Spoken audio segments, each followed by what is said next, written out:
If a man really hated ads, here's what he would do. Day 1, he would install Pi on his computer without spending a dime because it's 100% free. Day 2, he realizes how clean and clutter-free his browsing experience has been since he got Pi. He doesn't have to deal with annoying cookie pop-ups or targeted ads. Day 3, he can finally binge YouTube and Twitch without interruption because Pi works on every website you visit.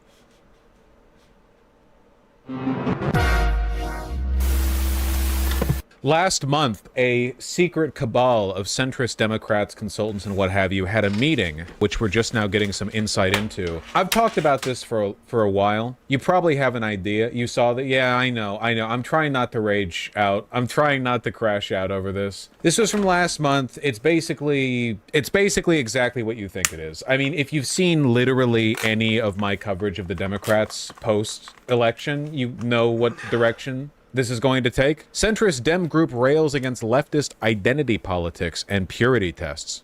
Let's just bathe in it, you know? Let's just awash it, you know, sort of consume this. I thought this was fake. No, nah. This is a bait article. The people in that meeting got kicked out of the DNC years ago. They are legally banned from calling themselves Dems now too. Could you substantiate that claim? Legally banned from calling themselves Democrats?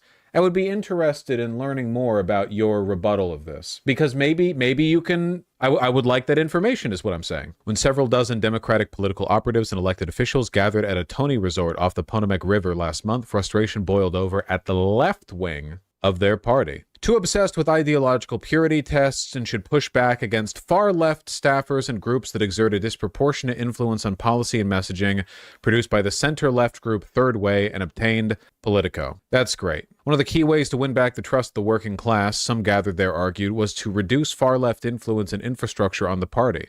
Can really feel that. The gathering resulted in 5 pages of takeaways. I'll take a look at that in just a second. Please. Let's see. Weak messaging. Their takeaways. The party should embrace patriotism, community, and traditional American imagery. Candidates should get out of elite circles and into real communities, e.g. tailgates, gun shows, local restaurants, churches. Own the failures of Democrats in large cities and commit to improving local government. Well, that's nice. Well, it was nice of them to boil this down to 5 pages. Does the far left even meaningfully exist in the US anymore? Yeah, you're in the one remaining channel. Thank you. It's literally the no labels people that Manchin went with and got canned for. Let's see. I love learning stuff like this. Suppression of third-party candidates. An 80-minute call organized by Third Way with recording obtained by Semaphore detailed the Third Way's effort to suppress third-party candidates in groups such and such.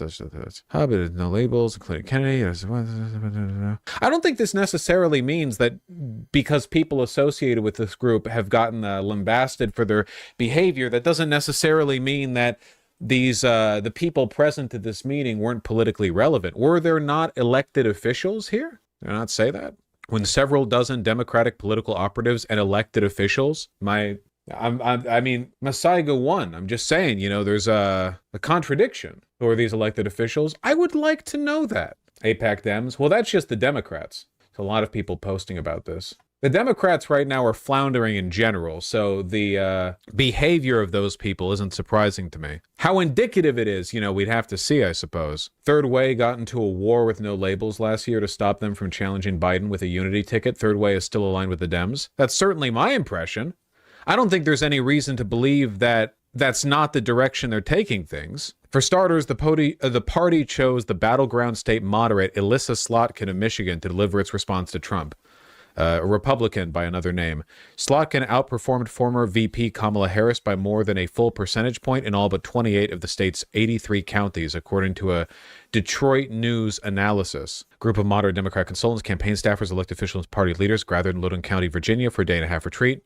Organized by Third Way, the centrist Democratic think tank and operated by Chatham House Rules, resulted in 5 pages of takeaways, a document playbook obtained from one of the participants.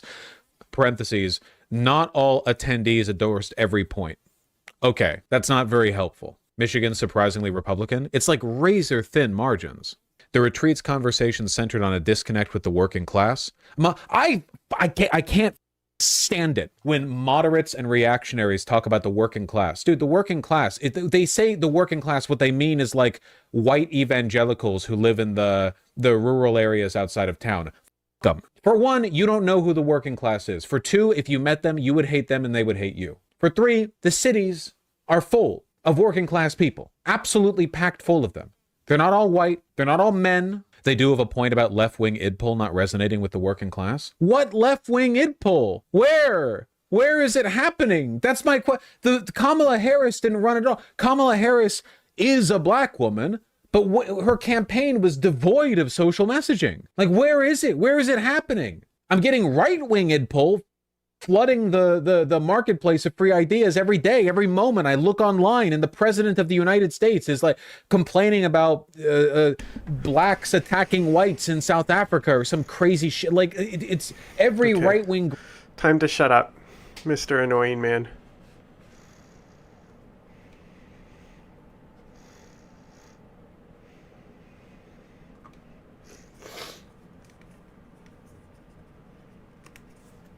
A return-to-work policy affecting many of Californians' more than 200,000 state employees. Thanks for joining us here at 6. I'm Tony Lopez. And I'm Marley Ginter. That new policy out of Sacramento, Governor Newsom ordering state workers to return to the office at least 4 days a week. Big change coming for tens of thousands of state workers, so many of those impacted workers right here in the Sacramento region, of course. Yeah, the governor issued that this afternoon. Hunter Sowards has more on this. Yeah, we're talking to not only locals, but also speaking about the impact of this, of course, here in Sacramento. In that order, Governor Newsom said that state workers have to return to work 4 days a week instead of the current 2. This would start July 1st. The order does allow for exceptions on a case-by-case basis. State agencies, though, are now being tasked with accommodating the increase to in-person work. The governor saying in a statement, in-person work makes us all stronger, period. When we work together, collaboration improves, innovation thrives, and accountability increases, he says. That means better service, better solutions, and better results for Californians while still allowing flexibility. So the governor is also directing Cal HR to streamline the hiring process for former federal employees seeking work in key roles, including things like firefighting, forest management, and weather forecasting. So really focusing on those 3 areas. There are more than 224,000 full-time state employees here in California. Among those, nearly 83,000 are right here employed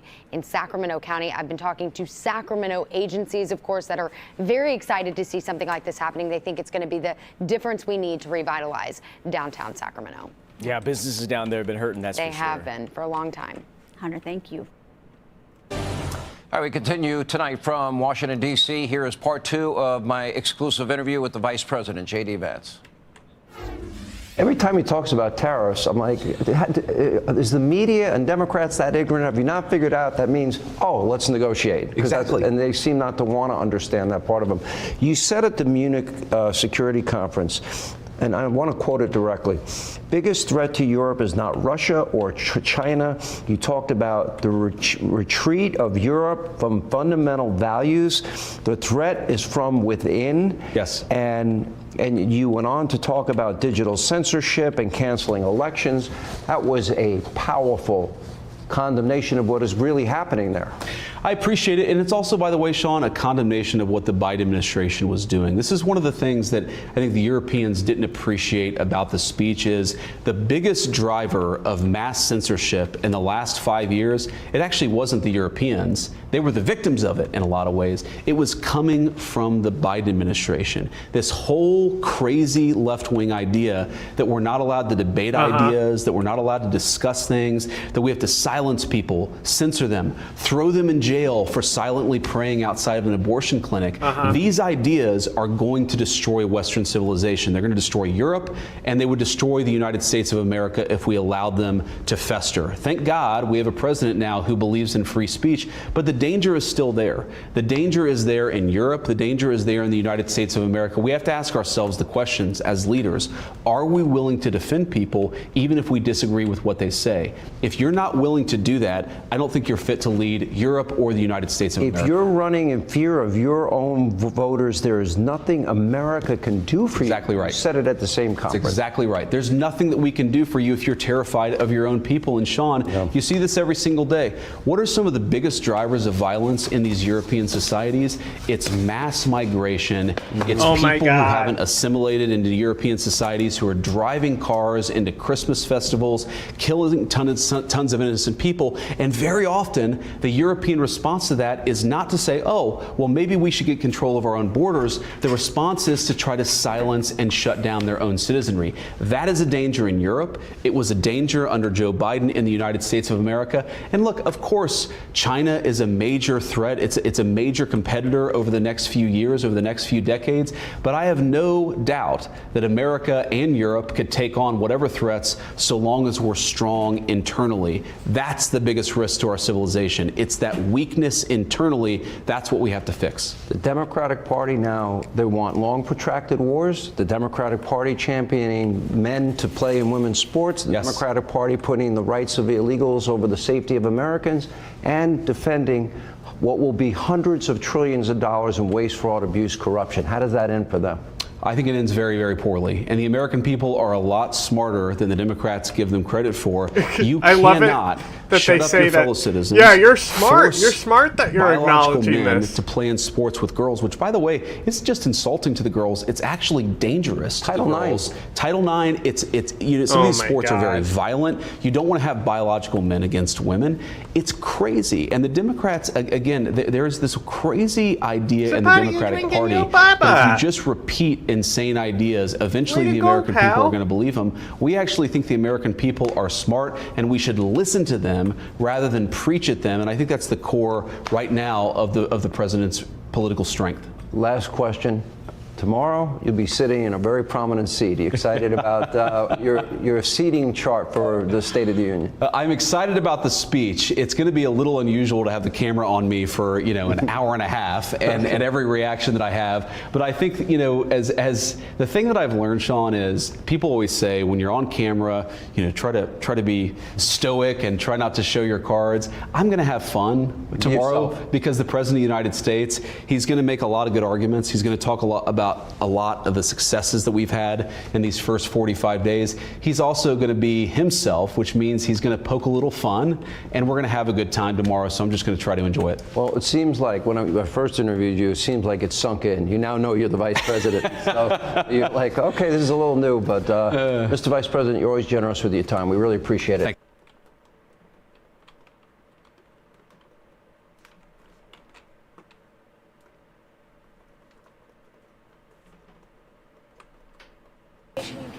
About how Trump prepared, how he wrote his speech, who's going as guests, if you can give any preview? Well, all I can say is that President Trump is the greatest orator we've ever had in the Oval Office. Every time he's done one of these addresses, Americans have been overwhelmingly blown away, excited, thrilled. And it's an opportunity for President Trump, as only he can, to lay out the last month of record-setting, record-breaking, unprecedented achievements and accomplishments that have made this opening to the presidency the most successful opening to any presidency we've ever seen in American history. Stephen, can you confirm that top aides for the president are discussing ending military aid to Ukraine? No announcements to make on anything related to that issue right now, but I will say that public polling is showing that Americans overwhelmingly support President Trump's approach to the war in Ukraine and his push to have an end to the fighting, a peaceful settlement, an end to the bloodshed, and that where President Trump is where the American people are. We've seen, by contrast, the incredible underwater numbers for President Biden on Ukraine and the policy of forever war. So once again, I think this guy is the weirdest guy in the admin, honestly. I think he's weirder than J.D. Vance. Stephen, President Putin has expressed interest in cutting a mineral deal with President Trump in the United States. What is the administration's stance on that? I appreciate the question. Again, I'm going to refrain from making any news on the Ukraine war right now, but just reiterate that President Trump remains committed to achieving a peaceful settlement, which is the outcome the American people overwhelmingly seek and desire. We've got time for two more questions. With regards to Guantanamo, is the administration backing away from housing migrants in Guantanamo? No, far from it. The Guantanamo Bay is a pillar of this administration's plan to deal with and remove high-threat criminal aliens, as well as to increase and expand our overall detention capacity. And we are using, President Trump is deploying a multifaceted approach to ending migrant crime, sealing the southern border, He creased me out severely, and shutting down trafficking networks, smuggling networks, and now foreign terrorist organizations in the form of criminal cartels and transnational gangs. Gitmo is a major part of that. You've obviously seen more and more assets deployed to the southern border from the Defense Department. This is not just a homeland security mission. This is a military mission. These are the cartels are foreign terrorist organizations, and President Trump is deploying all resources and authorities necessary to end the threat from these foreign terrorist organizations. I have time for one more question. Mr. Witkoff mentioned that Lebanon may possibly join the Abraham Accord. I mean, we're talking about like dispute. I'll let Mr. Witkoff answer that question. I have time for one more question. With regards to I'll do two more, and then you. Sorry about follow-up. Thanks, Stephen. With regards to Gitmo, though, yes. the administration has been moving a lot of migrants from Gitmo, some back to the U.S., some to other countries, but it does appear... No, none back to the U.S. That's not correct. None back to the U.S. No, it was important to understand... Some haven't been flown back to Alexandria? Yeah, it was important to understand about Gitmo is that this is an immigration detention facility. So the objective is to get high-threat criminal aliens out of the United States, not only them, but this is a major part of it, put them into a facility that is safe and secure for some of the most dangerous organizations and entities on the planet, and then find an ultimate and final destination for those aliens. So we're talking about, I don't want to get into any operational details, but you're talking about individuals who I'm not exaggerating when I say this. If they were this close as we are right now, and they had the ability to grab a sharp object, they would kill the person that far away in half a second. That is how dangerous they are. If they are not in a state of constant control, physical control and monitoring, I mean, you give a pair of eyeglasses, they would break off the eyeglass and they would stab someone Audience right one through. that Trump owns. I mean, that's how dangerous it's these a multi-stream, are. bro. They're here in our community. So we're getting into a secure facility.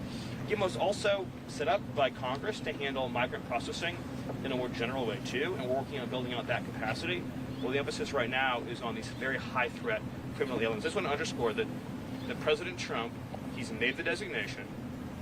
Tren de Aragua, MS-13, 6 criminal cartels in Mexico are now all designated as foreign terrorist organizations. Yeah. So that means that we are going to conduct military and law enforcement cooperative security operations like Gitmo to remove that threat from our communities. One more question. I was going to ask if you have any preview on the crypto summit on Friday. No, I have no preview on that right now, so I'll take one more question. Tomorrow night, Elon Musk, is he going to be a guest of the president for the big address? I'm not going to break any news or any surprises, so I'll take one more question that I can't answer. Yes. Vice President Vance is going to the border on Wednesday after tomorrow night's address. Will President Trump be making any trips after the address? Well, I think let the White House team that is working on the post-joint address plans announce that, but I would just say that the success story this administration has to tell, because of its actions on the border, because of President Trump's actions on the border, is truly without equal. President Trump came into office, he deployed the military, he set up a series of historic international agreements, deployed new law enforcement strategies, new prosecution strategies, and significant counter-cartel and counter-smuggling strategies that have resulted in a 95% drop in illegal crossings, and of course those who do cross face significant steep criminal penalties and deportation from the country. So it is the most, you will never find an example. Tren de Agua feels like you're a meme at this point. Yeah, exactly. That's why I'm laughing. Where you've achieved such a the whole admin is a meme, you know? And results, and is truly something to celebrate, while at the same time recognizing that the criminal cartels control and govern the FTOs, the territory in Mexico, and represent a continued, sustained, and dire threat to the United States. And the American government, under President Trump's leadership, will continue to explore all options necessary to deal with that dire threat. Thank you all. Thanks, guys. Have a good one, all right? The first point at first, for the president of Saudi Arabia.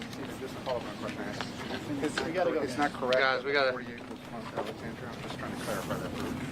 From Gitmo to Alexandria, Louisiana, 48 was flown back. That's not correct. My understanding is that it's not. The bell. Well, ladies and gentlemen, we do have a big update right now, which includes Vladimir Zelenskyy saying that right now, peace with Russia is, quote, very, very far away. Trump not happy about it. This could have something to do with Zelenskyy feeling more confident after the emergency meeting with the European leaders in UK, where they did the photo op. They talked about it. This was after the Friday meeting that happened between Trump, Vance, and Zelensky, where Europe just blew a gasket. They're very nervous about U.S. and our potential relationship with Russia. Donald Trump possibly getting a 2-for-1 deal with both Russia and Ukraine, with the minerals in the Donbass region that's going to be annexed by Russia, as well as minerals within Ukraine, which could tie the U.S. to the region. Now you've got people coming out saying, well, no, maybe we don't want to do a minerals deal with Ukraine because we don't want to tie ourselves to Ukraine for at least the next 5 to 10 years, depending on how long it takes to extract them. There also has to be an investment into extracting them as well, but we understand what Trump is thinking, trying to get something back for the war, and it's around $150 billion total of U.S. machinery that has been used and funneled to Russia. Now you've got Elon Musk saying a lot of this is money laundering. We don't know where half the money is. There needs to be an audit of where this money went to Ukraine. And Zelensky says, public, you yeah, idiot. that'll be fine. But look at this. Zelensky, very, very far away. I think this has to do with just the current situation with the United States and Ukraine not being on equal footing. Zelensky said, well, wait a minute. I still want to do a deal with the United States. Now he's saying we're far away. To me, this is posture. This is negotiating leverage. This is Zelensky trying to say we can still fight, we can still win. We know unless there is NATO troop involvement or more like higher range ballistic missiles involved given to Ukraine, which would escalate the war, there is no way Ukraine can win this. So anything that Zelensky says in relation to continuing this war, you would imagine it would be more so a leverage maneuver for negotiations. And the idea is, well, he's got Europe on his side. It's like 2.5 billion pounds committed to Ukraine from the UK. And there's no coincidence. Think about what happened. And I don't know if this was planned, but Zelensky goes straight from DC. He does the Trump sit-down media session. It goes terribly for him. A lot of the American people, a lot of independent people say Trump did a good thing standing up. Now you've got liberals saying it was a setup by Trump and Vance. And honestly, I originally thought, yeah, you could kind of tell when Vance came in, it was like a good cop, bad cop thing with Trump. But no, it actually was not a setup because Trump was very nice to Zelensky for about 45 minutes of that, or the first 40 minutes, and then Zelensky was the one that was really adamant about this is what I'm talking about. He assurances. almost was able to use his own Vance brain. Came in, and then Trump got angry when Zelensky basically threatened Trump by saying that Russia was going to, he was insinuating Russia was going to take over Europe and then it'd be a problem for the United States, which is just absurd. I mean, there'd be a much more bigger situation that would happen before that. And now you've got liberals saying the United States is going to partner and have a new alliance with both Russia, China, or, you know, and some other countries. You know, we'll see what happens. A lot of Republicans have come out and said we should leave NATO. It's a very, there's multiple levels to that situation. You've got Trump coming out saying, Volodymyr Zelensky, you know, this is not a good thing. Look at him. This is the worst statement that could have been made by Zelensky, and America will not put up with it for much longer. This guy doesn't want there to be peace. So you can see the American point of view talking about Zelensky.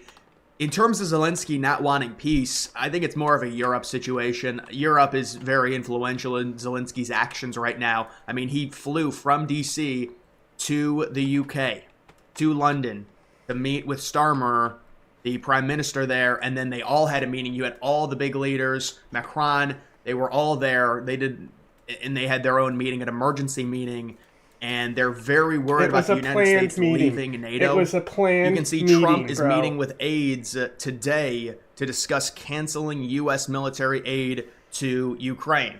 And so that's something that's going to happen without the minerals deal. The only way the aid was going to continue to go to Ukraine is if there was a return. The European troops have already been planned on going. Unfortunately, it's not the return It's that we would likely hope, going to be because mostly the Turkish minerals and it's Polish going to take led. time to extract them, and that's an investment in and of itself. But you would be, you know, getting your money back in due time. But again, it does tether the U.S. to Ukraine. That's why Putin is trying to get the United States to do a minerals deal with him, because he's just gotten a bunch of minerals with the areas they're going to be annexing. I understand people are talking about potential troops, NATO troops, specifically from the UK, committing to help Ukraine. I believe what that is when there is a peace deal, and this is just what I think is going to happen, because NATO has to realize, the only thing I can say is this could be a total fracture to where if there are NATO troops that get involved in helping Ukraine because the European countries deem it necessary for their future, meaning that the Ukraine troops are, the manpower is running low. There's video after video of the Ukraine military in vans going around snatching kids and oh my forcing God, them bro, to join and fight. It's very, very sad.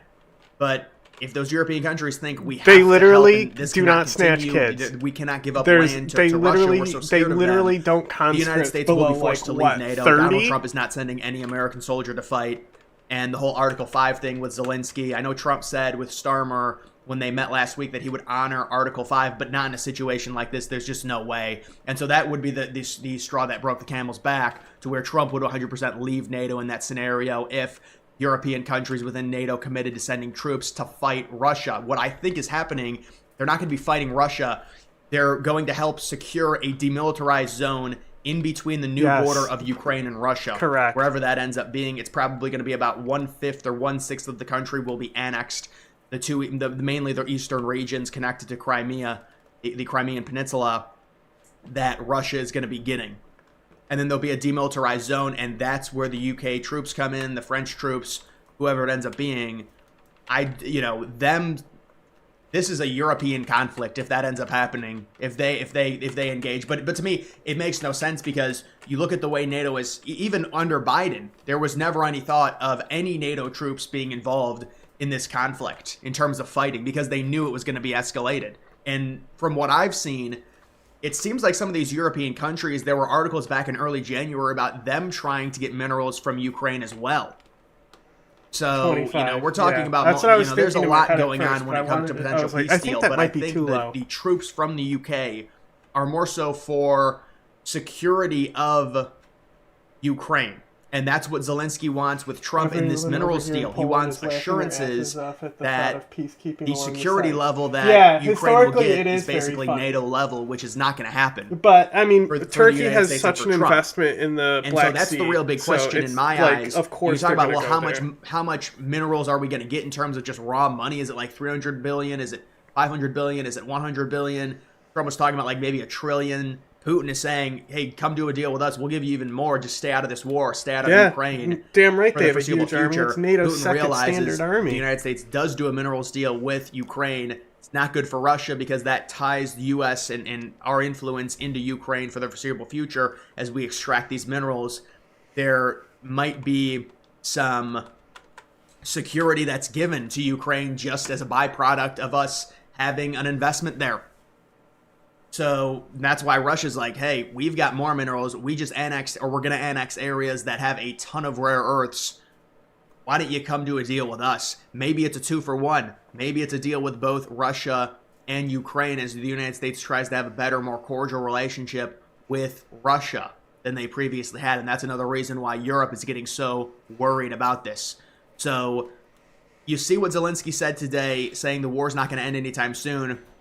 He's either getting, there's only two options. Number one, he's lying for negotiating leverage, which is a 99% chance that's what it is. Number two, the European leaders have assured Zelenskyy he's going to be getting troops from European countries to fight with Ukrainians, which would escalate the war, which there's less than a 1% chance of that happening. So what it is, it's negotiating leverage, and it's Europe saying, we're going to up our investment because the United States is not going to invest in, even if the United States does do a minerals deal with Ukraine, because we're getting to a point to where there's going to be a ceasefire and negotiations, these European countries are going to up their spending on Ukraine significantly. Now, you'd say, why is that? That doesn't make any sense. The war is ending. It's because they want Ukraine to have more negotiating leverage.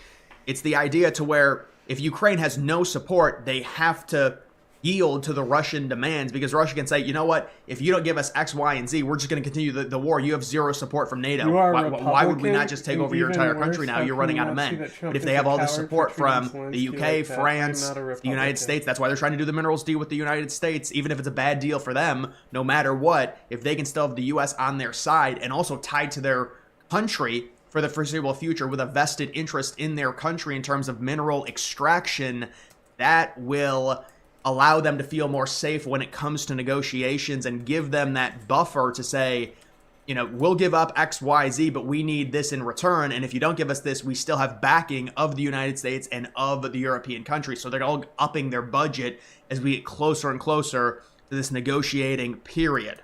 And it has to happen. Otherwise, there's going to be escalation. Or it's going to continue to be a stalemate with Ukraine getting weaker and weaker and weaker, with more money being sunk into this war and more men dying. And that's why the Republican point was, it's a waste for all of these deaths to be happening. Not a waste in the sense you're fighting for your country, because that's what liberals will equate it to. Well, dude, of course Ukrainians are going to fight and die for their country. He's a big proponent of the Greater Illinois thing, where fucking Oregon. Very little is being accomplished other than posturing, agreeing with and both militaries becoming more and more exhausted, specifically the Ukrainian military. So I'm just telling you guys, this is the current situation. Zelenskyy is bluffing. He's trying to gain negotiating leverage. He's getting money from a lot of the European countries. They're having the emergency meetings. He's saying, no, the war's going to continue longer and longer. But he knows there's just no way it can. It's just not feasible for Ukraine unless they get some crazy support from NATO in terms of it would be more than money. They need manpower. And then the United States, they have to do a deal. Zelenskyy said yesterday, we want to do a deal with the United States. We're ready to sign. Trump is saying, well, you know what? Now we're probably going to be renegotiating after what just happened on Friday. There's going to be a renegotiation now. We're going to... Trump is going to say, we really are not going to give you very many security assurances at this point. And we've also got a deal on the table with the Russians for some very valuable resources there. But the whole idea, the reason Putin is doing it is because he wants U.S. out of Ukraine. They want U.S. influence out of Ukraine. But the whole idea of the deal with Ukraine was to get our money back. With Russia, it would just be basically us doing a deal with Russia to say, hey, we're not going to be in Ukraine for the foreseeable future. So for Putin to get that to happen, he's trying to give us a better minerals deal than the one we would get with Ukraine. So that's just the whole story when it comes to that. But either way, guys, we'll have to see how this develops. Ukraine is going to have to do a minerals deal with the United States in some way, unless Trump doesn't want to do one anymore, and he does one with Russia, which would be very bad for the European countries and for Ukraine. Or Trump can do a 2-for-1, where he does a minerals deal with both Russia and Ukraine.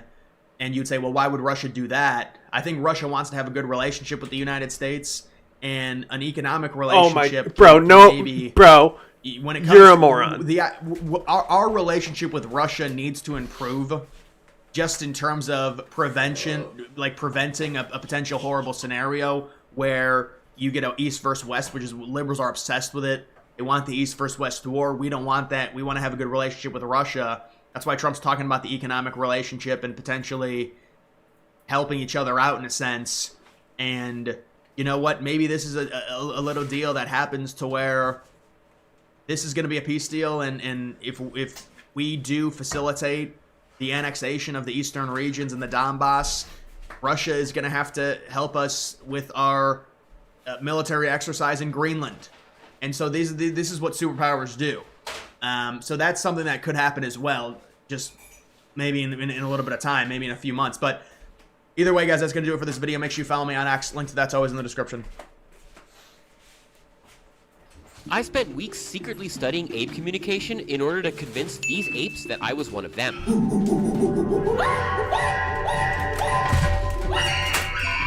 Bonobos are the closest living relatives of human beings, and while attempts have been made to teach them to use human language, it is very rare for human beings to try to communicate with bonobos on their terms using bonobo vocalizations and gestures. And so when I attempted to do exactly this as an innocent visitor to this bonobo research center, the bonobos were genuinely shocked and we bonded pretty hard. I'm running this video as a fundraiser for Ape Initiative, a federally recognized nonprofit which is the world's only bonobo research center. Bonobos are an endangered species, and Ape Initiative works with scientists and educators to help understand bonobo behavior with an aim towards ensuring their preservation in the wild. Consider donating to the fundraiser if you can, or visit their website at www.apeinitiative.org to learn more. And also a huge thank you to today's sponsor, Bro's been here since the start. Bonobos and humans shared a common ancestor about 6 million years ago, and our DNA is almost 99% identical. But if you're looking to learn more about your own human ancestry, today's sponsor, MyHeritage, can help you do that. I had previously partnered with MyHeritage on a video revealing my DNA test results, but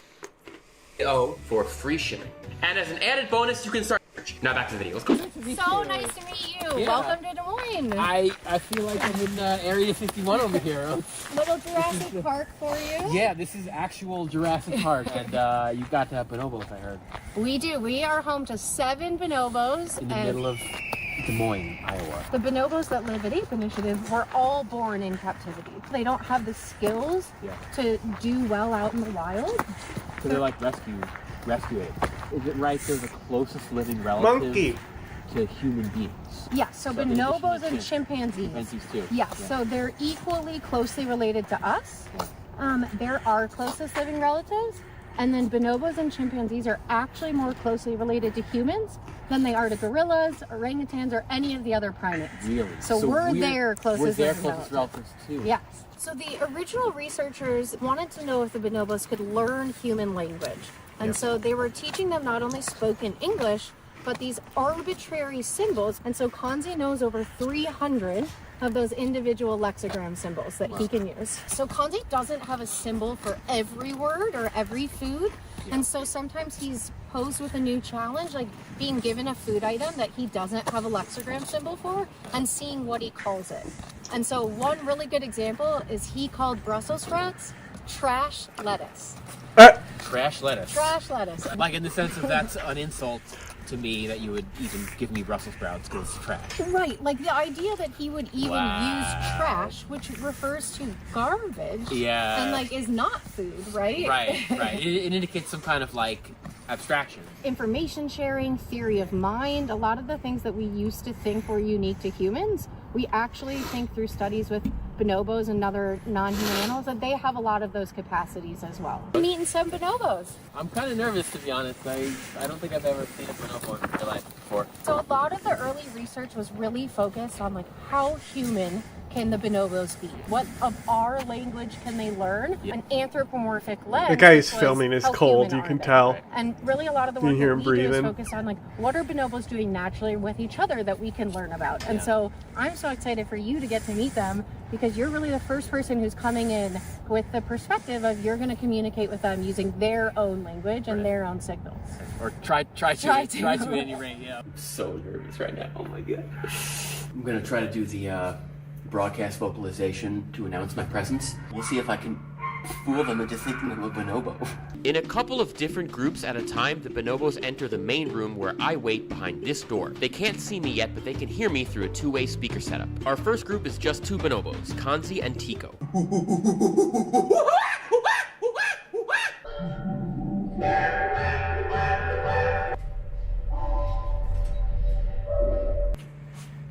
First, I did some ground slapping and nods to establish rapport.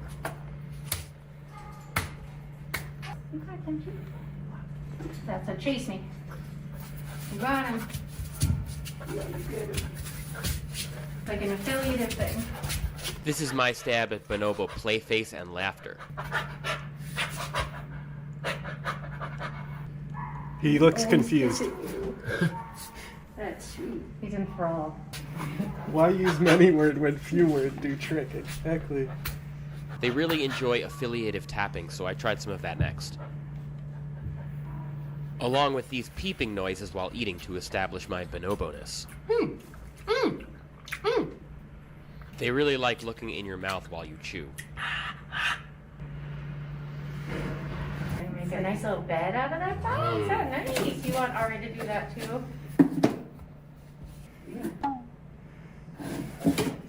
That's not the same box. I said that box too little for you. You're not fooling anybody. I know that.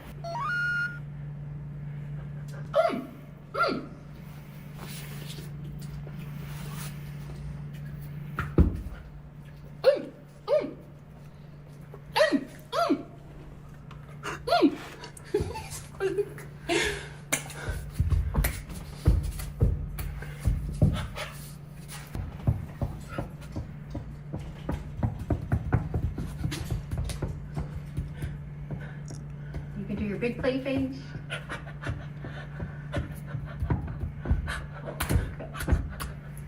Want you to play? Monkey.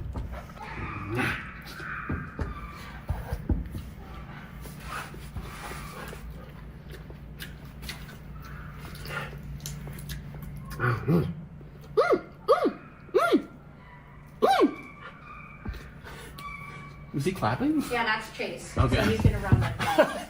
Yep. So the double hand clap is Chase.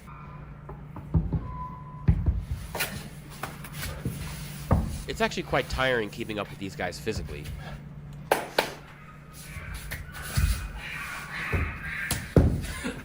Bonobos love to show feet, and they were consistently shocked that I knew how to do this. One time we got hold of one of those panels, and the entire thing, it's triple pane, so Yeah. you can't Take your break socks it. off, Gathers slut. either side. Wow. Let me see those I'm not piggies. going back, but I'm gonna make him think I'm just not here, so he just hangs out with you guys. Okay.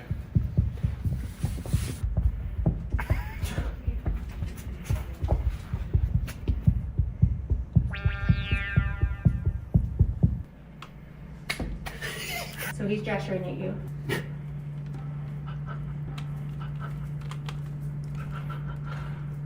What's he saying? He probably wants you to go over now to the keyboard. Well, he might just be telling us on his own. I think we're good. Thank you. He's saying celery. Celery. You need celery in the back. Celery you in want the Ari to bring you celery. Water? You want some water. Celery and water. So they play water chase where he'll get misted with the hose, and he loves that. So I think he's asking to get some mist with the hose.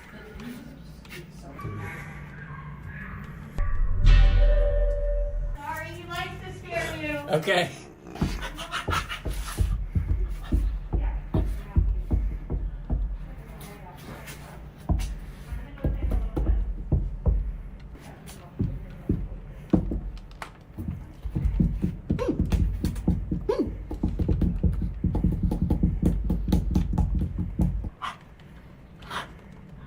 Let's see if I can use what I learned with the first group to behave even more like a bonobo with the second group. Maisha, Clara, Molly, and Alicia.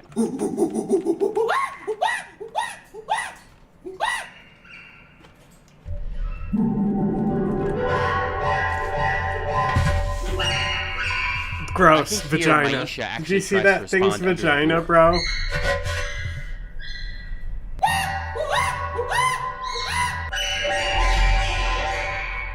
They can't wait to see what's behind the door, and at one point actually try opening it.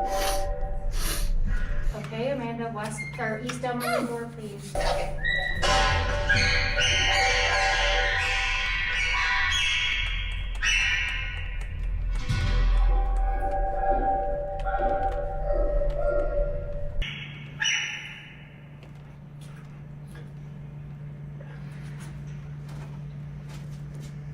Where's the bonobo? You can peek with them if you want. They heard you.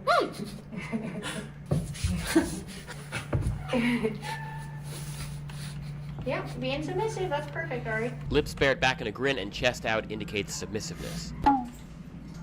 I try out my newly learned double clap for Chase on this group to see if it works. You funny lady. Oh, I did it. I did it. It usually takes people years to get her. That's head bobbing, yeah. Yeah. Yeah? Yep. We're like talking. Yep. Even from afar.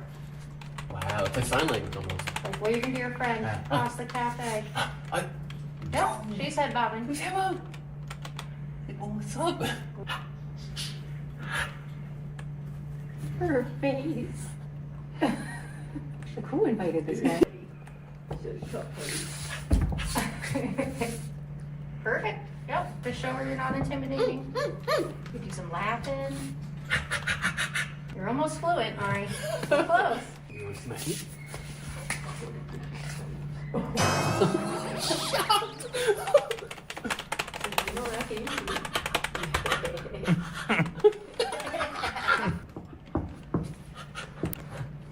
Oh, you love my Loves feet. it. Oh, wow. You can put your back up and let her scoop you with a big jump.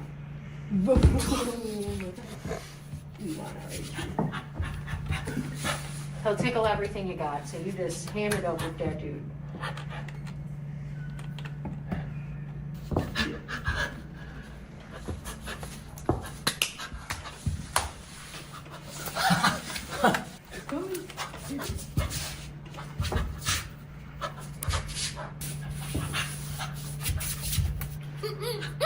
I feel like I've gone full bonobo. Not again. Not back to the paper, Maisha. I mean, we've had like school groups come like, what is he doing? Or where the males will like Gigi rub each other, and they're like, oh, like those are a girl and a boy, and you're like, no, those are two boys. You said males will rub each other. They will rub with each other. It's less common than the females or the male-females, but the males also will Gigi rub. Yes, bonobos are very gay. It seems like Gigi rubbing is like very essential for their social interactions. Yes, extremely. They're the only species of great ape that does that, and so it's thought that like that evolved as a way to ease tension and form close bonds, like instead of fighting you. So what do you think about that? I think they were really surprised. I think you fooled them. How did it feel? I feel like I learned from them a little bit, their style of like communicating. And then the second with the girls when they came in, I felt like I was ready to go. I felt like I am bonobo. I've gone full bonobo. So I think a lot of time people want to interact with them like you would interact with another human. And so it was really refreshing to have you come in and be like, I'm going to learn their language and see if they can pick up, which I think they really did. They're endangered.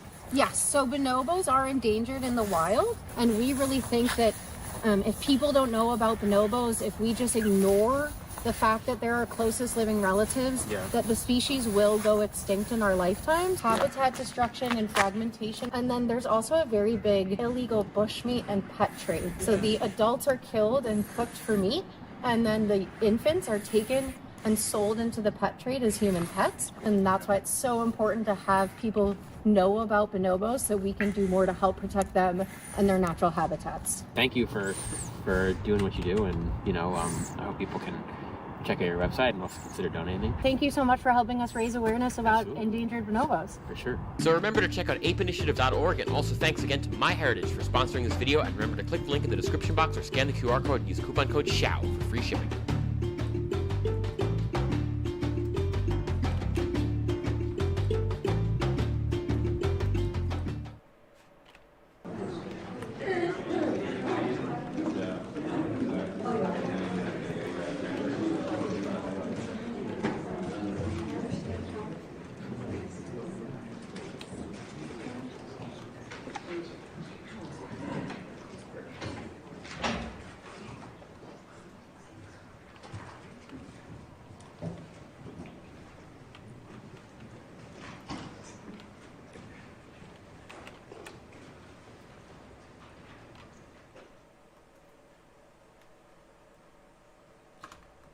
Well, welcome everybody, and I want to start by thanking the First Lady for joining us today, and thank you for your support of this incredibly important legislation, the Take It Down Act, which has already passed the Senate unanimously, and I am hopeful that the House will soon take it up and pass it and put it on the President's desk to be signed into law to protect young women and young boys and all of those who are being victimized across the country. I also want to thank our brave victims and victim advocates who are here. Elliston Berry, Francesca Mani, Brandon Guffey, and Breeze Liu. Thank you for being here. Each of you have endured the unspeakable, and your courage standing up and speaking for others is really remarkable. I also want to thank Stefan Turkheimer with RAIN for your advocacy and support on this issue as well. Thank you for your leadership. And of course, I want to thank Senator Klobuchar, who's the lead Democrat sponsor in the Senate, and Representative Salazar and Representative Dean, who are the lead sponsors in the House, who've worked alongside in this important bipartisan legislation. If you're a victim of revenge porn or AI-generated explicit imagery. Nice. It's also covering AI imagery. Forever. That's fucking great. Most likely you've been targeted by someone you know. And you're likely struggling to have that material removed from the internet. Disturbingly, many of these victims are teenagers at American high schools who are facing a surge in AI-generated sexual images. Hundreds of teens, often targeted by their own classmates, are enduring senseless psychological harm, knowing that these fake images exist and they're still out there. And in many cases, there's no recourse for these teenage victims. But this issue extends beyond high school. There are thousands of cases where predators have used non-consensual intimate images to extort victims, both sexually and financially. And the results can be even more traumatic than financial loss, as we'll hear today. In dozens of instances, parents and siblings have suffered unbearable pain, having lost their child or their brother or their sister to suicide because the victim felt there was no way out from sextortion. Outside of high school, many adults are also dealing with the very real and dire consequences of having their sexually explicit images shared online without their consent. 764. I have heard from victims of sexual abuse, of rape, Their goal is to get the kids to kill themselves, who strongly support the Take It Down Act because they desperately want some of the most traumatic moments of their lives taken off the internet. The Take It Down Act empowers victims across the entire United States. It makes it a felony for these deviants to publish any non-consensual intimate images, including fake, lifelike pornographic images of real people. Just as importantly, our bipartisan bill requires big tech to have a notice and takedown process so that every victimized American, not just the rich and famous, but everyone, has a right to get these disturbing images taken offline immediately. We are today one step closer to making this dream a reality. Just 3 weeks ago, the Senate unanimously passed the Take It Down Act.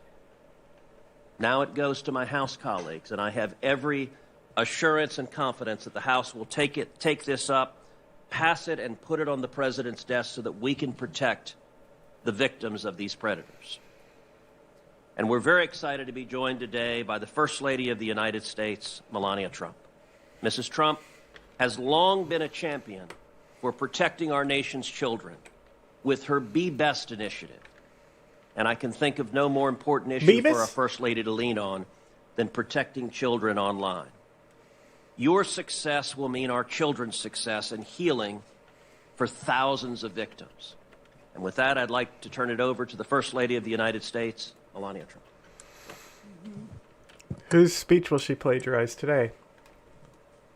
Thank you so much, Senator Cruz. I think that should be on. Is on? It's not very loud. Good afternoon. I'm here with you today with a common goal. Could be louder. Protect our youth from online harm. The widespread presence of abusive behavior in the digital domain affects the daily lives of our children, families, and communities.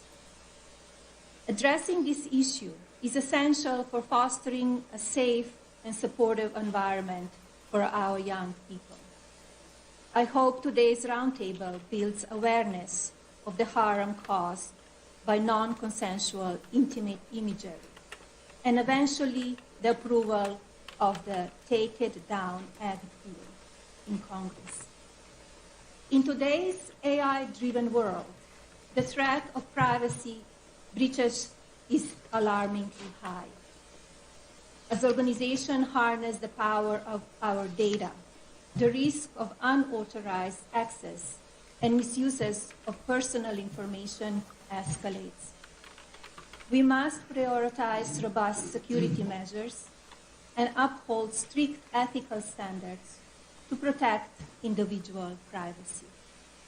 As First Lady, my commitment to the Be Best initiative underscores the importance of online safety. In an era where digital interactions are integral to daily life, it is imperative that we safeguard children from mean-spirited and hurtful online behavior. Ensuring their protection is I always love that she's like the anti-cyberbullying thing, and like that's like the cause she championed. It's so funny and ironic. Here with us today is Alison Berry, a 15-year-old brave young woman.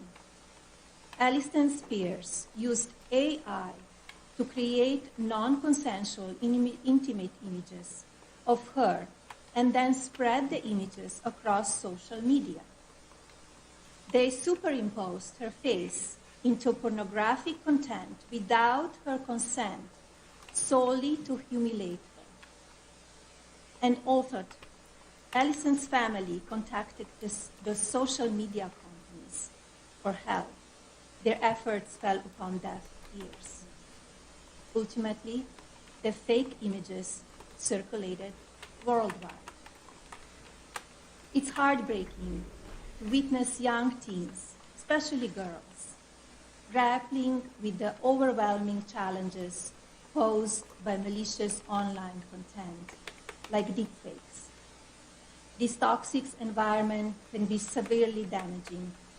We must prioritize their well-being by equipping them with support and tools necessary to navigate this hostile digital landscape.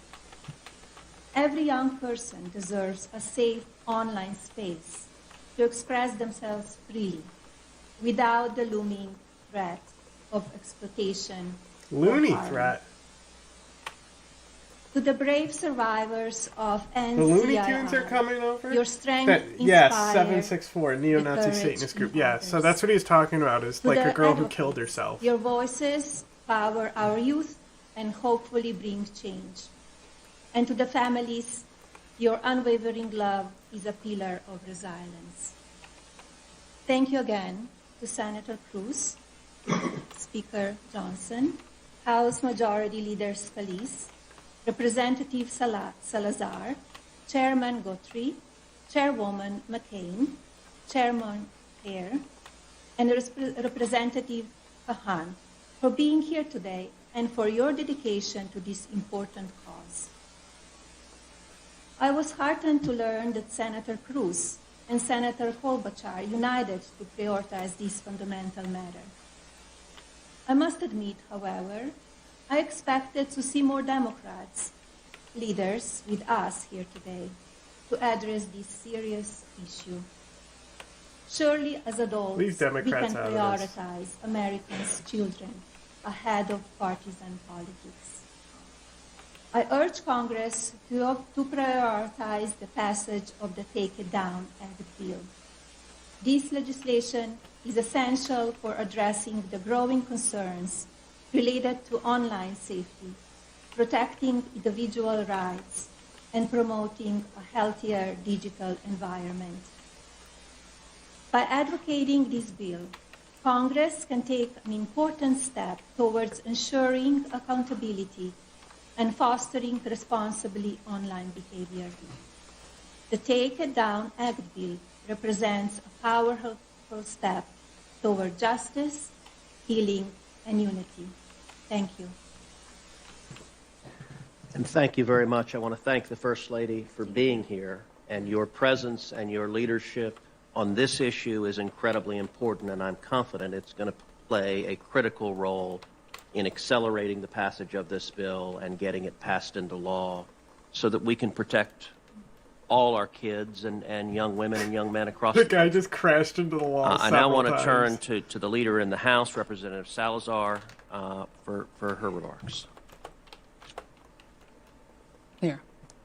Thank you to all of you, and thank you to the First Lady of the United States, to Senator Cruz, for having taken up this cause. The force, as Senator said, the force of your presence, Madam, is not only going to save children's lives, but will also make this legislation the law of the land. I have no doubt that the House of Representatives will make this law a priority, as I have spoken to the Speaker of the House, Mike Johnson. So thank you for making our jobs as legislators a lot more effective. As the Senator said, the name of the legislation that we're presenting is called the Take It Down Act. Its mission is very simple. It's profound and long-lasting. It stops cyber abuse. It prevents bullying one child against another. Even more important, is going to prevent suicide out of shame. It is outrageously sick to use the images, the face, the voice, the likeness of a young, vulnerable female to manipulate them, to extort them, to humiliate them publicly just for revenge or just for fun. I appreciate that. Is Ted why Cruz we created this bill. It's going to girls. stop the abuse throughout social media.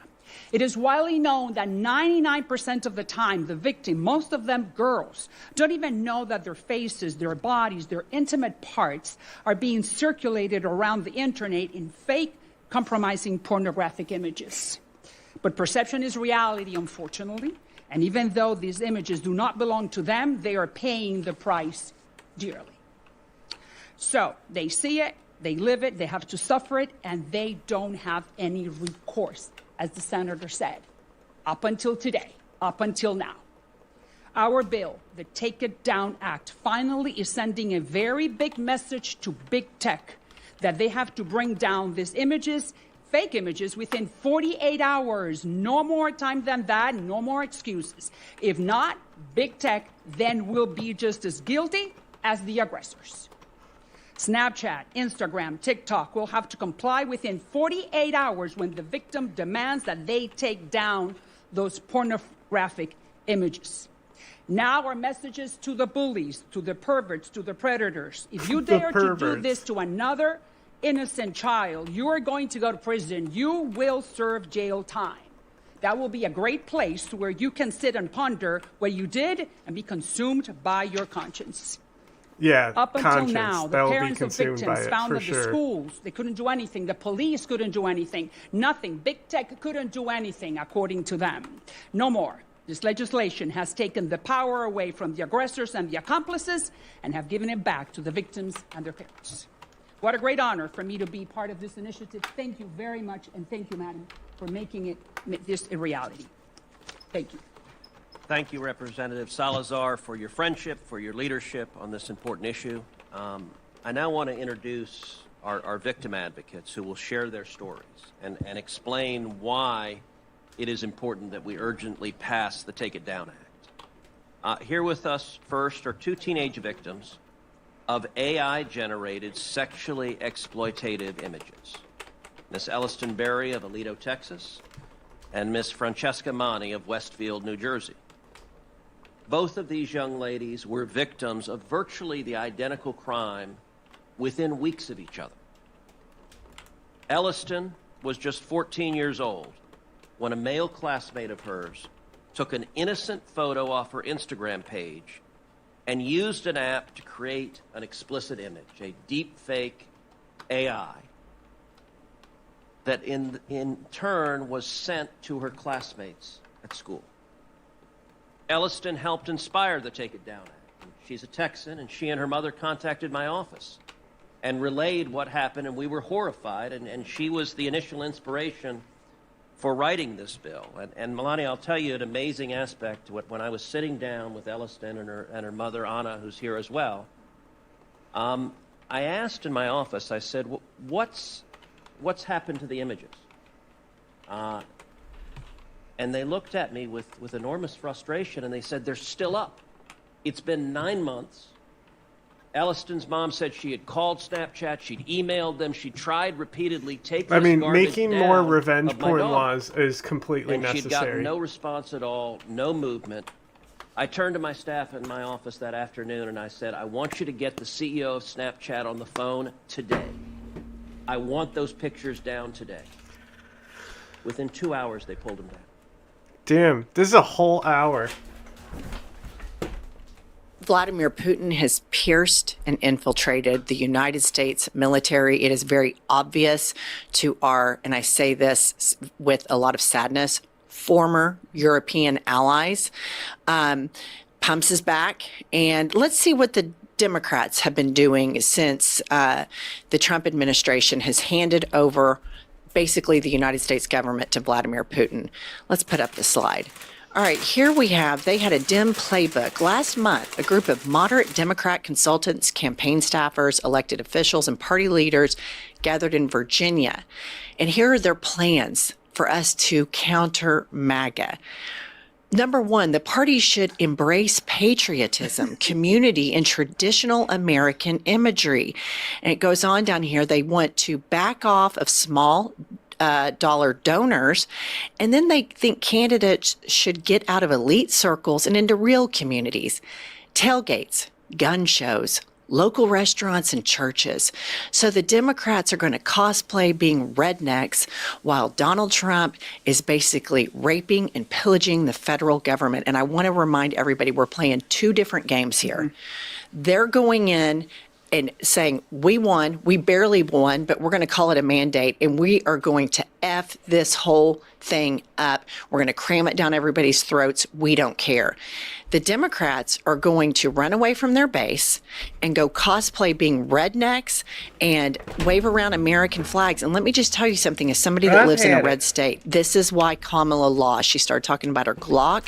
She started talking, running around with Liz Cheney, and that did not ignite the base. What are your thoughts on this, Pumps? Well, my first thought is sheer panic if that's the playbook to combat what's going on in the Trump administration with Putin and Project 2025. Here's the thing.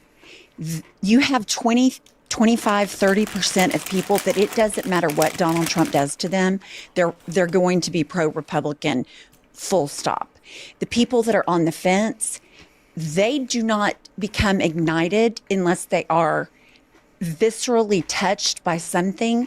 And I think that something is speaking out, being forceful, condemning Trump's action. This playbook, I did read over the weekend that if Mitch McConnell were in Chuck Schumer's situation, we'd have a whole different ballgame going on. You're exactly right. And Chuck Schumer has been nothing but milk toast. And we are not, as Democrats, coming out strong enough. And if this is the playbook, we are all screwed. The playbook is really simple, Democrats. The headlines are writing themselves. Donald Trump is a traitor. That's what you write. Donald Trump has handed over and waved the white flag to a very weak Vladimir Putin. Donald Trump is anti-veteran. He's firing veterans. The difference between Democrats and Republicans is they attack us, they attack our media, and they do it over and over and over again. Where are the attacks? Where is a unified attack from the Democrats? Instead, you're going to go cosplay being rednecks at the gun show. Good thinking. Well, let me tell you what Norway's doing to counter Trumpism. Put it up. Norway's fuel giant refuses to fill U.S. forces after Trump-Zelenskyy clash. So we have submarines, big naval ships. Norway will not put gas in these tanks. You know why? Because they know that Putin has infiltrated the military. And how do they know that? Let's put up this tweet. Pete Hegseth just reportedly ordered the U.S. military's cyber command to stand down from all planning against Russia. Analysts have ordered not to follow or report on Russian threats. One inside source said Putin is on the inside now. Europe knows this. Other Republicans know this. Disbanding and so we have warfare. to call on Republicans that have a modicum of wanting to retain democratic norms in the United States of America and Democrats in general to start eviscerating the anti-American, the anti-democracy actions coming out of the Trump administration. Pumps, what's your take on this? Well, I think it's obvious that Russia has infiltrated Trump's administration. I don't think there's any question about that. Surprisingly, Europe immediately acted. They can see it. They're on the outside looking in. They see it immediately. They're uniting. They're coming together with a plan. Democrats undoubtedly see it, but so few are speaking out on it. And these Russian enablers, these Republican/Russian enablers, now we know why Trump picked Pete Hegseth to run the Department of Defense, so that he could cave to Putin, and the bozo with the good hair and the booze would just go along with it, that the kneel down would be complete because nobody has any conviction, any morals, or any strength of character to do the right thing. I think the fix is in. I do and too. The fix has been in for a long time. And there has been collusion with Russia from Donald Trump, as evidenced by Kevin McCarthy in 2016, with Speaker Paul Ryan said that they thought that Trump was on the take with Putin. And that was a hot mic moment where then they had to come back and say, oh, no, we were joking. You don't joke about stuff like that. The Mueller report. And let's not forget that Trump was impeached because he tried to bribe Zelenskyy, and he has put all of these people in because he wants to be an autocrat. The reason we have such a flurry of executive orders is because he's trying to send a message to the American public. I have the power. Congress doesn't. I don't care what you learned in middle school. We don't have 3 equal branches of government. The buck stops with me.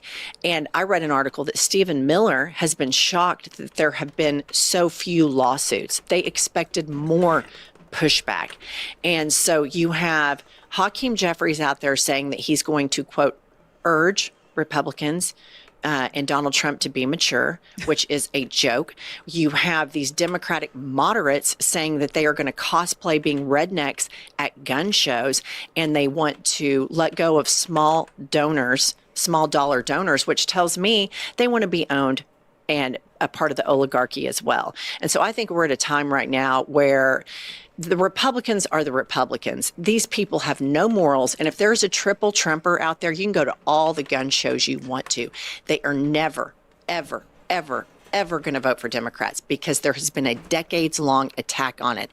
Until Democrats start getting mean and saying, yeah, we don't bully gay people. We want equal rights for black people. And if you think we're pussies because of that and you think we're woke, then so be it. We think you're religious hypocrites.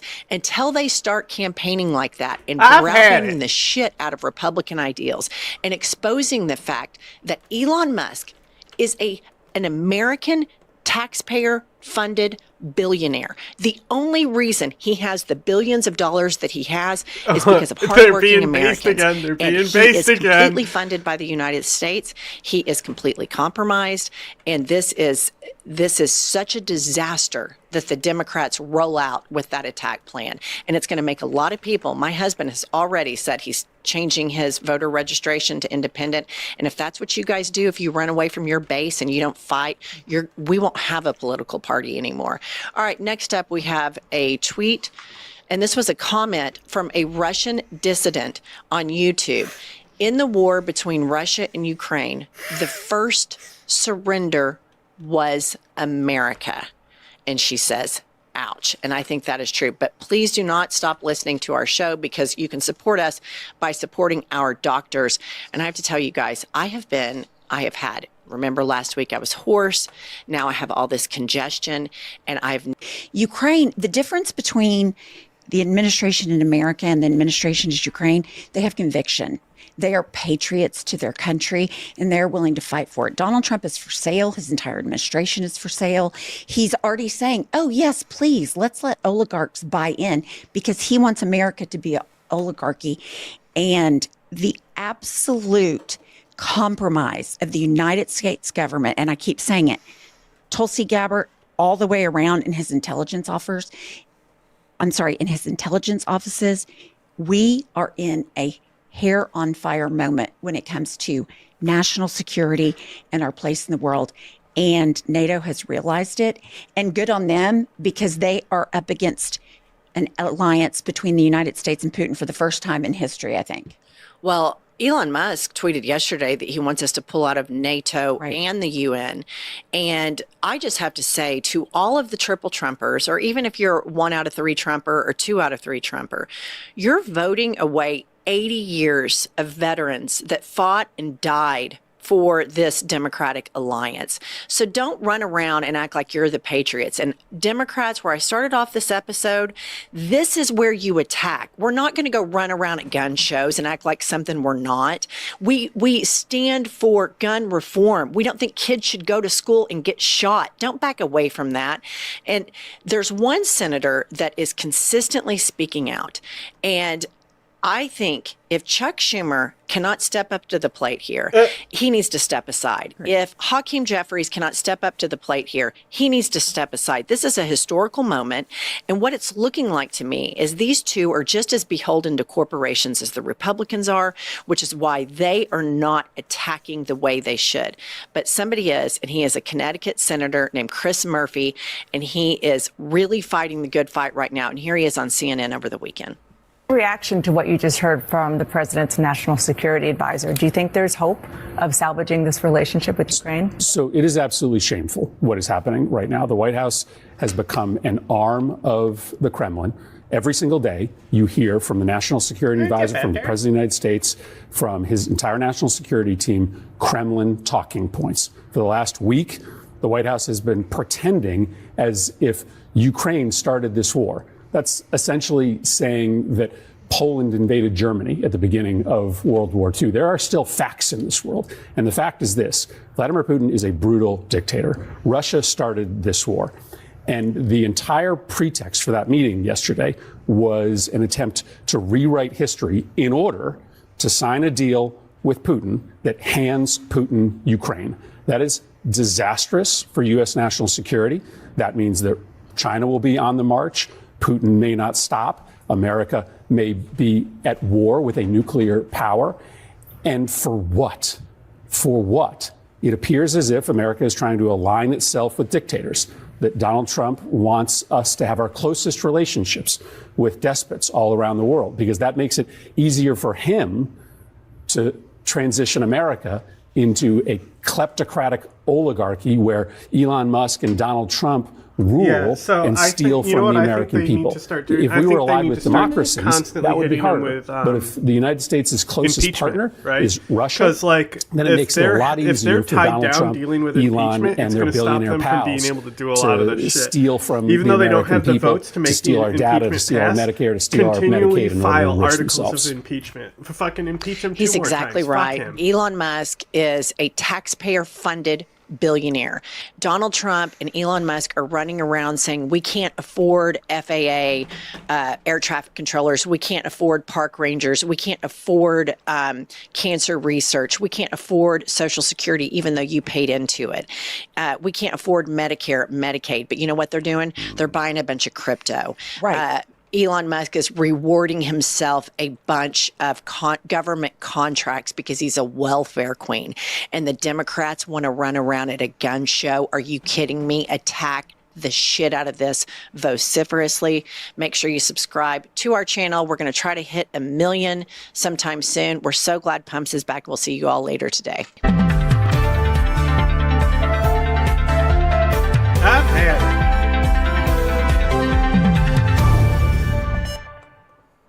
Hi, Zapata, you climbing the walls? This is a very important press event.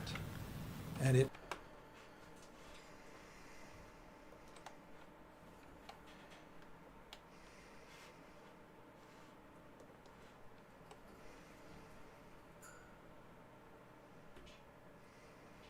Well, it's official. The United States and Europe relationship is over. And what happened at the Oval Office between Donald Trump and Zelenskyy last week is going to have global ramifications for the entire world order. By now, I'm sure you've seen the viral video clips of Zelenskyy and Trump's meeting in the Oval Office. But no one can imagine seeing these two presidents going down like this. You don't have the cards right now. With us, you start having cards. Right now, you don't. You're playing cards. You're playing cards. You're gambling with the lives of millions of people. You're gambling with World War III. You're gambling with World War III. Zelenskyy flew to Washington, D.C. because Ukraine reached a deal with Trump that would send future revenue of Ukrainian mineral sales to the U.S. government. Ukraine has large underground deposits of critical minerals, including lithium, graphite, cobalt, titanium, and rare earths such as scandium. And all of these are essential for an array of industries from defense to electric vehicles. This is obviously something that Donald Trump most certainly wants, especially considering that China processes nearly 90% of the world's rare earths, giving the Chinese significant control over the global supply chain. I'll explain more on that later. But with Trump relaunching an aggressive trade war with China and expanding tariffs, China and the U.S. will be locked into an intense trade war for years to come. And Trump must do everything he can to leverage Ukraine in the best way that benefits U.S. government interests. But Zelenskyy wanted more. He wanted the U.S. government to provide security guarantees to Ukraine to prevent future conflict with Russia. But Zelenskyy left the White House empty-handed. And frankly speaking, this signals a major shift in geopolitics. With Trump launching new 25% tariffs against Europe and the collapse of the US-EU partnership, one thing is clear. Europe is no longer an ally of the United States. With limited military, economic, and technological influence,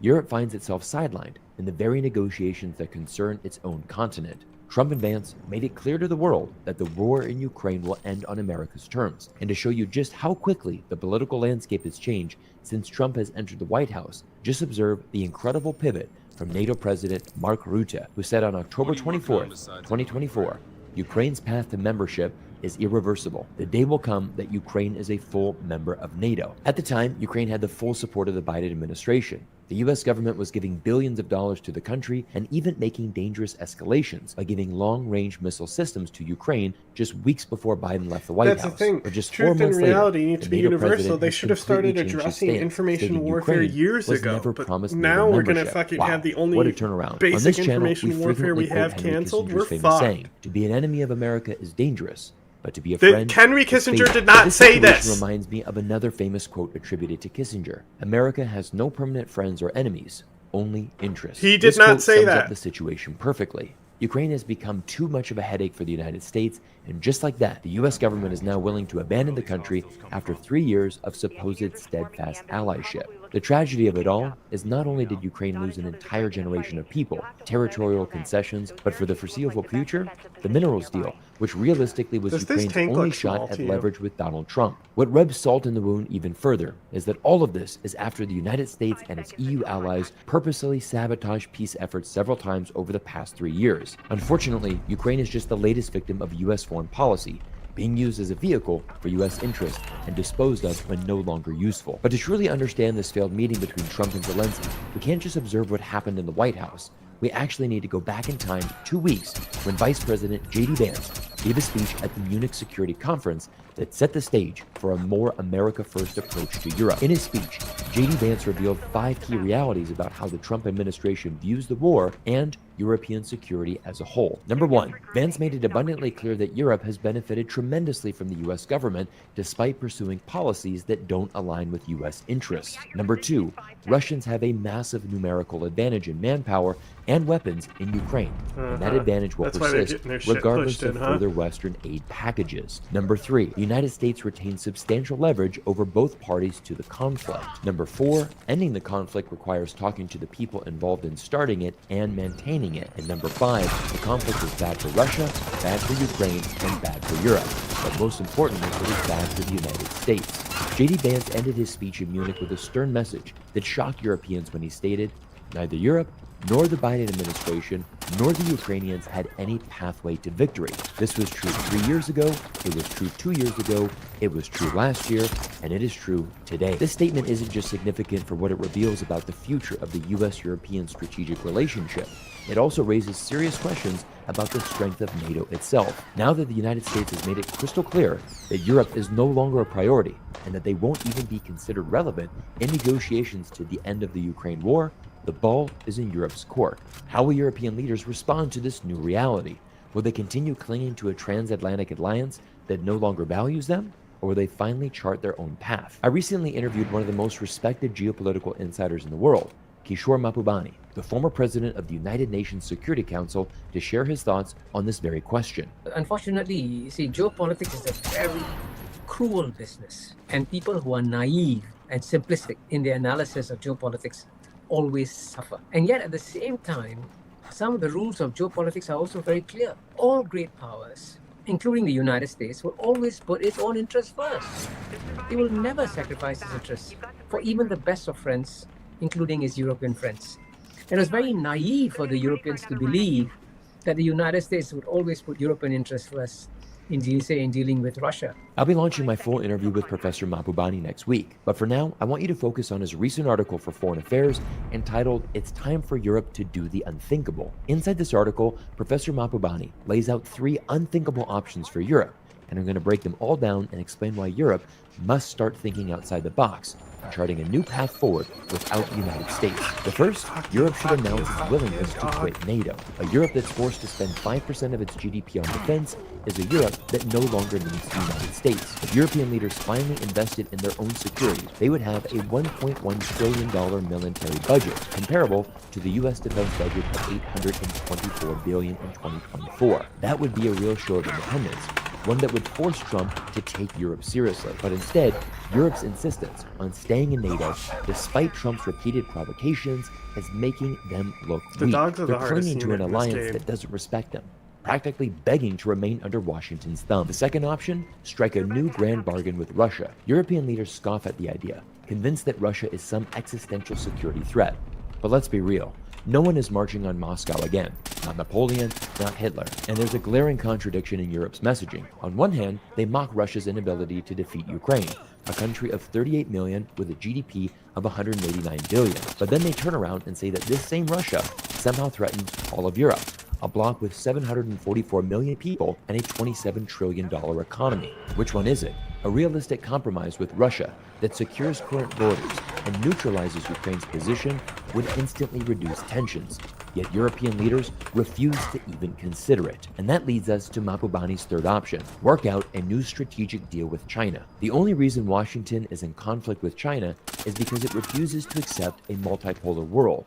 It demands the world is already primacy. multipolar. Europe, on the other hand, has zero reason to follow this path. If anything, China offers Europe a lifeline, one that could solve one of its greatest long-term crises, Africa's population boom. In 1950, Europe had twice the population of Africa. By 2100, Africa will be 6 times larger. If Africa doesn't industrialize and develop, Europe will be overwhelmed with migration. So what does Europe do? Instead of working with China to invest in African development, create jobs, and stabilize migration, they're actively opposing China's efforts simply because Washington told them to. Brussels is betting that if they stay loyal to US geopolitical priorities, they'll be rewarded.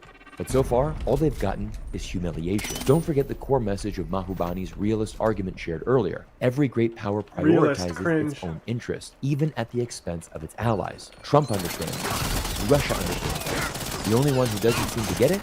Europe. The only path forward is for Europe to finally declare its strategic autonomy. If they don't, they'll remain exactly where they are now, trapped, irrelevant, and powerless on the world stage. And frankly speaking, what do the Europeans have to lose? China's foreign minister, Wang Yi, even outlined a future for what this relationship could yield. In a recent speech, Wang proposed to merge China's Belt and Road Initiative with Europe, stating China is willing to synergize high-quality Belt and Road cooperation with the European Union's Global Gateway Strategy so as to empower each other and empower the entire world. This undoubtedly would give immense benefit to Europe. Crazily enough, China made the same proposal to the United States when they launched the Belt and Road Initiative, and the US flatly rejected the offer. Later, John Kerry, who was the Secretary of State at the time, said this was one of the biggest mistakes of his career, not to work with the Chinese on this project. You told the story about Kerry and Obama and how Kerry was invited to join the One Belt, One Road initiative. I'd never heard that story before. Yeah. We'd be in a very different position today if Obama By the way, yes. Kerry goes on to say, you know, in life you have these missed opportunities. It's the single biggest missed opportunity in my life, politically. Those are striking words to come from someone who was serving in Washington for 4 decades and was very close to becoming the US president in 2004. Europe should not make the same mistake and must move quickly while such an opportunity is still diplomatically available. Europe is now standing at its most uncertain crossroads since the end of World War II. The transatlantic alliance, once thought to be unshakable, has been completely shattered before our eyes.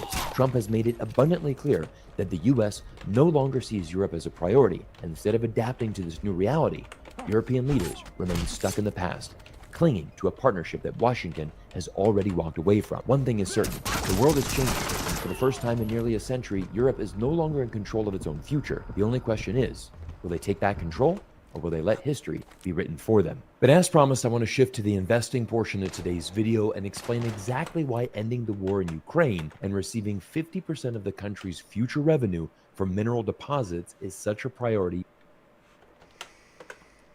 Bringing the Secretary of State, Marco Rubio. Mr. Secretary, thank you for joining us this morning. Has there been any contact with President Zelenskyy since Friday?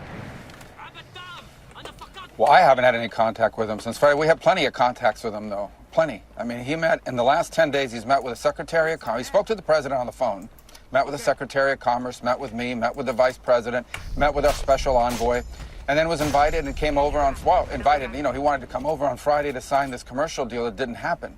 So there's been plenty of contact with them. I've talked to the foreign minister several times, not since then. And we'll see moving forward. I think the last line in the president's Truth Social post is the one to focus in on, and that is, we'll be ready to re-engage when they're ready to make peace, which is clearly what the president's goal is here. He's trying to get Russia to the table to bring about, to see if there's a way to bring about an end to this conflict. That's his goal. That's his only goal. That's his centralized focus. And hopefully we'll get to a point where that's possible. The British Prime Minister said this morning that the United Kingdom I mean, I and wouldn't France say I thought are about him working on a naked, peace plan but with because Ukraine to there's present been to the US. like so Do many you know where things stand with that statues plan? and like cartoons of him naked, by No, default, I mean, I've talked the to both image of the is in foreign my ministers head, you know? of France and the UK yesterday, and I explained to wouldn't them say I've sort of ever the sought out the events image, leading up though. to what you saw on Friday. Look, I think what's really important here is to understand the dynamic. The president is basically His farmer's there's this tan horrible is war. It's been going on I don't for know if 3 he years. has It is a bloody farmer's stalemate, tan. a Doesn't meat he tan his whole grinder-type, body in the booth? War, and he wants it to end. How does it end? It's very simple. The only way it ends is if Vladimir Putin comes to a negotiating table. And right now, President Trump is the only person on earth who has any chance whatsoever of bringing him to a table to see what it is he would be willing to end the war on. Now, maybe their claims or what they want, their demands will be unreasonable. We don't know, but we have to bring him to the table. You're not going to bring him to the table if you're calling him names, if you're being antagonistic.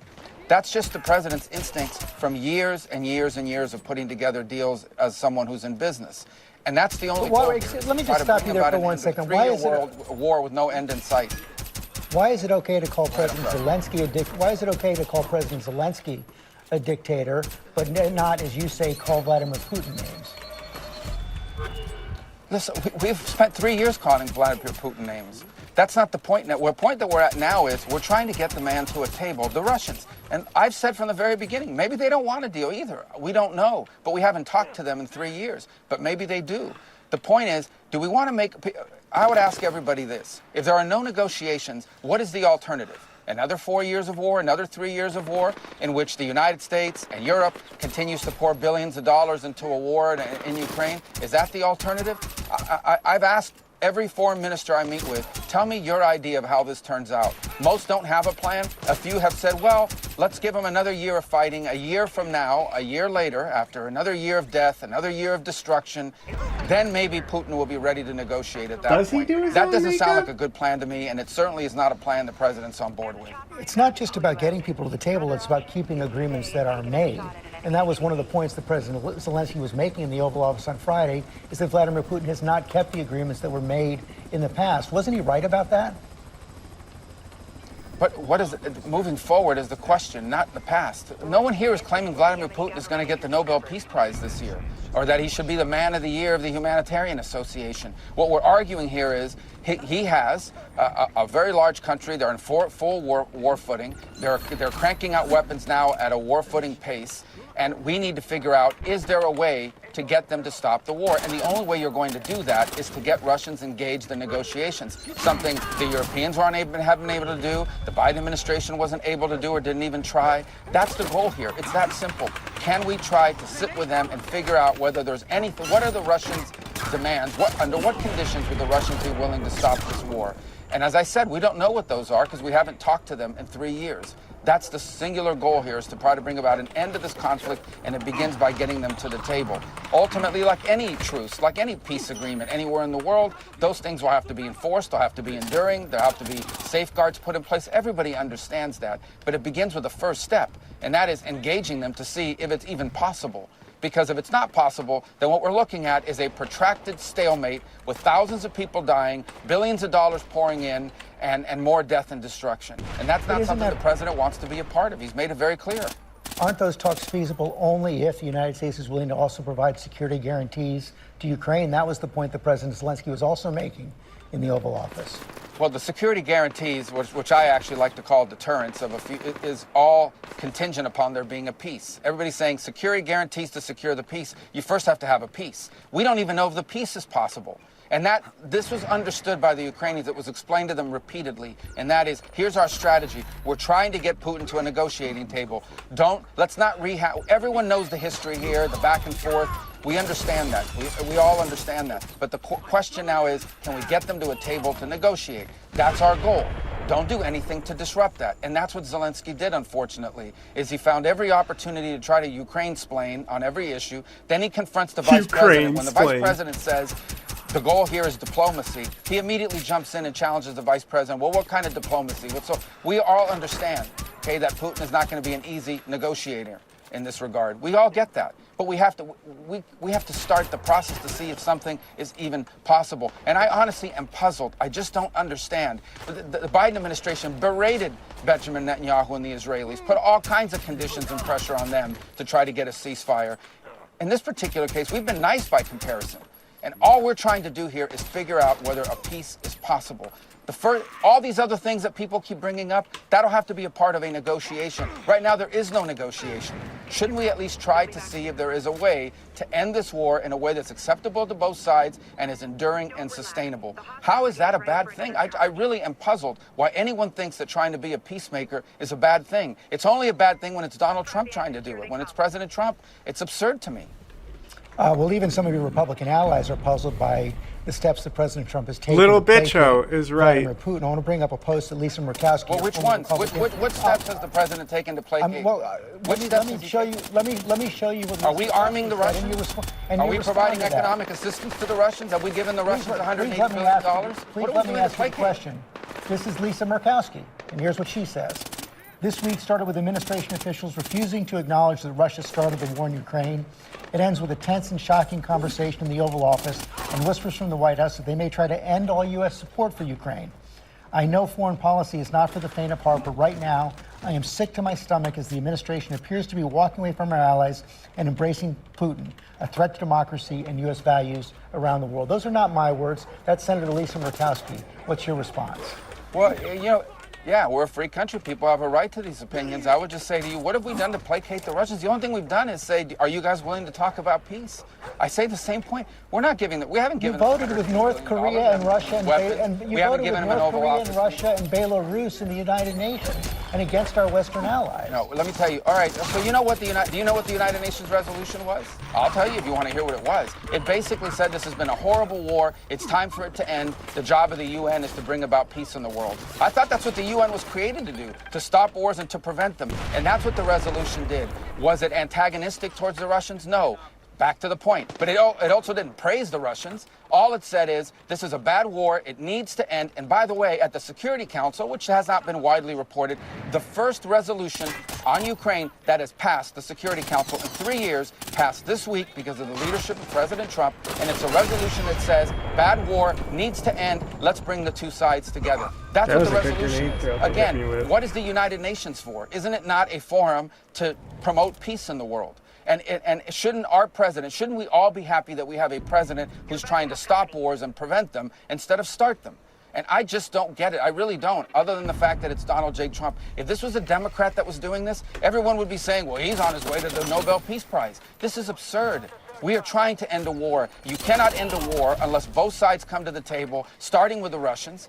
And that is the point the president has made. And we have to do whatever we can to try to bring them to the table to see if it's even possible. I'm not promising you it's possible. I'm not telling you it's 90% likely. I'm saying 0% likely if we don't get them to a negotiating table. And the sooner everyone grows up around here and figures out that this is a bad war that's heading in a bad direction with death and destruction and all kinds of dangers surrounding it that could spiral into a broader conflict, the sooner people grow up and realize that, I think the more progress we're going to be able to make. But the president's crystal clear. He campaigned on it, and he's going to govern on it. And that is, he is going to be a president that tries to achieve peace, and he has been very clear this is a war that would have never happened had Donald Trump been in the White House, and it needs to end, and we're going to do everything we can to end it in an enduring and sustainable and fair way. You said in your confirmation hearings that Russia will have to make concessions to get a peace deal. What concessions do you expect them to make? Well, why would I say that on a news broadcast? That's what negotiations are about. That's the problem here. Again, this is not a messaging exercise, okay? This is, can they get to a table? And then there's hard work to be done. You're absolutely right. I'm not telling you this is an easy peace deal. The Russians will give you a 30-minute lecture on the history of Ukraine and this, that, and the other. The Ukrainians have their own point of view. There's no doubt about it.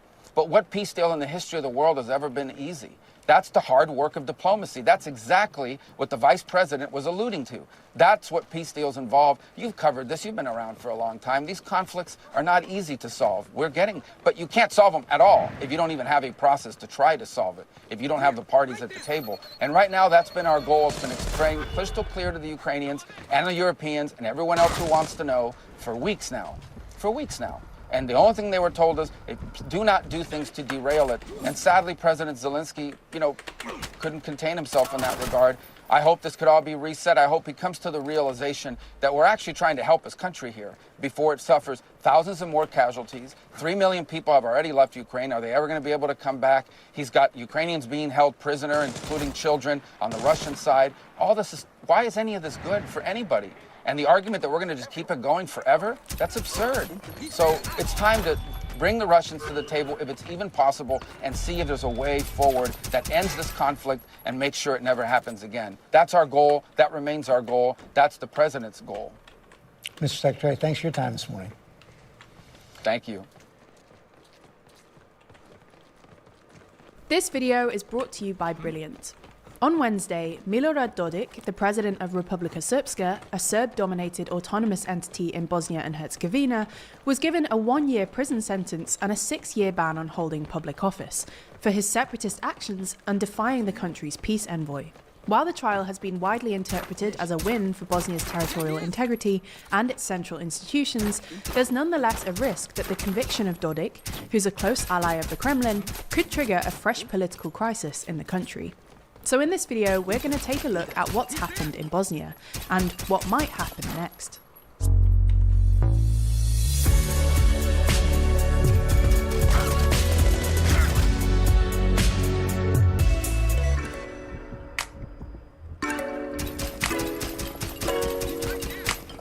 Explore which world leaders are winning and which are losing every week with our new podcast, The World Leader Leaderboard. Find it over on the TLDR Podcast YouTube channel or in your favourite podcast app. So to understand the current crisis, you need to understand a bit about Bosnia's governance structure, as established by the 1995 Dayton Peace Accords. The Dayton Accords split Bosnia into two so-called entities, Republika Srpska, that curls around Bosnia and Herzegovina's north and east borders, and the Federation, made up of 10 so-called cantons, which are basically devolved mini-governments. The Federation is mostly made up of Bosniaks, who, according to the latest census, account for 70% of the population, with Croats accounting for 22% and Serbs just 2%. There's multiple levels of governance in the country, and it's all pretty complicated. But essentially, while the Federation has its own cantons and Federation of cantons, both the Federation, Republika Srpska, and the Brčko district condominium are bound together by joint central institutions which exist at the state level. These include the Constitutional Court, the tripartite rotating presidency, and the House of Representatives and the House of Peoples. All important decisions must be backed by both houses. But there's another level at the very top of these central institutions, the so-called High Representative, who's essentially a foreign politician appointed by the UN and has near infinite political powers, dubbed the Bonn powers.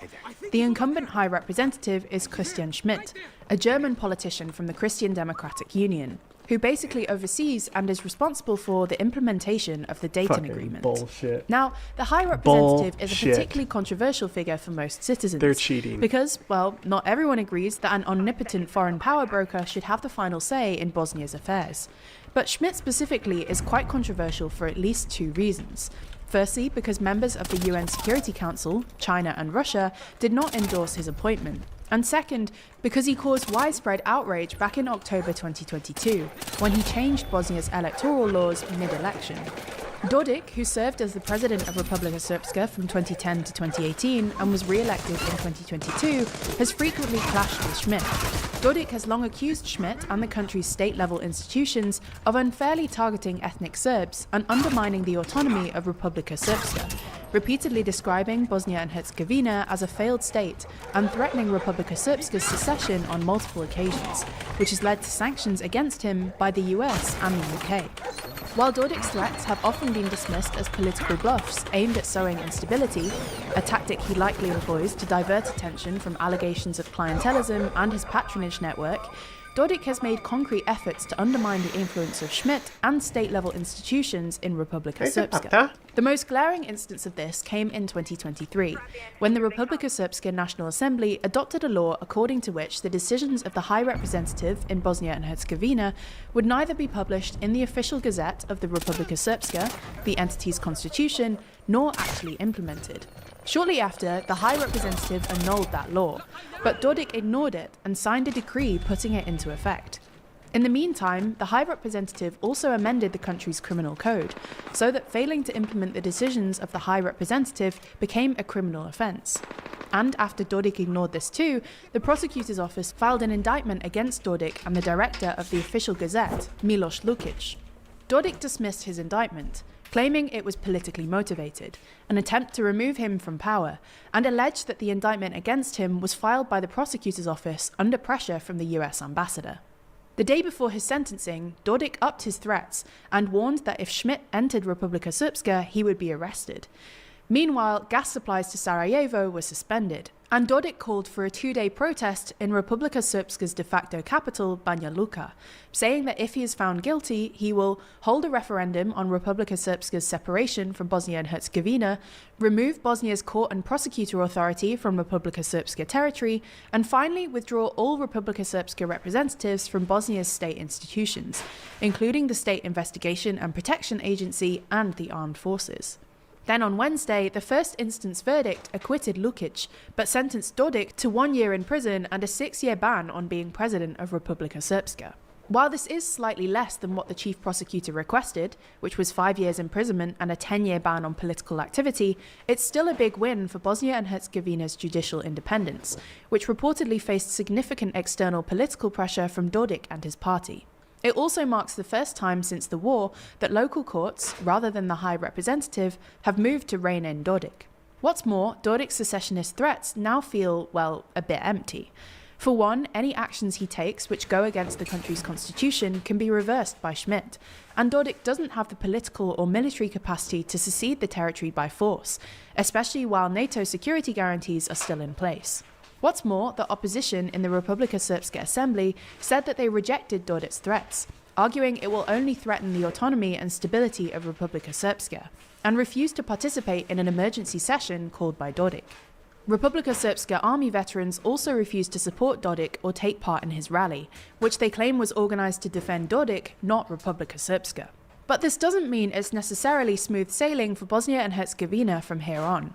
The Republika Srpska National Assembly rejected the verdict, claiming that the court had staged a coup d'etat, while the Russian Foreign Ministry said that the charges on Dodik will have harmful consequences for the situation in Bosnia and Herzegovina and the entire region. Meanwhile, the president of Serbia, Aleksandar Vučić, a close ally of Dodik, described the verdict as the biggest crisis in Bosnia and Herzegovina since the end of the war, and quickly travelled to Banja Luka in support of Dodik.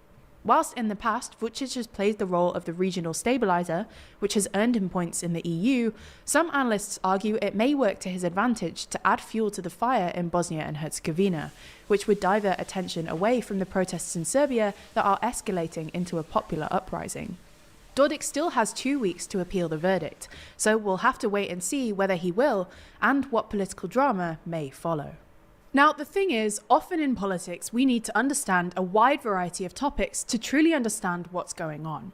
Unfortunately, our sponsor this week, Brilliant, helps us do just that, with thousands of lessons in maths, science, programming, and AI. And not only that, but their interactive lessons teach you by doing, instead of just asking you to mindlessly memorize stuff. This helps you build your critical thinking skills and to become a better thinker. For instance, Brilliant's newly updated maths courses help you establish a strong foundation in algebra. It then helps you build on this, teaching you how to conquer calculus, all while maintaining an emphasis on problem solving and reasoning. The thing I like best about this, though, is that their mathematical courses help you develop your mathematical intuition and fluency, skills that you can use in the real world. As we've told you before, data skills are absolutely necessary for navigating the modern world, and Brilliant is the best way to get them. To try everything Brilliant has to offer for free for a full 30 days, visit brilliant.org/TLDR or click on the link in the description. And by doing so, you'll also get 20% off an annual premium subscription.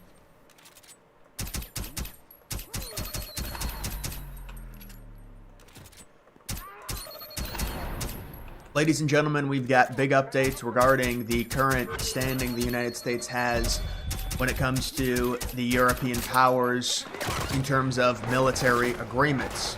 You had Elon Musk responding to someone saying that, yes, the United States should leave NATO and the United Nations. There's been questions, even back in 2018, 2019, during Trump's first term.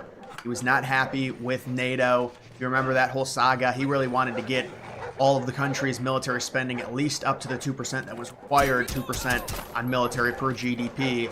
According to NATO, a lot of the countries were below that, and it was seen by the smaller countries within NATO as a hindrance and something they didn't need to do because the United States made up such a large percentage of NATO. But Trump said, no, you're skimming off of us. You need to get your budget up. And then Trump said, that's a victory. That's all I was trying to do. Well, here, fast forward now, it's clear the United States and the top European powers are at odds when it comes to Russia's current standing in the world and their military power and how scary they actually are. And so it's not just Elon Musk, it's also Donald Trump. See, I'm just jealous of his success. Could Trump unilaterally leave NATO? It really comes down to an interpretation of the Article 13 in NATO. That's how the United States would leave it. I believe Article 13 says the nation that leaves NATO must inform the U.S. For us, it would just be informing ourselves that we would leave NATO. It's like a year process of leaving NATO. And so there is a lot to factor in when it comes to NATO, that military agreement. Certainly, I've discussed it. The idea of NATO existing in 2025, it kind of seems like a prehistoric agreement when you talk about when it was put into place, right after World War II. Very threatened by the Soviet Union and their rise in the amount of Eastern European Soviet states that they did have and their overall influence after World War II, in which they were part of the Allies and they won there against Nazi Germany, and the United States defeated Japan, along with the Normandy landings helping. Sure, Germany fighting a war on two fronts was certainly not good for them, but the point of it is the Soviet Union had serious influence. They controlled a lot more territory than they do now. The fall of the Soviet Union, many countries became independent. And the idea is, does it make sense for the United States to tether themselves to an Article 5 to where, especially with all of the countries involved in NATO now, it's really, it's like two sides of the same coin. The idea of NATO being a deterrent is understandable, right? Because you've got the United States in this agreement. If you are Russia and you're looking to pick off and maybe take some European countries on the eastern side of Europe, NATO is a deterrent because you're involving the United States if Russia decides to invade one of those countries. The problem with that is it immediately escalates the war to a global conflict. If Russia decided to do that. Now you're saying it's a deterrent, that's the whole idea of NATO. And then we've got the situation with Ukraine, to where Ukraine was originally part of the Russian Empire, then the Soviet Union, then they became independent, but they were still kind of a Russian puppet state. There was a very pro-Russian leader there, and then you had the revolution in 2014. They became more West, and now it's like Ukraine is split between the far eastern side and the rest of it that wants to be part of the West, and so you've got an issue right there. The whole idea of NATO, I understand, is a deterrent. We know that Biden bragged about the expansion of NATO and how far Eastern it got into Ukraine with a lot of the countries. Now, I think the most recent one was Finland agreeing to join NATO. Ukraine, I think Republicans and Democrats agree it's not going to happen. There are some crazy liberals that say, oh, we want Ukraine in here. It's not feasible. But this is a complicated thing when it comes to it. Now, I do think it is possible, when it comes to the United Nations, I think it's possible for Trump to leave without Congress's support. I do. I believe it's based off of interpretations. But so you can see Musk is talking about the idea of leaving it. This is something that I'm sure Trump is pondering as well. It's not just Musk. Because of the dynamics of where we're at in 2025, the problem is it's very clear the United States and the European countries view Russia differently, drastically differently. At least the Republicans do. The Democrats, they're more lapdogs to Europe, and that's why the Europeans wanted Democrats in the White House. And you talk to any European, they say, we like America when they're Democrats because they're all so stupid and it's like they're neutered. And the Republicans come in, and that's what we saw with Vance and Trump. And now, I mean, we're getting so many things coming out of the Zelenskyy meeting where there's independent people who are like former Democrats. They're like, yeah, I admit, I'm thankful for Trump. He actually stood up for the American people. And I think with Biden, he'd be sleeping and be like a corpse. It would be a morgue. If Biden met with Zelenskyy, and he'd just be like signing a check, like sleeping, like, oh, is it 30 trillion or 40 trillion? I don't know which one it is. What are we sending over? But like Europe is very, very worried about the meeting that happened because it happened publicly, and it showed a lot of the American people that we're really not, when you look at the Ukraine situation, it was seen more of as an ungrateful thing by Zelenskyy, at least the way he came off to the people. And it seems like, at least from a lot of Americans read, he wants to potentially continue the war and keep the gravy train going. I don't think that's it. I think he wants gravy train, assurances in terms of the U.S.'s involvement. I mean, this is very impressive what Trump is saying here. Hold on, take a look at this. Yes, U.S. he's in it for profit. June 30th. Correct. Saying, well, no, it can't happen. You need Congress. Well, it's a year. It takes a year to happen, I believe. Unless, I mean, this is the U.S. We could really. It's not American ignorance to say we could do what we want. I mean, this is just what it is. If we leave NATO, NATO is not NATO. It's just not. It's more of a European type agreement. You've got Canada involved, but yeah, it's up to around 14%. I don't know. I don't think it's gonna happen by June 30th. It's only at 14%. But I'm just saying there is the idea of that. And then where was this Trump? This is what Trump said.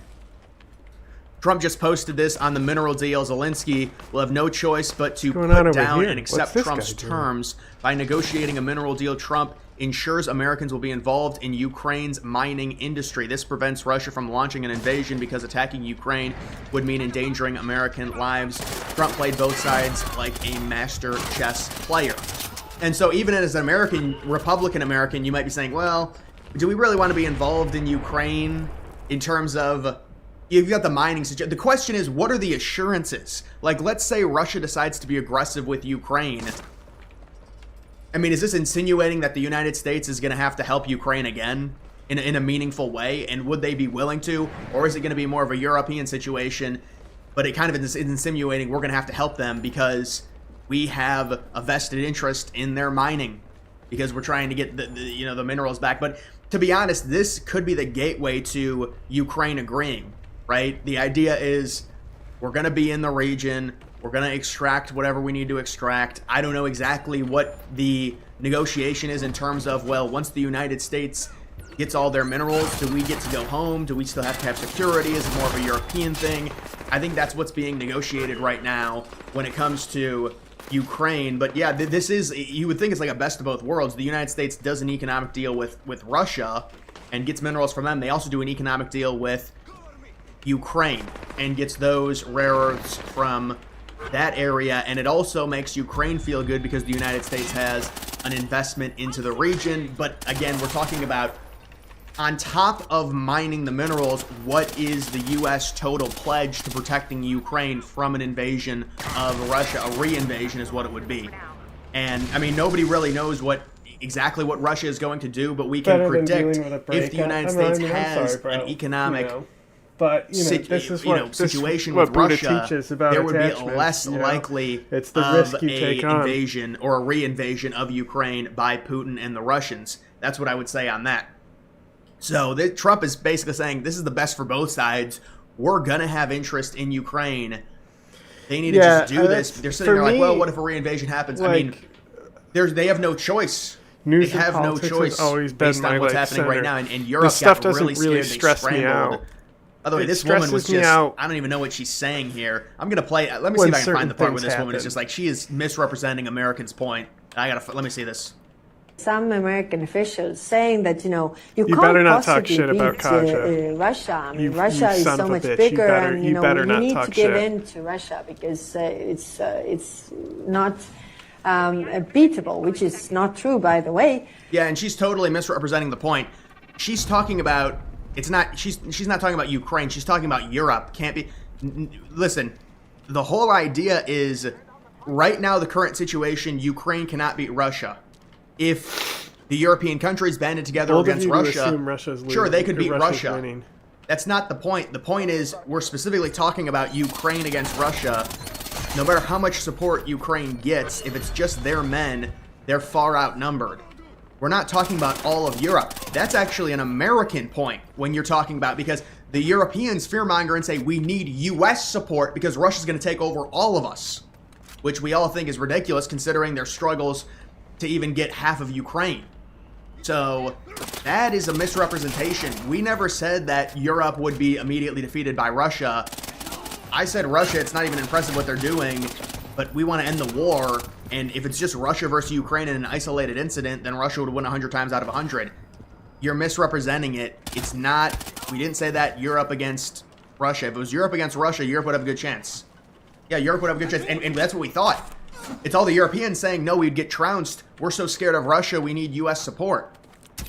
So see, this is not even correct what she's saying. She's the point is to not start World War III.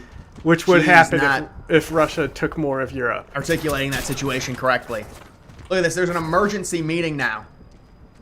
They were really frazzled what happened with Vance and Trump, and these people, they understand that the United States is a different world here. This is not going to be some gravy train. This is not the Democrats where we say we hate ourselves and we'll give in and we'll give Europe whatever they want. It's a different story. We've got leaders now.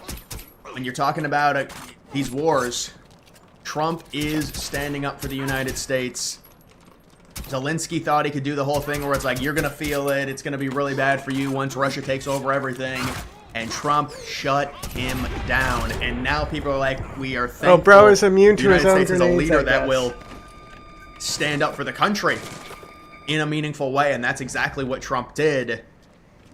And so, yeah, we'll have to see what happens here. But what I can tell people when it comes to NATO and when it comes to the United Nations, Trump can get the United States out of NATO if he wanted to, I believe. There's going to be arguments on whether or not Congress is needed, but NATO is a very complicated situation. If you get out of it, Europe is more exposed.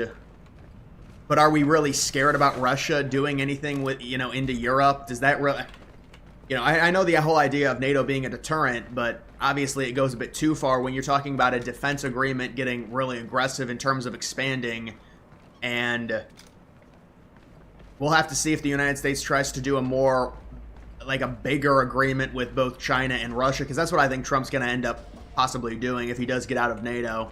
And it would be, I would still want to have relationships with the main powers like the UK, Italy, Germany, countries like that, Poland, but it's definitely a different situation if the United States left NATO and we're not tethered to that area. I know a lot of Republicans want it to happen, but I'm warning people it is a very, very complicated thing. And it could potentially help China. If the United States left NATO, you're talking about it helping Russia, you're talking about it helping China, but the idea would be the United States would be able to have a pact with both Russia and China. And hypothetically, it would not force us to be tied to regions that are far away from our home. And this is more of like a modern Republican stance where it's more isolationist, spend money on ourselves rather than on foreign wars. Trying to almost take away the East versus West type dynamic and the alienization of that. But either way, guys, that is going to do it for this video. Make sure you follow me on X. Link to that's always in the description. Bro said X. That's how you know he's cringe. It's an extraordinary position because American officials are not allowed to say that Russia invaded Ukraine. Yes. They keep being asked in television, and they keep saying, well, the conflict in Ukraine started. So we are at the point where the basic fact of this conflict is no longer allowed to be pronounced by United States government officials. Now, let me say good afternoon to Yaroslav Trofimov, the chief foreign correspondent for the Wall Street Journal, who's live on the line. Welcome to you. Great to be on the show. Thank you for having me. You're very, very welcome, Yaroslav. Can you just give me your understanding of the very latest thinking in the White House, as far as you can see, with after that bust-up on Friday and with Europe rallying around, the Prime Minister saying what he's saying in the House this afternoon? Where is the mind of Donald Trump and his team now? Well, it's really hard to say, but I think the fundamental issue here is this. I mean, we are talking about Trump efforts to broker a ceasefire in Ukraine and the war in Ukraine, but I think we're looking at it from a different angle, from the wrong angle, because I think what the Trump administration is looking for is to find a way of improving relations with Russia, possibly to partner with Russia, possibly pry Russia away from China, which is seen as the biggest threat. Yes. And in this case, Ukraine is just a price that has to be paid for this new relationship with Putin. And obviously, it also comes at a time where the American leadership, starting with J.D. Vance, the vice president in Munich a couple of weeks ago, but it's been repeated by other senior leaders, keep saying that, well, we don't actually no longer have shared values with Europe. Europe is not democratic the way we see it. And that is a very, very significant development. I think this is the key, sort of the linchpin of this whole shift that we're seeing in Washington. Yes, I mean, I couldn't help noting that the Wall Street Journal, which is a hugely influential newspaper, taking this deeply critical position today, suggesting Donald Trump was retreating from the defense of freedom. Now, no doubt, the White House would say Donald Trump is only interested in bringing about peace. He's got a big address to both houses of Congress tomorrow. But there's no denying, is there, Yaroslav? It is the Kremlin who seem most pleased today, and they've got reason to be. Well, I mean, they're not hiding it. I mean, the spokesman for President Putin, Dmitry Peskov, said just the other day that we're very glad that America is changing its geopolitical positions and aligning them with ours. So how much clearer can you get? Obviously, for now, it's just words, though, there has been one act. There has been this vote in the United Nations General Assembly in which the United States joined Russia and North Korea in voting against a resolution backed by almost all European nations, except Hungary, and 93 countries in the world that condemned the Russian invasion. So now there is this position on the record. But other than that, so far, as of today, American aid is still flowing to Ukraine. Yes. And sanctions are still being enforced against Russia. Will that continue tomorrow? We'll see. Massive question. I see it reported, Yaroslav, that President Trump is talking to his advisors, or will be very, very soon, about the possibility of halting military aid to Ukraine. As far as you can read it, is that likely? Is that possible? We'll see. I mean, let's not forget that last year, American aid to Ukraine was held up for several months because the Republican majority in the House refused to vote the appropriations bill that would finance this aid. And Ukraine did not collapse, and Ukraine kept fighting. It incurred some losses and lost some ground, but it was not catastrophic. So we'll see what happens now, but clearly the fallout from the meeting in the Oval Office on Friday continues. We are seeing senior leaders, pretty much everyone in the U.S. administration, essentially calling for Zelenskyy to be removed, for him to step down, saying, he's not the right man. And, that puts Ukraine and its European friends in a very difficult position because, according to Ukrainian law, Zelenskyy is legitimately elected president of Ukraine, and you cannot have elections in Ukraine in wartime just like you didn't have elections in Great Britain. The United Kingdom during World War II.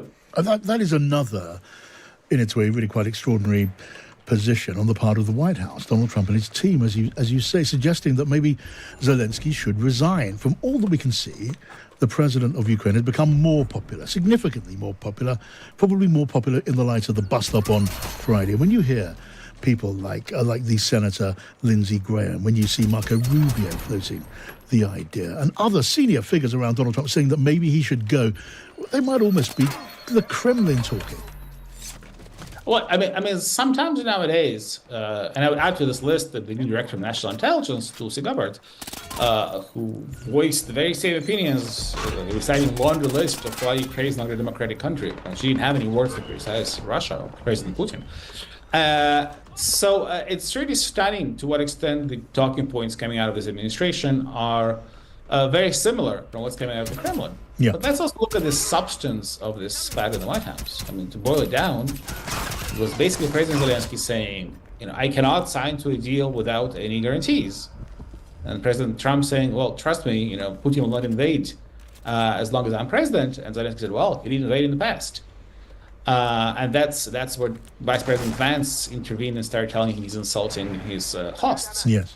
But the fact is that if Ukraine were to surrender to Russia, which seems to be the American plan, so why does it need America for that? I mean, President Zelenskyy should go to Moscow and surrender directly. Yeah. Surrender to Moscow being the American plan. It just difficult to believe these words are being uttered. Just last question, and again, thank you for joining us on the program.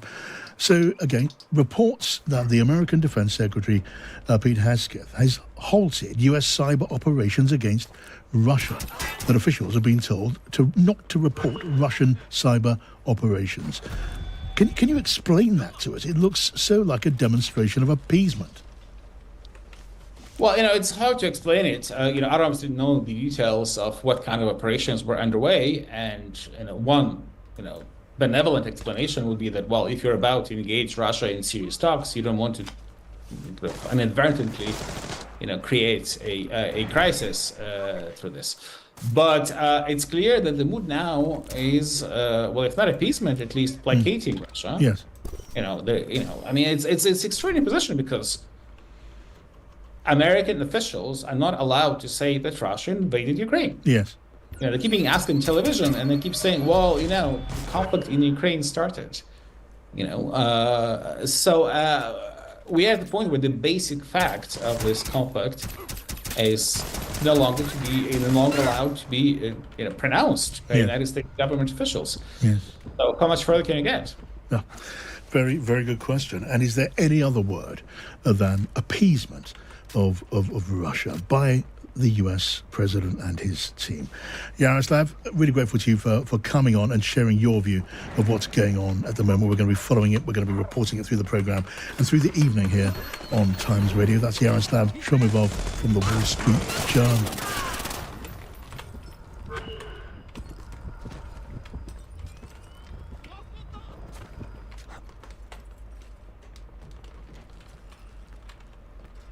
Ukraine is grateful to America for everything it did to support Ukraine. We are grateful for America's support, which has also been in America's interests.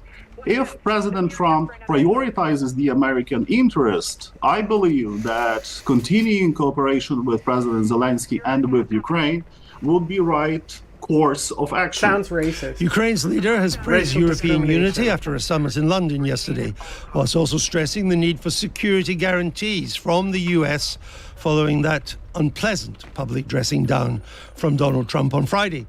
Let's speak now to Danilo Lubkivsky. He's a former Deputy Foreign Minister of Ukraine. He's now the director of the Kyiv Security Forum. Welcome to Times Radio. Let me just get your reaction immediately on how Zelenskyy was treated in the Oval Office. Well, we witness an unfortunate situation in the Oval Office. In my opinion, neither President Trump nor President Zelenskyy benefited from it. Only Putin did. In my opinion, the most important thing right now is to set emotions aside. Ukraine is grateful to America for everything it did to support Ukraine. We are grateful for America's support, which has also been in America's interests. If President Trump prioritizes the American interest, I believe that continuing cooperation with President Zelenskyy and with Ukraine would be right course of action. President Trump takes pride in his reputation as skilled negotiator. What we saw in the Oval Office was a disaster. That was a bad example. No one benefited from it. That's why I believe that Trump's team will find enough wisdom to move past the issue and resume discussions with Ukraine without unnecessary conditions. And on Ukraine's side, I also believe that President Zelenskyy is eager, ready to ensure everything, you son of a bitch! To resume talks and to establish or re-establish dialogue with Washington. The most important part here is willingness. But where do these talks go? If the United States will not give security guarantees, then Britain and France and others will not deploy peacekeeping forces on the front line. So isn't there a danger that these talks actually, if they ever get going again, they fall at the first hurdle? There are plenty of dangerous scenarios before us, and the most dangerous scenario is that the United States decides not to be a partner in this process, but simply as they pretend to be a negotiator, mediator, not understanding that Russia waged war not only against Ukraine but against the United States. Contrary to that, we in Ukraine applaud the leadership of Britain and what we saw during the Allies summit initiated by your Prime Minister Starmer. I think this is the right way how to move ahead. Since the summit itself sent two major messages. The message number one, that Britain and Europe reaffirmed their readiness not to abandon Ukraine, and this sends very strong signal both to President Trump and Putin. And for signal number two, message number two, that Prime Minister Starmer, President Macron, Prime Minister Meloni of Italy, including other distinguished participants of discussions in London, in particular NATO Secretary General, that they are ready to do their best to ensure that negotiations between Kyiv and Washington and Europe are resumed. And by doing so, by implementing or presenting the plan which was announced yesterday as a peace plan which may come from London and European capitals, including Ukraine, that would be the roadmap which would be necessary to convince it's even difficult for me to say, but since it sounds ridiculous, but nevertheless, to convince the United States remain the leader of free world, not a puppet in hands of Russia. But it wasn't really a peace plan. It was an attempt to get a ceasefire, which is different from a peace plan, and even that might not succeed. There must surely be a danger, a worry in Kyiv, as there is in London and Paris and Berlin, even in Rome, that President Trump doesn't like Europe. That's clear. J.D. Vance is a typical old-fashioned Republican isolationist. There must be a danger that they just turn their backs on Europe and say, we don't care. Russia's a regional threat. The region is Europe. It's none of our business. You must be worried about that. If so, it means that this is the challenge that we have to face and not to be afraid of it. President Putin mistakenly thought that he can conquer Ukraine in 3 days. Ukraine showed necessary bravery to stand up to his aggression and to fight for freedom, for the international law, for its independence, together with the Western allies. I think that this is the right conclusion for everyone who understands, comprehends, realizes the enormous threat which comes from the will of some bigger international figures to stick to the rule might is right instead of international law. If might is right prevails, it would definitely mean that the global catastrophe may endanger not only Ukraine, but all our countries. Indeed. I hear what you're saying. I fear might is right is the default position of Mr. Trump, but we shall see in the days ahead. Danilo Lubkivsky, thank you for joining us here on Times Radio.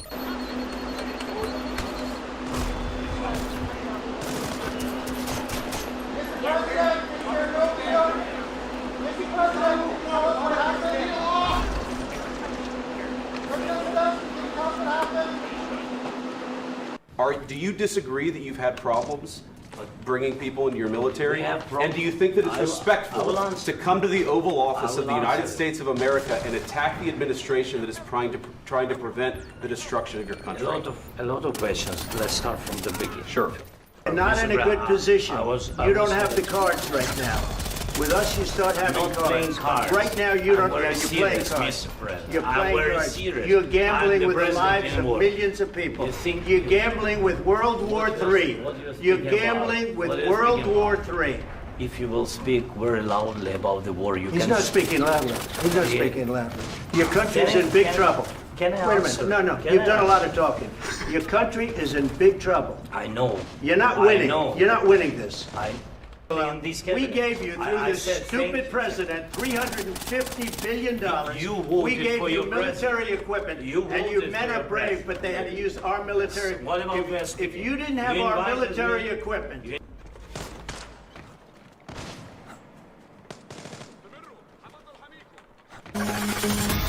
All right, folks, stocks are not the only thing under a bear attack. The bears are dipping their claws into the oil patch at this hour. We can look at oil at the moment on your screen. It was already down well before President Trump confirmed tariffs on the country's biggest energy importer, which is Canada. Those tariffs will begin at midnight. Crude, right now in the aftermarket session, is lower by $1.60. That's Brent. Brent is at $71.21, down 2.25%. As for West Texas Intermediate, we've got WTI at $68.12 a barrel, down 2.33%. OPEC, in essence, started this. It proceeded with saying it will proceed with a hike in oil production next month. Supply up, price down. Now, on the flip side, look at this. Natural gas is bucking the downward trend. Nat gas futures at the moment are popping 8%. The price of natural gas has seen a pretty torrid run-up of about 59% since November's election. A big part of Trump's path to energy dominance is the plan to greenlight new liquid natural gas projects. Keep in mind, America is already the world's largest LNG exporter by a long shot, shipping 88 million tons in 2024 alone. On the day President Trump was sworn in, he declared an energy emergency, a national energy emergency. And 6 out of the 46 day one executive orders and actions were tied to energy. So what is the energy emergency? How will the plans that Trump has, in fact, in the pipeline, how will they affect the industry? Jill Evanko is the CEO of Chart Industries, which manufactures the very equipment needed to service the energy and industrial gas markets. Jill, first of all, how is it that natural gas is, in such a pronounced way, doing the complete opposite of oil on a day like this? Well, first, thanks for having me today, Liz. Certainly what we're seeing around the world, not only in the United States, but is a renaissance for liquefied natural gas. Certainly energy intensity, the need for more energy power sources coming into play makes natural gas a very viable solution. And that's not just a United States comment, certainly U.S. being a key provider of that with the natural resources that we do have. But we're also seeing a move globally, given that there's import infrastructure as well as export infrastructure in place already. So this is a very viable answer to the immediate need for growing energy intensity, whether that's through increasing data center build, artificial intelligence, or simply just alternatives to oil, the oil field. Yeah, let's keep in mind the need for natural gas to power utilities and electricity in the grid, especially for all this demand that everybody seems to expect for artificial intelligence, is very much at the forefront of this discussion. That said, when I look at some names in the natural gas field, an area like Cheniere, ticker symbol LNG, Cheniere is selling off by 4%. Some of these companies are your customers, I would imagine. And when we look at the ETFs, 3 of them, at least for natural gas, are indeed moving higher because they are very specific to nat gas. Tell me exactly what it is you feel you do best for the LNG and overall nat gas industry. It's going to cause major shocks in the market. Absolutely. We provide process technologies, engineering, design, so the process itself for gas to liquefaction of the molecule, in particular for LNG with our IPSMR process technology. That serves customers, as you named Cheniere, one of our great customers and end users, amongst many others globally. One of the things that's a key differentiator for Chart is that not only do we provide our customers with that process technology, which in many cases operates above nameplate capacity, but these customers can also get their key pieces of mission critical equipment that supports the process from us in one of our multiple manufacturing facilities around the world. We are the only United States manufacturer of brazed aluminum heat exchangers, which is the heart and soul of liquefaction, in particular for modular mid-scale processes for LNG export. So we're very excited to be able to serve our customers from the beginning of the value chain with the process all the way through to service, aftermarket, repair, which is a very long-standing relationship from the process provider, the equipment provider, to companies that are going to operate these facilities for decades to come. You know, I look at your stock, and over the past year, you have done very well, up about 30%. I believe that is pretty much up there, or maybe even outpaces the S&P. That said, it's been a kind of a rough year to start. Year to date, you're down about 14%. What do you think gets investors more excited about this company? We have very strong orders growth as well as commercial pipeline behind us. So that's something that sets up our ability to continue to profitably grow through the coming near term in 2025 as we lay our outlook out just this past week, all the way through to the medium term. In addition to that, we are in a position now where we've been generating operational cash flow to drive our net leverage ratio down, and we're below 3 on our net leverage target. So that gives us more flexibility with optimizing our balance sheet. And we still have room to grow on our margin expansion. And so that's something that we see as all kind of things combined with macro tailwinds specific to chart tailwinds, deleveraging, and our ability to execute on our chart business excellence initiatives to drive further profitable growth ahead here in 2025 and beyond. Well, you're doing something right, Jill. You've doubled the S&P's performance over the past year. Thanks for joining us. You hear the mouse? Jeff, help us understand, because the United States is now pausing all military aid to Ukraine. And at the same time, Reuters, your organization, is reporting that the White House is considering lifting sanctions on Russia, including some oligarchs. Explain all this to us. Well, I think the explanation, Steph, is that these are just the next steps in President Trump's effort and his administration's efforts to get closer to Moscow. And the fact that they're considering, according to my colleague Aaron's reporting, lifting sanctions will be hugely welcomed in Russia, whose economy could absolutely use the extra help. And as far as pausing aid to Ukraine, you've heard President Trump, both as a candidate, particularly as a candidate, and use the word retribution. And you've seen his the first 6 weeks of his second term, absolutely employ that governing philosophy on multiple levels. Well, that's being employed here too, with regard to Ukraine. He's upset about the way the Oval Office meeting went. Both he and Vice President Vance feel that the president of Ukraine, President Zelenskyy, should have been more grateful. And they're taking it out with a policy decision on aid, some of which has already been pre-approved by the previous administration. Susan, can you dig into this for us? Yes. Volodymyr Zelenskyy on Friday, I wouldn't say had his dukes up, but he was definitely defending his country. It's a flat out lie that Vice President Vance has said he never said thank you. He clearly said thank you on Friday, as he has said many, many other times. But the White House is still pushing this argument that Zelenskyy hasn't been grateful enough, hasn't shown enough gratitude. That's why they're doing this. Beth, frankly, I think this is a clear-cut example of the White House being very, very untruthful. And the record is very clear that Trump's pivot toward Russia and away from our commitments to Ukraine and our partnership with Ukraine was already unfolding well before the fight erupted in the Oval Office at J.D. Vance's instigation. I mean, I think that, Donald Trump already ordered his delegate to the United Nations to vote with Russia and North Korea and Belarus against Ukraine and our Western allies days earlier, on the third anniversary of Russia's full-scale invasion.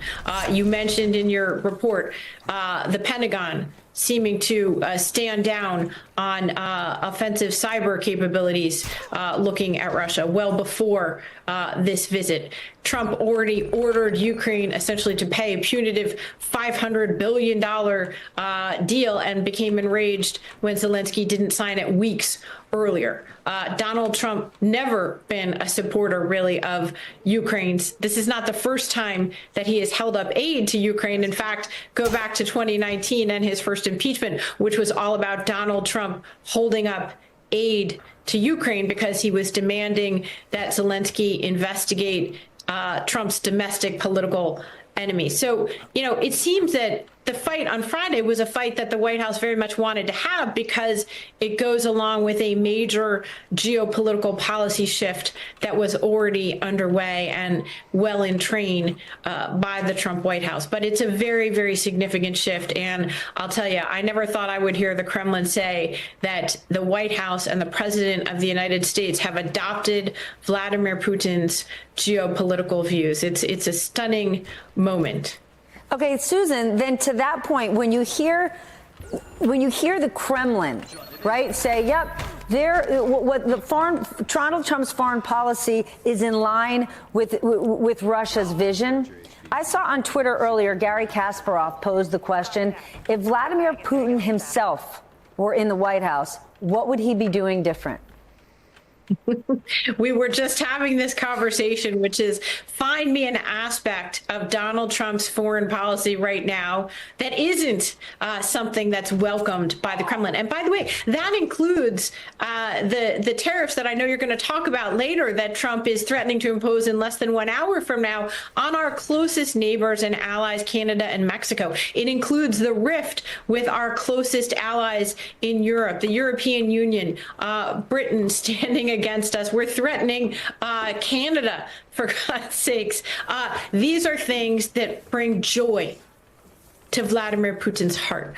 Donald Trump tried when he first came into office in 2017 to lift sanctions on Russia and was constrained by Republicans up on Capitol Hill, including the then still living John McCain. I think it's a sign of how far the Republican Party has become Donald Trump's Republican Party that even in 2018, when Trump met with Putin in Helsinki, there actually was quite an outcry. There was even, public pushback from members of Trump's own administration, as well as Republicans on Capitol Hill. Now, what Trump has done in the last few days, in the middle of an active, deadly war in Ukraine, that's the deadliest war since World War II, that's far more serious than the words that he said in Helsinki. And yet we've seen literally almost nothing from any members of Donald Trump's party. And I think that's a sign of how far we've spiraled as a country. But the stakes couldn't be higher now because it's not just words,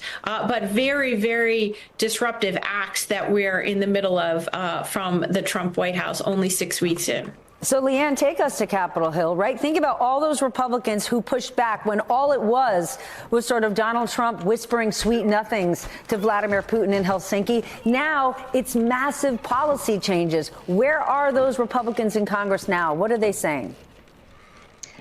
Most of them who are actually saying things are backing the president. The ones who are uncomfortable with this are not saying a lot. You can look specifically at Speaker Mike Johnson, who just less than a year ago was willing to give up his job as speaker to provide $60 billion of aid for Ukraine, something that was becoming more politically unpopular within his party. And now he is continuing to deride Zelenskyy, stand up for Donald Trump and his policies. And so that's just one really critical example. And when Donald Trump is giving his address to Congress tomorrow night, I am super fascinated to see what Trump says about Ukraine if he repeats the inaccurate lie that Ukraine started this war, and if he does, how Republicans respond to that in this chamber in front of him. So I think that tomorrow is going to be a huge eye-opening moment for the party, depending on what Donald Trump says and how his own party responds to him. Leanne, I think we might be wearing the same sweater. You know what that means? No more questions for you. Jeff, it's going beyond Send that. them up to me. Okay, you know what? I'm definitely not wearing the same outfit you are. Vladimir Putin would love to see Zelenskyy out of office, forced out, stepped down. And now it actually seems like some American leaders are saying that. Mike Johnson suggested Ukraine might need a new president. What do you think? Yeah, I wrote a story about this on Sunday. You're hearing that kind of started with Lindsey Graham. Senator Graham spoke to reporters at the White House on Friday after the president's meeting in the Oval Office and suggested that he didn't know if the United States could work with Zelenskyy anymore. Then that was echoed by others on the Sunday shows, including Speaker Johnson, and sort of hinted at as well by National Security Advisor Mike Waltz. So there seems to be a growing push from the Republican Party and allies, anyway, of President Trump. I thought they were the masters at seeing the difference in colors. To pressure Zelenskyy to either change his position on peace with Russia and on the United States' view of the whole situation, or to leave. Roger that. You're now officially in a target-rich environment. Take them all down. There are no innocents here.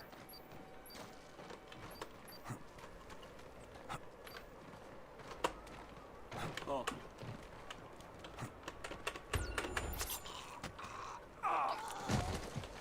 Well, the thought of Donald Trump walking into the House chamber again may make you want to crawl into the fetal position, which I totally understand. That speech is actually where I want to start. And here's why. Because tomorrow night, he's going to give you his version of events. And I want to give you mine. Now, I could sit here and tell you all about the inner workings of how a big speech like this typically comes together in a White House, how the writing process typically works, how the preparation typically works, how the strategy typically works, what a president is thinking about in the days ahead, all of the things. I could talk about all of that. But the thing is, in this moment, that would all be pretty useless. Because this is not a normal speech. It's not a normal presidency. It's not a normal reality we are all living in, to state the obvious. And I think it's important to remember all of that heading into tomorrow night. Because Trump is going to have a big platform. And he's definitely going to try his hardest to convince you that his plan and his last 6 weeks in office have helped you somehow. Now, I mean, just this morning, Trump previewed his speech by saying, quote, "Tomorrow night will be big. I will tell it like it is." But let me translate that for you real quick. When Trump says he'll tell it like it is, what he really means is that he's going to tell you what his own warped version of what he wants you to believe. I mean, I obviously don't know what's in the speech. I can't entirely predict all the things he's going to talk about at all. But I think it's pretty safe to say that he's going to lie, he's going to exaggerate, he's going to sugarcoat, he's going to say a lot of things that aren't true. But as you're watching that and resisting the urge to throw something at the TV, if you do, just make sure it's a soft thing. Just remember that you know what's true. No matter what he says tomorrow, you know what he's already done. You know what you've been seeing with your own eyes. You know how you and your family and your neighbors have been feeling. I mean, you probably felt a little less safe booking that next flight after a series of recent crashes and air disasters, as Trump and Musk continued their quest to gut the FAA. I bet you've heard about the measles outbreak in Texas, killing a child that might be the same age as your kid or your grandkid, as Trump and Musk got the Department of Health and Human Services. You might have seen the news today that for the first time in history, your Social Security checks might not come on time. You've probably gone to the grocery store over the past few weeks and seen that the prices have not actually gone down, but up. And you know that when Trump imposes his tariffs on Canada and Mexico in a few hours, costs will go up even more. If you have money in the stock market, you probably noticed that the markets tanked today after Trump confirmed those tariffs are coming. And I know you saw what happened in the Oval Office on Friday, when Trump berated an ally under attack and sided with a murderous dictator. Point is this, you see what's happening, you know what's happening. And if you spent the last few weeks worrying about what all of this means for you and what this means for the country and your community, you're not alone. I mean, you're in the majority, actually. Brand new polling shows that a majority of Americans say the State of the Union is not very strong. A majority of Americans say the cuts to the federal government are doing more harm than good. Majority of Americans say Trump has not paid enough attention to the country's most important problems. And the only president who had a lower approval rating than Donald Trump at this point in their presidency is Donald Trump. Again, you see what's happening. You know what's happening. And you are in the majority. We see that very clearly in the data. And we're also seeing it in communities and town halls all across the country. I mean, look at the greeting Vice President J.D. Vance got in Vermont over the weekend, when citizens crowded the streets carrying signs like "Democracy, not fascism," and my personal favorite, "Go ski in Russia, J.D." And listen to this chorus of boos at Congressman Keith Self's town hall in Texas over the weekend. The Doge program.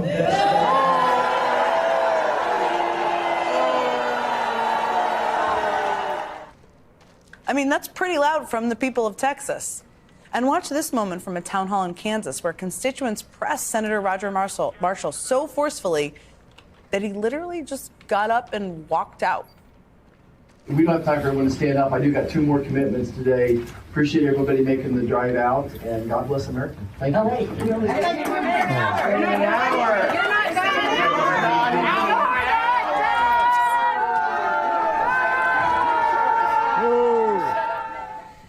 They seem a little displeased there in Kansas.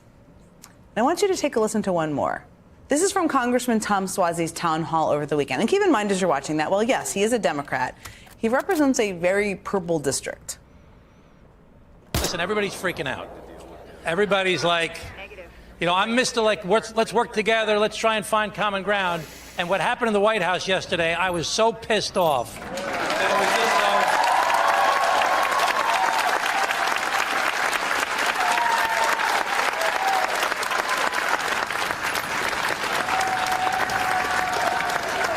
I knew you had to get that out of your system.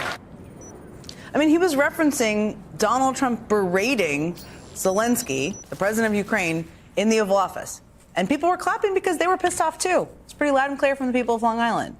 Now, Trump, of course, came out this morning and said nothing to see here, and that all of these people and at all of these town halls are just paid troublemakers. That's his claim.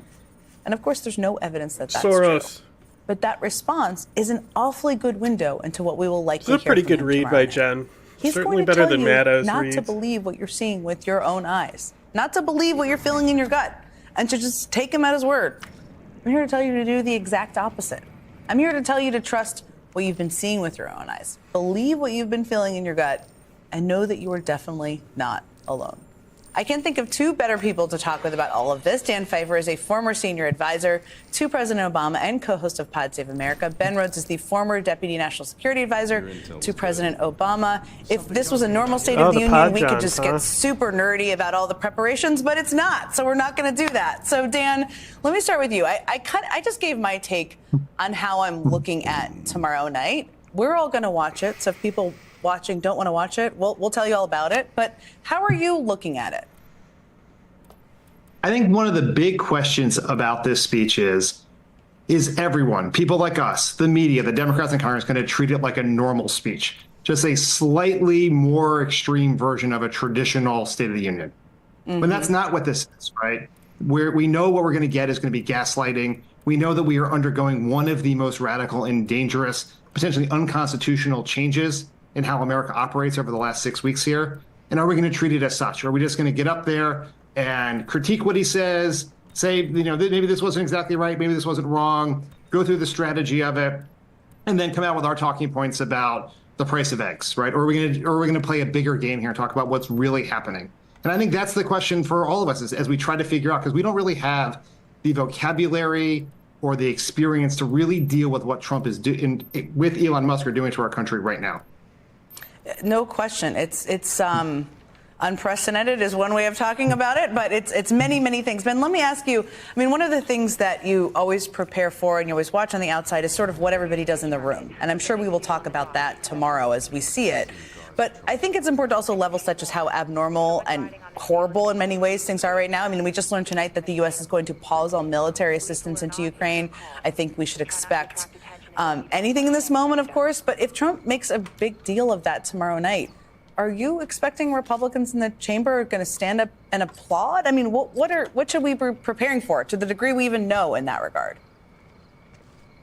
Well, just to build on what you said in your opening, Jen, and what Dan said, he's going to try to present all of these deeply radical things he's doing on his own terms. Yeah. And then there's going to be this instinct to digest them as if they're kind of policy shifts, right?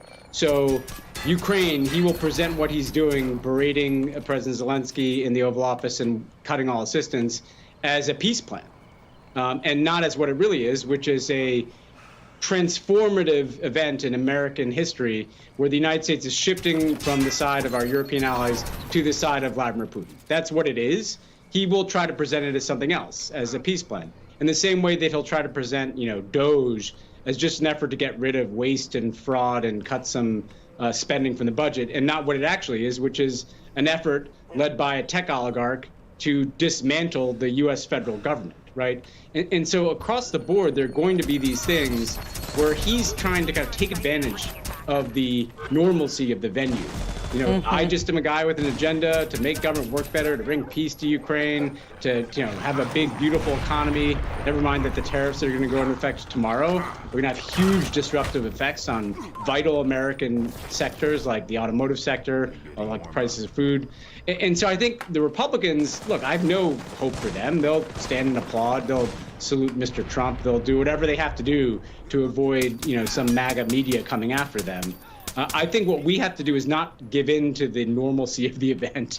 We are living through a very abnormal thing that is happening, and we're going to be living through it for at least 2 years until the midterm elections. And I think that's how Democrats need to respond. And frankly, everybody who's in the kind of reality-based world, whatever their party affiliation, needs to respond.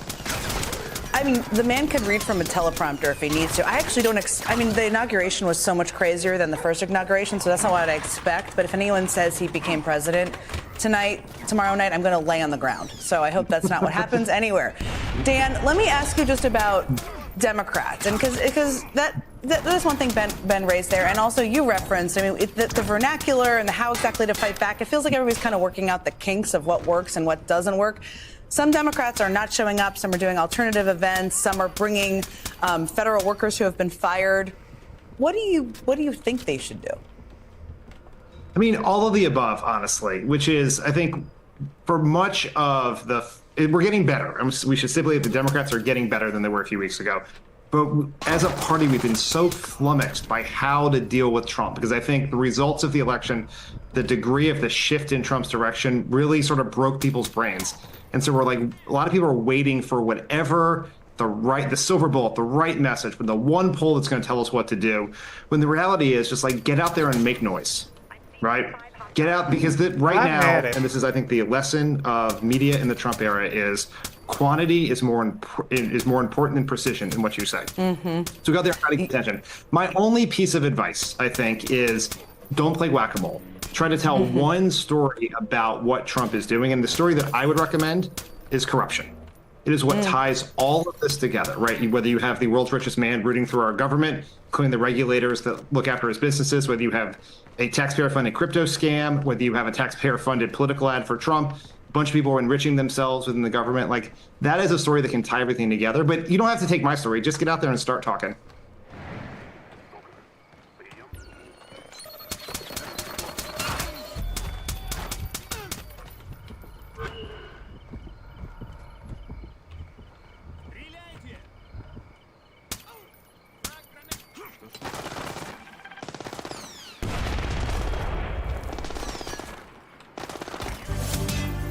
Welcome to Hannity, and tonight we are back in the Washington swamp, the sewer as we love to affectionately call it, and we are here to give you all an inside look into the incredible first few weeks of Donald Trump's second term. Just a few hours ago, we were at the Eisenhower Executive Office building just across from the White House for an exclusive interview with Vice President J.D. Vance. That full interview is only moments away. We'll also be joined right here on set by White House Press Secretary Caroline Leavitt.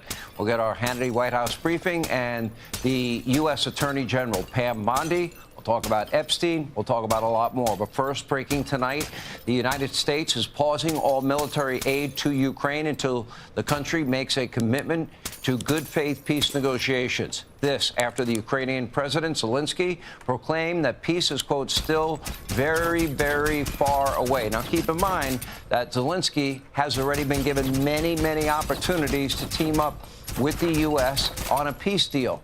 And according to my numerous sources, Zelenskyy is now asking to come back to the White House, and he would now finally sign off on what he should have signed off on last week, and that is the rare earth minerals agreement that would bind our two countries together. But it's not going to happen when the president of Ukraine seems to want war in perpetuity. That is a very lame without the answer. US, I mean, it's the pod, without John European Bros. money, Of course, he could never they're even gonna have a fight. lame answer. Anyway, on Truth Social, President Trump called Zelensky's recent comments, quote, the worst statement that could have been made, and America will not put up with this much longer. This guy doesn't want there to be peace as long as he has America's backing. Don't forget, the rare earth mineral deal, that would be just phase one of President Trump's peace plan. The deal would put U.S. business interests on the ground in Ukraine, which itself would provide a significant deterrent to Vladimir Putin. It would also help Ukraine pay back the debt to the United States while also ensuring that U.S. funding continues and provide massive amounts of money that country will desperately need to rebuild their country. This keeps going. There's not going to be a country to rebuild. Phase 2 would be a ceasefire agreement, and Phase 3 would be the negotiated settlement. This would be the hard part, and peace, hopefully, in Europe as a result. Zelenskyy can't even bring himself to sign off on Phase 1. Last week's tense meeting at the White House, in spite of what the fake news legacy media mob is telling you, was not an ambush. It was supposed to be a show of unity. It was supposed to be celebrating what was a done deal. It was supposed to be mostly ceremonial in nature. In fact, it was the third time Zelenskyy was supposed to sign off on that very same deal before trying to relitigate the agreement in the Oval Office at the last minute. But of course, the hysteria and anti-American sentiment in Europe is now spiking. Good luck on their own. One major gas company, Norway, vowed to boycott our U.S. Navy, refusing to refill our ship. Really? Norway, they stepped in. They're now promising that will not be the case. On X, only moments after Zelenskyy's contentious meeting at the White House, multiple European leaders posted their unwavering support for Zelenskyy's seemingly endless war. Then they hosted Zelenskyy for a meeting where they showered him with praise. Now, as Lindsey Graham said, Europe wants to take this on all by themselves, protect their own continent. They're free to do so. But as Donald Trump pointed out on Truth Social, Europe, in the meeting they had with Zelenskyy, stated flatly they cannot do the job without the U.S. Probably not a great statement to have been made in terms of a show of strength against Russia. What are they thinking? He's right. President Trump raises a great question. What is Europe thinking? The United States spends nearly $1 trillion annually on defense. All of the countries in the European Union spend just about $326 billion combined. When it comes to funding Ukraine, the same disparity continues. The U.S. has been carrying far more of the financial burden than Ukraine's actual neighbors on their continent. And to top it off, Europe is actually sending more money to Russia, buying oil and gas than aid to Ukraine. In fact, the EU bought a whopping $22 billion in fossil fuels from Russia in 2024 alone. Europe is making Putin filthy rich so he can continue to feed his war machine. America, we should be supplying Europe with all of their energy needs, and hopefully, under Donald Trump's plan, that will soon be the case as we move towards energy dominance. But if you want to know how Putin is funding his war, look no further than the European Union. Now, remember, Trump gave Angela Merkel that white flag of surrender after Germany did that multi-billion-dollar energy deal with Putin. So if Europe wants this war to continue with no end in sight, well, they're going to end up being on their own, and it's not going to end very well. And I'd like to see the killing stop. I'd like to see the destruction stop. And I'd like to see at least the rebuild of a country before it's too late. But as President Trump stands ready and willing to make a deal, earlier tonight, I asked Vice President J.D. Vance about this and so much more.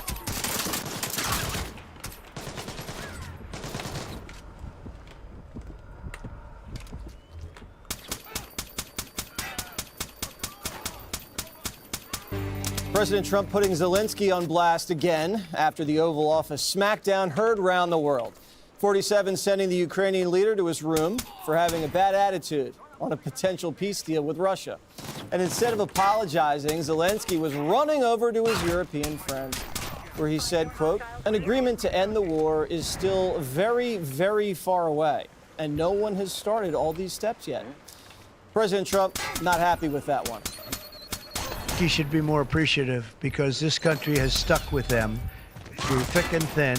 We've given them much more than Europe, and Europe should have given more than us. No, I want you one haven't. thing to happen. Europe is given I want more. All of those young people to stop being killed. They're being killed by the thousands every single week. The money is one thing, but the death. And they're losing thousands of soldiers a week. He said he thinks the war's going to go on for a long time. And he better not be right about that. That's all I'm saying. Now, maybe somebody doesn't want to make a deal. And if somebody doesn't want to make a deal, I think that person won't be around very long. President Trump also teasing that he'll have more to say on a minerals deal with Ukraine during his joint address to Congress, which you can catch special coverage starting tomorrow at 9 Eastern, right here on Fox News Channel. Meanwhile, the Democrats and the media are screaming, Russia, Russia, Russia. The White House has become an arm of the Kremlin. The Kremlin is delighted. The only winner in that exchange is Putin. He's very much in Putin's camp. As far as I'm concerned, he is an enemy to the United States. And Secretary Rubio is pointing out how President Trump would be getting a Nobel Peace Prize over his efforts to end the war if only there was a D next to his name. Shouldn't we all be happy that we have a president who's trying to stop wars and prevent them instead of start them? And I just don't get it. I really don't, other than the fact that it's Donald J. Trump. If this was a Democrat that was doing this, everyone would be saying, well, he's on his way to the Nobel Peace Prize. This is absurd. Judge Jeanine Pirro, I'm not sure if we heard from you yet on this issue. I'm so happy you came to me. I wasn't here on Friday. I was sick. Welcome back. Thank you for welcoming me back like that. Okay, here's the deal. Zelenskyy was briefed on why he was supposed to be going to the Oval Office. His people were briefed on what was going to happen in the Oval Office. So he goes there knowing that the United States has given him $350 billion. Gift. The EU has given him $100 billion, which is a loan. Okay, so we're the suckers at the other end. So Trump comes in. He wants to end the killing.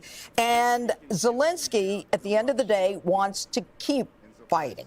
Okay? He doesn't want to stop the fighting. He says, quote, since the end of the war with Russia is, quote, very, very far away. Now, Zelenskyy wanted the moral condemnation of Putin. Zelenskyy wanted, and he started lecturing Donald Trump and J.D. Vance about counting on you to stop Putin. And Zelenskyy is then trying to renegotiate the deal, which is what got J.D. Vance's backup. He said, you don't come here in front of the cameras to renegotiate the deal. You're here for a reason. Now, here's the stupidity of it all. This guy Zelenskyy is playing checkers and Trump is playing chess. He wants to end the death. He wants to end the war. And how do we do that? Putin is an evil man. Trump knows that. He may say, you know, I've got it. I understand him. But more than anything, Trump wants to keep Putin from connecting with China to protect us.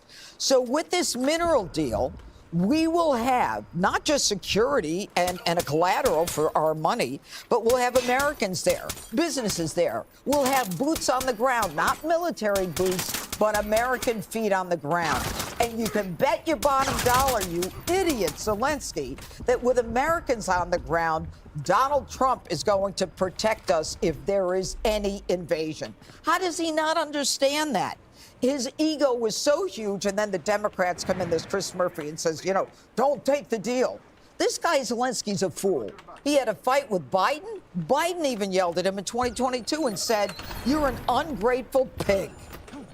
Does this deal go through with the minerals? It should, right? When you look at what Ukraine has at hand, there's a negotiation to be made. There's a point at which they can come together. And I think all of us have had a chance to watch what happened in the Oval Office play out many times. Some of us have even tried to go back farther and see what that conversation was like before it came to this severe disagreement, or however you want to describe that moment that we all watched together. And it was a cordial discussion before that.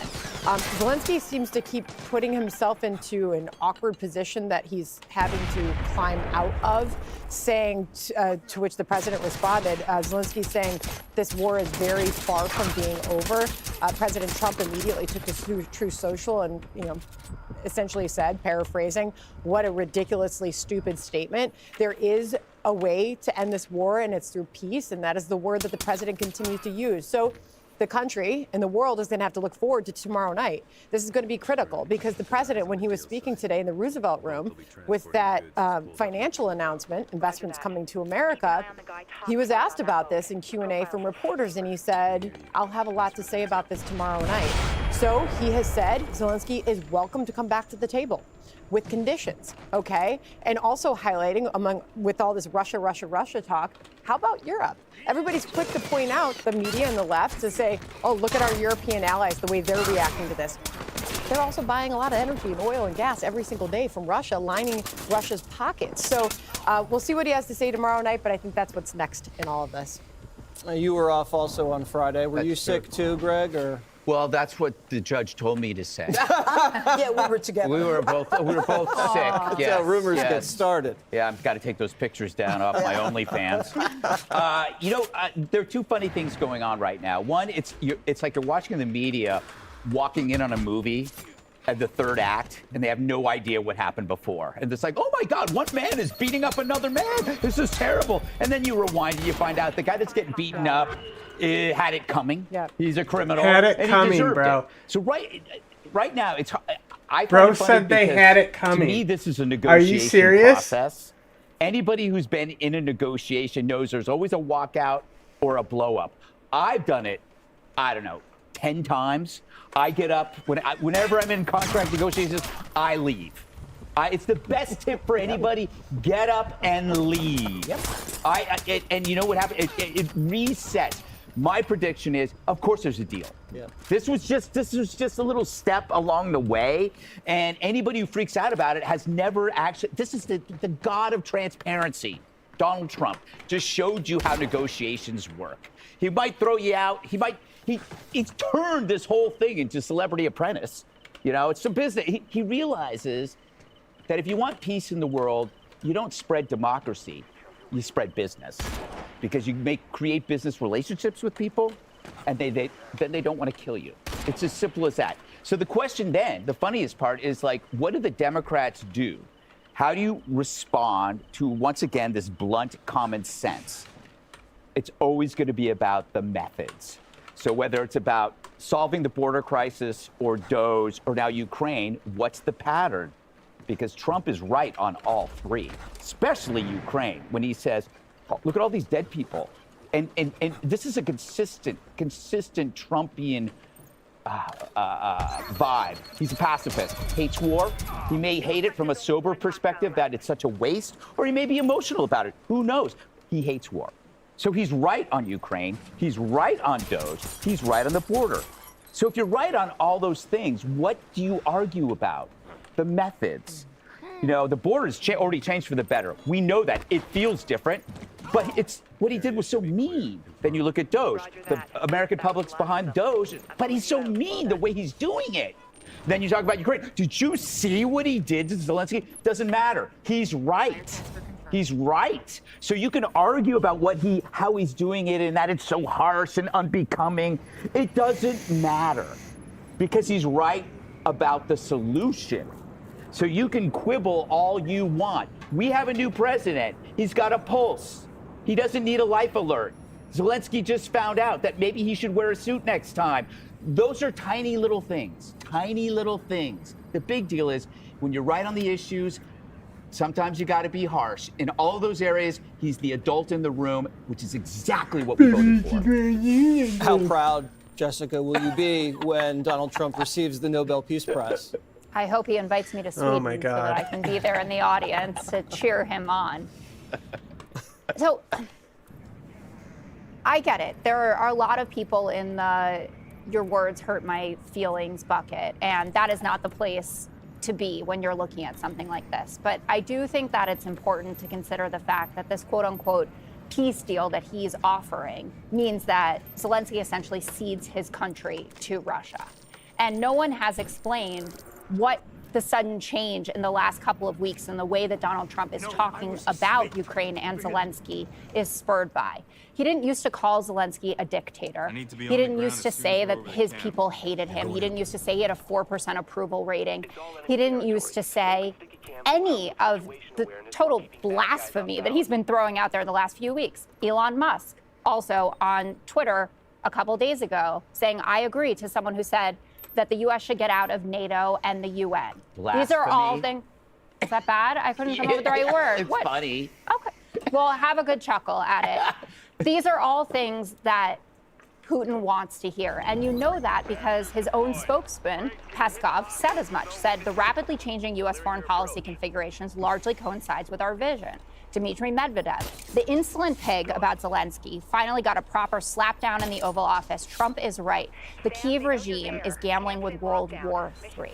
So if you are satisfying someone that we all agree is a dictator and authoritarian to that level, don't you think maybe the methods aren't that great? And that's not to say that we don't need to come to the table and say this is what our peace plan is. These are the territorial lines that we are comfortable with. No one thinks that he's going back to a pre-2014 era.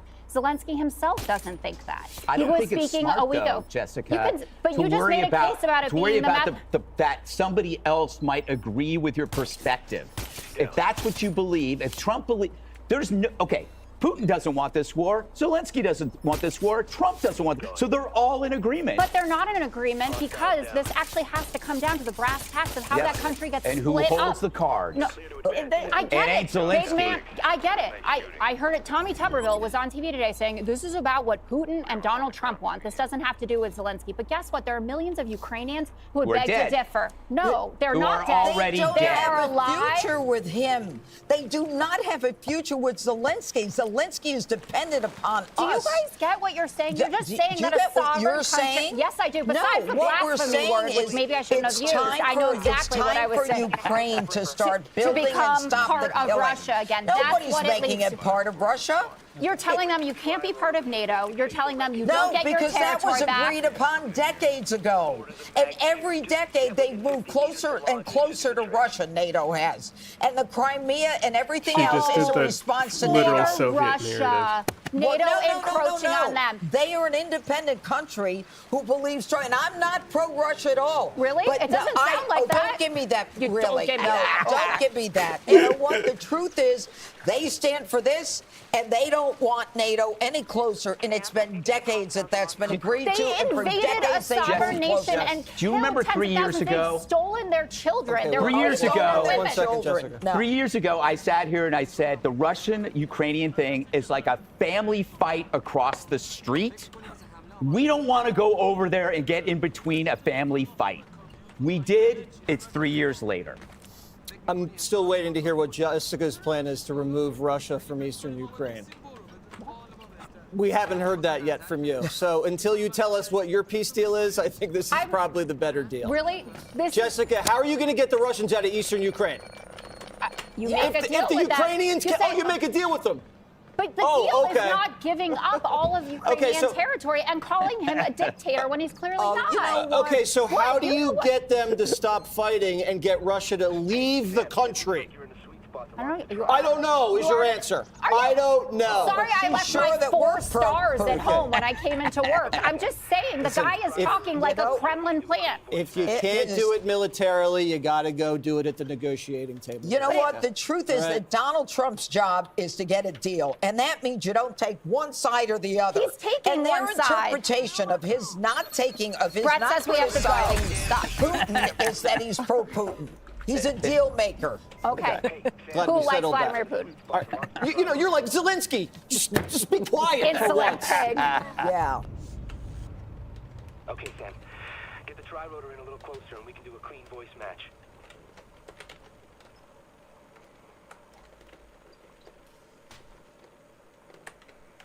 Joining me now is the Trump administration's deputy Middle East envoy, Morgan Ortagus, back with us once again here on the Hill. Hello, Morgan. Hi. Nice to see you as always. Good to be back. Thank you for quite literally running here and just getting here from the White House.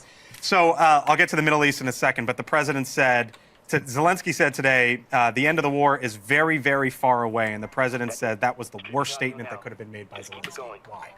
Because the president has said, and he campaigned on the fact that he would be able to get these two countries to peace. You know, the United States has spent hundreds of billions of dollars supporting Ukraine and supporting their people with objectives that in the last administration weren't very clear, as long as it takes. I don't think that that's a strategy that the American people bought into. Sure, the American people wanted to support Ukraine. In fact, President President Trump sent defensive weapons to Ukraine, sent anti-tank Javelin missiles to them in his first administration. So he actually is the one president with the record of supporting Ukraine militarily. But at some point, you have to look and say, not only is it about the money, but it's also about the munitions supplies, the weapons. You know, you have Admiral Paparo in Indo-PACOM said during the last administration, listen, America's going to have to start making some real trade-off decisions with the amount of military aid that we're supplying both Ukraine and Israel. The war's been going on 3 years. The average age of a Ukrainian soldier is 43 years old. I mean, that is drastically old for this type of war. You talk about weapons. Let me move you to Israel now, because the Secretary of State, Marco Rubio, expedited $4 billion worth of weapons to Israel over the weekend, bypassing Congress. What's the message that the administration is trying to send there? And are you also talking to Ukraine simultaneously with that? Or is this just specific to Israel? Well, this move by Secretary Marco Rubio was incredibly important because we effectively had a partial arms embargo on Israel in the last administration. I mean, listen, I came in, I swore in, I think I raised my right hand about 12:30 or 1:30, not too long after the president. And one of the first things that we looked at was the amount of military aid that a lot of it Israel had paid for, like the 2,000-pound bombs, for example, that had been held up by the Biden administration. I mean, even when you look at Gaza, when you see my boss, Steve Witkoff, who was the first American official to go there in 15 years, when he saw the devastation, part of our concern for having Gazans return there is unexploded ordnance. Why was there so much unexploded ordnance? Because the Biden administration stopped resupplying the Israelis. They had to go into their arsenal and use 30-year-old munitions. And when you do that, of course, you know, when you have something that's 3 decades old, a lot of times it won't explode. And that leaves for a very dangerous scenario. So Secretary Rubio and President Trump made a very clear statement with $4 billion in emergency aid for Israel that our relationship with Israel and specifically our military aid to Israel is going to be very different from the last administration. What is the administration's belief tonight on phase 2 of a ceasefire deal? There was just that banner that I was looking at report that it's stalled. Mm-hmm. As your assessment tonight in the Middle East on what happens with Israel and Hamas going forward is what? Well, in phase 2, Hamas was supposed to essentially wave the white flag and not be a part of the government. I don't think Hamas is there, clearly. So what my boss, Steve Witkoff, was working on was an extension of phase 1. What's sort of been the guiding principle for President Trump? He talked about this going all the way back to his convention speech last summer in July. He wants to get all of the hostages home. He wants to get the American hostages home, but all of the hostages home. He's been really passionate about that, and that has been the guiding principle from which Steve Witkoff has been negotiating. We have to remember that this is a terrorist group, Hamas, that has American blood on its hands.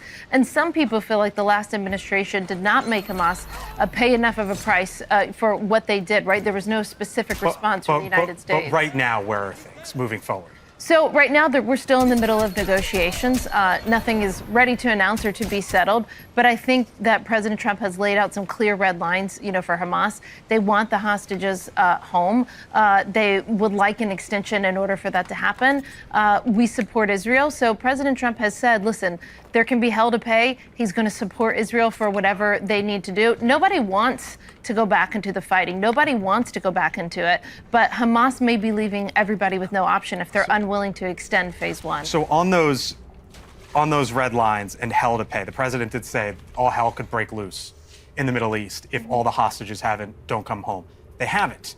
He also said that he could end the Ukraine war in 24 hours. Because Trump always is like, the world is laughing at us. So how do you make the argument that what the president he always is used to, that's what he constantly Well, first of all, we haven't had a Nobody situation yet where respects us Russia and anymore. Ukraine are at the table. So the president has, Yeah, you he's certainly the helped our only fucking person that could bring reputation. Russia and Ukraine together to negotiate. I don't think anybody else has the capacity or the ability to bring both sides to the table but President Trump. That hasn't happened yet, and that's part of what you're seeing us talk about openly to Zelenskyy. At some point, you have to realize, as President Trump said, you don't have the cards. And what Zelenskyy didn't realize that is so mind-boggling is through the minerals deal, President Trump was handing him the cards, right? But he said, you don't have the cards now, but here, I'm bringing America in as your partner and ally. Is that going to get signed? There are some conversations here in Washington tonight that this minerals deal will get signed. There's even a Republican congressman saying it's happening. Do you believe that to be the case? We'll see. Moscow is elated that Donald Trump, J.D. Vance, and Elon Musk have capitulated. They have waved the white flag. Marco Rubio is just the little cherry on top. He looks like an absolute hostage. Pumps, what more reporting do you have on this? It's interesting to find out that all of these national security Republicans are now aligned with the Kremlin insofar as look at what the Moscow Times is reporting. The Kremlin says U.S. foreign policy shift aligns with its own vision. Did you ever in a million years think that there would be a story in the Moscow Times that says the U.S. policy and the Russia policy aligns, but under Donald Trump's administration, that's what you get? This is a slap in the face to everybody that has ever served in any armed forces in the United States of America. This is a slap in the face to all of us that work hard and pay our taxes and expect for our leaders to align with the democratic powers of the world like we have for the last 80 years since we barnstormed the beaches at Normandy. This is a disgrace. The MAGA party is a pro-Russian, pro-oligarchy, taxpayer-funded billionaire. Hey, you're not born here? That's fine. Pay $5 million, come in here, and then we'll subsidize you to make sure you're even richer. This is the biggest thievery on the planet. They're giving our military to Vladimir Putin, whose country is number one right now, poor, number two, depleted militarily. And then we're going to start just giving anybody, you have $5 million, come in. We'll make sure we subsidize the rest of the way for you to be as rich as you want to be. And guess who's going to pay for it? Hard-working Americans. All of the working class people that voted for Donald Trump, they're going to get screwed the most. Absolutely they are, because they're, number one, their taxes are going to go up, their benefits are going up, they're losing their jobs, and people like Elon Musk and Donald Trump, they have frailty to one person, Putin and money. That's it. That's the list. One thing that has been a positive sign is how Europe has united around Ukraine and against Trump and the regime of Putin. Here we go is just a little clip from 60 Minutes regarding the meeting they had after Trump's meeting with Zelenskyy, the European leaders with Zelenskyy. Good with Zelenskyy. In London, a flash summit was arranged with leaders including those of Canada, France, Germany, Italy, the head of NATO, and the British Prime Minister, who announced new negotiations by Britain and France, potentially taking the lead for peace out of the hands of President Trump. All right, I think we've seen enough. What do you think? First of all, what a bozo. But isn't it funny, people on outside looking in, they can see it as clear as day. And I really wonder how Fox News is selling an alliance with Russia to the Reagan Republicans, the boomers. Here's what I have to say. Rupert Murdoch, you have made billions of dollars off of a country that you weren't born in, that you were able to come in and set up a business, and you have poisoned and indoctrinated millions of Americans, and you're going to sit there and let the chief of Fox News still peddle this bullshit and hand our country over to Vladimir Putin. You are sick. You are a coward. It is disgraceful. The fact that the American public is standing for an Australian man who's come over here and grifted off the American public, indoctrinated, turned about 40% of our citizens into a downright crazy, cruel cult. And then we allow Elon Musk to come over here and be this welfare queen. And the Democrats have got to start messaging this. It is insane. I have friends that live in Europe that are messaging me right now that are mortified. They are absolutely mortified and heartbroken. But you know what? Nobody likes the United States right now. And I have a message for all of our international listeners. There are tens of millions of Americans who cannot stand this guy, who hate this. We're sick to our stomach. The reason Pumps and I are cranking out 2 episodes a day is we're trying to message to people out there to say, you are not alone. What you're seeing is really happening. It is insane. It is criminal. It is a coup. And I think this is a Russian coup. I think that this is a Russian coup. I think Donald Trump is compromised. I think the fix is in. And the very next thing they're going to fix are the elections. Putin will show them how to do it. Right, because doesn't Putin win elections every year by like an overwhelming majority, or every time he has an election in Russia, he just wins? Yes, they're rigged. They're totally rigged. Right. So, I mean, who's to say Elon Musk, with all his power and access to all of our data, he's not capable of that with all his big balls and all his other. Well, there is two companies called Election Alliance and then somebody else, Smart something, and they have studied all of the swing states and they have found some abnormal voting patterns, and what at the end of it is called a Russian tail, and it's the exact same thing at the end of when they do a bell curve that you see in Russia. I think extraordinary claims require extraordinary evidence, but do I think that Elon Musk, Vladimir Putin, and Donald Trump would rig the election? 100% I think they would. And I think this whole hope that we're going to get to midterms is an absolute pipe dream. It is not going to happen unless the Democrats in the Senate and the House start pressuring some Republicans to get these people out of office. The reason why they're firing generals and firing anybody with integrity is because autocrats don't leave power. Right. They will not transfer it. And so the Republicans have already capitulated. The Trump administration has capitulated to Russia, and we're basically on the precipice of completely falling off a cliff. And isn't it interesting? I know we continue to talk about it, but Democratic leadership is not saying Putin is a murderous dictator. He has invaded Ukraine illegally. The entire world sees it. Donald Trump and Elon Musk are part of Putin's plan for world domination. Why aren't they saying that all day, every day, instead of, like we talked about early, like running around milquetoast? We don't need to be nuanced. We need to meet people where they are.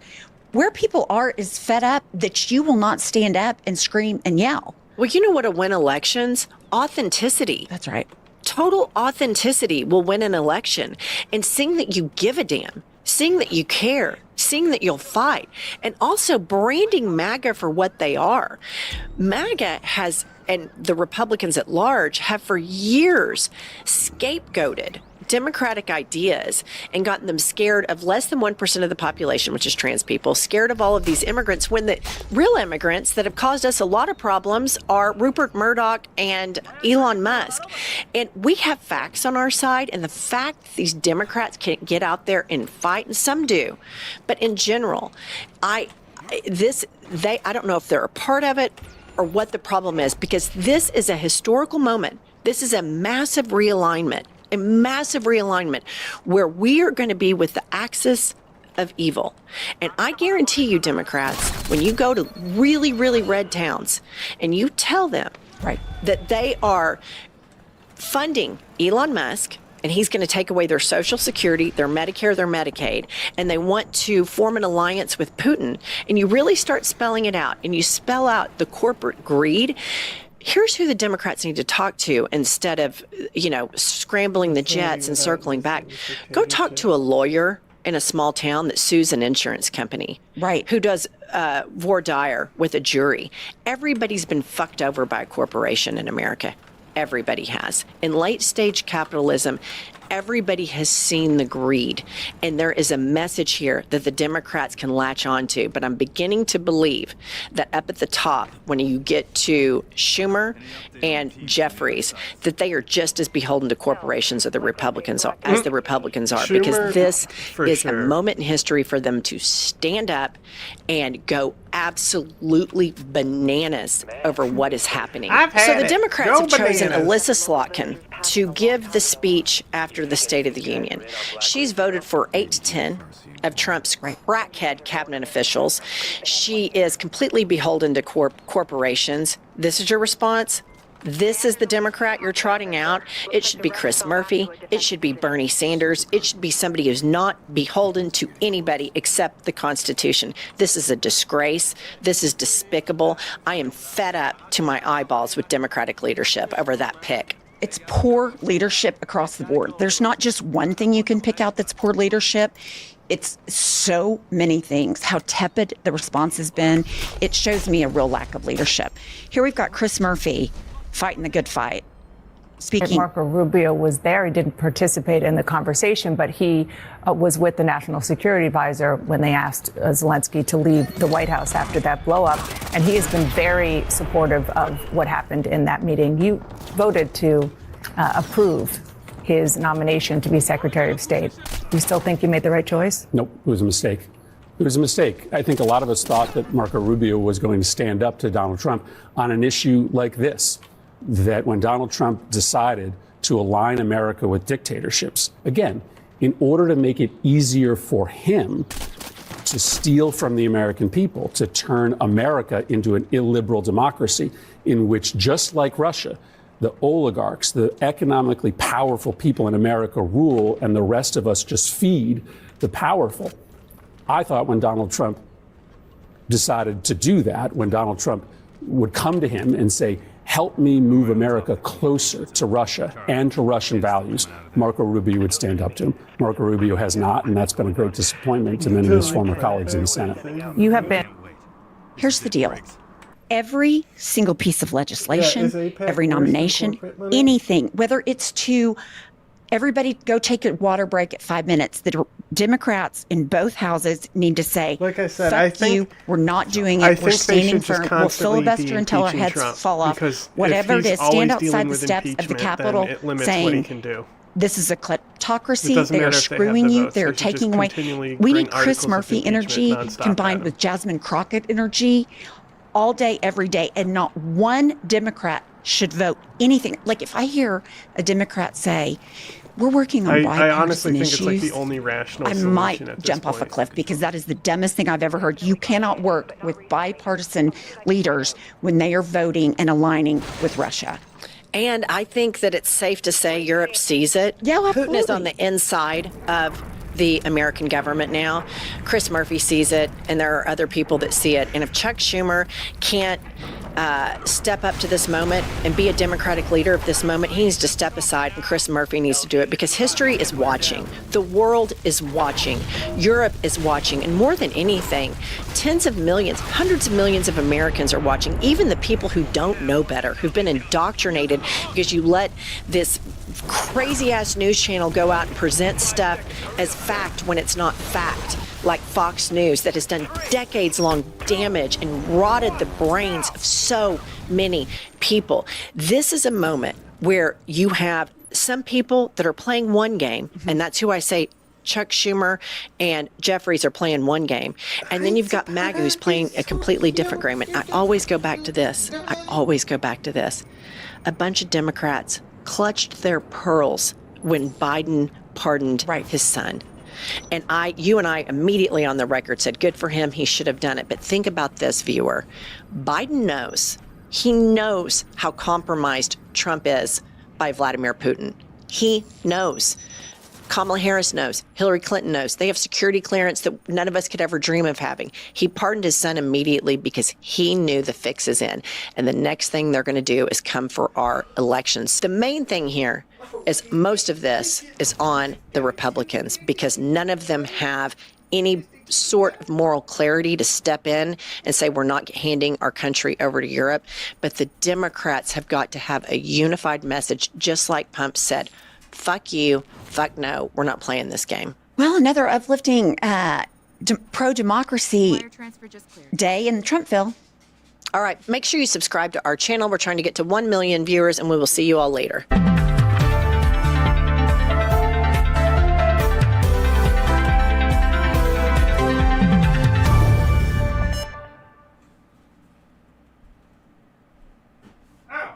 I'm joined now by Doug Ford. He is the Premier of Ontario, Canada. Mr. Premier, we appreciate you making some time for us today. We know that President Trump delayed these tariffs a month ago, and now we're hearing today that this will happen for Canada. Do you have any indication that he might delay them again? Anything that's giving you any hope at this point?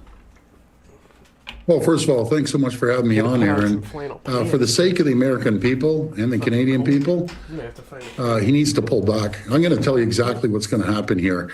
You know, President Trump ran on a mandate to create more jobs, keep inflation and low and lower cost. It's going to work totally opposite. Plants will close down within a week. Assembly plants in Michigan, which is a red state.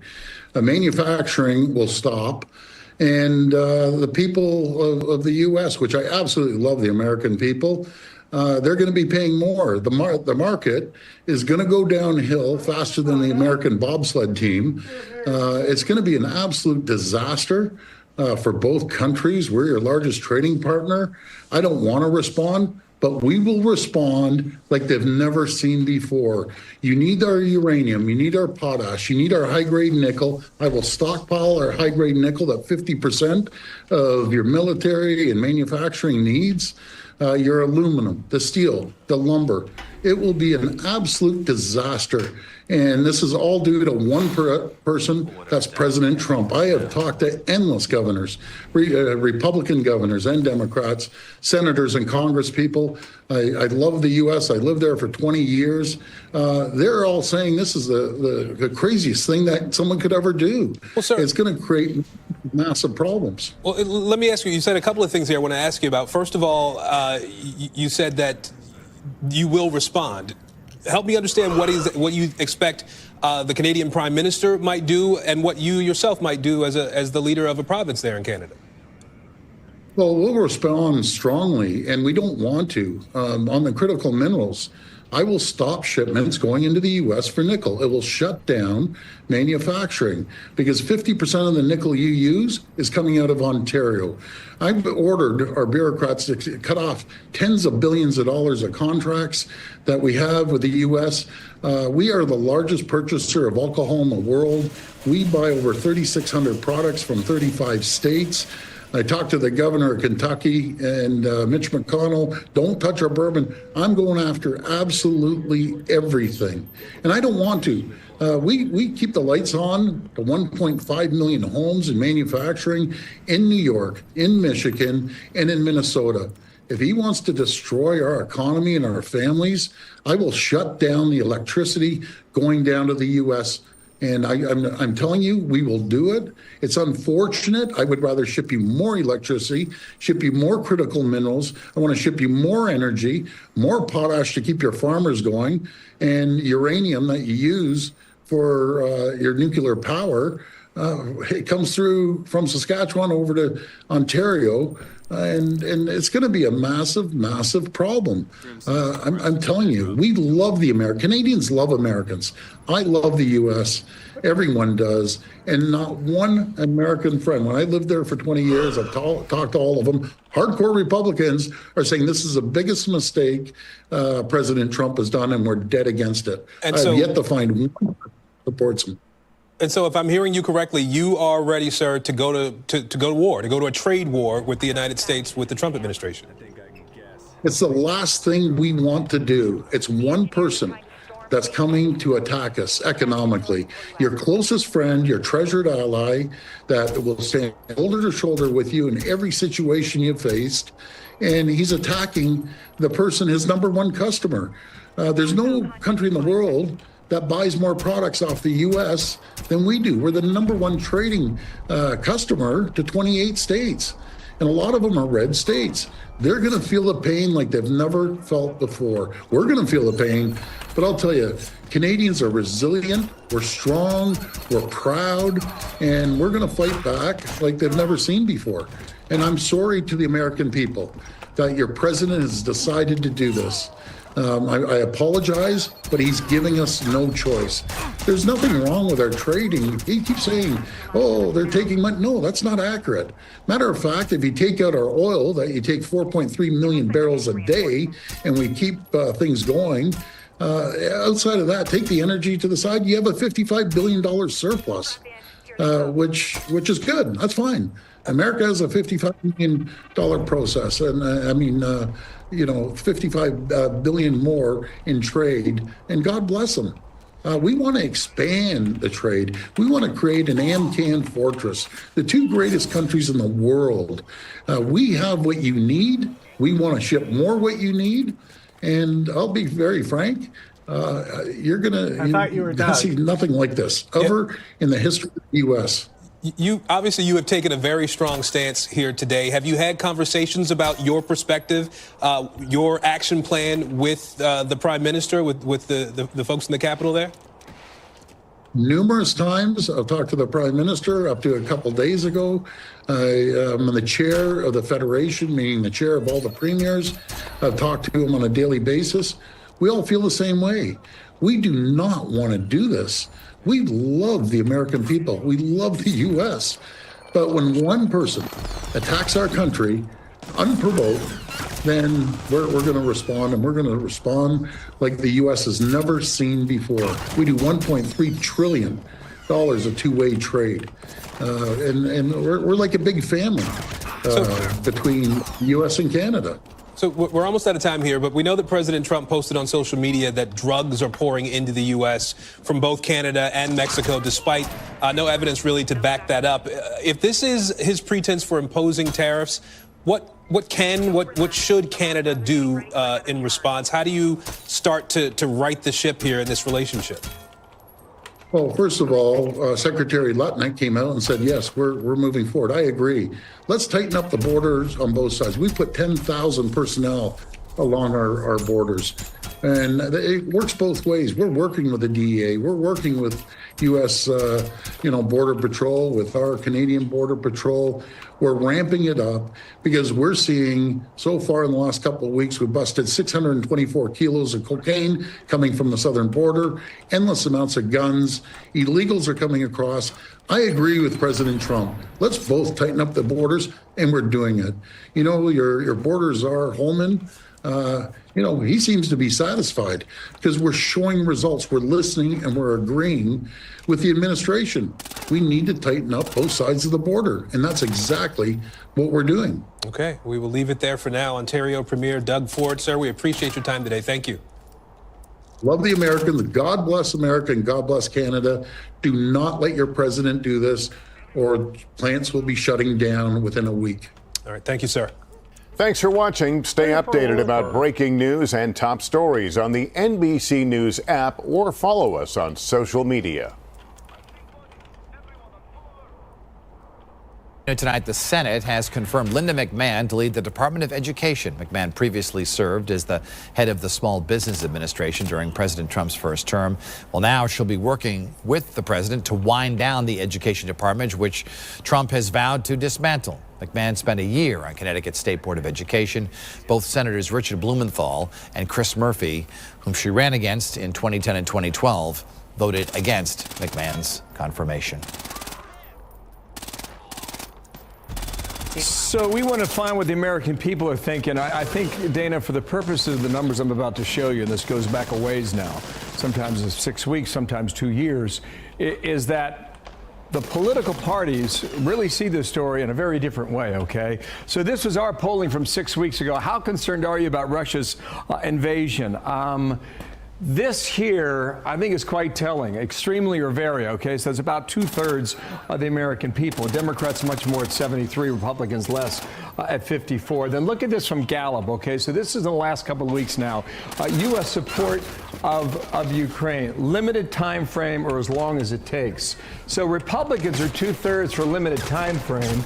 Democrats are about 2/3 for as long as it takes. And I'm going to, in 2 more frames here, I'm going to show you really a telling graph, I think, about the current conflict. This is how do you feel about ending the war in Ukraine? Do you support reclaiming territory to end it quickly? I find a bit of a split here, right? 58 to 40%. But these are the lines, I think, that really tell a story.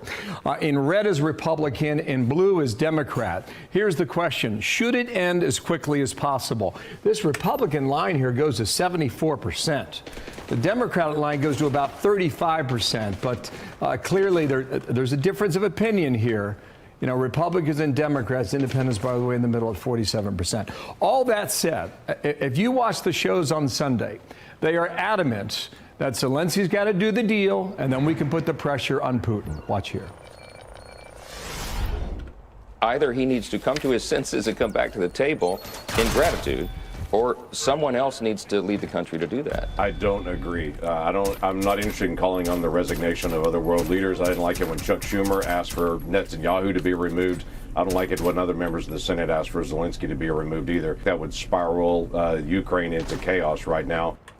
National Security Advisor Michael Waltz joins us now. We're so glad to have you. Morning, Thank you sir. so much.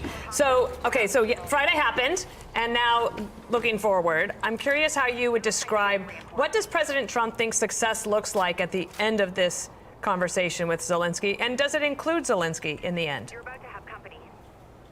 Well, thanks, Dana. Here's what success looks like, and you heard President Trump say it repeatedly in that just really, truly ridiculous and unacceptable session right behind me in the White House. Success looks like President Zelensky sitting down and talking the terms of peace, talking about what he needs to see, Ukraine needs to see to get to a partial ceasefire, a permanent ceasefire, and an end to this war. And what became so evident to us in that session was he's not ready to talk peace at all. But here's the problem. Time is not on his side. Time is not on the side of just forever continuing this conflict. The American people's patience is not unlimited. Their wallets are not unlimited. And our stockpiles and munitions are not unlimited that we need for all kinds of contingencies around the world. So the time to talk is now. And what we're hearing in terms of alternatives, whether it's the Democrats or leaders around the world, is essentially continuing this grinding World War I style trench warfare that is a meat grinder of people, munitions, and national treasure. The president campaigned on ending this war. He was elected to end this war. He will be the peacemaker in chief. But it was really confounding to us that Zelensky could have left the White House Friday having the U.S. and Ukraine bound together economically for a generation. You have the British talking about troops on the ground and a security guarantee, the French talking about troops on the ground and security guarantee. We even had the NATO Secretary General talk to the president just before the Zelensky meeting. So this was no ambush. This was an opportunity and a moment. And I think President Zelensky truly did his country a real disservice by not having a positive outcome Friday. And, we'll see where things are going forward. Okay, let's try and put the pieces together for our audience here. Scott Besson said on CBS that Zelensky got the sequence out of order, okay? Now, a lot of things happening in Europe over the weekend. Let's start with it, all right? Here's the UK Prime Minister suggests keep the aid flow into Kyiv, include Ukraine at the bargaining table. Ukraine must ensure its sovereignty and security and arm Ukraine to deter a further invasion. Now, you mentioned the French. Macron says, let's go ahead and get a deal for a truce for 1 month. The head of the EU said, it's time to rearm Europe. And then the British Prime Minister chimed in with this, boots on the ground was the quote. The UK is prepared to back this with boots on the ground and planes in the air to support peace in our continent. And to succeed, this effort must have strong US backing. We are at a crossroads in history today.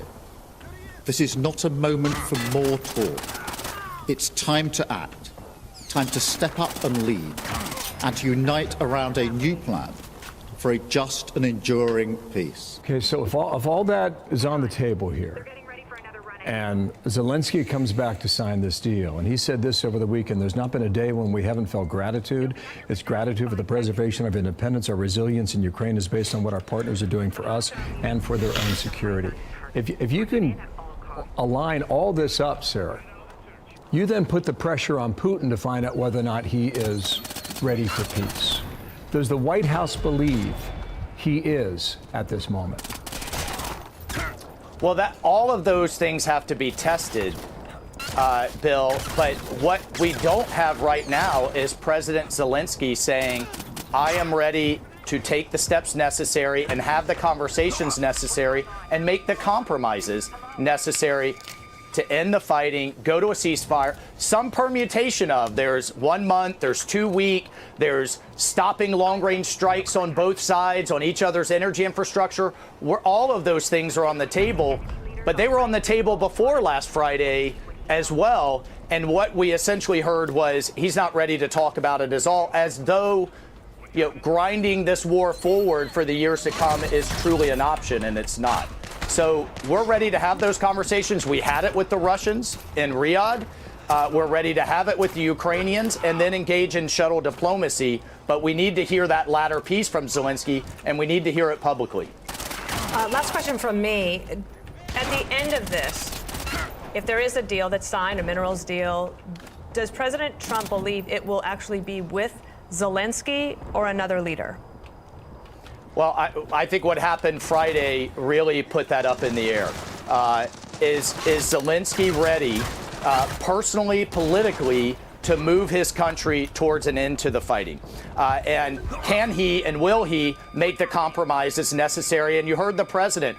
Both sides are going to have to make compromises. I think a lot of people can see what those roughly will be in terms of security guarantee for some type of territorial concessions.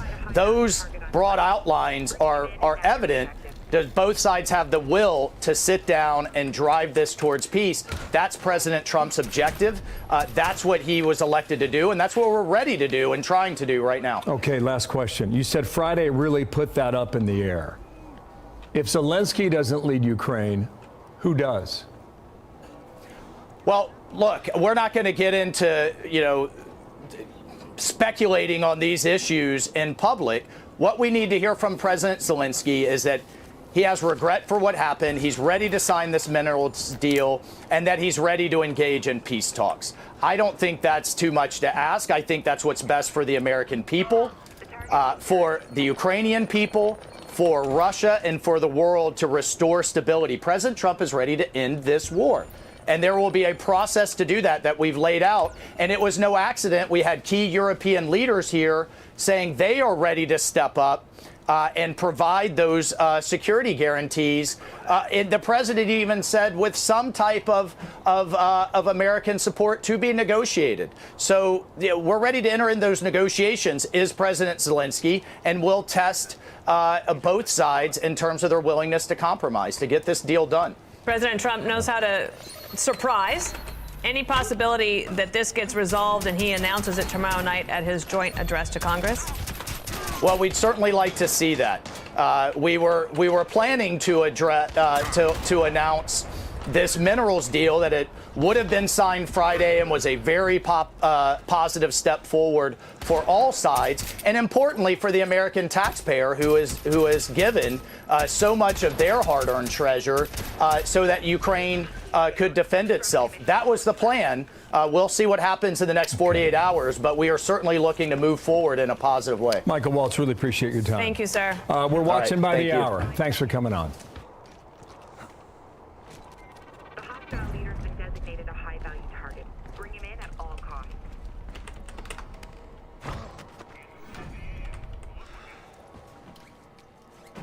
So J.D. Vance decided to take a nice little break this past weekend after his big day helping Vladimir Putin continue his assault against a sovereign country by demanding that President Zelensky say thank you to Trump, which, by the way, Zelensky has thanked the U.S. literally dozens of times, but I guess no amount of groveling is too much groveling as far as Vance is concerned.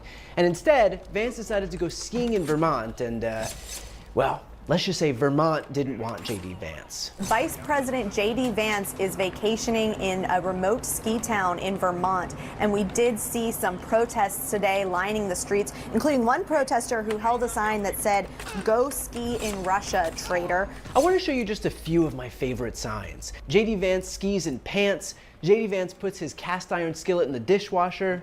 Our cows shit better ideas than J.D. Vance. And perhaps the best one, go fuck a couch, not my country. Good work, Vermont. And it got even worse for Vance during this vacation when he actually hit the slopes after fleeing from protesters and hiding in an undisclosed location. In fact, it got so bad that even TMZ picked up on the story and found him to ask him this question before almost getting knocked over while skiing on what may or may not have been the bunny slope.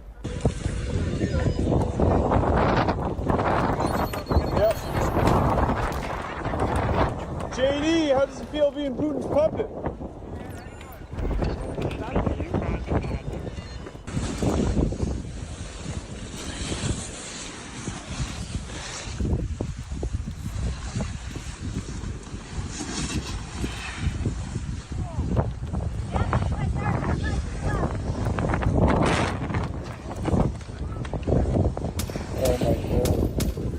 Oh, good.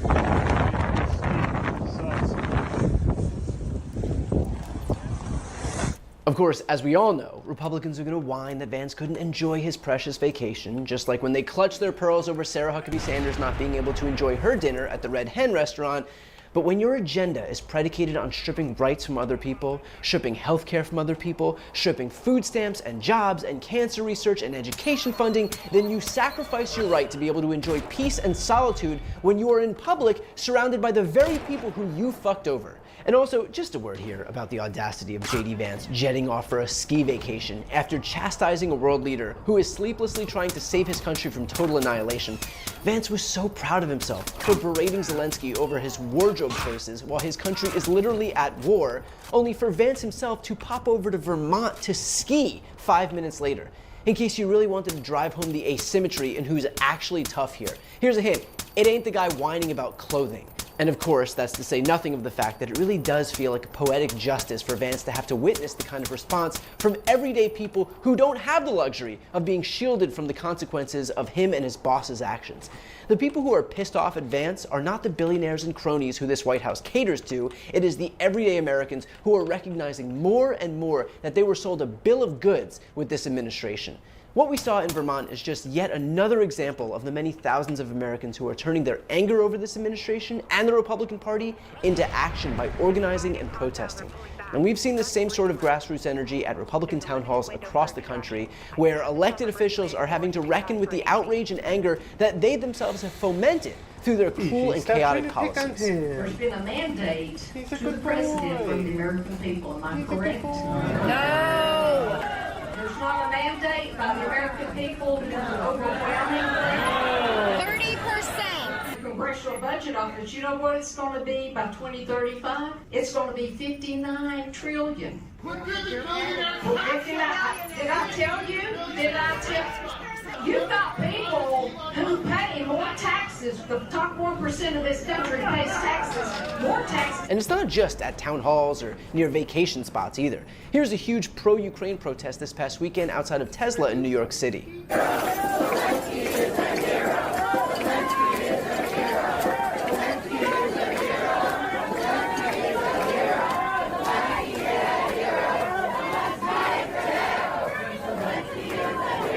And if you wanted a sign that these actions are causing MAGA to take notice, here's what Trump had to say just this morning, trying to reassure Republicans not to abandon his unpopular agenda despite the outrage at town halls across the country.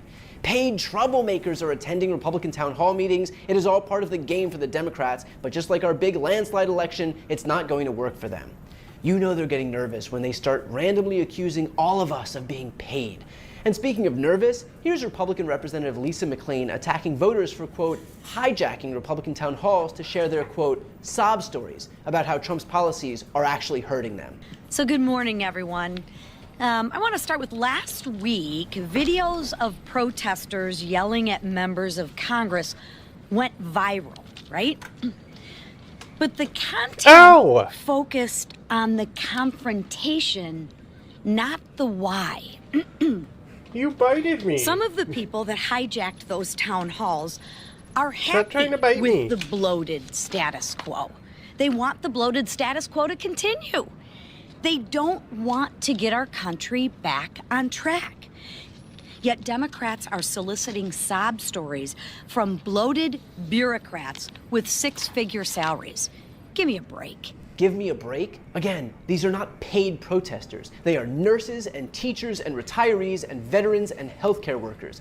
Here's someone asking Republican Senator Roger Marshall what he's going to do about the mass number of veterans being fired by DOJ. You know, the very people who Republicans pretended to care so much about whenever it's politically convenient for them to do so.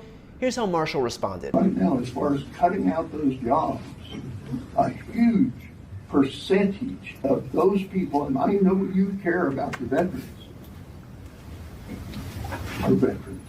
Yes. And that is a damn shame. Yes. Yeah. That is a damn shame. I'm not a Democrat, but I'm worried about the veterans, man. Well, I yielded to one of my elders, and I appreciate his comments. I think it's a great, I'm not going to, we don't have time for everyone to stand up. I do got 2 more commitments today. Appreciate everybody making the drive out, and God bless America. Thank you.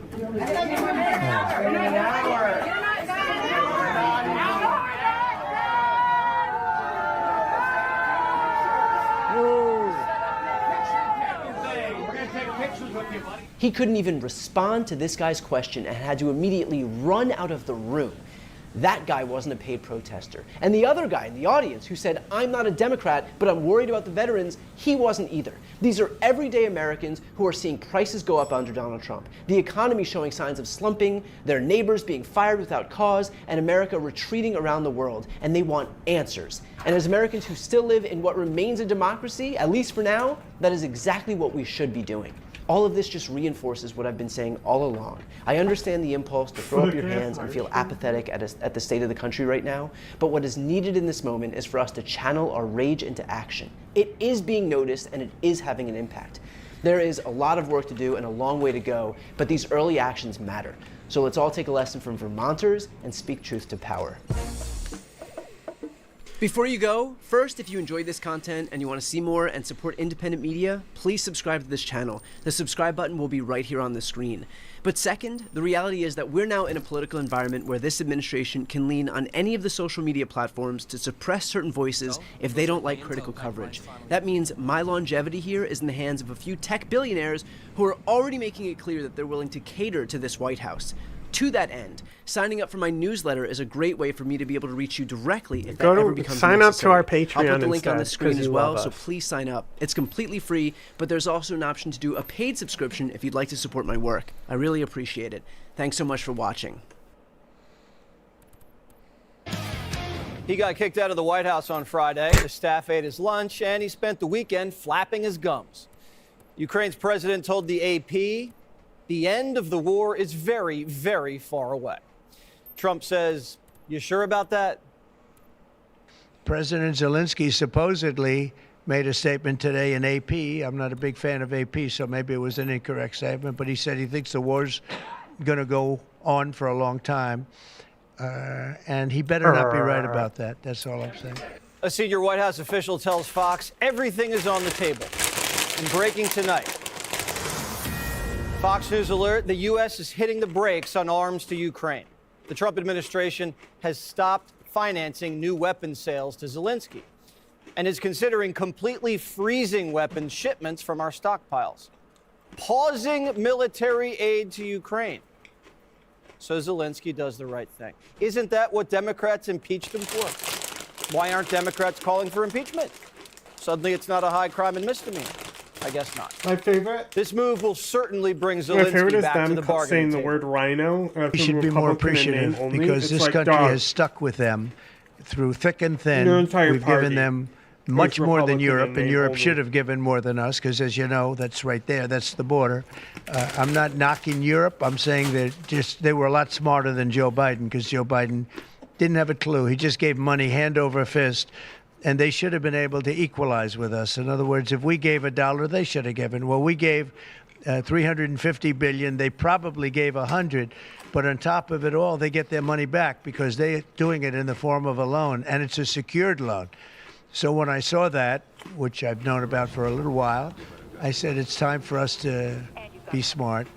Trump right on Truth Social saying Europe has spent more money buying Russian oil and gas than they have spent on defending Ukraine by far. Elon says it's time to leave NATO. That's probably a good cop, bad cop play. And the Europeans are already feeling the heat. Over the weekend, they pledged billions more in defense spending, which is exactly what Trump's been urging them to do for 10 years. And this benefits the United States because we've always wanted a more beefed up European military alliance to deter Russia. And if the Europeans take the lead in defending Ukraine, they're even considering putting European boots on the ground, America can take a breather and replenish our stockpiles, which are running dry. So we're combat ready for China in case they try something. But making our allies step up is treason to our good old friend Rach. I think whatever Americans voted for, I don't think people voted to make the United States a subsidiary diplomatic entity to Vladimir Putin, which is the way that Trump is operating here. One of the things that we saw today were leaders of democracies from all over Europe publicly thanking Zelenskyy today, standing with him in solidarity after this meeting with Trump. You know, you talk about whether or not the United States is any longer associated with the free world. America has a history of doing business with Russia. JFK used to write secret letters to Khrushchev behind the CIA's back in Shut an attempt up. to end the Cold War. Leave JFK out Reagan of and this. Gorbachev had a Fucking record weirdo. number of summits and signed historic arms treaties. The Gipper and Gorby had a great relationship. Bush looked into Putin's eyes and saw into his soul. And Hillary tried so hard with Moscow, she handed them a reset button to reset their relationship. Trump knows Putin's a snake, but isn't he just resetting the relationship to bring peace? All we're trying to do here is figure out whether a peace is possible. All these other things that people keep bringing up, that'll have to be a part of a negotiation. Right now, there is no negotiation. Shouldn't we at least try to see if there is a way to end this war in a way that's acceptable to both sides and is enduring and sustainable? How is that a bad thing? I really am puzzled why anyone thinks that trying to be a peacemaker is a bad thing. It's only a bad thing when it's Donald Trump trying to do it. When it's President Trump, it's absurd to me. Shouldn't we all be happy that we have a president who's trying to stop wars and prevent them instead of start them? And I just don't get it. I really don't, other than the fact that it's Donald J. Trump. If this was a Democrat that was doing this, everyone would be saying, well, he's on his way to the Nobel Peace Prize. This is absurd. Ever since Hillary blamed Putin for stealing the election, Democrats had an enemy they actually wanted to fight. Before that, Bill Clinton was making speeches in Moscow for $500,000. House Oversight says Moscow sent Hunter Biden $3 million checks. Now the Democrats want to look tough and fight an unwinnable, winless proxy war. Now the Ukrainians, the Europeans, the Russians, the Americans all want the war to end, except the Democrats don't. We thought Zelenskyy wanted the war to end, but then something happened. It takes two to tango, and you're going to have to make a deal with Russia, and you're going to have to make a deal with Ukraine. I think everybody has to get into a room, so to speak, and we have to make a deal. And the deal can be made very fast. It should not be that hard a deal to make. It can be made very fast. Now, maybe somebody doesn't want to make a deal, and if somebody doesn't want to make a deal, I think that person won't be around very long. That person will not be listened to very long. Because I believe that Russia wants to make a deal. I believe certainly the people of Ukraine want to make a deal. They've suffered more than anybody else. We talk about suffering. They've suffered. White House sources say Zelenskyy has 3 strikes. Strike 1 was tearing apart the mineral deal they had weeks ago. I was personally very upset because we had a conversation with President Zelenskyy, the vice president and I, the 3 of us. And we discussed this issue about the mineral rights. And we explained to them, look, we want to be in a joint venture with you, not because we're trying to steal from your country, but because we think that's actually a security guarantee. And he said, sure, we want to do this deal. It makes all the sense in the world. The only thing is I need to run it through my legislative process. They have to approve it. I read 2 days later that Zelensky's out there saying, I rejected the deal. I told him, no way, that we're not doing that. Well, that's not what happened in that meeting. So you start to get upset by somebody. We're trying to help these guys. Strike 2 was walking into the White House without a suit.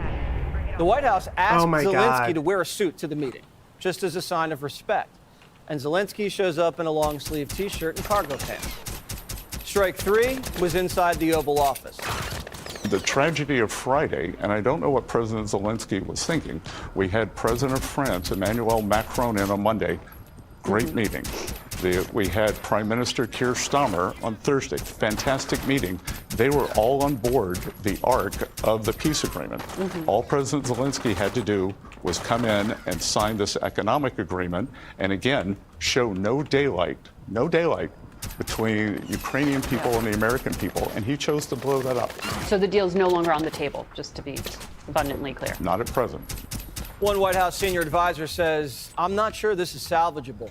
3 strikes and you're out. It's not like Zelenskyy wasn't warned. Ukraine-friendly members of Congress were prepping him ahead of time. One person in the room told Politico this. Everyone was giving him the same advice, which was get the deal done. Don't play games, and be very appreciative of everything that Trump and the administration have done. Lead with thank you for everything that you've done and get the deal done. But Zelenskyy didn't even say thank you. Yes, just like he he did. didn't say thank you to Biden. When Biden screamed at him on the phone in 2022 and told him to show a little How more many times are they gratitude. going to repeat this shit? Zelenskyy Like just literally brushed it day off. after day, they're repeating So what the same happened? thing. Well, 40 minutes before this meeting in the Oval, Zelenskyy was meeting with Senate Democrats. Democrat Senator Chris Murphy said, quote, just finished a meeting with President Zelenskyy here in Washington. He confirmed that the Ukrainian people will not support a fake peace agreement where Putin gets everything he wants. and there are no security arrangements for Ukraine. So Murphy got in his head. And less than an hour later, Zelenskyy starts a fight with Trump and Vance and blows up the deal again. And then Murphy gets on TV and says this. The White House has become an arm of the Kremlin. Every single day, you hear from the National Security Advisor, from the President of the United States, from his entire national security team, Kremlin talking points. For the last week, the White House has been pretending as if Ukraine started this war. That's essentially saying that Poland invaded Germany at the beginning of World War II. Look at this dirty little trick. Sabotage a peace deal so you can call Trump a Russian puppet. Democrats don't even have a peace plan.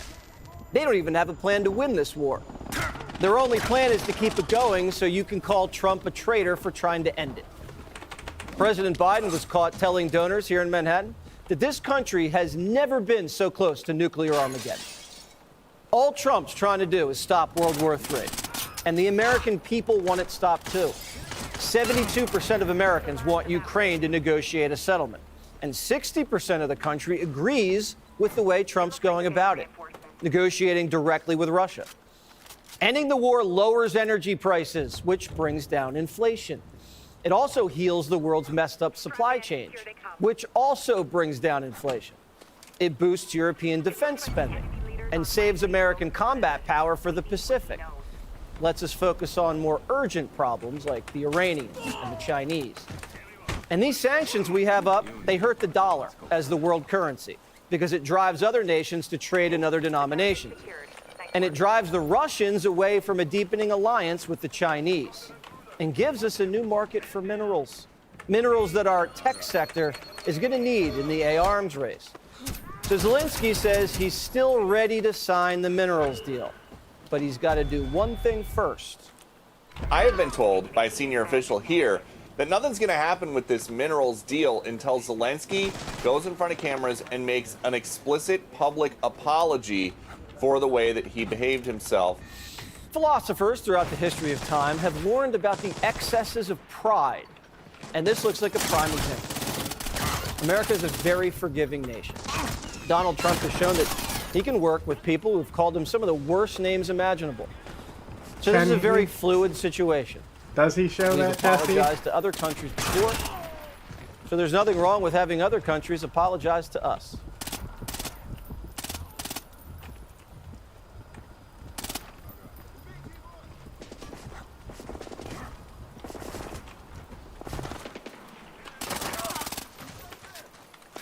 As President Trump gets ready to address Congress for the first time since re-entering the Oval Office, our latest PBS News NPR Marist poll offers a new look at what the American public thinks about the actions his administration has taken in these first 43 days. Lisa Desjardins is at the super screen to walk us through the numbers. Hey there, Lisa. Hi. All right, so big picture, what do the American people think about the president and the changes he's making? Let's start with that top figure, the approval rating. Where are Americans that we asked about that right now? 45% approve of the job Donald Trump is doing as president so far. I'm going to write that number down. I want you to remember that 45%. Now, more Americans disapprove, but just barely. Why is this 45 number significant? This is Trump's approval rating up and down over time. Here we are right now at 45%. This is the largest approval rating he has experienced in office as president, much higher than where he ended during his first term. Now, another thing we asked folks about, all of these actions that Trump is taking, do you think that they are for the good mostly or not for the good, for the bad, for this country? Do they make things better or worse? When we asked that question, 45%, that same number, said we think these actions make things better in this country. Now, it's not a coincidence that those numbers are the same. 45% generally like the job he's doing, think it's for the better. What's driving that is a single force, Republicans. Of those, when we ask people who they think if Trump is doing a better job, 88% of Republicans think what Trump is doing is for the better for this country, versus just 12% of Democrats. These two groups live in completely different worlds, almost different planets. Independents, a minority of them also believe Trump is doing a better job. It is Republicans who are really pushing Trump's numbers to go higher right now.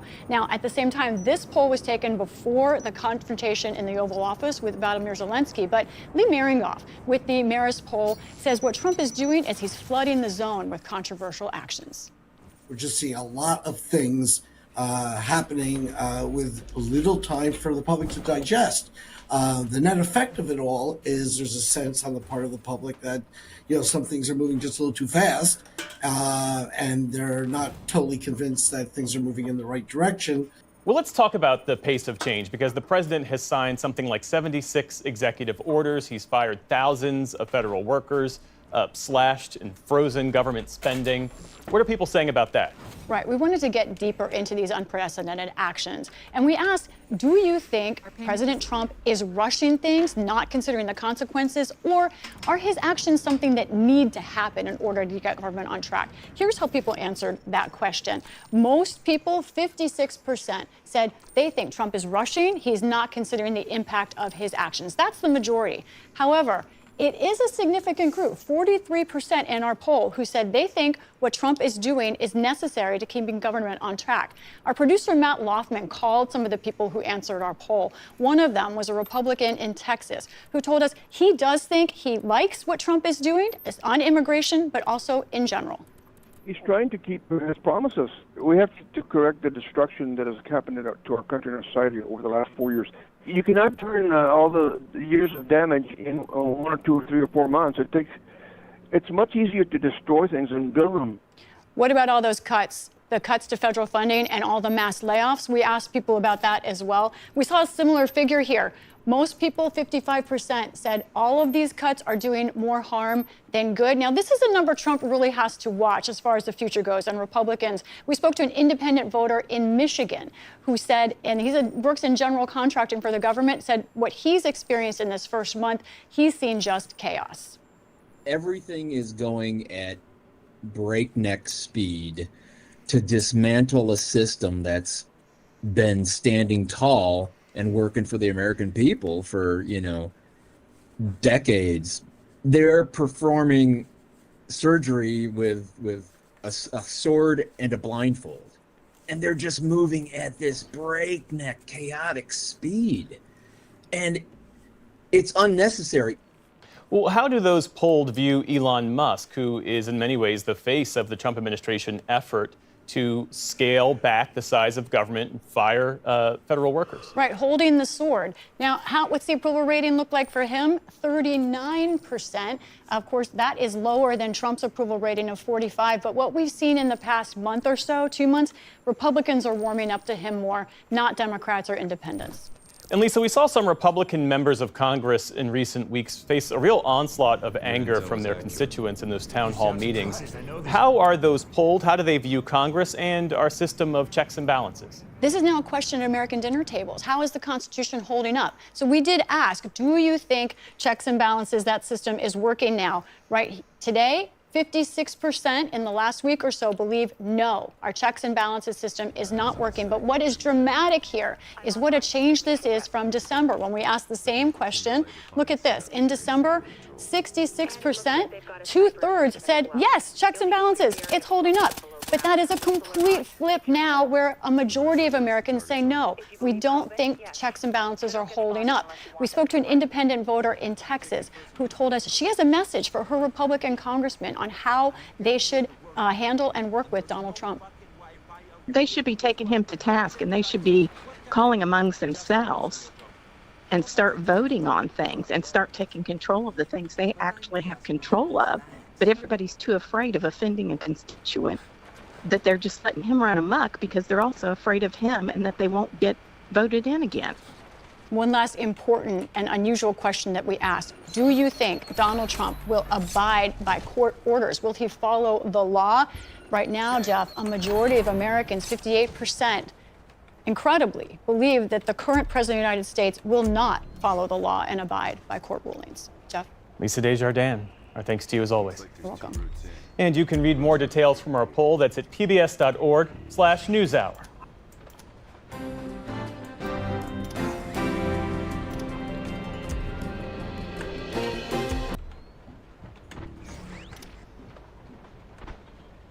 Elon Musk, the world's richest man, continues to breed and breed and breed. And buried in yesterday's story of the absolute shit show in the Oval Office, Elon Musk announces his 14th child weeks after baby number 13 was revealed via Twitter, when the baby mama couldn't get a hold of him for health care for the child. So just think about this. This guy's running around because he's got this weird idea of spreading his seed all over the world. And he's latched on to the MAGA party, the party of family values, Christian values, Judeo-Christian values. And this guy and Donald Trump, who I believe Elon Musk is the full-time nanny at Vladimir Putin's direction of Donald Trump. These guys have all these kids and all these baby mamas, and you don't have to imagine how badly Fox News would react if a black man in leadership behaved the same way. But we have to remember, while Elon Musk, the world's richest man, why is he so rich? Seth, put up the next slide. Here's a meme, and this is true. My businesses have received 40 billion, listener, in government subsidies, but I'm getting the Veterans Suicide Hotline at the VA because we can't afford it. So all of you triple MAGA voters who have American flags flying outside, and you have, when you go to an event and it's the national anthem, you stand up and you support the troops. You know that you own your triple Trump vote. You own the dismantling of the United States military and all of these veterans that fought for your freedom. Donald Trump and J.D. Vance just realigned 80 years worth of alliances where veterans fought to make this place a democracy. They just realigned every single bit of it in the Oval Office. So now you are exposed for your faux support, your complete fake support of the troops and of the veterans. Because if you're still a big MAGA thumper right now, you're not supporting the veterans. But I think it's important to also segue here that this country has a problem listening to women. And in 2016, Hillary Clinton told us exactly what Trump would do. And you have to remember, she was the Secretary of State. She was a United States Senator. She's seen more than any of us have ever seen regarding the compromising situation between Putin and Trump. But let's listen to this debate back from 2016. Because he'd rather have a puppet as president of the United States. No puppet. And it's pretty clear. You're the puppet. It's pretty clear you won't admit that the Russians have engaged in cyber attacks against the United States of America, that you encouraged espionage against our people, that you are willing to spout the Putin line, sign up for his wish list, break up NATO, do whatever he wants to do, and that you continue to get help from him because he has a very clear favorite in this. She was right. She was 1,000,000% right. He is a puppet. And what happened in the White House, in the Oval Office with Zelenskyy, nobody on the planet is happier than a weak Russia. We have waved the white flag. This is the weakest American president we have ever seen. But half the country will not listen to women because they're sexist, and they would rather have this orange pig in office than listen to women. But let's listen to another woman who warned us just a few months ago. Kamala Harris, play the clip. I believe the reason that Donald Trump says that this war would be over within 24 hours is because he would just give it up. And that's not who we are as Americans. Let's understand what happened here. I actually met with Zelenskyy a few days before Russia invaded, tried through force to change territorial boundaries, to defy one of the most important international rules and norms, which is the importance of sovereignty and territorial integrity. And I met with President Zelenskyy. I shared with him American intelligence about how he could defend himself. Days later, I went to NATO's eastern flank, to Poland and Romania. And through the work that I and others did, we brought 50 countries together to support Ukraine in its righteous defense. And because of our support, because of the air defense, the ammunition, the artillery, the javelins, the Abrams tanks that we have provided, Ukraine stands as an independent and free country. If Donald Trump were president, Putin would be sitting in Kyiv right now. And understand what that would mean, because Putin's agenda is not just about Ukraine. Understand why the European allies and our NATO allies are so thankful that you are no longer president, and that we understand the importance of the greatest military alliance the world has ever known, which is NATO, and what we have done to preserve the ability of Zelenskyy and the Ukrainians to fight for their independence. Otherwise, Putin would be sitting in Kyiv with his eyes on the rest of Europe, starting with Poland. And why don't you tell the 800,000 Polish Americans right here in Pennsylvania how quickly you would give up for the sake of favor and what you think is a friendship with what is known to be a dictator who would eat you for lunch. Vice President. I want her back. I mean, I just sit and watch that, and you realize how competent, these dogs are cheaters. knowledgeable They're she cheaters. is, and how she articulates the dangers of this situation. And MAGA plays in these stupid little, you didn't wear a suit, you didn't say thank you. This is serious. Vladimir Putin has goals beyond Ukraine. And the only thing that has stopped him from doing this is the United States of America. He has a weak economy. His military is in tatters. And the United States just waved the white flag to this man because Kamala Harris is right and Putin is eating them for lunch, and Hillary Clinton was right. They are a puppet. They are a puppet for Vladimir Putin. But I want you to see, we've talked about this since long before the election, about how triple Trumpers, and when I say triple Trumpers, I'm talking about the people who voted for him 3 times, which all of us know these people. There has to be an appetite for cruelty in their DNA in order for them to continue doing this, because the body of evidence surrounding Trump and everything he has says, and you don't have to listen to one other media, you can only listen to his words, and you know immediately this guy is not very bright and he is cruel. And so he has surrounded himself with like-minded sycophants. And in the Oval Office, we had Marjorie Taylor Greene's boyfriend start trying to berate Zelenskyy over wearing a suit. Meanwhile, Elon Musk goes around looking like a nut with impunity all of the time, and they don't say a word to him about it.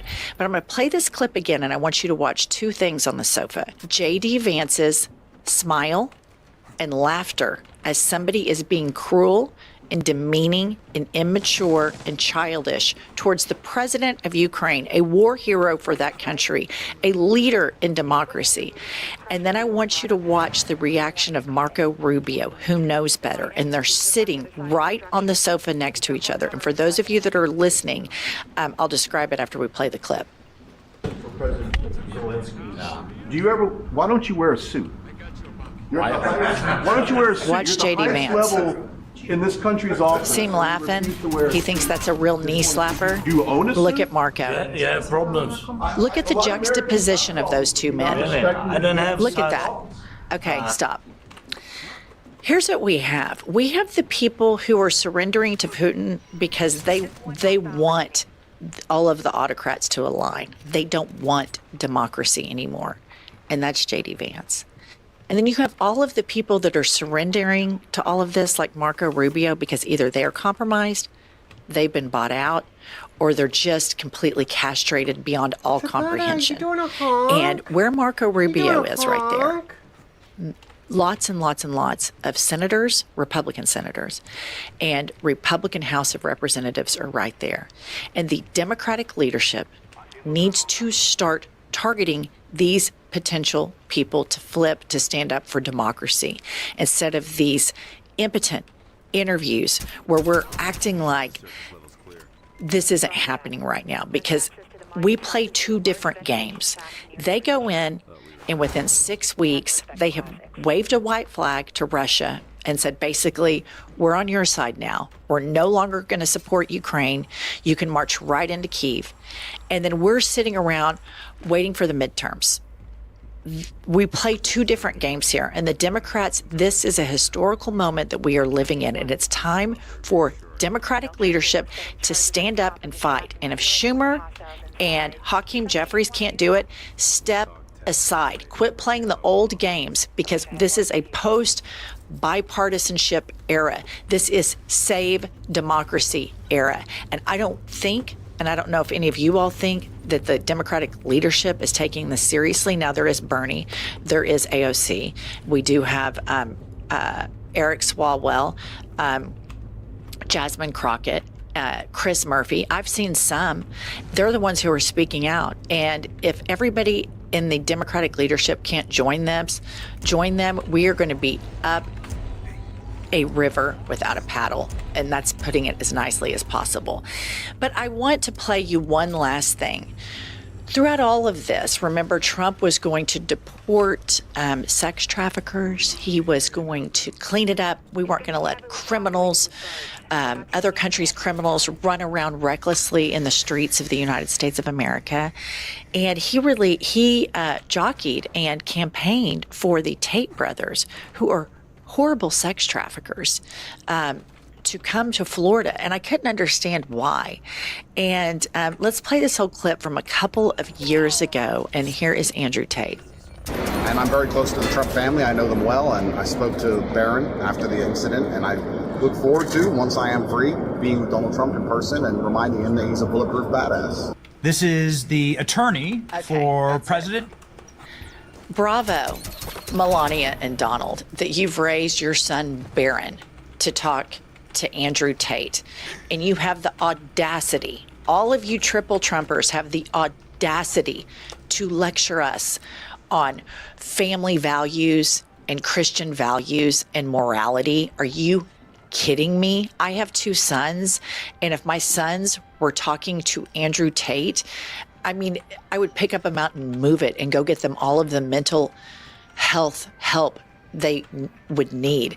This is disgraceful, but of course it's a no-brainer. Donald Trump said in 2016, and none of these MAGA Christians gave a shit, that if you can grab a woman by the pussy and she'll let you if you're famous. So of course, the son of the man who says that, the son of the man who's an adjudicated rapist, talks to Andrew Tate. So is this a favor that he did for Barron to bring his favorite rapists to the United States of America? Give me a break. MAGA has been exposed for the complete hypocrites that they are, and this Trump administration are traitors, and they have waved a white flag to Russia, who is in a very, very weak position and should not have any negotiating power whatsoever. Okay, guys, thanks for bearing with me while Pumps is in Vegas. She will be back with me on Monday.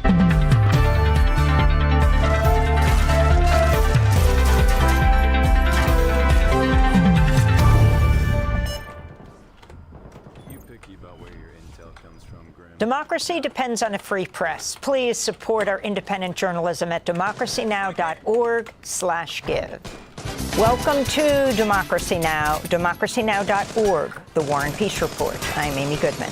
Leaders in Europe held an emergency summit in London Sunday, 2 days after an unprecedented clash at the White House between Ukrainian President Volodymyr Zelenskyy and both President Donald Trump and Vice President J.D. Vance. Zelenskyy had traveled to the White House to sign a deal giving the United States partial control over Ukraine's raw earth minerals. But the deal imploded following a dramatic televised Oval Office meeting where Trump accused Zelenskyy of gambling with World War III after Zelenskyy insisted Ukraine could only back a Russia peace deal if it included security guarantees from the United States.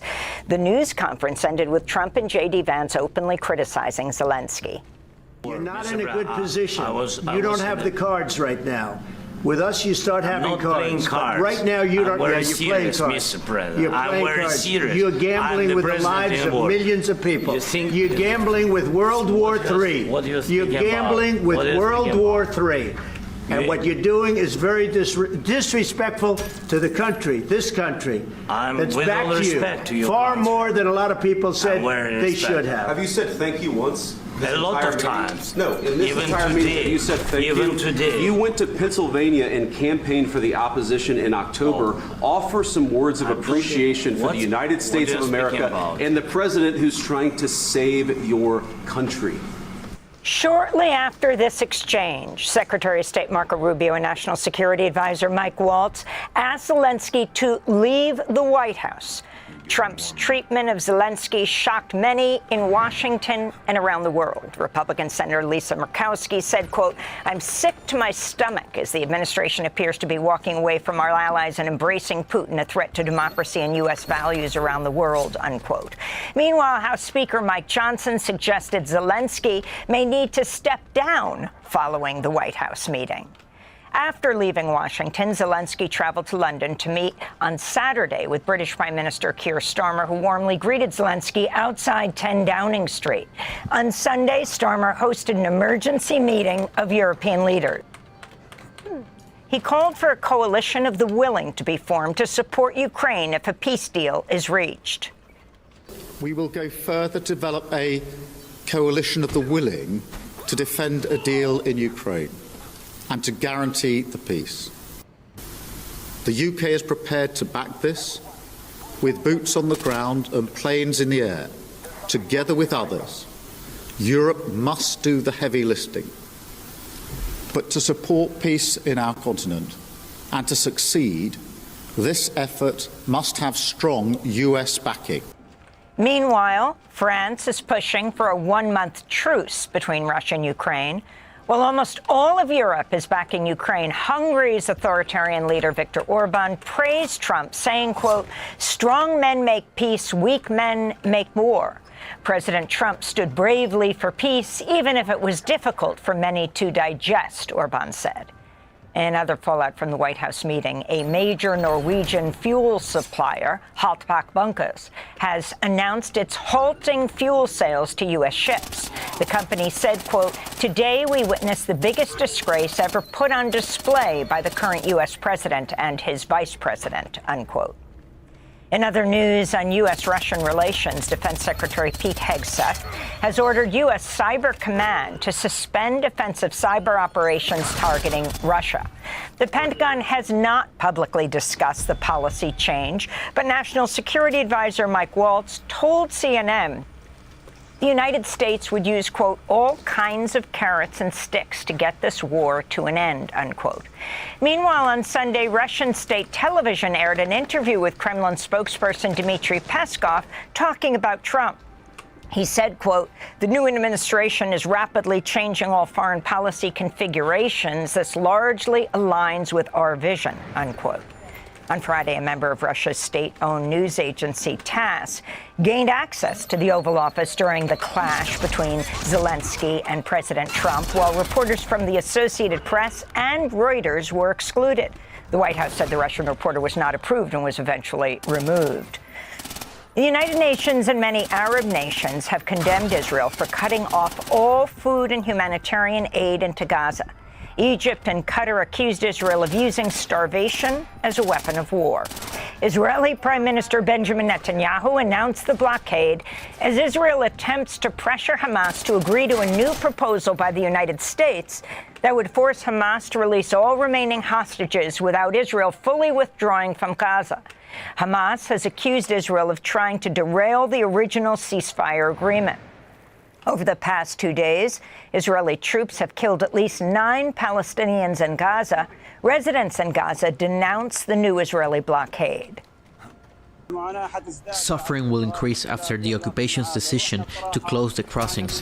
Frankly, since the beginning of the war, they have been trying to starve us, and we fear the people will starve due to the lack of aid and food supplies.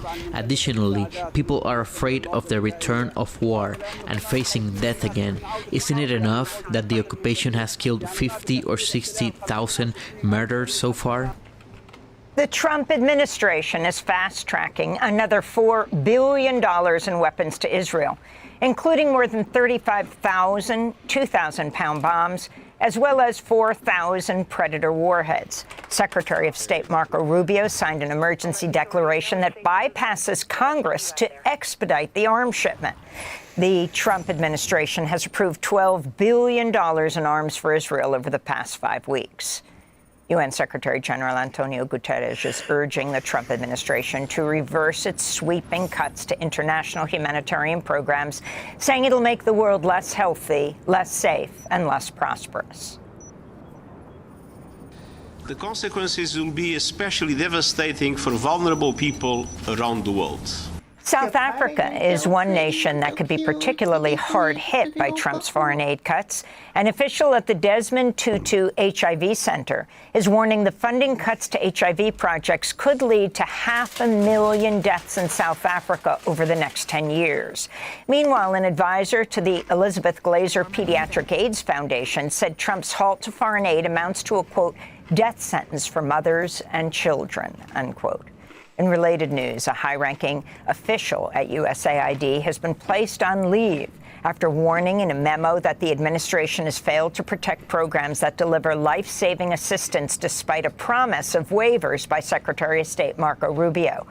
Nick Enrich, USAID's acting assistant administrator for global health, had written a memo, quote, this will no doubt result in preventable death, destabilization, and threats to national security on a massive scale, unquote.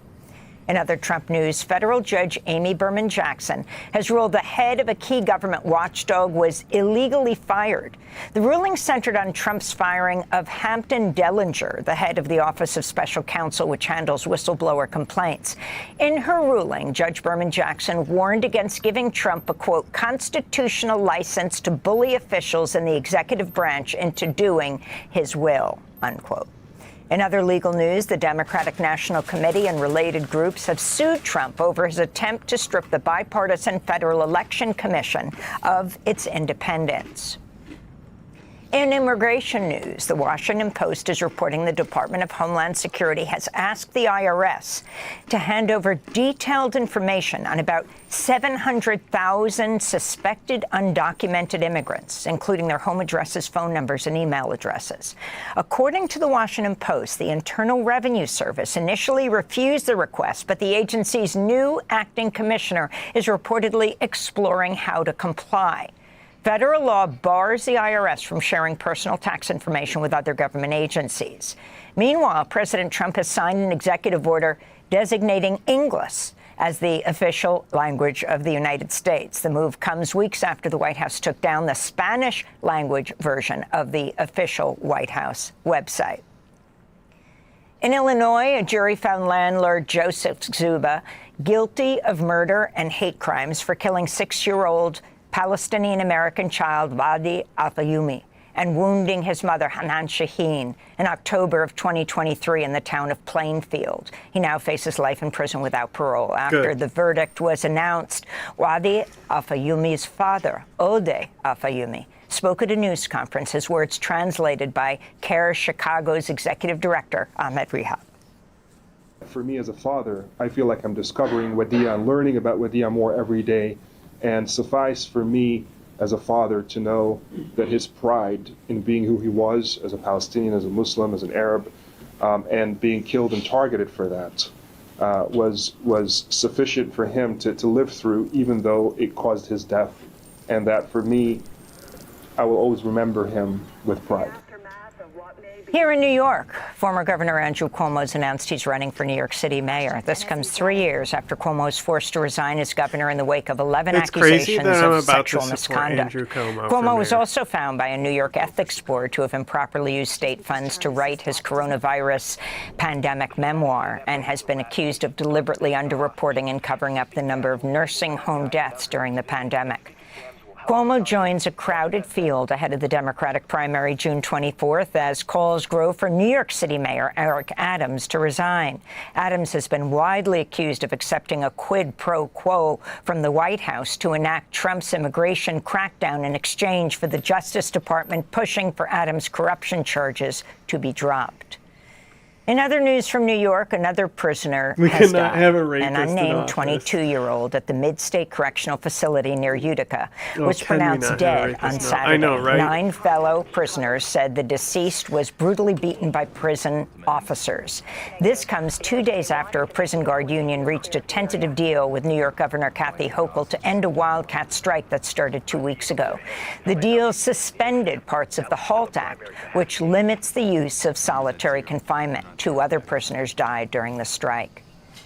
Iowa's Republican Governor Kim Reynolds signed into law a bill ending civil rights protections based on gender identity, becoming the first state to repeal civil rights protections for transgender people. Last week, protesters flooded the Iowa Capitol in Des Moines to defend trans rights as lawmakers voted to curtail them. Protesters lined the streets of Waitsfield, Vermont, as Vice President J.D. Vance arrived for a ski vacation at the Sugarbush Resort this weekend.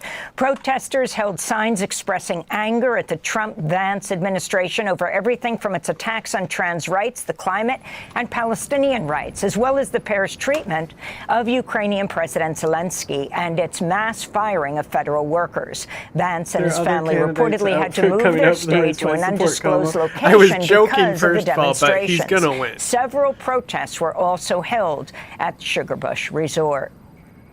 Protests targeting Elon Musk also took place over the weekend. In New York, 9 people were arrested as they demonstrated outside a Tesla dealership. Rallies also took place in front of Tesla retailers in Jacksonville, Florida, Tucson, Arizona, and other cities as protesters held signs reading messages like "No dictators in the USA." In Los Angeles, hundreds demonstrated at the SpaceX facility in Hawthorne. SpaceX has received billions of dollars in government funding and has been apparently trying to take over a $2.4 billion Federal Aviation Administration contract that had already been awarded to Verizon. Meanwhile, thousands gathered at national parks across the country to condemn the firings of at least 1,000 National Park Service workers and to defend public lands. In New York City, hundreds gathered outside the United Nations headquarters Saturday, demanding the Trump administration cancel next week's huge Also, it military won't be the drill last time that known I'm as joking about Freedom supporting Shield Como. on the Korean Peninsula. My name's Neon with Nodotol for Korean Community Development, and I'm here today alongside thousands of Koreans and their allies in the U.S. to declare an end to the U.S.-led Freedom Shield war exercises and to demand an end of U.S. taxpayer dollars to fund endless war in Korea. The Korean War has not ended. We're still at a ceasefire, just like in Palestine, except for Korean history has told us 75 years later, the U.S. is still in our homeland. It's still dividing Korea. So we need to demand a complete end to ceaseless war provocations and war games. South Korea is the site of Camp Humphreys, the world's largest overseas U.S. military installation. And the Oscars were held Sunday evening. History was made in the Best Documentary category. And the Oscar goes to No Other Land. The Palestinian-Israeli film No Other Land won for Best Documentary. The film follows the struggles of Palestinians in the occupied West Bank community of Masafer Yatta to stay on their land amidst violent attacks by Israeli settlers aimed at expelling them. The film was made by a team of Palestinian-Israeli filmmakers, including the Palestinian journalist Bassel Adra, who lives in Masafer Yatta, and the Israeli journalist Yuval Abraham. They both spoke at the ceremony, beginning with Bassel Adra, who became the first Palestinian filmmaker to win an Oscar. Thank you to the Academy for the award. It's such a big honor for the four of us and everybody supported us for this documentary. About 2 months ago, I became a father, and my hope to my daughter that she will not have to live the same life I'm living now, always fearing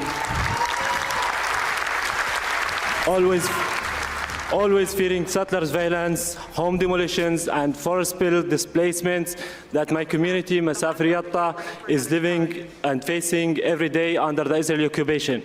No other land reflect the harsh reality that we have been enduring for decades and still persist as we call on the world to take serious actions to stop the injustice and to stop the ethnic cleansing of Palestinian people.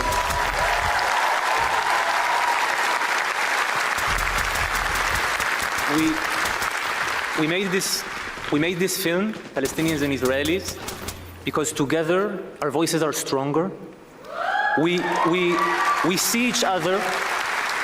The atrocious destruction of Gaza and its people, which must end. The Israeli hostages brutally taken in the crime of October 7th, which must be freed.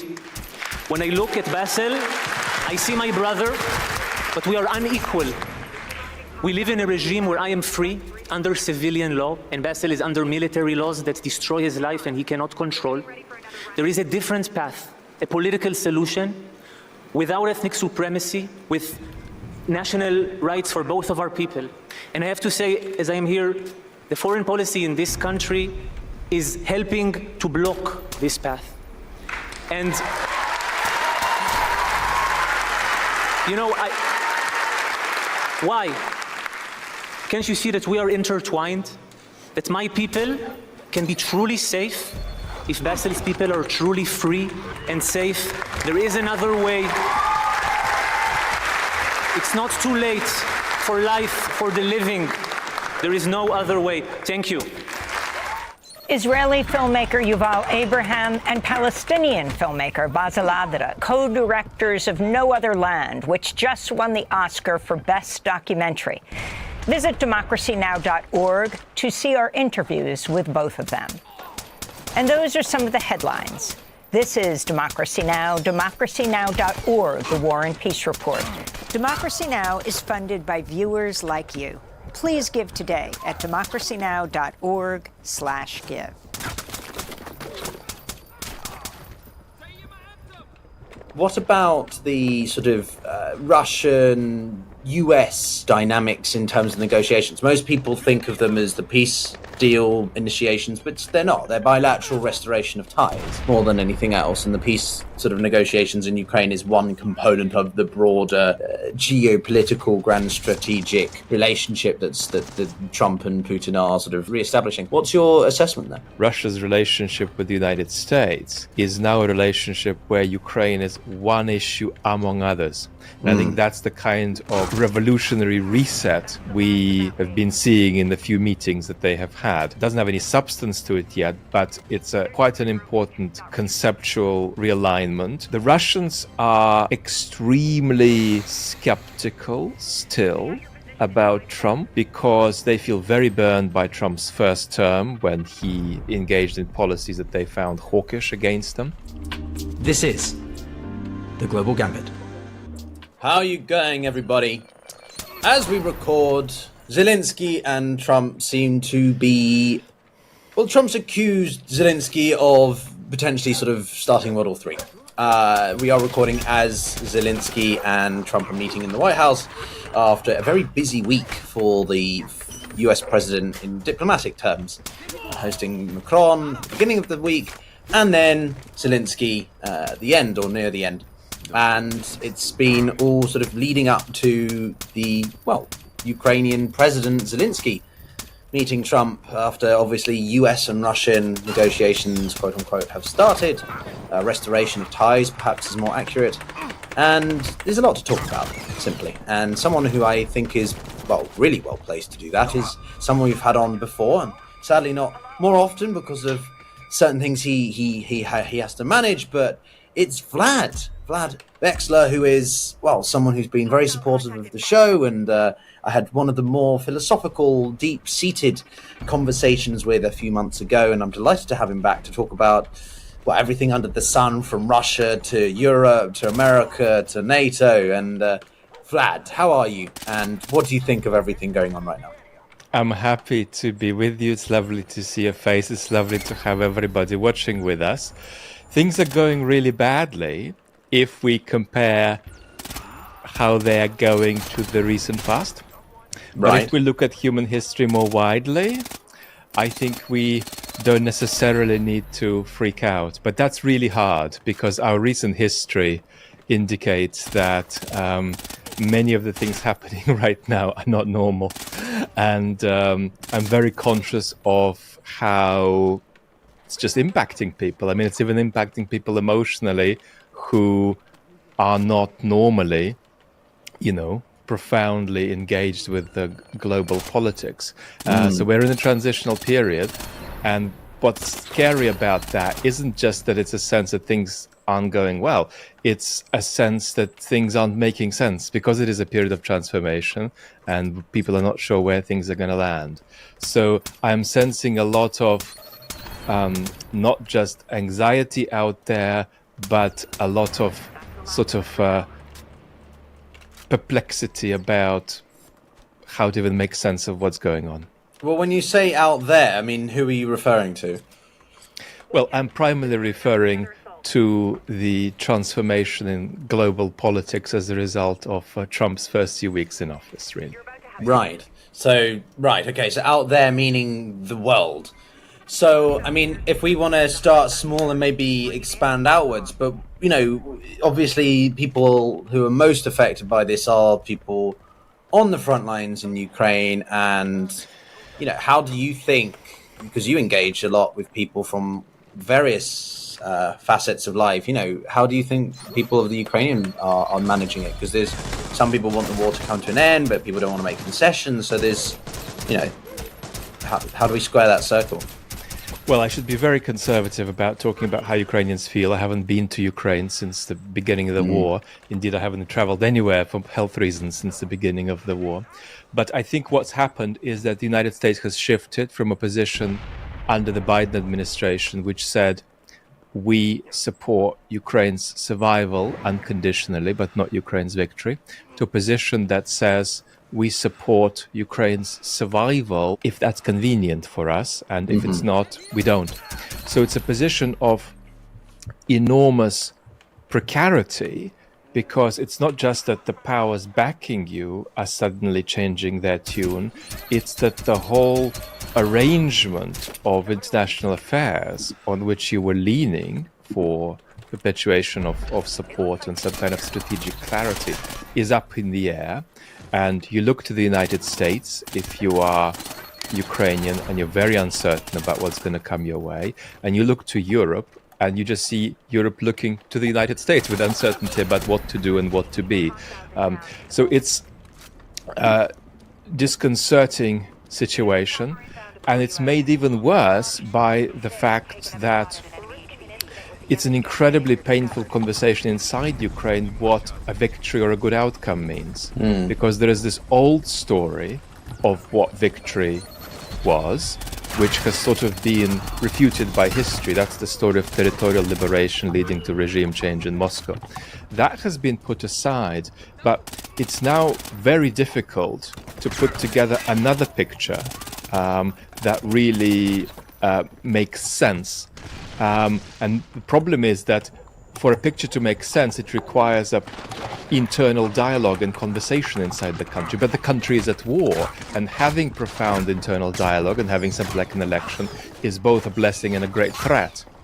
So it's a really difficult situation. If there is a single thing you're hoping for, if you're Ukrainian, it's some form of security guarantees, so that Ukraine isn't just told that it's going to get some weapons and some other modes of support, that Ukraine is told there's going to be some kind of tangible security guarantee. It's not going to be NATO driven, it's not going to be US driven, but it's going to have a certain kind of bite that previous security guarantees Ukraine didn't have. That's the hope you have, but quite frankly, we're trending probably more against that being the destination where we land than toward it. But everything is enormously uncertain, and we're just at the beginning of a process in which all the key actors have no idea how it's going to end.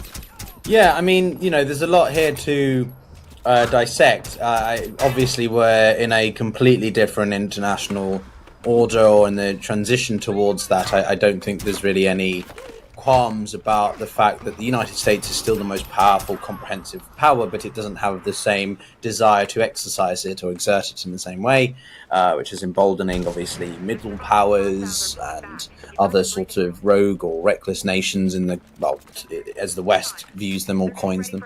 But when it comes to Ukraine, let's get a bit more specific then, because I've had quite a few conversations with people, and one I had very recently, about what security guarantees in Ukraine would look like, it's quite nebulous, right? Vlad, because if the United States isn't going to be the overarching force behind that, the backstop, as Keir Starmer likes to call it, how does that work, right? Are the British going to send 2,500 troops and that's going to be sufficient? I don't think so. So, does this involve NATO without the United States? What kind of capacity does that have? But more specifically than that, if the British are developing these sorts of bilateral or trilateral security assessments with the Ukrainians and Polish as they did in late 2022, is that all we're going to see? We're going to see loads of these individual agreements combined, and sort of the British are there in their own way and the French are there in their own way. It's a multinational set of forces, but they're not necessarily that intertwined, which then kind of makes the point, well, why not just NATO? And also, why aren't countries even willing to commit them, right? The Polish and French have said that they're not willing to put troops in Ukraine. That seems rather confusing, considering Poland is upping their budget to nearly 5% for defense. So take me through all these themes. Well, I think that the closest you could get to persuading the US of something that looks like a backstop, of providing the sorts of things it would need to provide for a European force to even logistically make sense in Ukraine, would be if the Europeans show inordinate enthusiasm and capacity for collective action that they're not showing so far. There is a divide in Europe between countries who feel that what's happening with Putin's brutal invasion of Ukraine is existential, and those that don't feel that way. And quite frankly, the position of most Western powers is that avoiding a direct confrontation between European and Russian forces, avoiding that risk, is a more important goal than Ukraine's survival. I think that's very roughly the position of Western Europe. That's very, very difficult. But at the same time, there is the realization that it would be good if we could do it. But as soon as these kind of statements come out, from that of Keir Starmer, for example, the UK Prime Minister, he's sort of conditionally happy to commit UK troops if there is a nebulous US backstop, then you have to ask questions about the domestic stability of the governments that are raising these issues, and where are they going to be a year or two from now.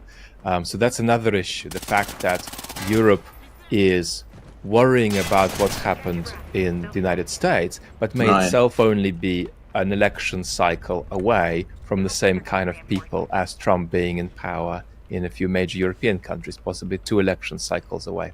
So these are incredibly difficult issues. I am not able to sit here and rule out meaningful security guarantees, but what I would say is that that's not the direction toward which we are trending. We're trending in the direction of Ukraine hoping that it simply gets enough support of various kinds, including militarily, to pose a significant threat to Russia and thereby avert a re-invasion or a continuation of the war in the future.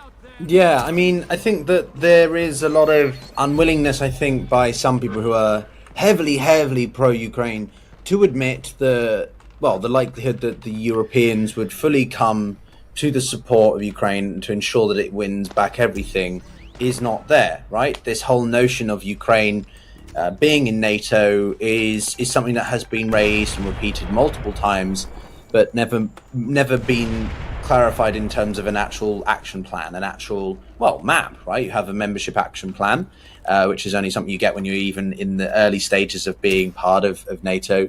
You're a candidate, which Ukraine has been fast-tracked, but they're still in the early phases of sort of that candidacy. So does this not illustrate to you that really there is no follow-through in terms of genuine commitment to that, and that it's more just sort of to give Ukraine more motivation and belief so that they continue fighting for themselves? I think it's my view that if you were to generalize across the West, and there's a cacophony of different conflicting voices. Yeah, of course, it's not a monolith.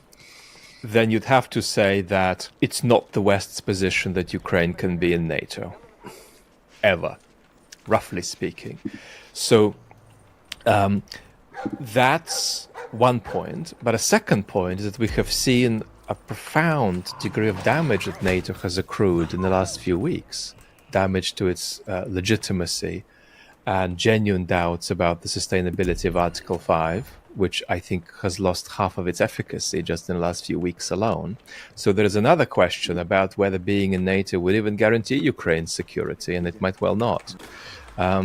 So we are in the middle of a very major historical transformation, and I think a lot of the political actors that we're pointing to now in Europe with the hope that they get their act together are themselves in a difficult position, discombobulated, and somewhat lost in the face of what's happening, and engaging in a series of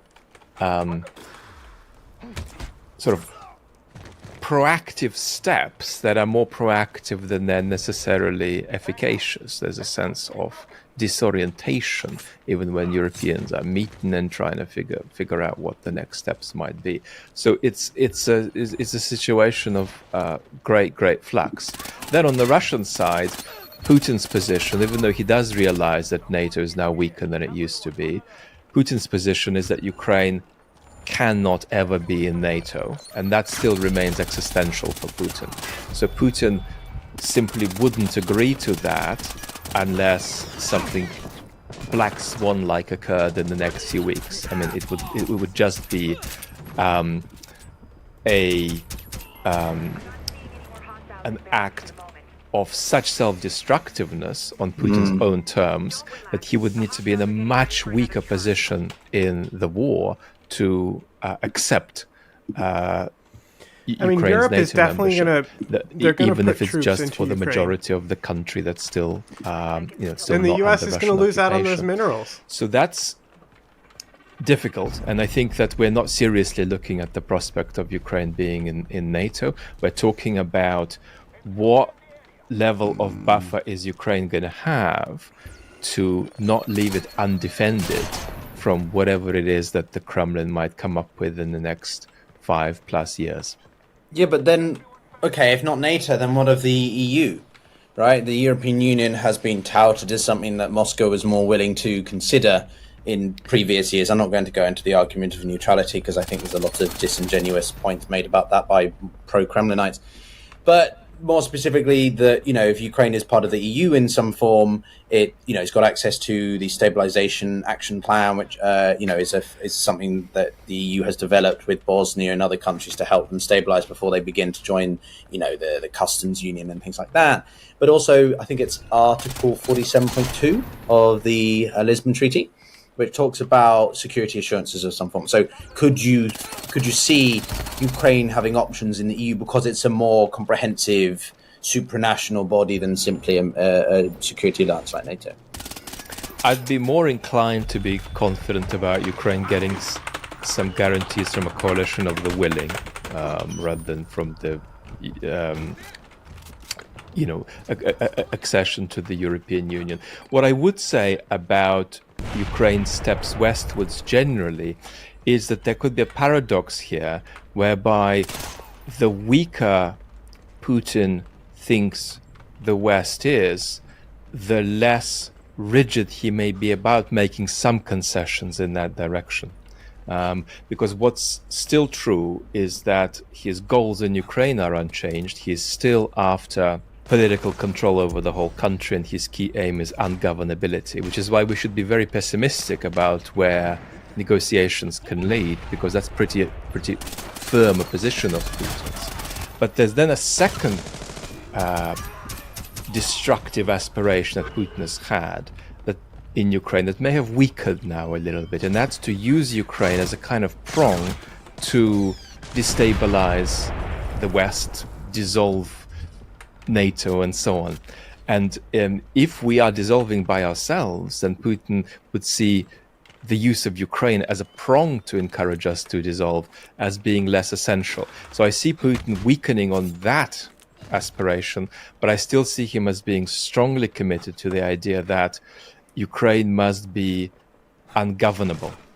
And so the kind of deal he'd want to commit to, if he's going to be open to committing to any deal, is the kind of deal that he's going to think will leave Ukraine more politically precarious than not making any deal. That's roughly the equation that Putin is looking at.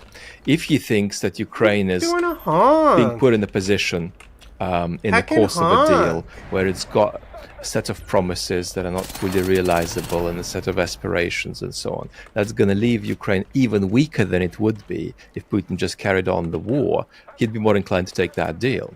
If he doesn't see a deal as being more toxic for Ukraine than just carrying on the war, he is going to be disinclined to take that deal because he knows he can't sustain the war indefinitely, but he is persuaded. Now, there's two questions here. Is this actually true, and is this what he thinks? I'm just saying this is what he thinks. I think there's a good degree of evidence that it's at least partly true. He thinks that Ukraine is losing the war faster than Russia, as Mark Galeotti puts it. And both sides are losing, Ukraine's losing faster. So he is entirely open at the moment, it seems to me, about both the scenario of taking a deal and the scenario of perpetuating the war, and he will be choosing the option, whatever is on the table for him, that he thinks is most toxic for Ukraine. Yeah, I mean, I think it's pretty self-explanatory that no war is beneficial, right? It's everybody loses in a war, unless it's done within sort of 20 minutes. But again, there's still sort of let's be more specific in terms of what's happening in real time. We had the Macron hosting of European leaders in Paris beginning of last week. So is that who you think could be a coalition of the willing? Like, who specifically and in what capacity? Because I think Europe has the capacity, it just lacks coordination, right? There's a poor united approach to taking ownership of this issue and being clear with Ukraine in terms of expectations, timeline, end point. Obviously, that's all on the European side. You've described Putin and such. So I don't know. I want to just break that down. It's risky. It's risky for me to talk about it because I think it partly requires military expertise, which I don't have. So I think the right answer is I don't know what form that could take. Right? Asking somebody like Jack Watling would be appropriate. I'm not sure I'm the right person to enlighten us about what's hypothetically possible, I'm afraid. I think partly because it would require a little bit of understanding of military matters, a little bit of understanding of the kind of dependence that we have on the United States at the level of air support, at the level of radar, at the level of intelligence. And I can't judge how dependent we are, quite simply because I'm an amateur fool when it comes to these things. So no, I appreciate that. I think it's well, I've got to be conservative. Fool, but what I can say is that I'm not sitting here on some kind of clear picture of agency of who has to do what and how and by what means to generate this result. I'm afraid. Yeah, no, for sure. I mean, I think it's you're certainly no fool or whatever you self-described as. It's more just, I think, because there are nuances there naturally, and I think that the Europeans need to particularly step up in terms of offensive capabilities, defensive capabilities. But when it comes to logistics, there are certain areas that maybe the Europeans could strike a deal with the Americans to continue to supply them with reconnaissance, radar, and the more sort of logistical side of that. And I think Trump would be quite open to that idea because America still gets something from it, but they don't have to be on the ground, directly at the front door with any confrontation with Russia. But just sort of pivoting away from that then, what about the sort of Russian-US sort of dynamics in terms of negotiations? Most people think of them as the peace deal initiations, but they're not. They're bilateral restoration of ties more than anything else. And the peace sort of negotiations in Ukraine is one component of the broader geopolitical, grand strategic relationship that Trump and Putin are sort of re-establishing. What's your assessment there? I think what you've said is actually very important, and not enough analysts have emphasized it. I think that's one of the key changes that's happened, that Russia's relationship with the United States is now a relationship where Ukraine is one issue among others. And I think that's the kind of revolutionary reset we have been seeing in the few meetings that they have had. It doesn't have any substance to it yet, but it's quite an important conceptual realignment, putting the Russians on course for a certain degree of reintegration with the United States that is in part not dependent entirely on what happens in Ukraine. So I think that's a really, really important point. The Russians are extremely skeptical still about Trump, because they feel very burned by Trump's first term, when he engaged in policies that they found hawkish against them. And so they are not getting too excited, despite all of the comments and ideas that Trump's come up with so far. Their position is roughly that they would love it if the Trump administration persisted with a path toward global politics based on spheres of influence.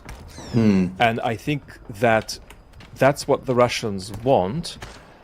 The question now is that where the Trump administration is heading? And I think that there's a considerable degree of risk that the answer to that is yes, that the Trump administration is going to revert out of series of established historical relationships with allies, renegotiate these relationships on a much more transactional basis, a position that I think, in my view, weakens the United States, whatever picture of the global order you take. But it might be that that's where we are heading. And if that's where we're heading, then one of the countries that does have a sphere of influence under such a conception would be Russia. And Ukraine would be partly in Russia's sphere of influence. That's the Russian hope. And certainly there's a risk at the moment that that is where the United States is trending. That's one thing that's changed. Another thing that's changed is just the sheer unpredictability, even if it's simply at the level of rhetoric, of the Trump administration. And that simply means that decades upon decades of the kind of reliability that the United States established in its military and political and economic involvement across the globe is now put into question. And you can extort allies once, but you can't do it repeatedly, because eventually they're going to have to start hedging and not leaving themselves dependent on the United States. So there's this profound upheaval of the Western alliance happening right now, and we don't know where it will land.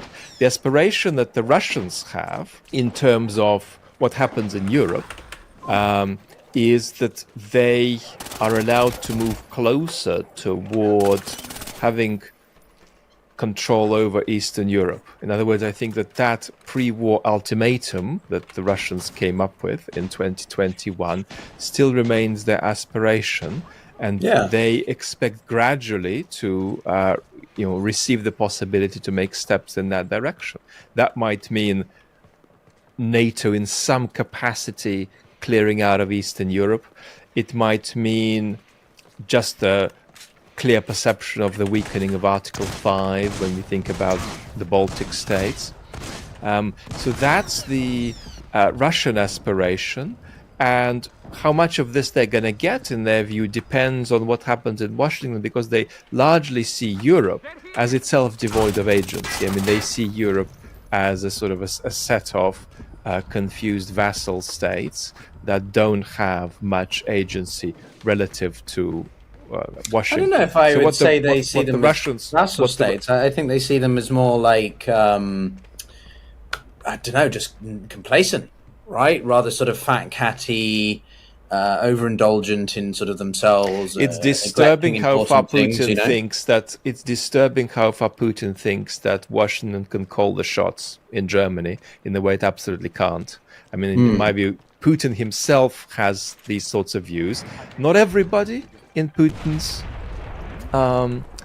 inner circle necessarily has these views, but Putin has these views that ultimately the United States can tell the Europeans what to do, and that they're going to comply. That's not reflective of reality. I agree with you about that. But I do think that that's a kind of illusion which sort of further exaggerates European incapacity beyond what it actually is, that Putin is stuck with. And so one of the things that could surprise Putin is actually a degree of European action and European recalcitrance in the face of this. And he's gonna find that perplexing if that happens. Well, for sure. I think obviously the main thing that the Europeans need to do is to step up. They need to take ownership. I'm fed up with European ineptitude and sort of almost a complacency to really do anything. The amount of focus that the continent has put on important services, but today at a neglection or by neglecting things like defense and hard power, and that over-reliance on the United States for security assurances. Well, it's the same arguably as the over-reliance on Russia for cheap energy or China for big markets. Any of the three big powers, quote unquote, the Europeans have been, overly dependent on, has led to this situation. And I think I'd be interested for your perspective on Vance's speech, obviously in Munich, which seems to be overdone by the fact that Donald Trump is fighting literally in a shouting match with Zelenskyy as we record this. European nations and capitals were still shocked by what Vance had to say. Why were people shocked? I was not shocked at all. This is something that we've known would be coming since, a year ago when Trump was beginning to choose his VP, and we're beginning to learn what Vance was like as a person. Why are European capitals still shocked? Help me out. I think there is an element of outrage there, and I think that there's an element of just offense at the stylistic way in which this was delivered. Because what was so offensive about it to the audience there is that in a way Vance spoke past them, partly directing himself to a domestic US audience, as is very often the case with foreign policy pronouncements by members of the Trump team. So partly it was the style of disregard that came with the delivery there. And beyond that, I think that there is still an enormous tendency to think of Trump as an aberration, which means either that you have to sit him out, you don't have to react to him in a profound way strategically, or you hope that he will get sufficiently co-opted by the various political institutions in the United States, and that will de-radicalize him. So I think that there's a kind of reversion to normalization that we are seeing in elite circles of power in Europe. We are seeing it also in the charity sector. I mean, the way the charity sector was paralyzed by what the Trump administration did with USAID is stunning, because again, that is something that was conceivably predictable. But people with power, running important organizations, doing really important work, were really caught off guard and sort of discombobulated. So we have a sort of crisis of evasion of reality in our politics that I think the reaction to Vance's performance in Munich revealed to some degree. You're also seeing the same with the Democrats in the United States right now. I mean, I said something a little bit silly the other day, that the Democrats look to me like an orchestra in a world in which musical instruments haven't been invented. They really don't know what to do, what to say, how to frame themselves, and how to challenge what's happening. So I think that there's a lot of denial about the global transformation that we're pretty inevitably embarking on now. And that's a real problem, because the time to act is now, especially as we might be experiencing our own turn of Trumpism within an election cycle or two in many West European countries. So I think that's some of the outrage. But of course, there's a lot of legitimate outrage there. I mean, Trump, J.D. Vance came to a security conference and didn't mention Ukraine a single time, when the preponderant concern of everybody in the room was the big security crisis that Europe is facing. He didn't mention that at all. And the critiques he made of the censoriousness and compression of discourse in Western societies, I actually think has a validity to it, but it is outweighed by the arbitrariness and illegitimacy and censoriousness of a far worse kind of many aspects of the Trump administration, right?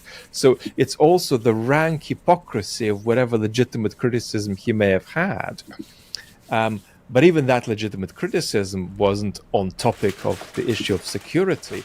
And then over and above that, the room felt that they weren't being spoken to, that they were being given a speech that was essentially designed to boost a domestic US audience. So I think that's some of what was found so toxic about it.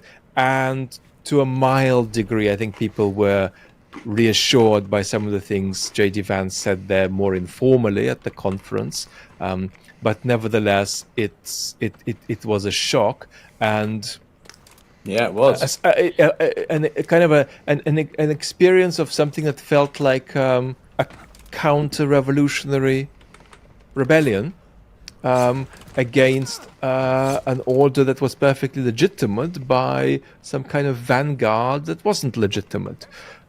So that's I think, my take on what was quite so a comprehensive and mixed, era-defining, shall we say, Munich Security Conference. But everybody, that's quite a cliffhanger for part one. We'll see you in part two.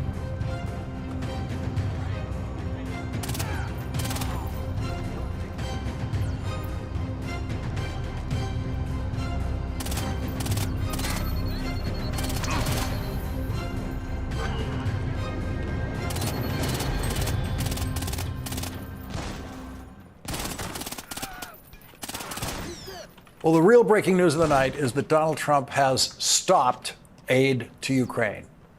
The unnamed White House officials who have leaked this story to NBC News, The Washington Post, and other news organizations are using the word pause, not stop.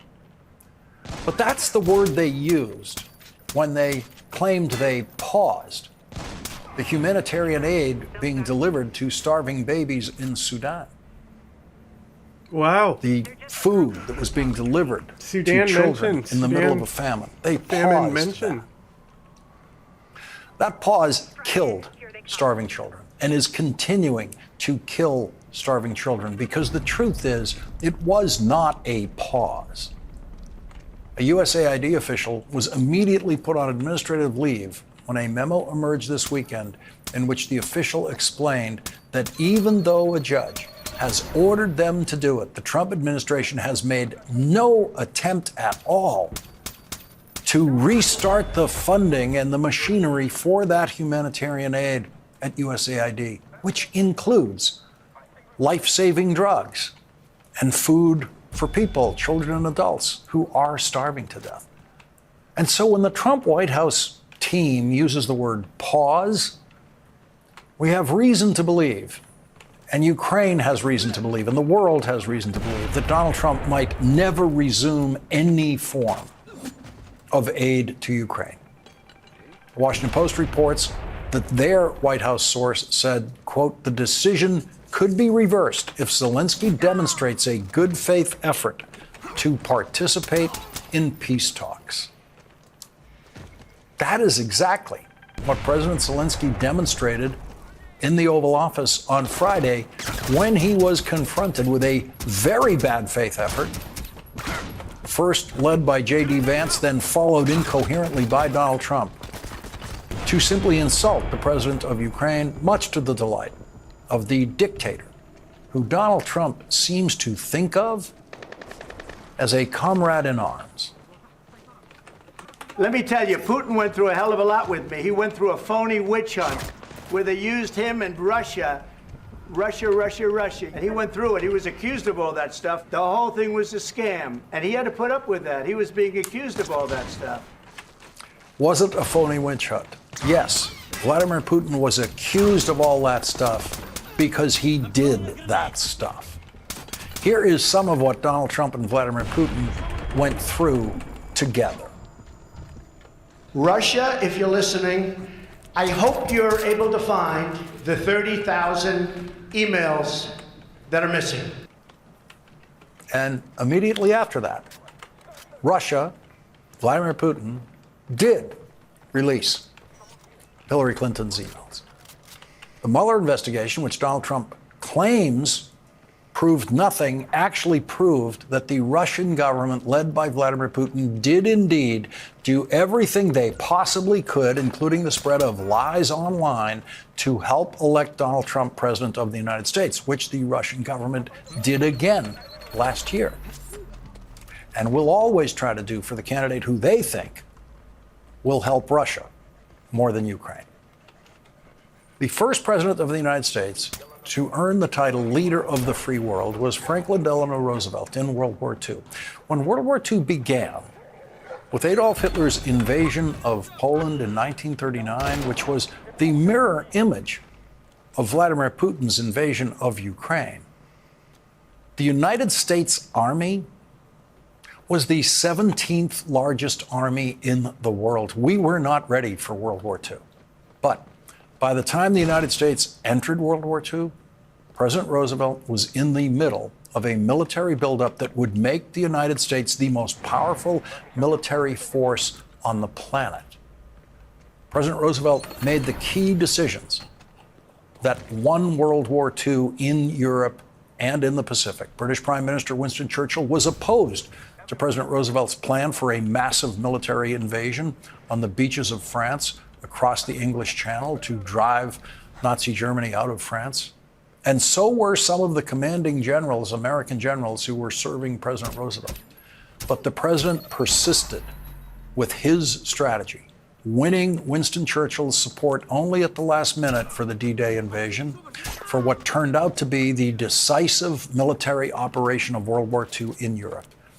And while Franklin Roosevelt was planning the D-Day invasion and other tactical victories in World War II, President Roosevelt was designing what would become the United Nations, the institution he hoped would be the preserver of peace worldwide after the war.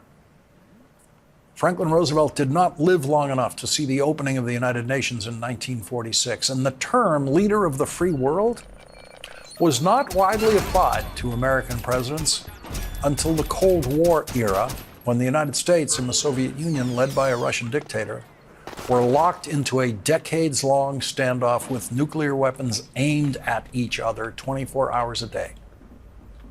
The free world was easily identifiable as the countries who elected their leaders in free and fair elections. The cruel dictatorships, like the Soviet Union and China, who had been our allies during World War II, represented the other side of the Cold War. Those adversarial positions held even after the Cold War thawed. But now Donald Trump, for the first time in American history, has become the president who is changing sides in the middle of a war. The last leader to do that, the last head of state to do that, was Adolf Hitler in World War II, when he suddenly, and intemperately to say the least, after conquering Poland and France and other countries, turned and attacked his ally, the Soviet Union. No other European country has ever done that, which is why, after Donald Trump's incoherent, raging performance in the Oval Office on Friday, European leaders embraced President Zelenskyy in London this weekend, vowing to continue to support Ukraine against a murderous Russian dictator war criminal in every way they can. While Donald Trump was yelling in the Oval Office Friday, the war criminal Vladimir Putin was firing missiles and drones into Ukraine all day long. Ukraine on Friday didn't fire a single shot across the Russian border into Russia, not one shot. And so the President of the United States is no longer the leader of the free world or even a defender of the free world. The free world has rallied around the leader who, though struggling with a language barrier, tried to cut through Donald Trump's lies in the Oval Office on Friday. President Volodymyr Zelenskyy might never be called the leader of the free world, but he is, without a doubt, the bravest leader in the free world. Leading off our discussion tonight is Democratic Senator Mark Kelly of Arizona. He is a member of the Senate Armed Services Committee and the Senate Intelligence Committee. Senator, thank you very much for joining us tonight. I want to, first of all, get your reaction to what happened in the Oval Office on Friday. Well, I met with Zelenskyy before that. We had a great meeting. Cameras were out of the room. What I saw in the Oval Office was what feels like a setup, and where Donald Trump and J.D. Vance feel like they're demonstrating a certain amount of strength. What they really showed the American people and the rest of the world was weakness, abandoning our ally at their most needed time. I mean, this war has gone on now for 3 years. It does need to end, but it doesn't need to end by the United States of America switching sides. That is a mistake. I don't think Donald Trump understands, or I don't even think he has the capacity to understand what he just did. But this was a colossal error, and if it is not corrected, I think it's going to haunt our country for decades. And also tonight's news that they are, as they put it, the Trump White House puts it, pausing all aid to Ukraine. What happens next? Well, what happens next is more Ukrainians die. That means more women, more children, more old people. They're not going to be able to fight off attacks from the Russians without the security assistance that we give them. I've been to Ukraine a couple times. I know J.D. Vance hasn't. Donald Trump hasn't. My colleagues on both sides of the aisle, many of us have. I met with folks in Patriot batteries who every single night are shooting down cruise missiles and ballistic missiles from the Russians. If they don't get help from us, those missiles get through. Putin targets schools and hospitals to try to intentionally kill civilians. This decision tonight by the White House means more innocent Ukrainians will die. Can Europe rally now to a point where it can replace, to some extent, the American aid? It's hard to replace us. You talked about how we're the leader of the free world. We have been since FDR. I think we've been even before that. And I don't think Donald Trump understands leadership. He doesn't understand FDR or Churchill. He doesn't understand history. Can the Europeans step up? It looks like they're going to try to. But without our leadership, without our assistance, this gets very, very hard for the Ukrainians. And by the way, it gets easy for Russia. This is what Russia wants. The Kremlin just today, Lawrence, said that this was largely their vision. This is what they wanted. They now have Donald Trump, J.D. Vance, and I guess to some extent, Elon Musk on their side. How many times have you heard President Zelenskyy say thank you? It seems like every other sentence. He did on Friday in our meeting. He has a habit of saying thank you to the American people. Thank you to Congress. Thank you to this president. Thank you to Joe Biden. I don't think I've ever met somebody that is more appreciative than Zelenskyy. I mean, he understands that how much help we are giving them. He gets it. And without it, his country doesn't survive.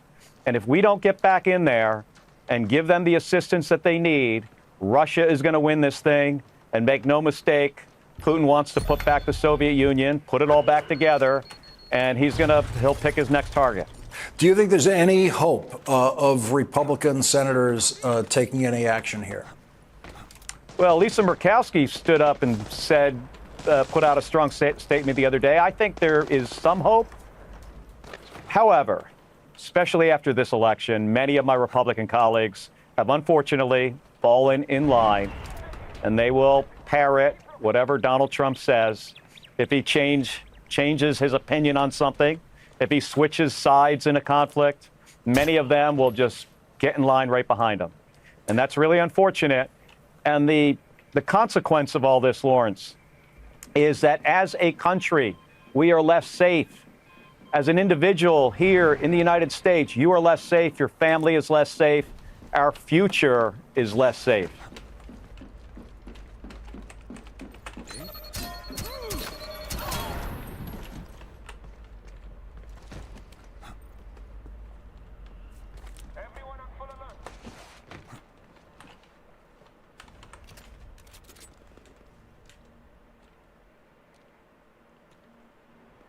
Zoom into Kosovo's capital, Pristina, and sitting just one street away from its city center, you can find an 11-foot-tall golden statue of Bill Clinton. This is found on the Bill Clinton Boulevard with a massive photo of Bill Clinton plastered on the ex-communist building behind him. This is because Bill was the president to authorize the NATO bombing of Serbia in 1999, ending the Kosovo conflict and effectively giving independence to this ethnic Albanian breakaway state. Although many Americans don't think of Kosovo, I think most are pretty amused to learn of a faraway land celebrating one of their presidents, especially for a president they don't even think all that much about. If things play out right though, Bill Clinton may not be the only president to get this treatment.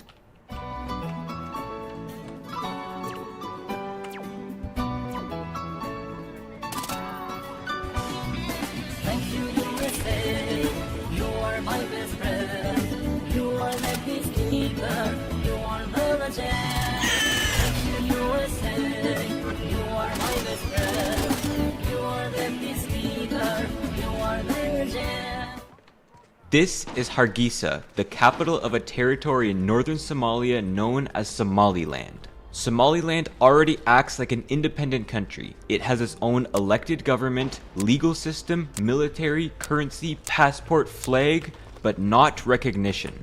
Except from Taiwan. Shout out Taiwan. What could famed isolationist Donald Trump possibly have to do with Somaliland? There's a clue hidden in a recently influential document of America's conservative space, the Heritage Foundation's Project 2025. In Chapter 6, Kieran Skinner writes that one of the main goals of the State Department's interests in Africa is to counteract Chinese influence on the continent. This includes the recognition of Somaliland's statehood as a hedge against the US's deteriorating position in Djibouti. There it is, written out right there. Not much of a riddle. Of central importance to Somaliland's recognition is the US's deteriorating position in Djibouti. Djibouti is not a particularly large country, or rich country, or even a strong US ally. What the US sees in it, though, is what sits to the north of the country, the Bab el-Mandeb. This is a 30-kilometer wide strait which separates the Red Sea and Suez Canal shipping lanes from the Indian Ocean. When shipping between Europe and Asia, a shipping company can either decide to pay the roughly $500,000 fee to transit through the Suez, or take the long way and sail around Africa. This route increases the journey by about 4,000 miles, 9 days, and up to $1 million in extra fuel costs. I know which one sounds like a better deal to me. It's for this reason that around 17,000 ships carrying around $1 trillion worth of goods cross through the Suez and Red Sea every year. That's 12% of all global trade, or around 30% of all ocean-going containers. And anyone who has a stake in global affairs sees their interest in keeping this trade going, particularly concerned with SEI implications if it stopped: security, energy, and inflation. Part of this is making sure the region remains relatively stable. militant groups in the Horn of Africa and the Middle East can and have been able to slow down trade, take over vessels as hostages, and scare shipping companies from sailing through the strait. First, it was a group of Somali pirates who've attacked nearly 500 ships during their decades of activity, mostly to extort hostage money. Then, the strait was taken over again by members of the Houthi group, a terrorist organization based in western Yemen and backed by the Iranian government. In response to the Gaza war, the Houthis had sailed and flown out to sea, attacking over 60 commercial vessels over the period of a year. Many shippers, including Maersk, decided they couldn't take the risk and chose to sail around Africa instead. Here's a map before the Houthi attacks and one after them. Shipping prices between Europe and Asia tripled in January after both insurance costs spiked and shipping times increased by 30%.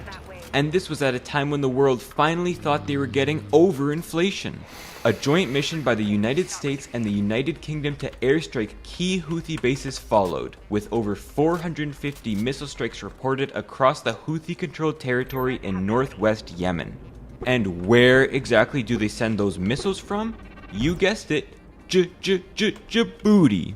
Before Ismail Omar Guelleh became president in 1999, only the French had operated a military base in the country, a remnant as their days of colonial overlord.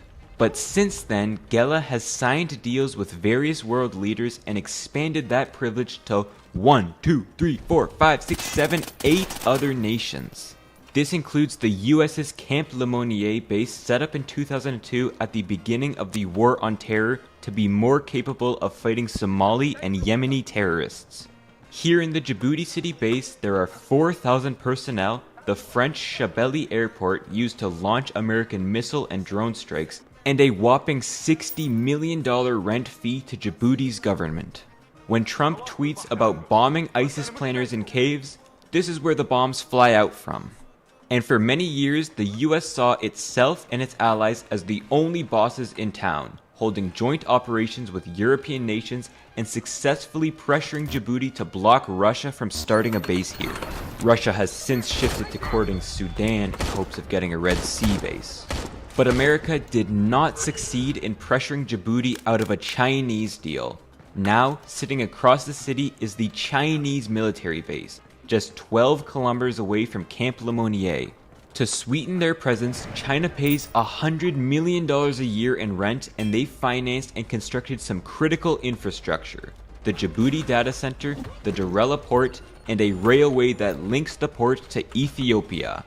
Awkward.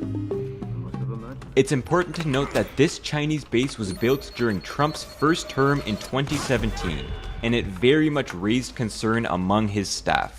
Most notable was from his national security advisor John Bolton, who worried about China's bribes, opaque agreements, and the strategic use of debt in their African development strategy. Djibouti's debt to China totals around 70% of its GDP.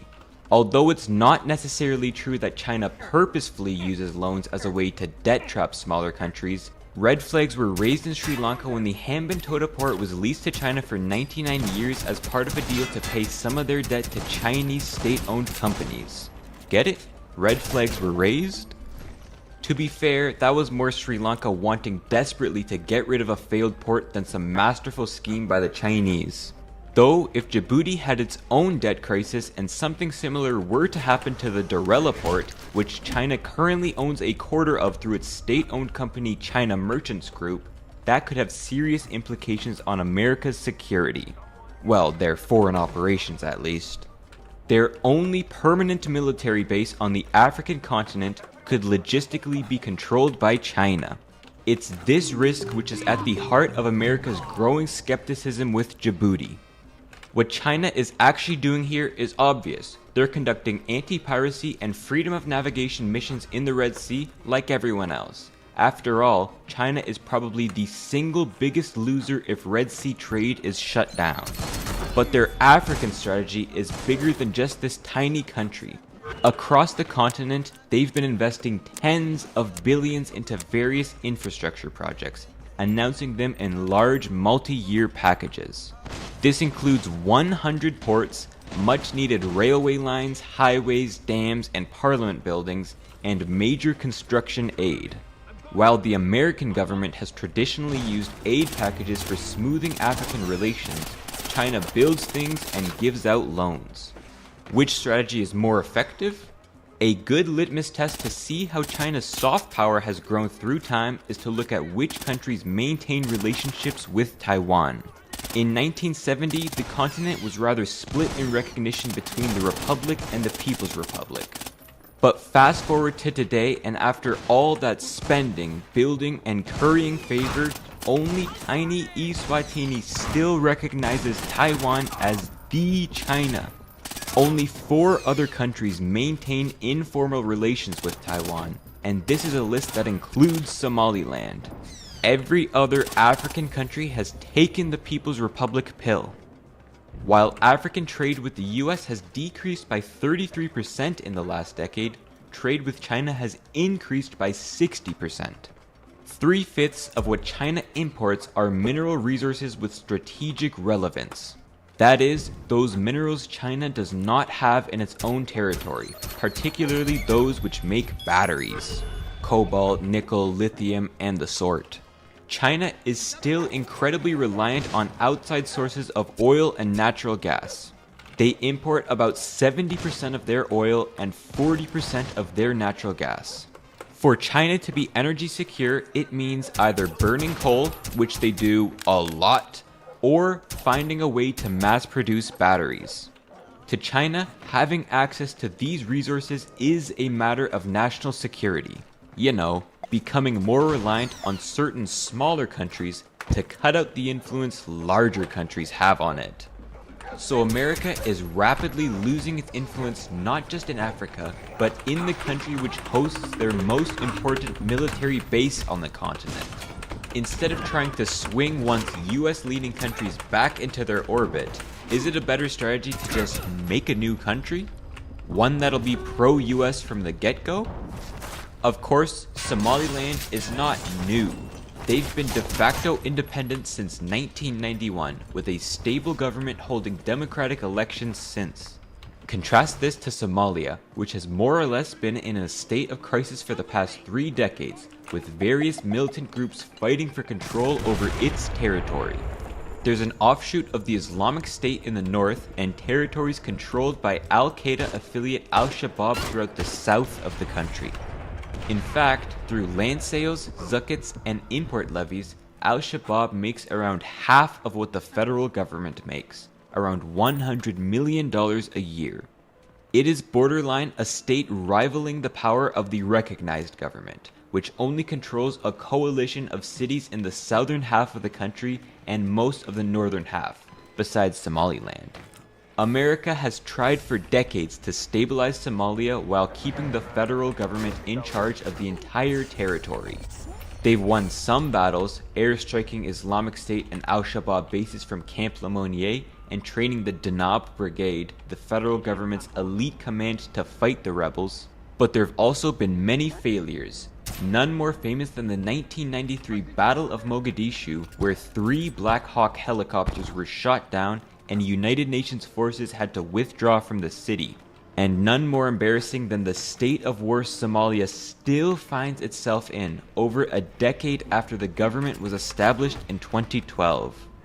Since America is losing influence over Djibouti and still sees its interests in having a stable Horn of Africa, its One Somalia policy has been called into question by many conservative figures.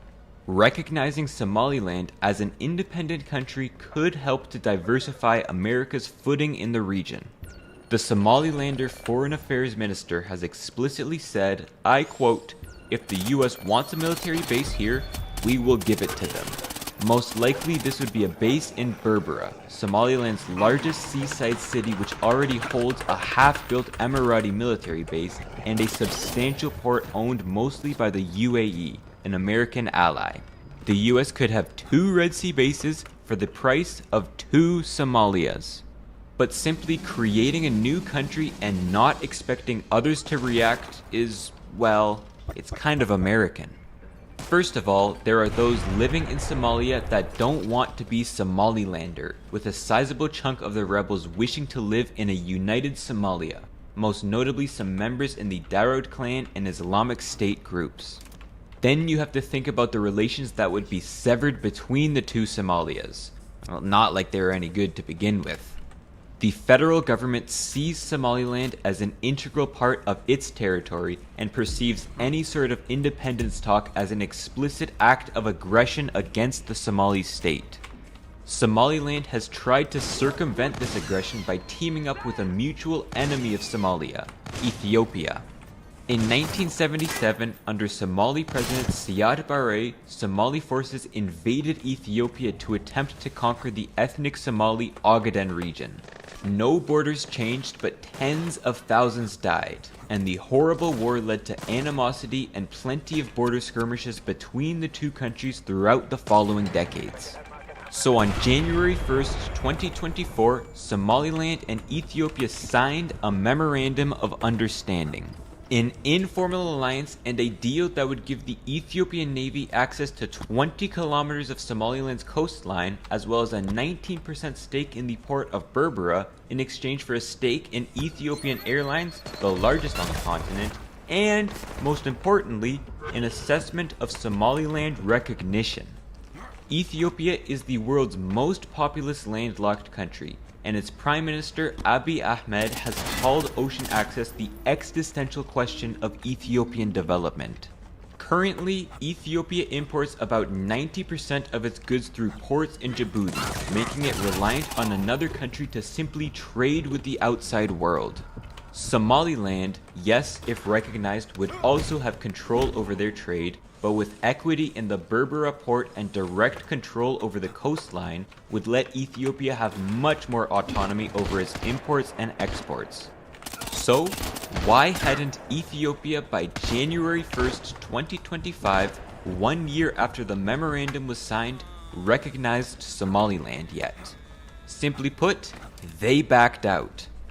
There are the external pressures, like destroying its relationships with the Arab states, Turkey, possibly the US if done poorly, and Somalia, whose president during the tensions called it an enemy on par with Al-Shabaab. Then there's Egypt.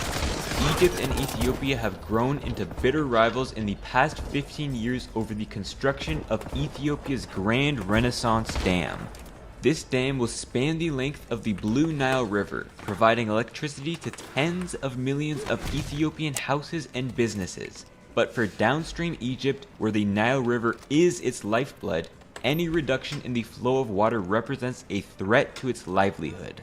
It also gives Ethiopia some insane leverage over Egypt and Sudan in any sort of future negotiation.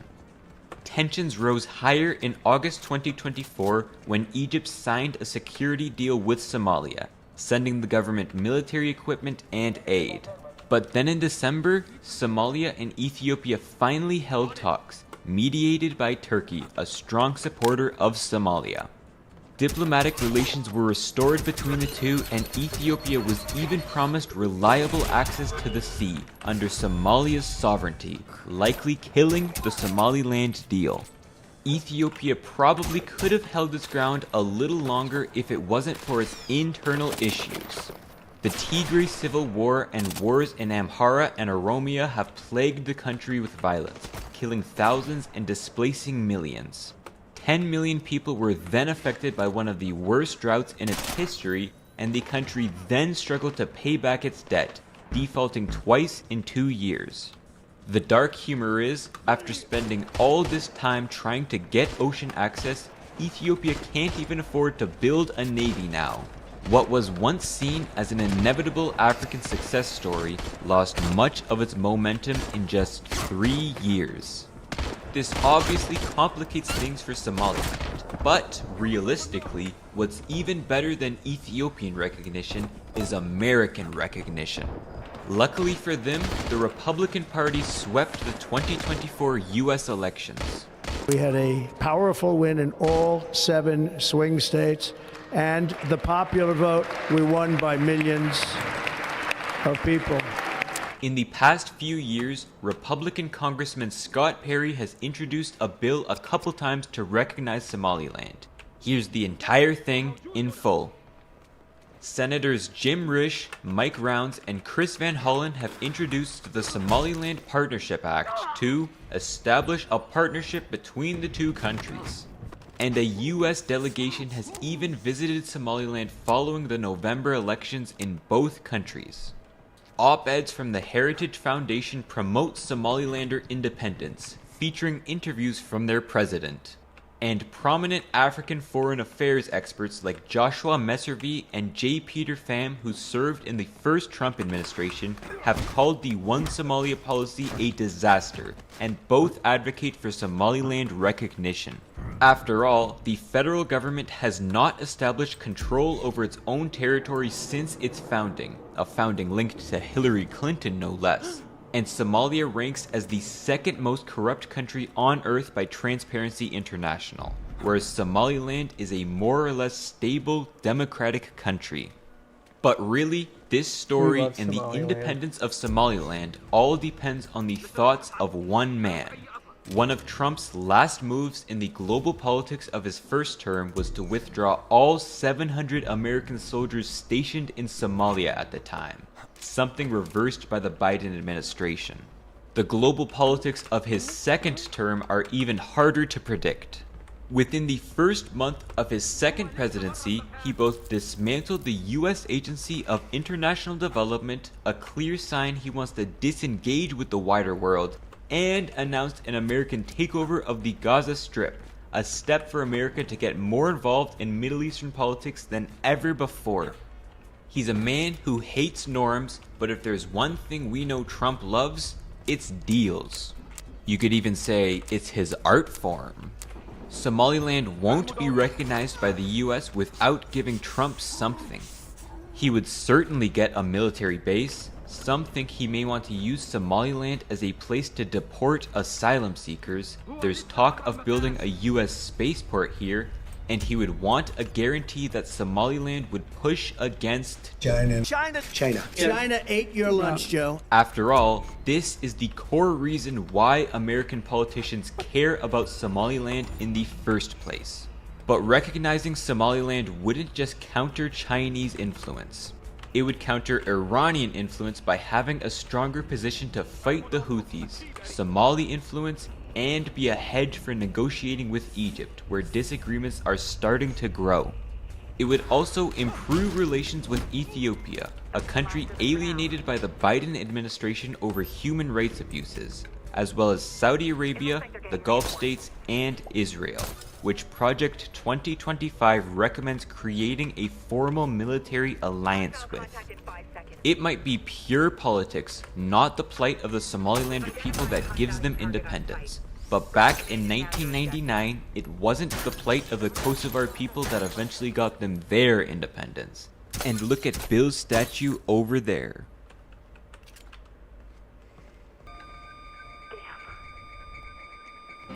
And for more on the latest political news, including the fallout from President Trump's meeting with Ukrainian President Zelenskyy and analysis of that PBS News poll, we're joined now by Amy Walter of the Cook Political Report with Amy Walter and Tamara Keith, NPR's senior White House correspondent. With a welcome to you both.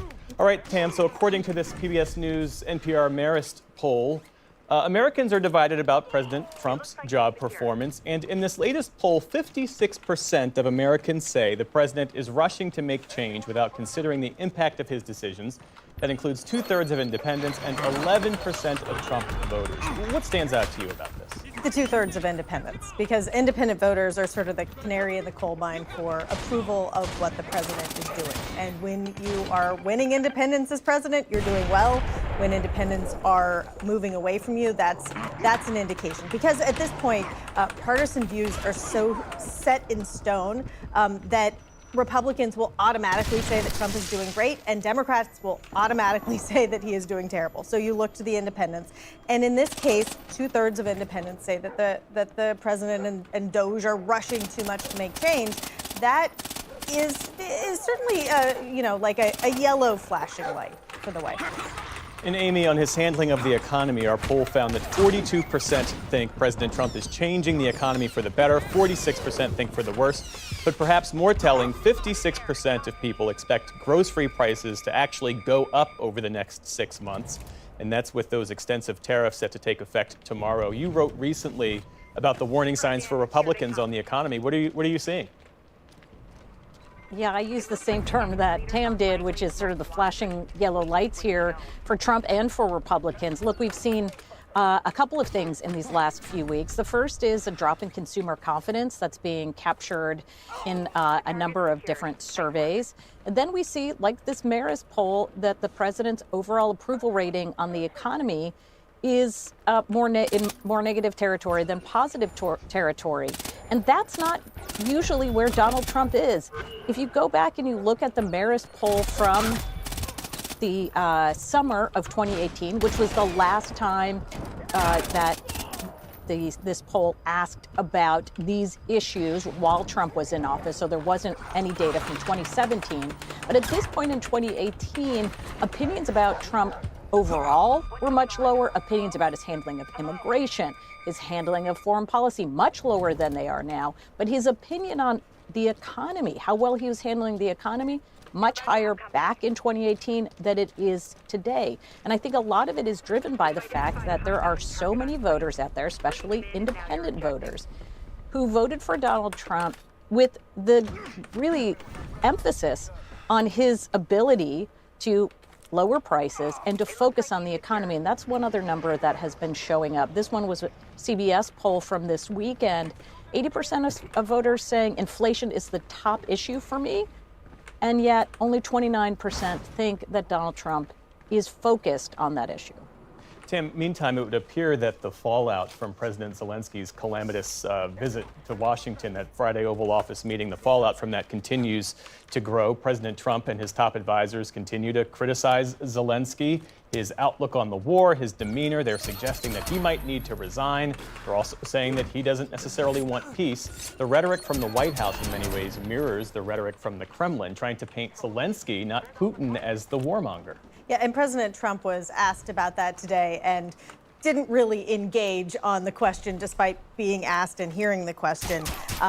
He does not seem to be concerned about Moscow being very happy with the rhetoric coming out of the White House.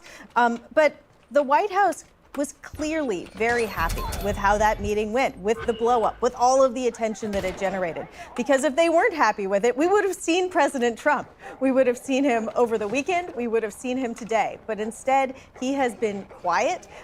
He has not wanted to step on that news cycle. And then what you've seen is Republican allies of the president going on Sunday shows, otherwise going out and backing him. And there's a reason for this in part.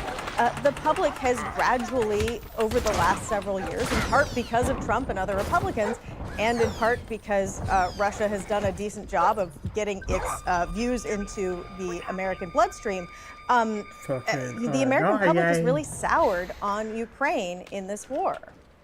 Amy, on that point, I mean, the same partisan attacks that sought to rehabilitate the January 6th rioters, you could argue could also tear down President Zelensky. How fixed are Americans' views on the war in Ukraine? Well, I agree with Tam that they are really driven by partisanship more than anything else. So they're fluid in the sense that where partisans will go with wherever their leaders are going. So back in 2022, for example, an equal number of Democrats, Republicans, independents supported Ukraine as the war was breaking out. But as we moved into 2023 and 2024, especially as Trump was critical of Ukraine, was more supportive of Putin, and as then President Biden going to Ukraine, increasing aid to Ukraine, you saw Democrats' support pretty much stay where it was at the beginning, but Republican support crater and independents going down as well. And so I do think, look, the challenge with foreign policy in general when it comes to American voters, some do, but most don't have hard and fixed opinions, especially about the state of the where the European line should be drawn or not. And so they are really following the folks that they trust either within a party or, in many cases, whatever information source they're using to get most of the information, and they just will go along with that. And when that side shifts, they shift with it. Should we expect to hear more from President Trump on this when he addresses the joint session of Congress tomorrow? What are you watching for? Yeah, so I asked the White House for a preview. They sent me a Fox News exclusive that they had given to Fox. But yes, peace around the globe is on the agenda, pushing Congress to pass border security funding and generally pushing Congress to do his agenda, talking about the economy and what he's done. And also, we can expect him to talk about his accomplishments in the first month and a half in office. This is the way the White House has described it. I talked to a former White House official from the first administration who said he expects President Trump's message to be get on board or get out of the way. Okay, Tamara Keith and Amy Walter, thanks as always.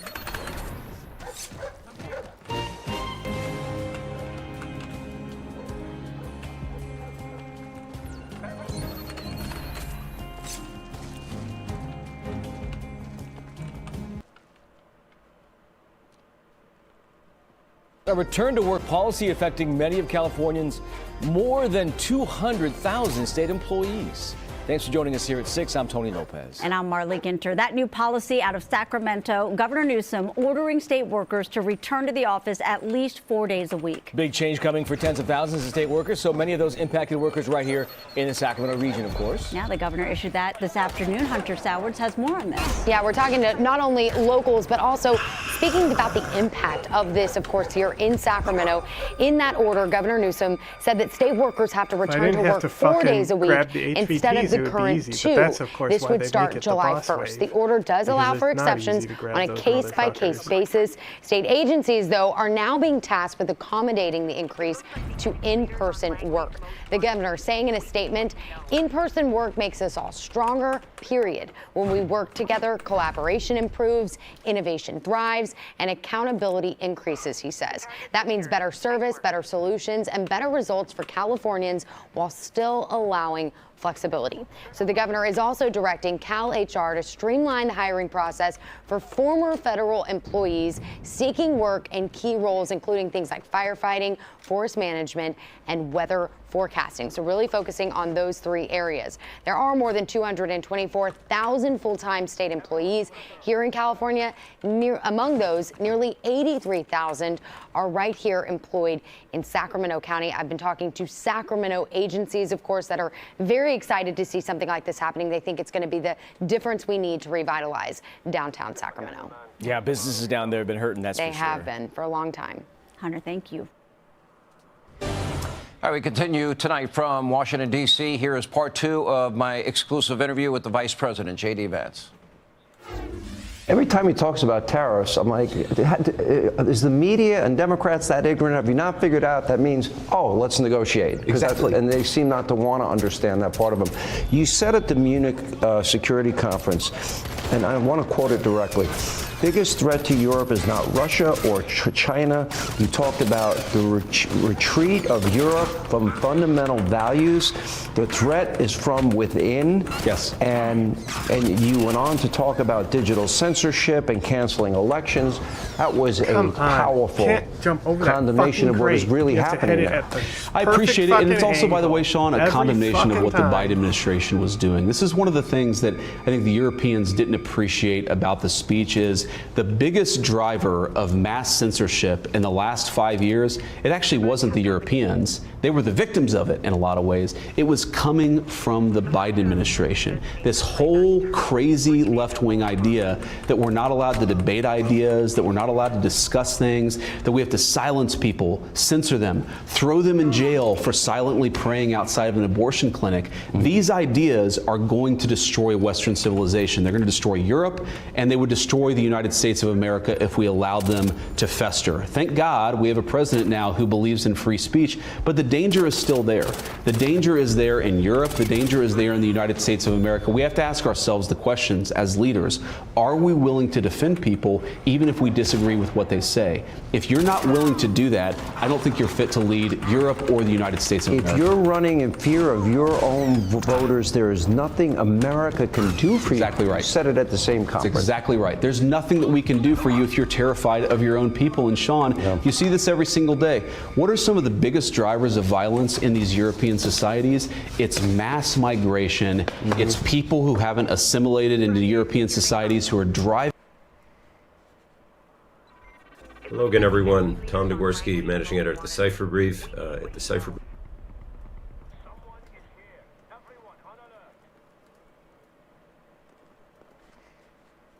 No, take me to the fucking playlist.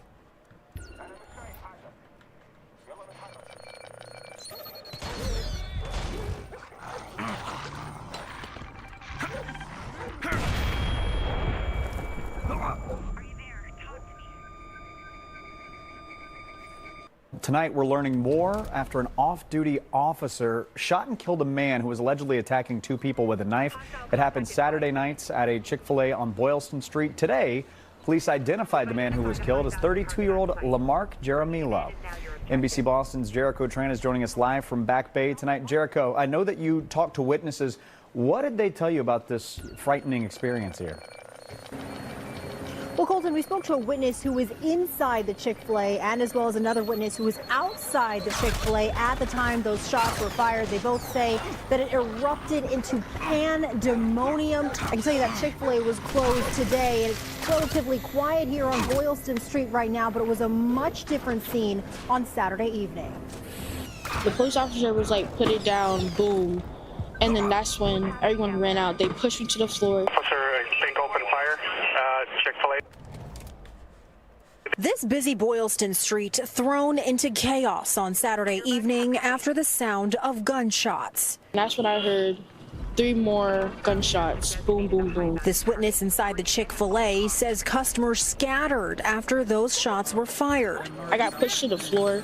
Mad hard. Police identified Lamarck Jaramillo as the man shot by an off-duty officer when they say the 32-year-old followed 2 people into this Chick-fil-A with a knife. 2 individuals ran inside the establishment, being chased by an adult male armed with a knife. He was behind him with the knife, but I didn't see the knife. Police say the off-duty officer gave Jaramillo several warnings to put the knife down before firing. He was like, put the knife down, sir. Boom. That's when he shot. And somebody yelled like gunshot, gunshot, so we all just ran away. Chick-fil-A closed today with this sign announcing their temporary closure on the door. Every loss of life is a horrible tragedy. I'm also grateful every hour of every day for the work of our Boston police officers. A lot of questions here still tonight. What happened before Jaramillo ran inside of that Chick-fil-A? We're told this investigation is still ongoing. We did see investigators that night heading into the Chipotle, so we know that this is still something that they're observing throughout the entire area. But that's the very latest here in Boston. Jericho Tran, NBC 10 Boston. What became so evident to us in that session was he's not ready to talk peace at all. But here's the problem. Time is not on his side. The American people's patience is not unlimited. Their wallets are not unlimited. And our stockpiles and munitions are not unlimited. The president campaigned on ending this war. He was elected to end this war. He will be the peacemaker in chief. This was no ambush. This was an opportunity and a moment. Michael Wall's last hour with Dana and me here. U.S. relations with Ukraine entering uncharted territory now as President Trump gets ready to address a joint session of Congress tomorrow night. Negotiations sure to come up. Retired 4-star General Jack Keane, Fox News senior strategic analyst. And General, good morning to you. Been looking forward to talking to you all week, General. 2 weeks ago in our program, you said the reason why the U.S. met with Russia in Saudi Arabia without the Ukrainians and the Europeans is because you have to talk face-to-face with Putin to find out if he's serious about pursuing peace. And you can't do that on the phone, and that's why you travel to Saudi Arabia. I've been using that as my lodestar as I try and work through this story. Now, here's what we got From Sunday, the UK, we want boots on the ground, planes in the air. From France, we want to get a 1-month truce. From the head of the EU, we want to rearm Europe. All right, words for now, General, but back to the issue of Putin, okay? Then we'll get to Zelensky next. Here's Marco Rubio on ABC regarding Putin. The only way it ends is if Vladimir Putin comes to a negotiating table. And right now, President Trump is the only person on earth who has any chance whatsoever of bringing him to a table to see what it is he would be willing to end the war on. Now, maybe their claims or what they want, their demands will be unreasonable. We don't know, but we have to bring him to the table. You're not going to bring him to the table if you're calling him names, if you're being antagonistic. There you go. That's the setup, General. Where are we? What do our viewers need to understand? Well, I think on Putin and an eventual peace deal, the jury's still out. We've had the second meeting, on the 28th, when the deputies met in Istanbul, Turkey. And I think, the Secretary of State, Rubio, after getting debriefed on what took place there, they're not convinced that Putin is ready to come to the table and make serious compromises. Right now, they're taking a hardline approach. Now, that is the approach they take initially in most of their negotiations. So I think we got to wait and see what takes place with Mr. Putin, and is he really willing to compromise. And when it comes to Ukraine, I do believe, even though publicly all the European leaders are obviously supporting Zelensky, but privately they're telling, make amends, reconcile with President Trump, sign the deal. It really is a significant step on the road to an eventual ceasefire and possibly a negotiated settlement. So I think hopefully that's what Zelensky takes that counsel and moves in that direction, so we can get on with testing the waters with Mr. Putin. Is he really up to this or not? Okay, fair enough. Here is Waltz now. Dana asked him whether or not Zelensky will be around. Watch. If there is a deal that's signed, a minerals deal, does President Trump believe it will actually be with Zelensky or another leader? I think what happened Friday really put that up in the air. Is Zelensky ready, personally, politically, to move his country towards an end to the fighting? And can he and will he make the compromises necessary? And you heard the president. Both sides are going to have to make compromises. Does both sides have the will to sit down and drive this towards peace? That's President Trump's objective. That's what he was elected to do, and that's what we're ready to do and trying to do right now. Okay, so the question I had lined up, you kind of answered it a moment ago. Do you think Zelensky signs that mineral deal and enables all sides to take the next step?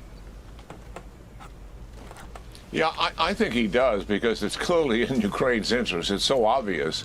It connects Ukraine to the United States for a generation. And it's obviously economic and financial first. But if you connect it, it's also political. And while not stated in the deal, and Zelensky would have preferred to have some security guarantee stated in the deal, they're also certainly implied in the deal that if you have that kind of a connection, you're invested in the country, you're going to protect your investment. So security implications are really there. And I think, as President Trump has told Zelensky time and time again, I don't want to foreclose my hand by making security guarantees prior to my negotiation with Putin. Once I get a deal, the security guarantees, if you recall this, are a lot easier. And, Bill, the headline coming out of that presser in the Oval Office would have been, if Zelensky didn't make it into an epitaph in challenging and exposing his grievances to an international press audience. We know now that was his motivation. But the headline would have been when President Trump said, British and French troops are going to be on the ground after a peace agreement as peacekeepers, and we conceivably could as well.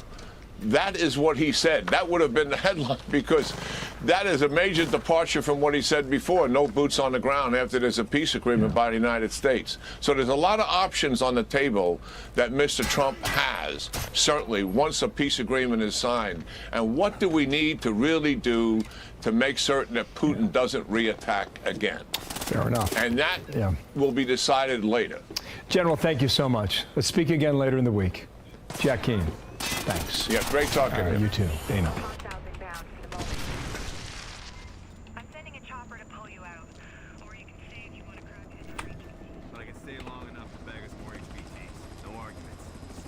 speaking of scams, let's check in on Joe Rogan hosting his, I don't know, 4th tech billionaire of the month. Well, it's like Andreessen, he's had all of them on, right? Sachs, Andreessen, Zuckerberg.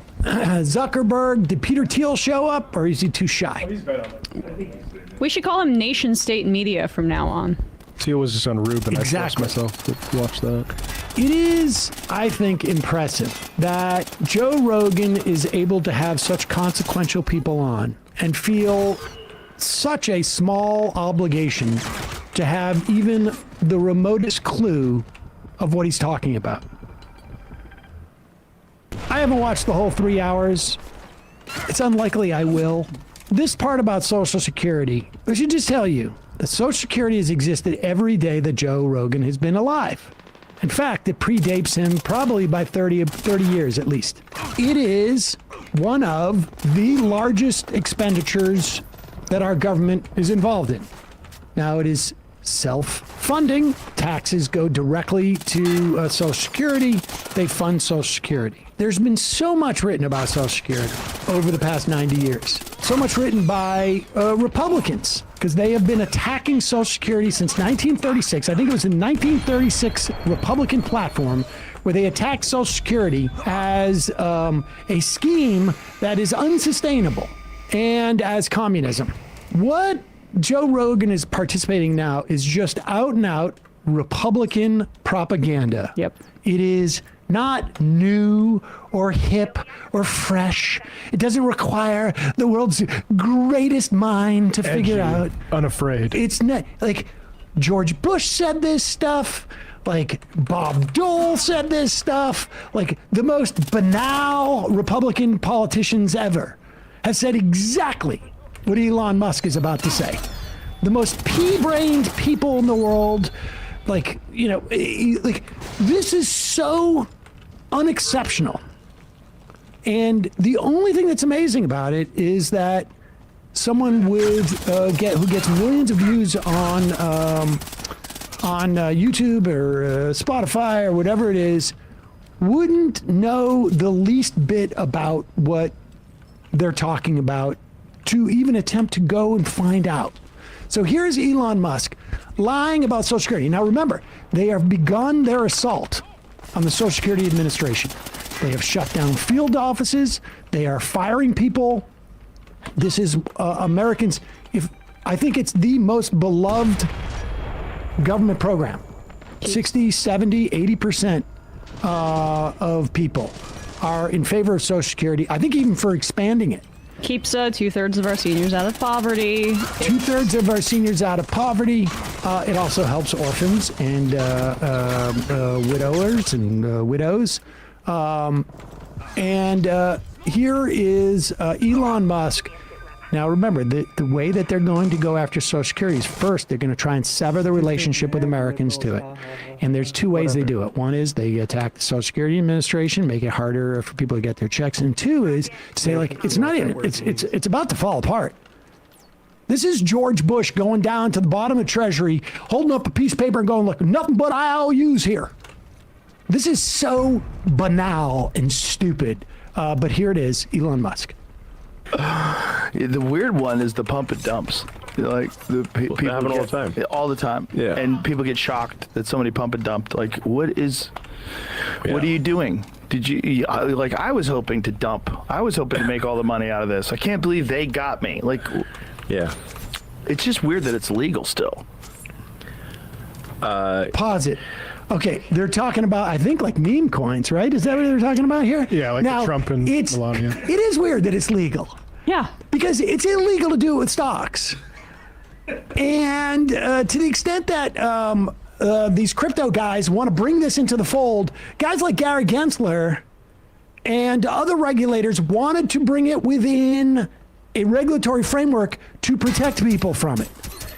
But the guy sitting across from Joe Rogan, as he says, it's weird, it's not, it's like literally staring at the reason why. Right. It's not illegal. Like, all of the people that you've hosted on your show, not only could they have told you why it's not illegal now, they were the reason for it.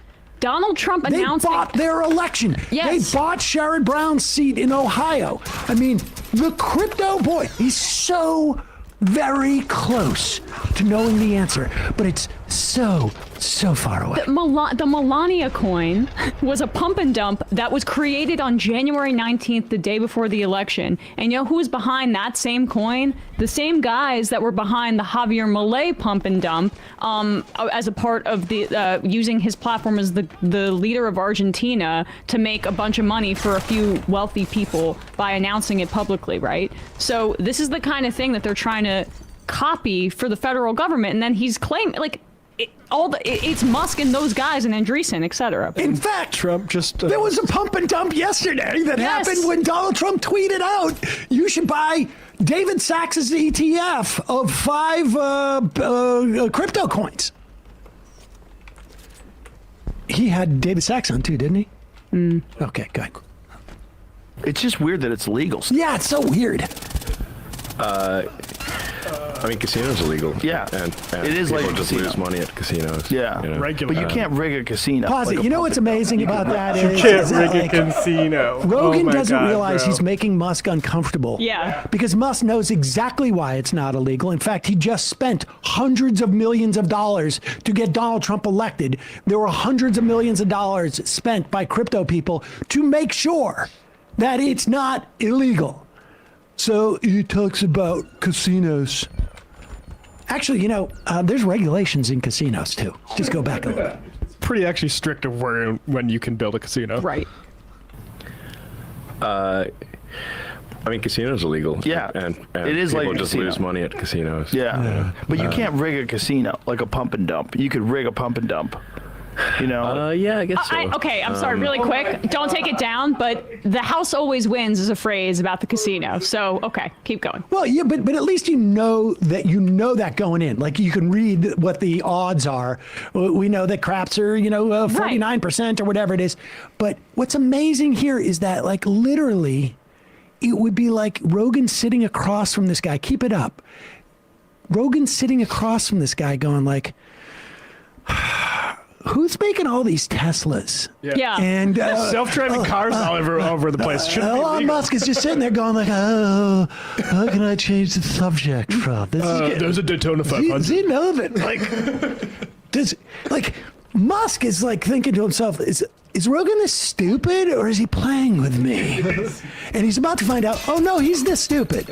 Let me distract you. This is like literally like, honestly, what you do with like a 3-year-old child.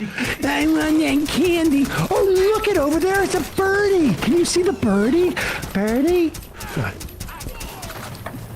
Like you could run a real pyramid scheme. Well, I mean, the government's one big pyramid scheme, if you ask me. Yeah, well, change the topic. Social Security is the biggest Ponzi scheme of all time. Right, explain that. Oh, so people pay into Social Security, and the money goes out of Social Security immediately. But the obligation for Social Security is your entire retirement career. So you're paying with retirement career. You're paying. Like if you look at the future obligations of Social Security, it far exceeds the tax revenue. Where's taxes? Far. Have you ever looked at the... Okay, pause it. I need to stop you here because, I mean, this guy, it's unbelievable. I stutter. I say and And this guy can't even get out the basic premise of what he's trying to talk about, which of course is also a lie. First of all, what makes a Ponzi scheme is that you're pretending to make investments, and instead of actually making investments, you're paying out people from the new investors you're taking in. Now, at one point, somebody's going to get wise to this, because if all the people say, hey, I want my money out now, you're in big trouble. And that's what your prerogative. That's what happened to Madoff. That's what happened to Sam Israel. I mean, this is what happens with Ponzi schemes. Social Security is not a Ponzi scheme because there are very clear times when you can take your money out. You need to be with near retirement age, near full retirement age, early retirement age, or late retirement age. And we will never run out of, this is not an investment, it's it's insurance. Insurance also the same thing, right? Like, Right. It's similar dynamic. We will never run out of people paying into the system unless there's some type of like nuclear event or like space invaders come down and eliminate everybody, because the law is that you've got to keep paying into the system until you get to retirement age. And now he's going into, well, there's all these unfunded liabilities. In other words, if all these people, who are alive today, born just in this moment, turn 65, it's going to be 67 now for anybody born today, certainly. It's 67 for me. Turn 67, we don't have the money to pay them out. Now, right now, in fact, the way that the system works, we have a slush fund called the trust fund that was designed in 1983 to deal with the baby boomers. And then everybody gets paid out 83 to 85%. That's an intermediate assessment, right? There's a, things could be much better, things could be worse. That's the middle assessment. And this is going to end in 2035, that trust fund. But what he's describing is even more dire for every other thing in our budget. Because today is March 3rd. On March 15th, you know how much of the Defense Department is funded? Zero. Do you know how much the FBI is funded? Zero. The USDA, zero. The EPA, zero. None of it. There is no budget for any of it. And that doesn't mean they are Ponzi schemes. No. They are not Ponzi schemes. We anticipate that Congress, at one point, the Republicans will get their act together and be able to pass a budget, or even just like say, we're just going to keep using the old budget from last year until we come up with a new one. Social Security is, in fact, the most funded liability that we have associated with our government whatsoever. As of March 17th, there are $0 budgeted for our defense. I mean, if everybody believed that was the case, we were running around, oh my God, we're going to be attacked by Mexico. It's going to invade us. Canada, they've been setting the groundwork. They've been booing our anthem. They're signaling they're going to cross the border. I mean, no one's doing that because, of course, we know that that Congress will budget it. Congress has the ability to raise taxes and lower taxes, and they could easily raise the tax on Social Security. It wouldn't affect anybody. Here's the thing. It wouldn't affect anybody making less than $176,000. Yep. Because you are already paying that tax. It would only affect people making more than $176,000. Maybe, based upon whose idea it has, it wouldn't affect anybody making less than $400,000. And they could just, tomorrow, we're just going to create that donut hole, or we're just going to blow out the cap, and then all of this is just nonsense, what he's saying. Right. And then you could essentially not have to worry about any of that, but it's a part of mandatory spending. We already have the mechanism via the payroll tax to fund all of this. So unless he's saying that we're going to just completely obliterate the way we've been doing taxation under Social Security for almost 100 years, or I guess also Medicare is a part of it as well, right?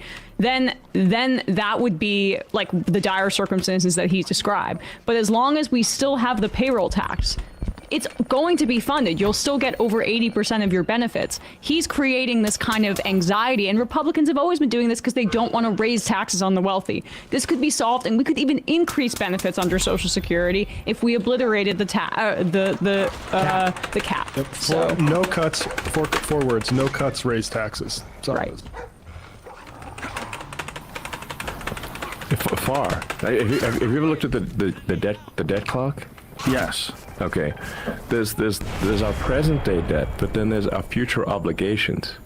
So when you look at the future obligations of Social Security, the actual national debt is like double what people think it is because of the future obligations. So stupid. So Basically, people are living way longer than expected. All right, pause it. Wait a second. Okay. So he's just shifted now. He just shifted dramatically. Yeah.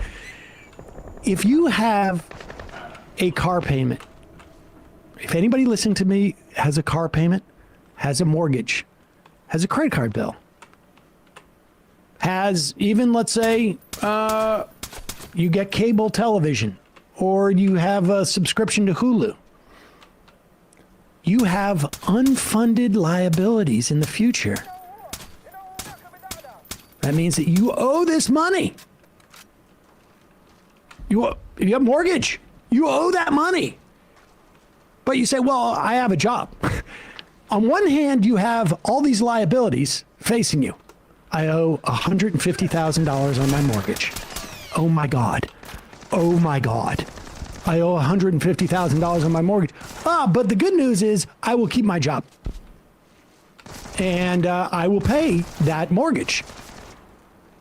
When Musk says there are unfunded liabilities, twice the size of the debt clock, he is not acknowledging that on the other side is all of the American workers who will be paying in to the Social Security system. He's ignoring that because he just got caught trying to change the subject from why don't we have regulations on crypto? and then when he sees that Rogan is sitting there going like, wait a second, what does that mean? Making There's weird all this noises. unfunded. So go back a little bit. You'll see that he then changes tact and says, oh, people are living longer. You know who else has figured out that people are living longer? The actuarials who work, or the actuaries who work at the Social Security Administration. In fact, they knew back in 1983 that there was a baby boom and there was going to be more people retiring. And they can look at all the data. You don't have to be a magical genius to say people are living longer. And also, to be clear, people in the top 50 percentile of income distribution are living longer. People in the bottom 50 percentile are living barely longer. Right. And notice how, though, like they both, he talks essentially about how Social Security, it's in trouble, and that's why we have to do all of this. Okay, here's like the simple reason: you can raise taxes. Oh, well, no, it's a Ponzi scheme then. So they both insist on how important Social Security is, but also how we basically how precarious it is at the same time. You could just do the simple solution if you really cared about it, but that's not what he cares about. He cares about getting rich. So when you look at the future obligations of Social Security, the actual national debt is like double what people think it is because of the future obligations. So basically, people are living way longer than expected. People are living way longer than expected? There are fewer Excuse me, what? What? It's those 150 What? Expected when? Expected in the 700s? Like, you're telling me that people didn't anticipate people would be living longer? Isn't the whole point of society? Isn't it the point of all of society that we've anticipating? Like, if anything, we have underestimated how life expectancy hasn't been shared across the board. I mean, this is one of the most obvious things in the world. If we have better hygiene, better medicine, better nutrition, life expectancy will continue. Better medicine to deal with things. Like, this is one of the dumbest things I've ever heard anybody assert who has the ability to show up at a location on time. Now, maybe he was late to this interview and maybe he needed a driver and he has a handler to do this. But this guy, it's unbelievable. Like, you can't even come up with a good fake argument. Nobody expected longevity, like people to live longer. Again, our life expectancy fell. And aside from the fact that our life expectancy has fallen. Now, I don't know if it's fallen since the age of 65. In other words, you can measure life expectancy at the time of birth, which often is problematic. It's a lot of times like, now life expectancy at the time of birth has actually gone down a little bit because of these abortion bans. We're finding that more children are born who have no ability to actually live past a few hours, past a few weeks. And then we also seeing an uptick in people die in their 20s and 30s and 40s because of suicide, because of violence, because of opioids. Now, if you get to 65, those numbers go up again for people who have not had to work in physical labor for the most part in their life. But so everything he's saying is just absolute gobbledygook. There's been to opine on this stuff and to have had zero intellectual curiosity, and even with his horrible agenda, to have not done even enough work to tell a good lie about it is just sad. Go back a little bit. The actual national debt is like double what people think it is because of the future obligations. So we need to pull that. Basically, people are living way longer than expected, and there are fewer babies being born. So you have more people who are retired and get that live for. Okay, now he's talking about worker to retiree ratio. Now here's the thing.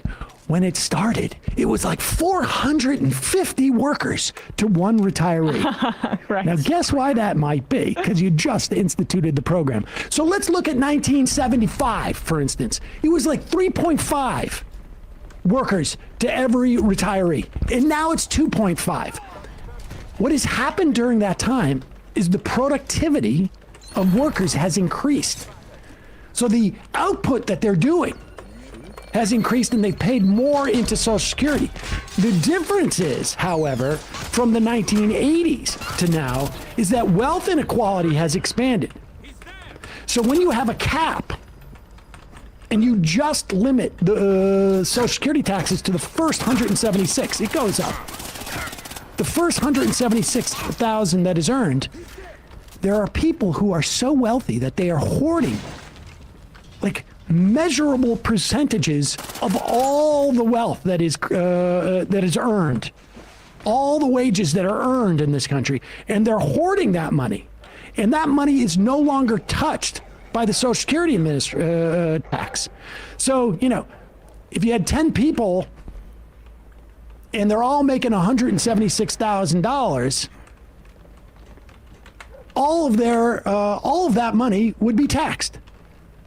But if you have one person who's making $5 million and one person who's making 176 in a room or 150 in a room, and the rest are making $5,000, all of a sudden only the 176 plus the 8 people making $5,000 gets taxed, and the guy who's got $5 million, his 176 is taxed, but then the rest of the money is outside of that taxation.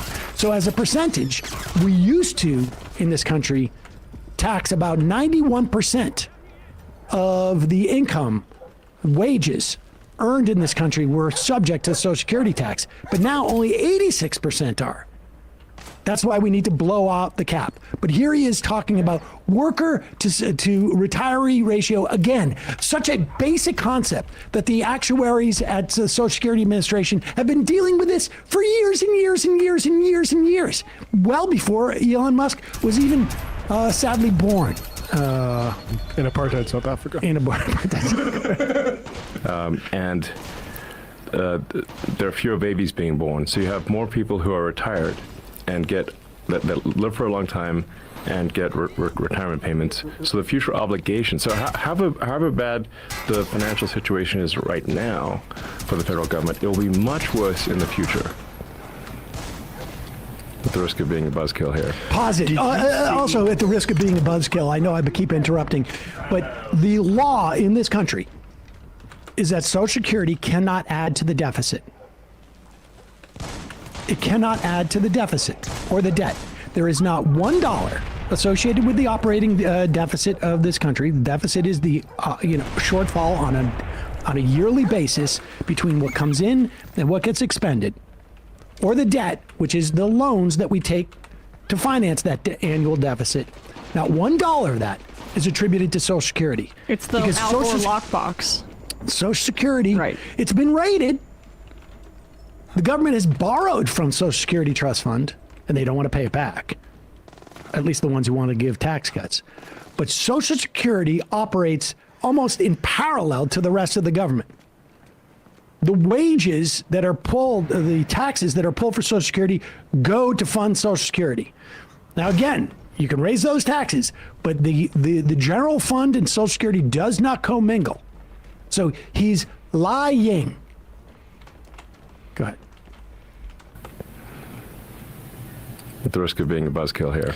Did you see... So we better fix what we've got right now, because if it's bad now, it's going to be much worse in the future. There was an interview with this woman who was a whistleblower. Yeah. Did we ever find out if that was true? There's so many whistles being blown. It's hard to keep track. A lot of whistles. This one lady... It was only in one state. It was very specific and simple. Right, but it was using Social Security money, correct? That was her... I don't know. That was her allegation. So what she was alleging was that she was in charge of turning illegal immigrants into clients.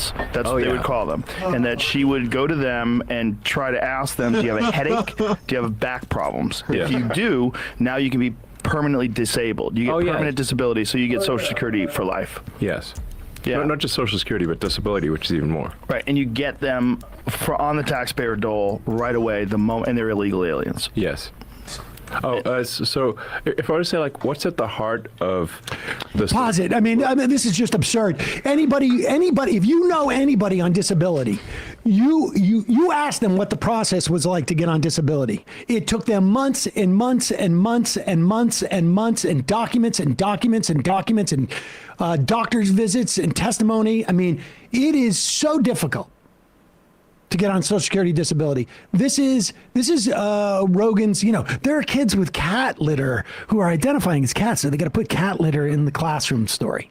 Yeah. In fact, right now, the DHS is going to the IRS and trying to get tax information on people who pay taxes.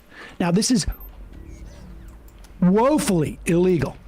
The IRS does not share any of this information. In fact, part of the reason is just sheer privacy for everybody. But part of it is, if you are an undocumented immigrant in this country, the IRS says you are still obligated to pay taxes on what you earn. They do. And on their website, they will say to undocumented immigrants, we will not share your information with anybody. We want the taxes, right? This is the same thing they got Al Capone on. We want your taxes. You're going to pay your taxes. Because we're going to fund the government. We want as much tax revenue as we can get. And DHS is going to them to try and get the names of these people who have been paying taxes. Now, aside from the fact that they suspect these people are undocumented, they're just going after Hispanic sounding names. So there's some profiling there. They obviously don't know which of those 700,000 are undocumented. Some may be, some may not be. Aside from what it means in terms of privacy for everybody, we want those tax dollars, and we will never get them in the future if the IRS gives up this information to DHS, because it won't be worth it for these people in the future.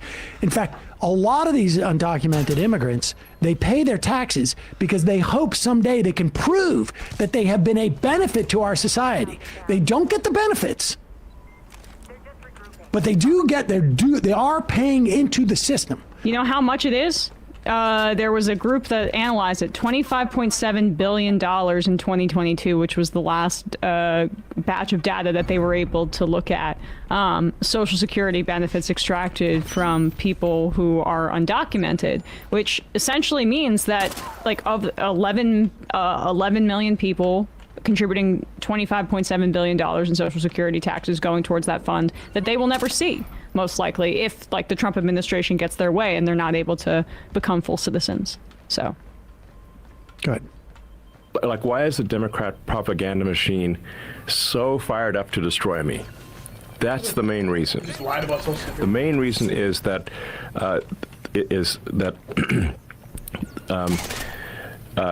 entitlements fraud. That includes like Social Security, disability, Medicaid. Entitlements fraud for illegal aliens is what is serving as a gigantic magnetic force to pull people in from all around the world and keep them here.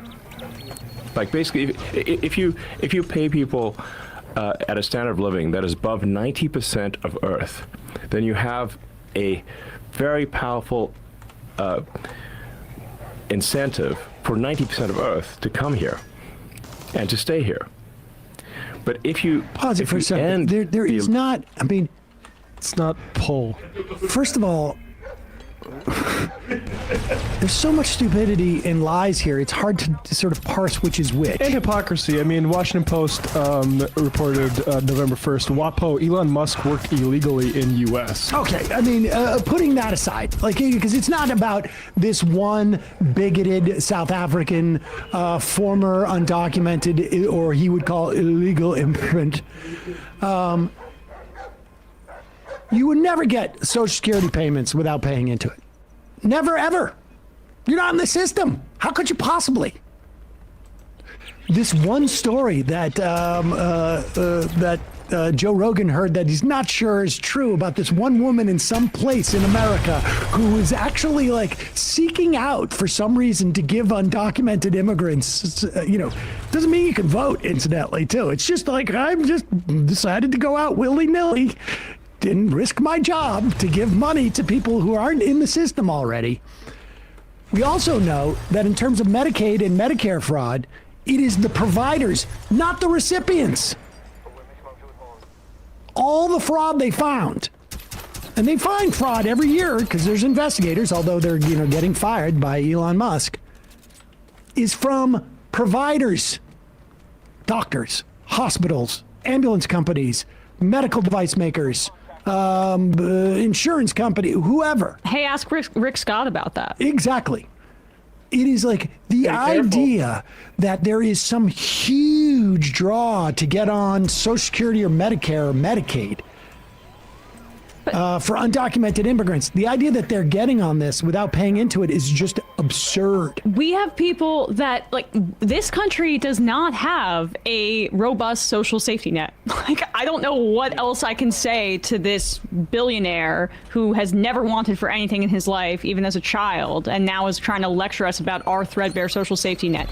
There are many other countries that immigrants could go to if they wanted, say, universal health care coverage or something like that. That would provide them with better benefits than we have here. But we just said the data. They pay billions and billions of dollars into a system that never pays out for them. But apparently there's an anecdote that Rogan may or may have not heard that Elon Musk says is endemic to the program. Go ahead. Yeah. And to stay here.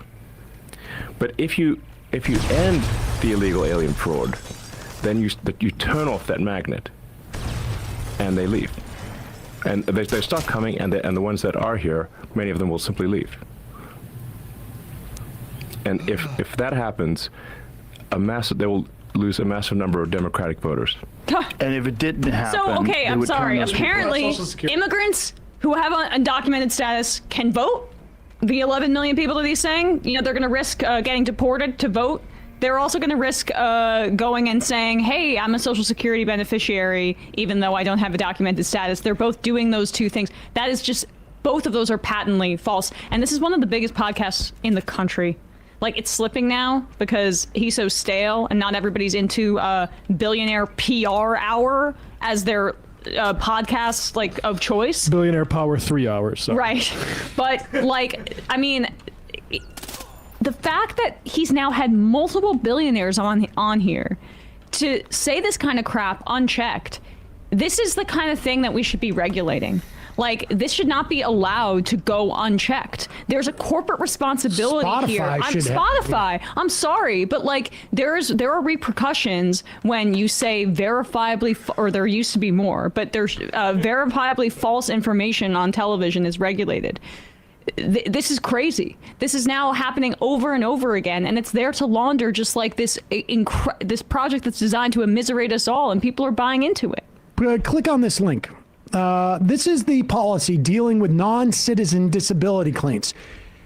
Non-citizen is not an undocumented immigrant. It is, in fact, a documented immigrant.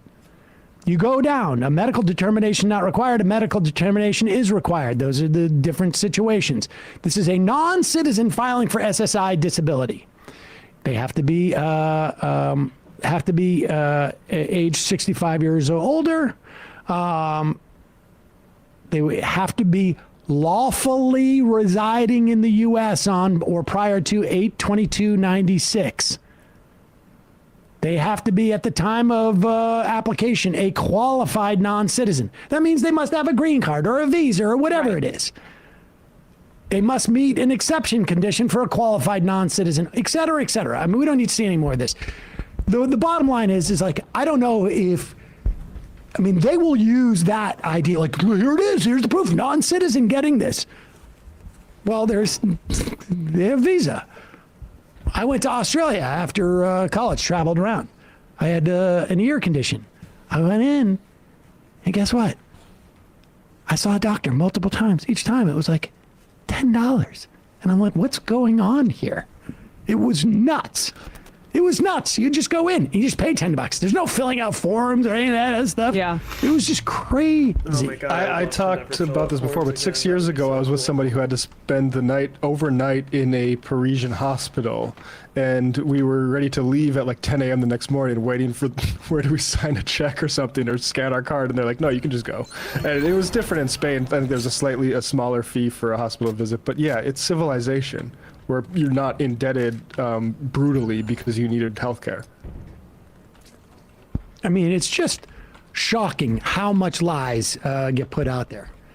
And here's the kicker: these guys are also so just like juvenile. Like, I mean, if what we just saw wasn't enough proof that these people have like some type of a mental issue and they're just living in their billionaire bubbles.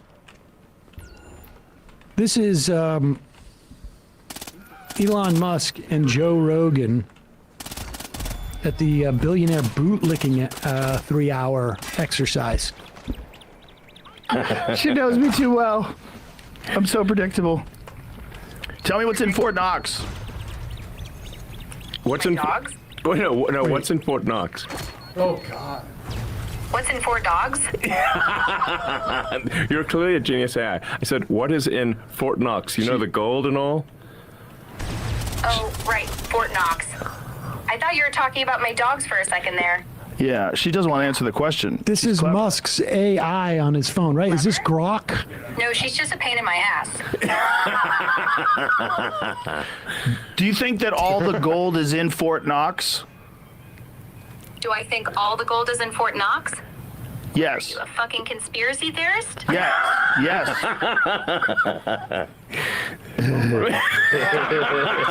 Honestly, like, this is like when Saul has his friend over and they talking to Siri. Poop. Fart, yeah. Fart. Well, I mean, yes, he is a conspiracy theorist. It's his profession. The AI said fuck. It's really amazing. How old are they? It's really amazing. How much of the country's economic priorities do they determine? Exactly. I mean, all the world's ketamine and blow going to good use there, folks. Even Rogan was like, man. Hey, folks, don't forget to hit the subscribe button and check out our daily show. We do it every day at 12 p.m. Eastern for about 2.5 hours. We even take phone calls. You should check that out.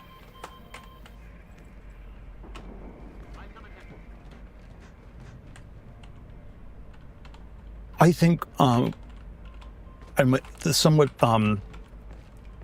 obnoxious suggestion I had was that we need something like a Truth and Reconciliation Commission, which was set up in post-apartheid South Africa, where, you know, as long as we got to the truth and we figured out what had happened, there can be reconciliation. Mm-hmm. But the first step is we need to come clean.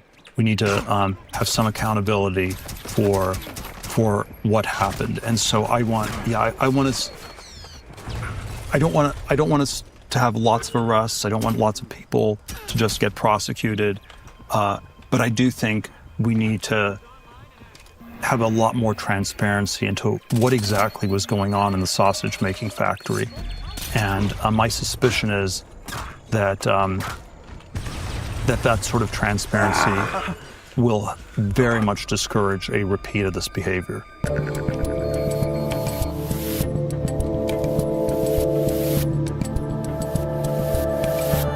All right, Peter Thiel, last time we did this was about a year and a half ago, pre-Trump re-election. I would say the world was a little different. The first time we ever sat down was 2018. The world was very different. We started to get to know each other in about 2016. That feels like a different world altogether. So my first question to you is, you used to be the counterculture tech bro. Now everybody has come around to your positions, it seems. But as a guy that likes being in the opposition, just personally, how do you feel about that? I feel a lot better about it. So no, I don't think there's any virtue in being in the opposition of one for the sake of that or anything like that. So no, it's quite strange how much Silicon Valley has shifted. And of course, in some ways, even the Trump election in 2024 feels almost miraculous on some level.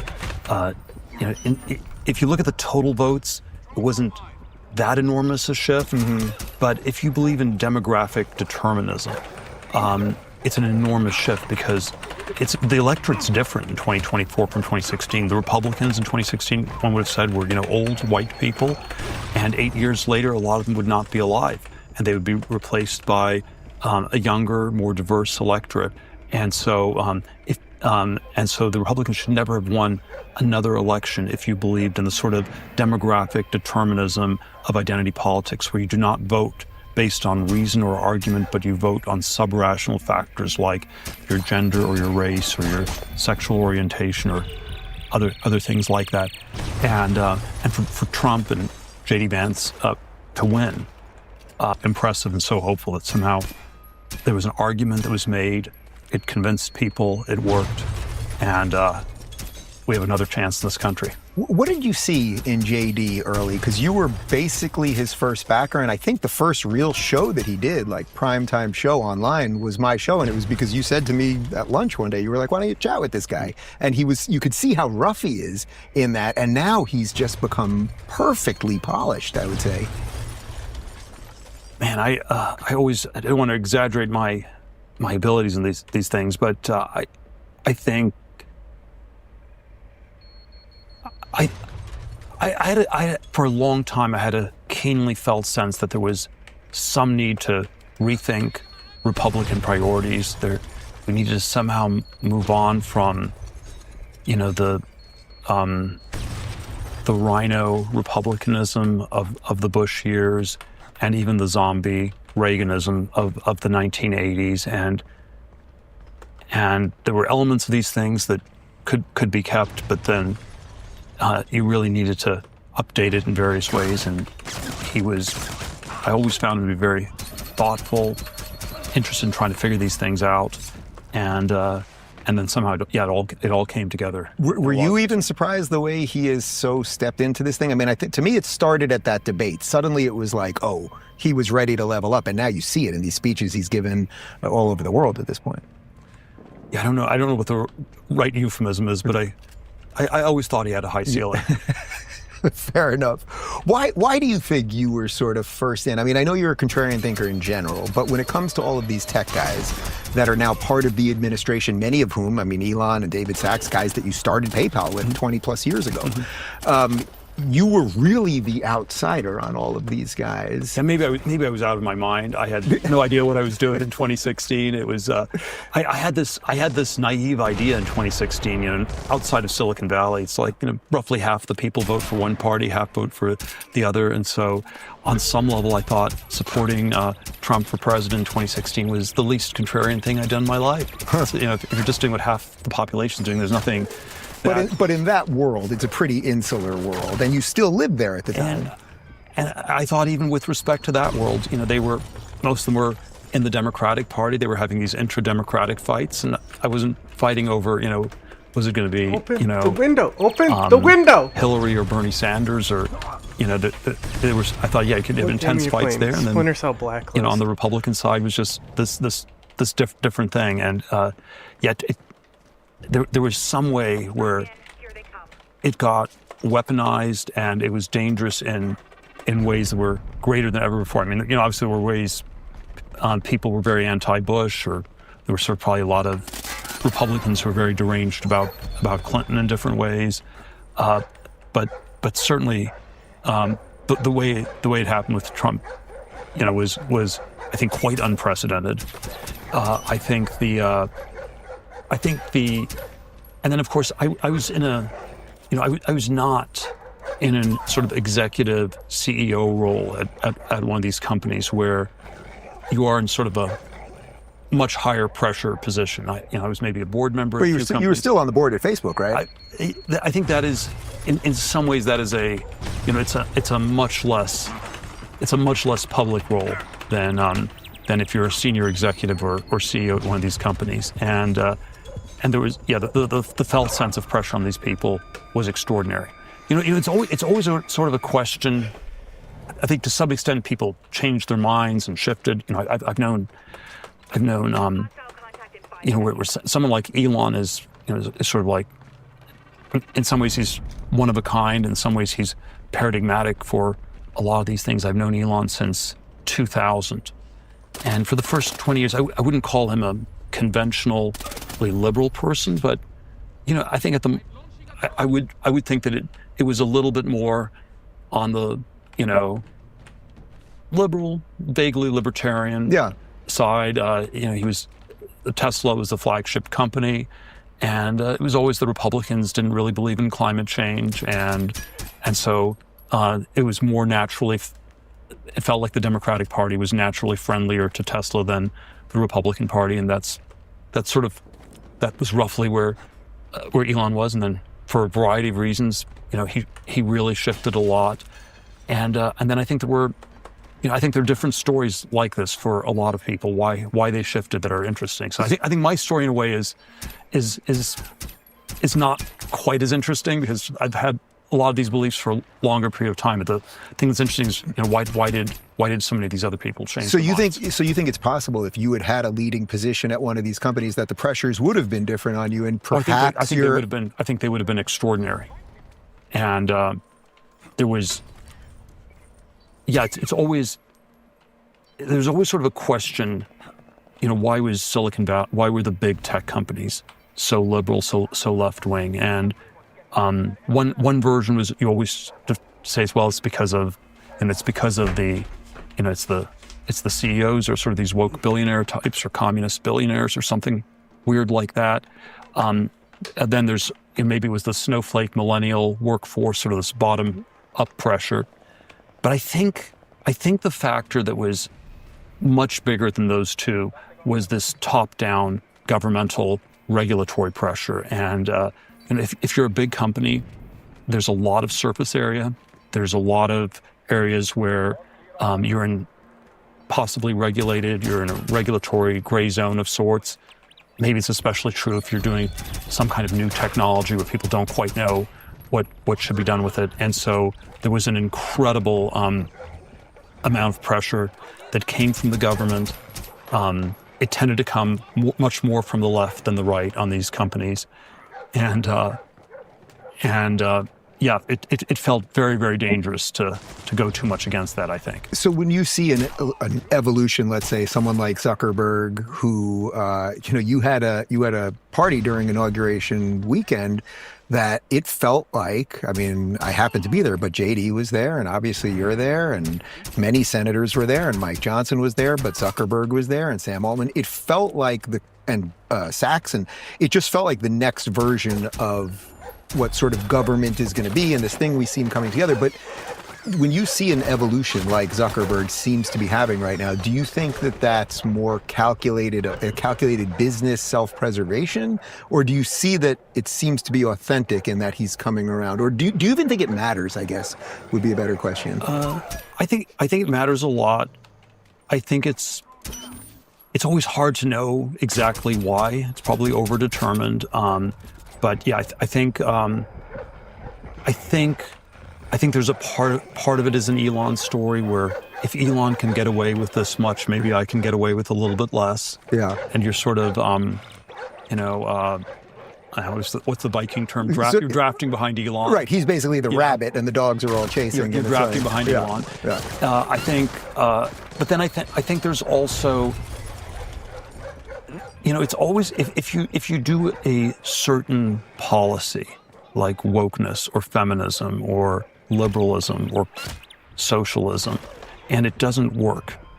This is a very ambiguous thing, and it can mean one of two things. It can mean you need to do more, or you should just maybe stop doing it altogether. And I think for a lot of Silicon Valley, for many years, there was sort of this intensification of the politics that happened in the 2010s and went in some ways into overdrive during COVID and 2021. And it was, well, maybe we're not doing enough. We need to pay more taxes. We need to do more DEI, more wokeness. And at some point, it dawns on people, it's just not working altogether. And then, you don't shift back a little bit. At that point, maybe you shift quite a lot. And I think something like that is what has happened in so many of these places. And I had a decent number of conversations with tech CEOs, and what they tell me one-on-one, and again, maybe it's very biased because they know what my perspective is, but what they tell me one-on-one is maybe they aren't fully supportive of Trump, but they are so against the political correctness and all the ways in which this has just damaged their companies. The companies don't work.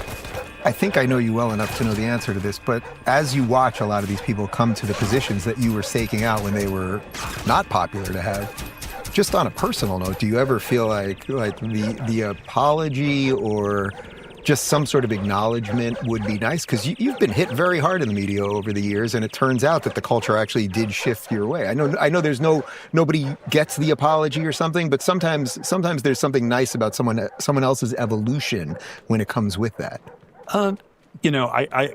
Yes, that would be nice, but I you don't have time. I think if someone says that they've come around to agreeing with me, that's a pretty big apology. That's there. Good enough. That's good enough for me. What would you say to the people that right now are freaking out, who are just like, wait a minute, you've got all of these tech bros, and they built these companies, particularly PayPal 20 years ago. They've done all these things. They own all these companies. They have so many interests all together. And that's too much concentrated power, and that argument, which we're hearing a lot of right now. Man, I don't even know what that means. Like, well, where are people using this power? How are they using it? And I'm not making the argument. I'm just yeah. And this is, again, too psychological, but so many of these things I always think are projections, where there were so many critiques the left had of President Trump. It was sort of like, maybe he didn't have all his marbles. And it was like, well, this was a sort of a projection of it turned out for the person who came after Trump. Right. Or there were all these ways that he was this fascist who was threatening democracy in all these ways. And, so much of the stuff that has come out with USAID. Crazy. This next wave is going to be hard as fuck. All these ways that, this center-left establishment, was doing the exact opposite of, or was doing the things it was accusing the other side of. And Jesus Christ. I don't know. I think there was, I always, the sociology of it, I always think of our side. We're this ragtag rebel alliance. The people they're not natural, aren't naturally synced up in this sort of robotic way. And we right. This alliance makes no sense in some ways. It's very heterogeneous. You have the, autistic C-3PO policy wonk person, and you have the teenage Chewbacca person, and you have the they're all autistic. I know they're all autistic. And that's sort of that's sort of what our side looks like, and the other side was synced up. They were robotic ditto heads, just it was all Imperial stormtroopers or whatever, Do you have just a fundamental aversion to that thing? Like when you just see a whole bunch of people agreeing on something, the way that the left has just fallen into lockstep and they had no ability to argue with each other or just counter ideas. Is that something that just automatically goes off in your head? Yes. It's a very subtle thing. There's obviously some point where, consensus tells you that we have the truth. And then there's some point where consensus, a too powerful consensus, tells you that you have something totalitarian going on. And so, if you have 51 in a democracy, you think the 51% are more right than 49. If you get 70%, that's even better. And if you're at 99.99% on one side, maybe you're in North Korea. Yeah. And so there is some point where the wisdom of crowds gives way to the madness of crowds. And my intuition is always that this happens, way sooner than you think. And again, this is very hard to quantify. But I think one of the other dynamics in this, in this last election, would be how bad was the echo chamber on both sides. And so, there's a right-wing echo chamber where people talk to themselves and, listen too much to themselves. And there was some critique of Twitter or X.com that, if you were on there, you saw all these other people saying things that agreed with you, and this wasn't necessarily reflective of the larger society. And then I think there was also an incredible sort of center-left establishment echo chamber, where you had to say that everything was great with Biden, and then overnight everything was he had to go, and then somehow you had to move in lockstep. You moved so quickly to Kamala Harris, you couldn't possibly have thought that decision through, and then she was, she got branded as the 60-year-old person who should be a grandma gets rebranded as a 17-year-old teenager who's come from an ABBA disco concert and is the youngest, most dynamic person you can imagine, and somehow it was this incredibly forced, incredibly fast consensus that served them catastrophically. There were parts of it that worked. There were parts that were effective. There was part of the resistance in Trump 1.0. That was, the Rachel Maddow, Anderson Cooper kind of getting all the magnet files in lockstep, or whatever, however you want to describe it, filings in lockstep was powerful. And this time around, it's gone very haywire. And maybe this is where, the left media, it hasn't even helped the left. And I think that's not coming back. Well, the meme that they started doing after the election was, we need our own Joe Rogan. And it's like, you guys had Joe Rogan. It's because you were so hysterical that you created all of us. I think he was a Bernie Sanders supporter, right? Right. So you've got to kind of admire their ability to purge people and put us all together. But as we... Or they had, I don't know, they had RFK. They had Tulsi. They had Elon. They had all these people.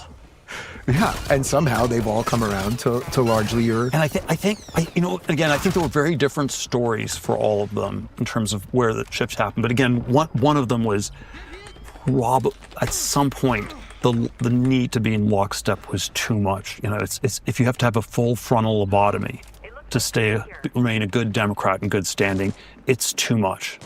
One of the other changes that's happened that's I think quite extraordinary is the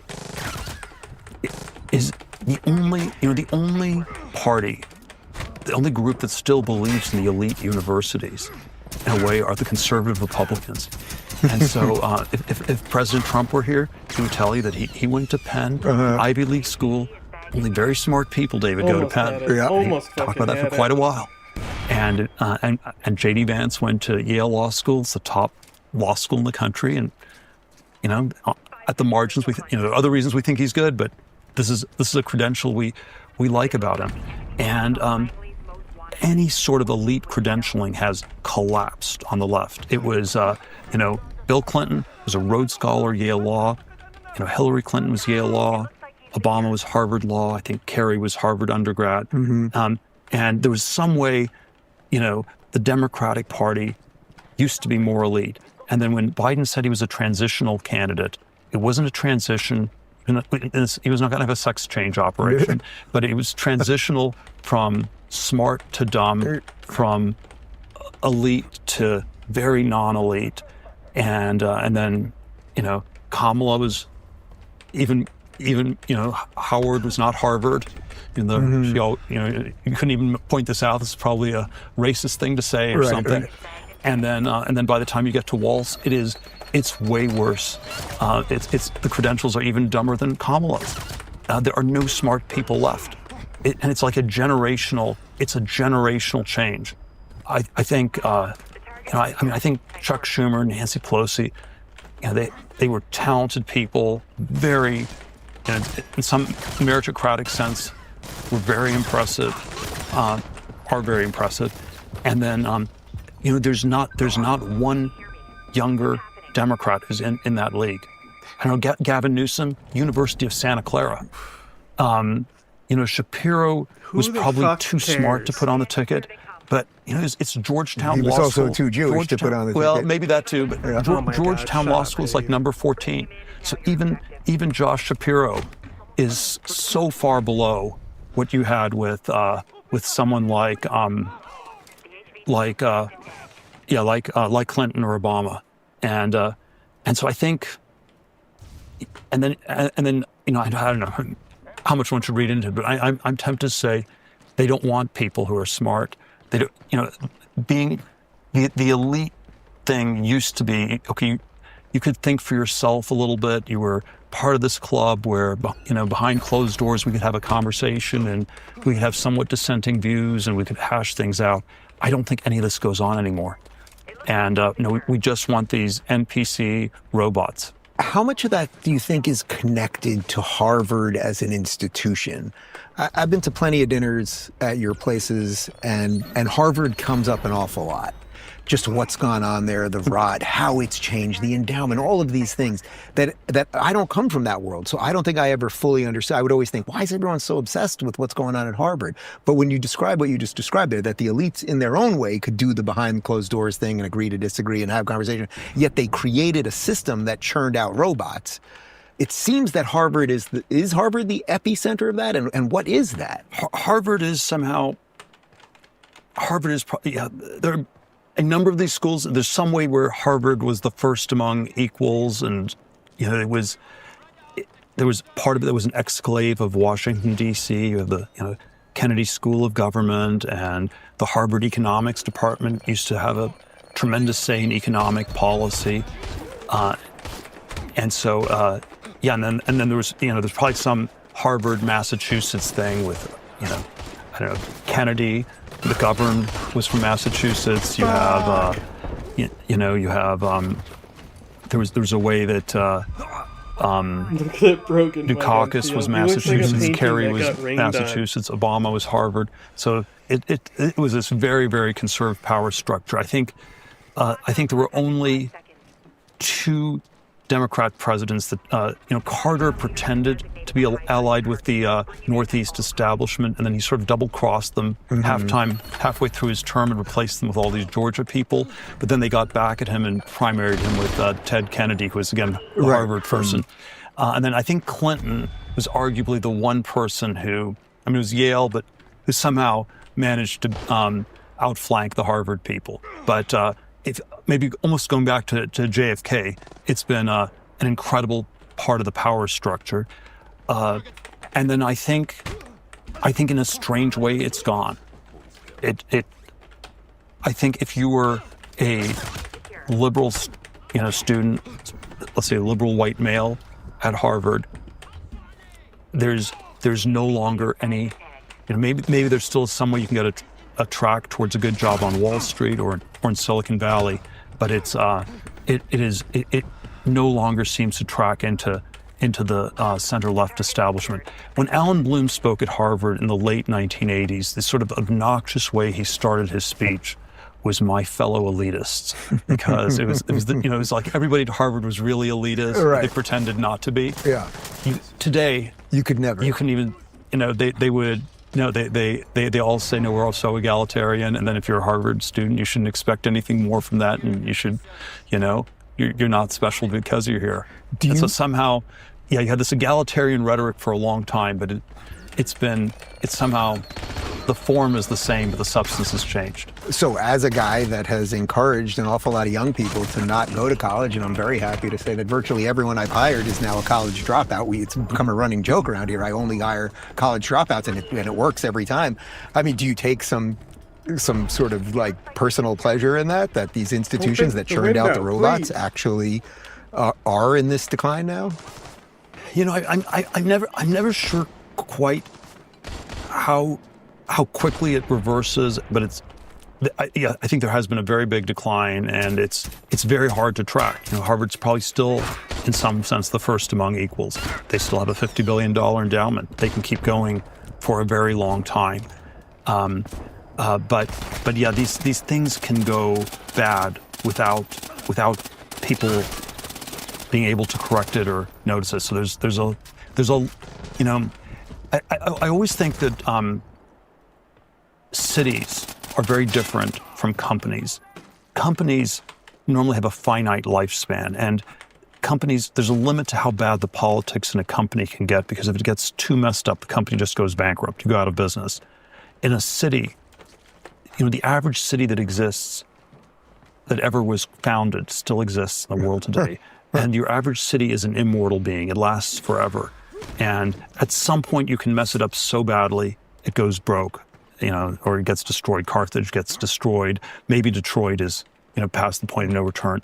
But the network effects in cities are so powerful that there are a lot of these in-between cities where they can be extremely bad, extremely dysfunctional, and can persist for a long time. And I think if you modeled it, universities are actually closer to cities than companies. The top universities in the country were the ones that have been around for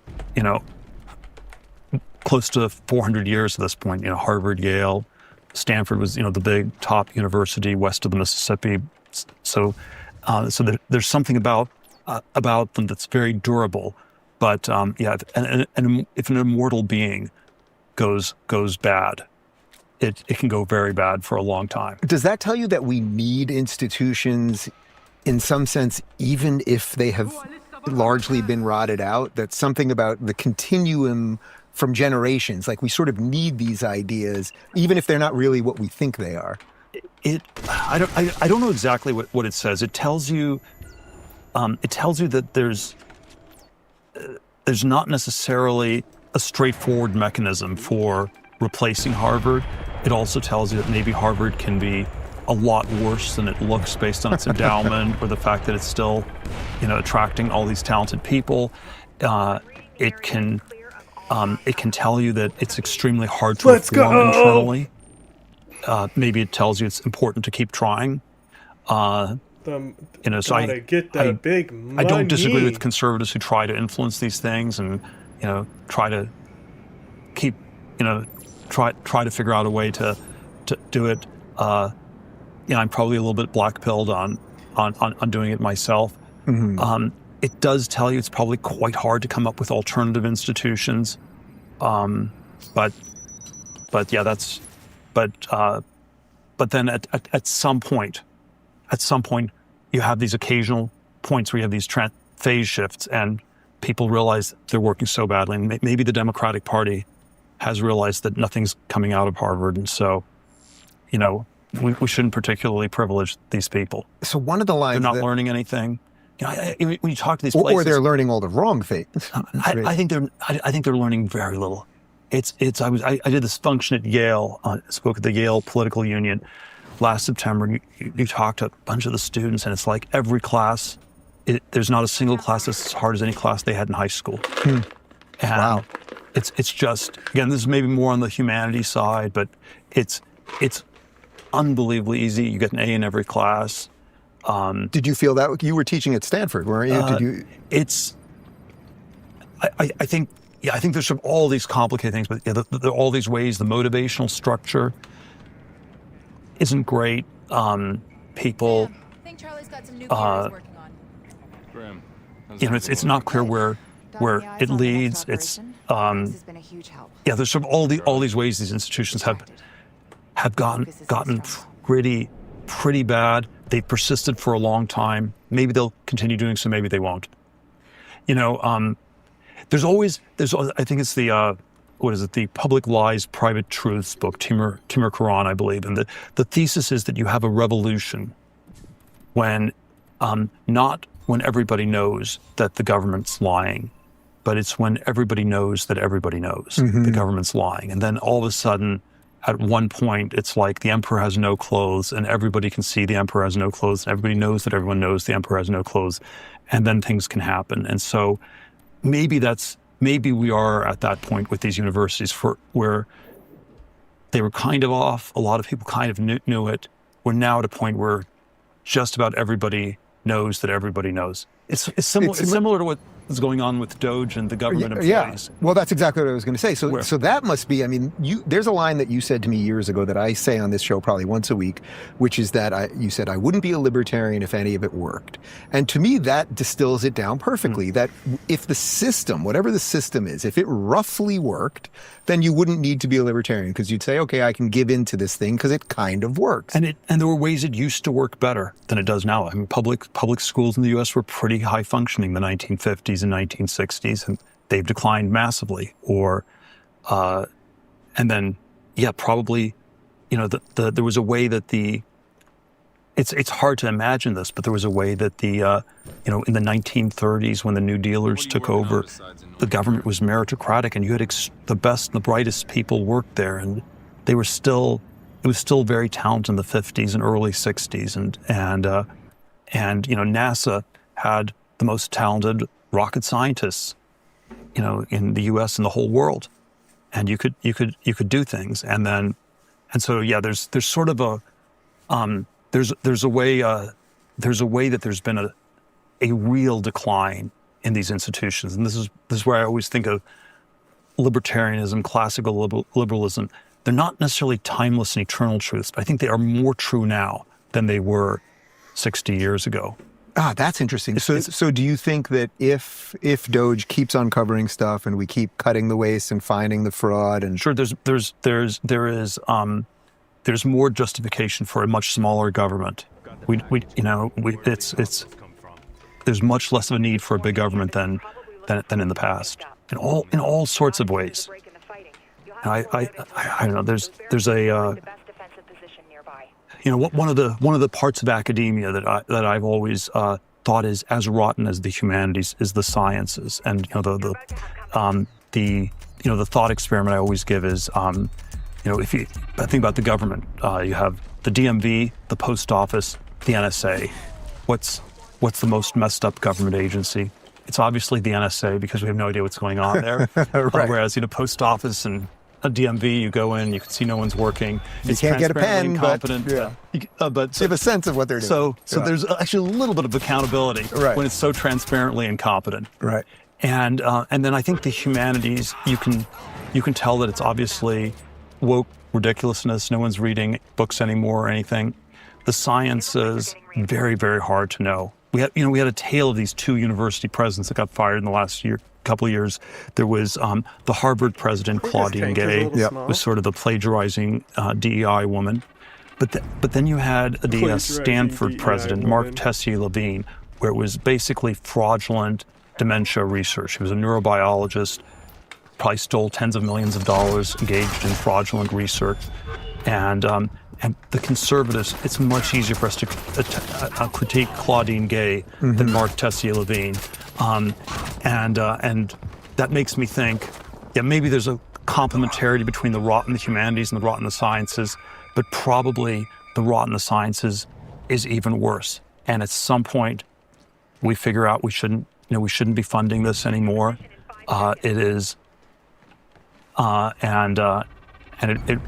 It's really unstable. It can change a lot. In some sense, do you think that this moment that we're at, where we now are resetting some of this and Doge is coming in and we're on this incredible moment with AI, and I want to talk about Palantir a little bit and all these things, do you think there was no other way that history could have gone than to have gotten to this point, that things were going to work for a while, as you just described, and scientists would want to go to NASA, and we needed a state, and then over time the bloat just got bigger and bigger, and there was really no way around that. It's sort of a function of our success, and then it led us to the strange moment we're in, and maybe the sort of upward move that we could be on right now. Yeah, I resist overly determinist historical theories. There's probably some, it feels like there's some natural entropy where, these organizations become more bloated and bureaucratic over time, and there's some sort of entropic drift like that.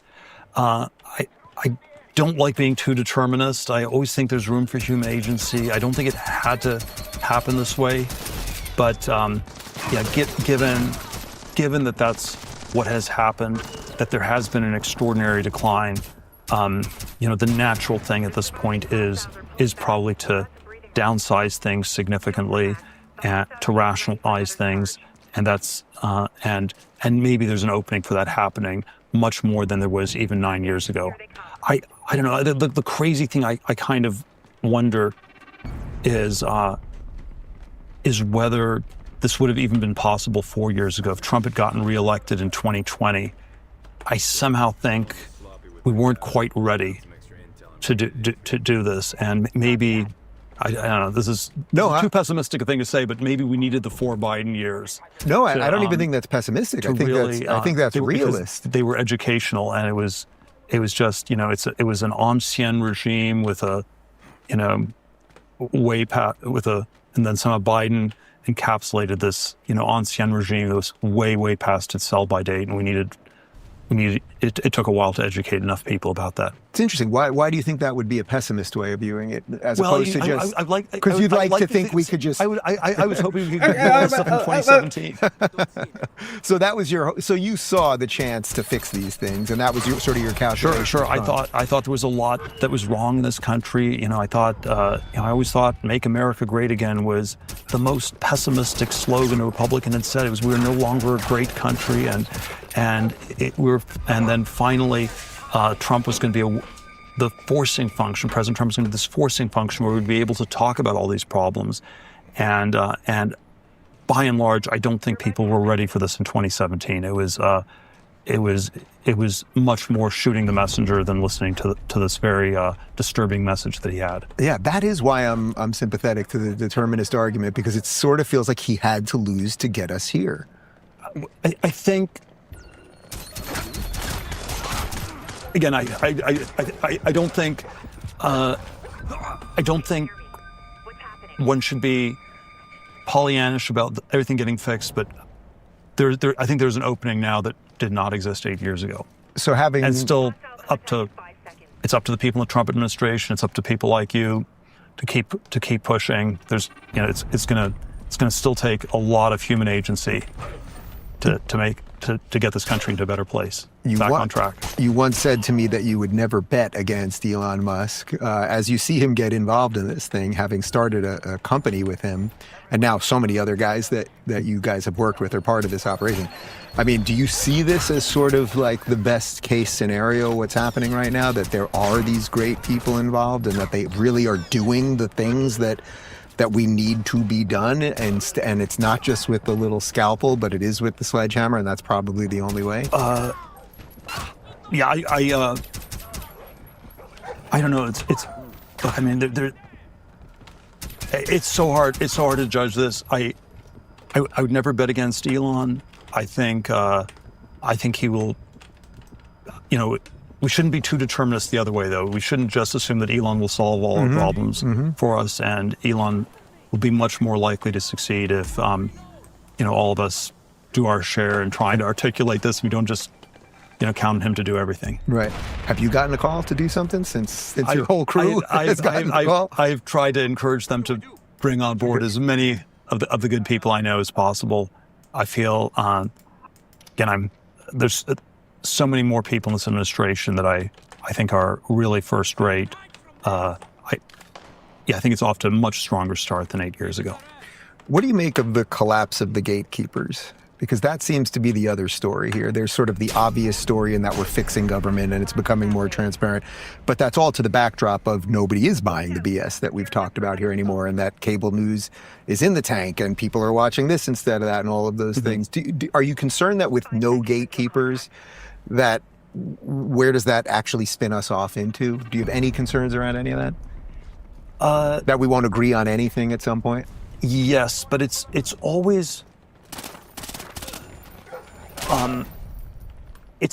it's always what's the problem. You know, I don't know if you frame it morally, is the problem that we have too much relativism or too much totalitarianism. And I think the problem was way more on the totalitarian side than the relativist side. Or in the philosophy of science, I always think you can think of science as fighting a two-front war against excessive dogmatism and excessive skepticism. And so if you're a good scientist, you can't be too dogmatic. And a lot of early modern science was, against the excess dogmatism of the, Catholic Church and the decayed Aristotelianism, all this stuff. And that's, what 17th, 18th century science fought against excessive dogmatism. You had to think for yourself. You couldn't just be a dogmatic scientist. But you also can't be too skeptical if you're a scientist. So if I don't believe my senses, I don't think you're sitting in front of me. You got a problem. I might be, in a simulation, or who knows, I don't know, I might, everything might be an illusion. That's not a good attitude for science. So there's some balance between anti-dogmatic and anti-skeptical. You have to fight both.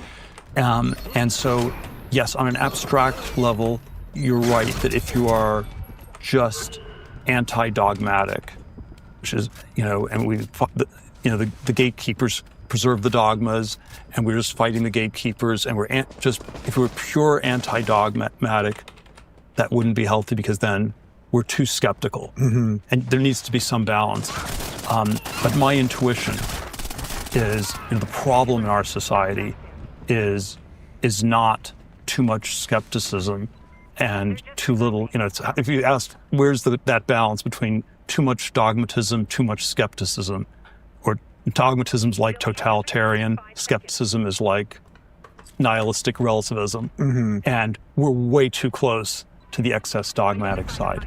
And so, for example, to use the science example of this, there are all sorts of places where science today fights skepticism. You're not supposed to be a climate skeptic. You're not supposed to be a vaccine skeptic. You're not supposed to be a stem cell skeptic. You're not supposed to be a Darwin skeptic. So all sorts of places where if you're too skeptical, you can't be a scientist. They're fighting skepticism all the time. I don't think if you asked any scientist, they can even name a thing where science is too dogmatic. So if science is literally skepticism. They can't even mention one place where science is too dogmatic. What a dumbass That's thing telling to say. you it's incredibly dogmatic. And we need to be a little bit more skeptical. Right. That seems to be shifting now, at least. I think it has shifted some, but this is where, the gatekeepers were wrong, and they shouldn't be believed. And look, there probably are some point where people believe in too many conspiracy theories, they believe in too many crazy things, but directionally, that's people believe in way too few conspiracy theories 12 years ago. Way too few.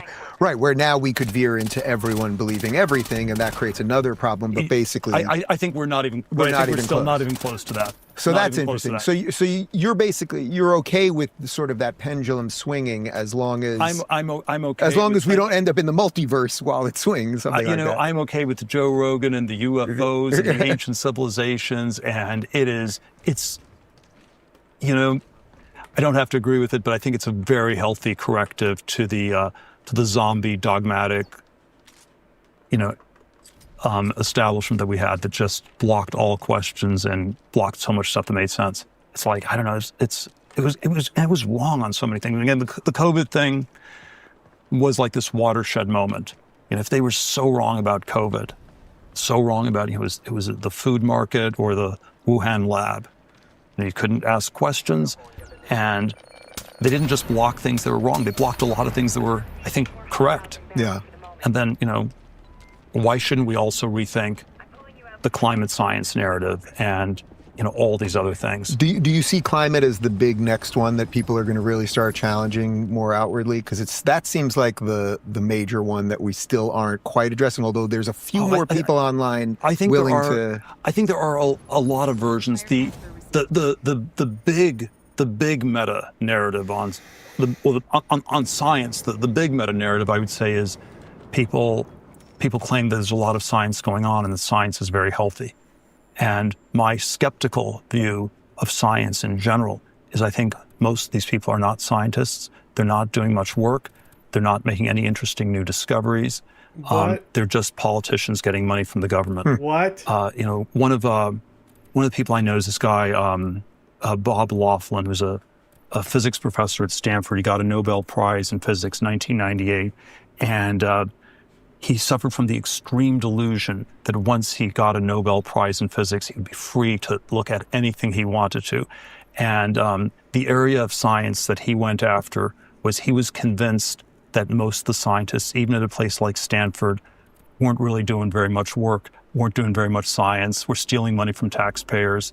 And they weren't too thrilled to hear that. And you can imagine this was a more taboo question, more taboo topic than just going narrowly after climate science or any of these things. And obviously he got promptly defunded, and his grad students couldn't get PhDs anymore. God. And then my sort of hermeneutic of suspicion is that if there's a topic you can't discuss, if there's ideas you aren't allowed to articulate, my shortcut is they're just true. You just know they're true. So if you're not allowed to articulate this idea that the universities haven't been doing much science, that the fraud that happened at Stanford where the president wasted tens of millions of dollars in fraudulent dementia research, that is par for the course. That's what most of these people have been doing. This is why our society is stuck. And the fact that you're not allowed to articulate that suggests to me, as a shortcut, it's probably directionally very true. And there's a lot of room to revisit this. So I think obviously there's some narrow fields like climate science or COVID science, or they weren't so narrow, that are important. But I would generalize it to all of science. It's string theory in physics. It's cancer research where they promised us they'd cure it in a few years. For the last 50 years, it's always around the corner.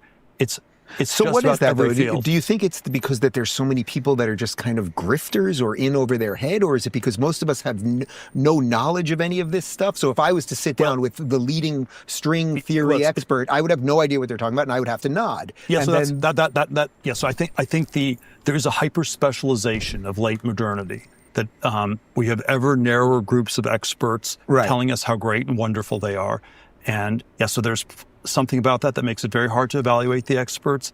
And then there's some layer, the political intuition I have is we should actually be very skeptical of what they're saying, because the fact that it's so hard to evaluate the string theorists means we should be especially skeptical of it. And this is sort of so there's this hyper specialization feature of late modernity. There are probably ways that the peer review process was used for so much of the evaluation of what got published and what got funded.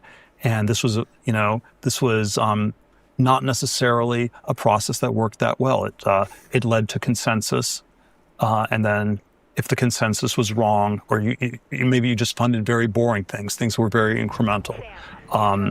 So I think there are maybe a lot of different reasons that it's sort of, developed in this way. But the sweeping claim I would make is we should be skeptical of the scientific enterprise in its totality.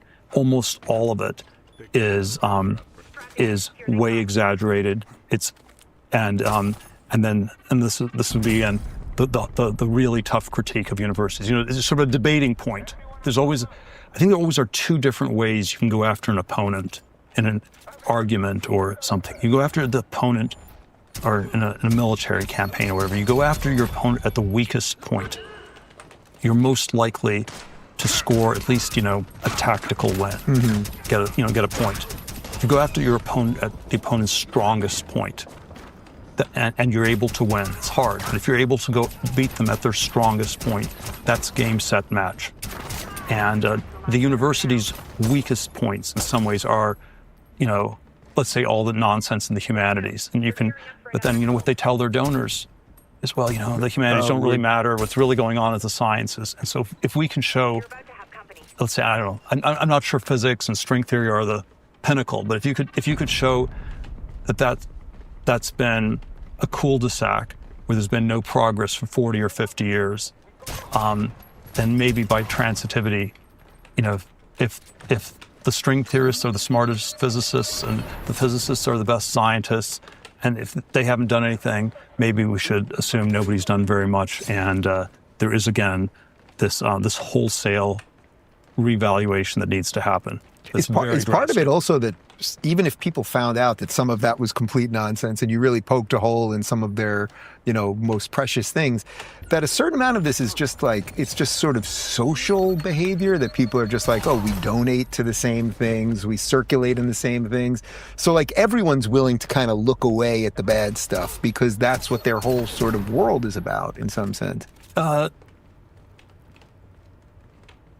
so probably if we coming back to the critique of the universities, if we critique them, I think you should try to critique them both at their weakest point and their strongest point, but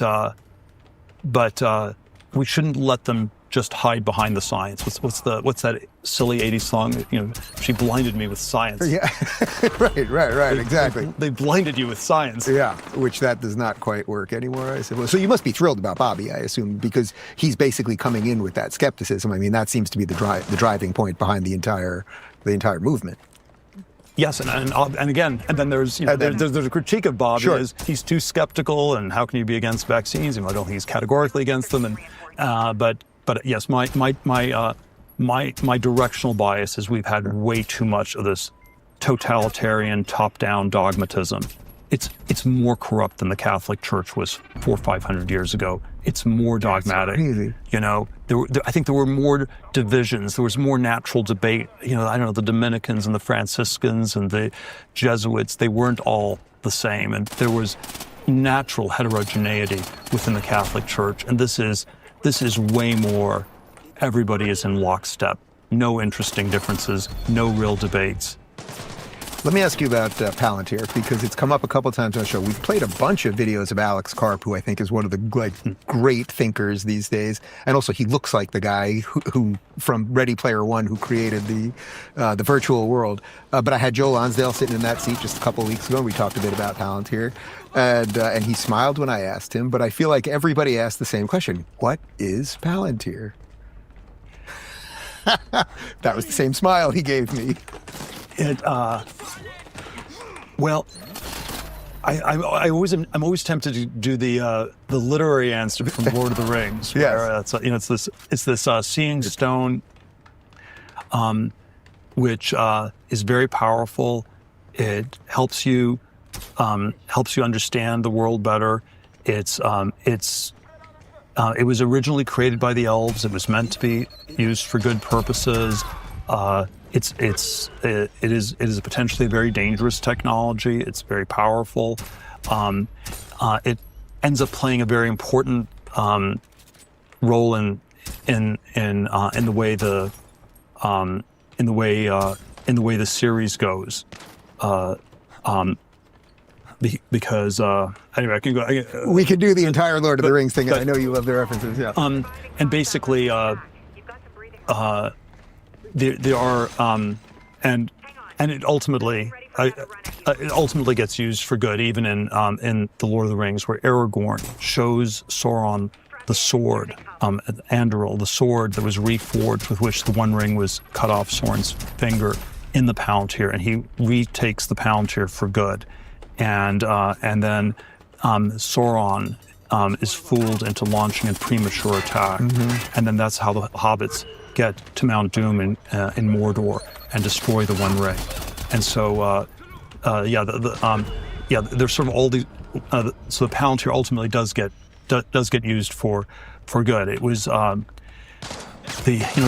genesis of the company, which we founded over 20 years ago, was to try to find some way to solve the terrorism intelligence community problem, and if you define technology as doing more with less, is we needed to have more security with fewer violations of civil liberties, fewer intrusions of privacy. And I felt that the low-tech debate version of this was sort of the Luddite ACLU versus, a heavy-handed, dumb airport security where, one silly shoe bomber makes everyone take their shoes off for 2 decades after that. And that was, that was the initial goal. And then there are all these ways that you want to sift through data to try to have the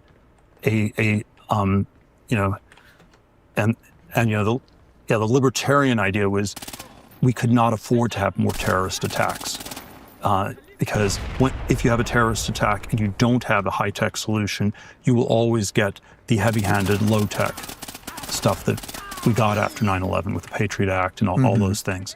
And then of course there is some software layer to not just for the intelligence community, but for the military, for the defense capabilities generally, where we need to be able to coordinate resources and coordinate all these things much better. And I don't want to propagandize this too much. I'm always bad at doing this, but I think Palantir, is sort of is the right way to do this. Is the best solution. It's extremely hard to start defense-related tech companies. It's again this very locked in, frozen, hard to change system. That's the glass half empty version. The glass half full version is, there's also some room for something that can be massively improved, and at some point that matters. And I don't know how... That's the rough story of the history of the company. So I don't know how much you're doing with the day-to-day there, but I mean, I know you love the philosophical debates behind that between privacy and liberty and all of those things. I mean, is there that constant debate between, okay, we have to work with these governments and sort this information, but we don't want to step on these rights, and probably it's different in every country, so there must be just like an endless amount of just purely philosophic debate beyond just the tech stack that you guys are building to help countries make sure that, things aren't blowing up, basically. Yes, but I also think there are, I do think, look, there are a lot of debates we have. At the end of the day, we are very pro the Western world. We want to work with Western allied governments. We believe that, in some sense, our side is still better than the other side on these things.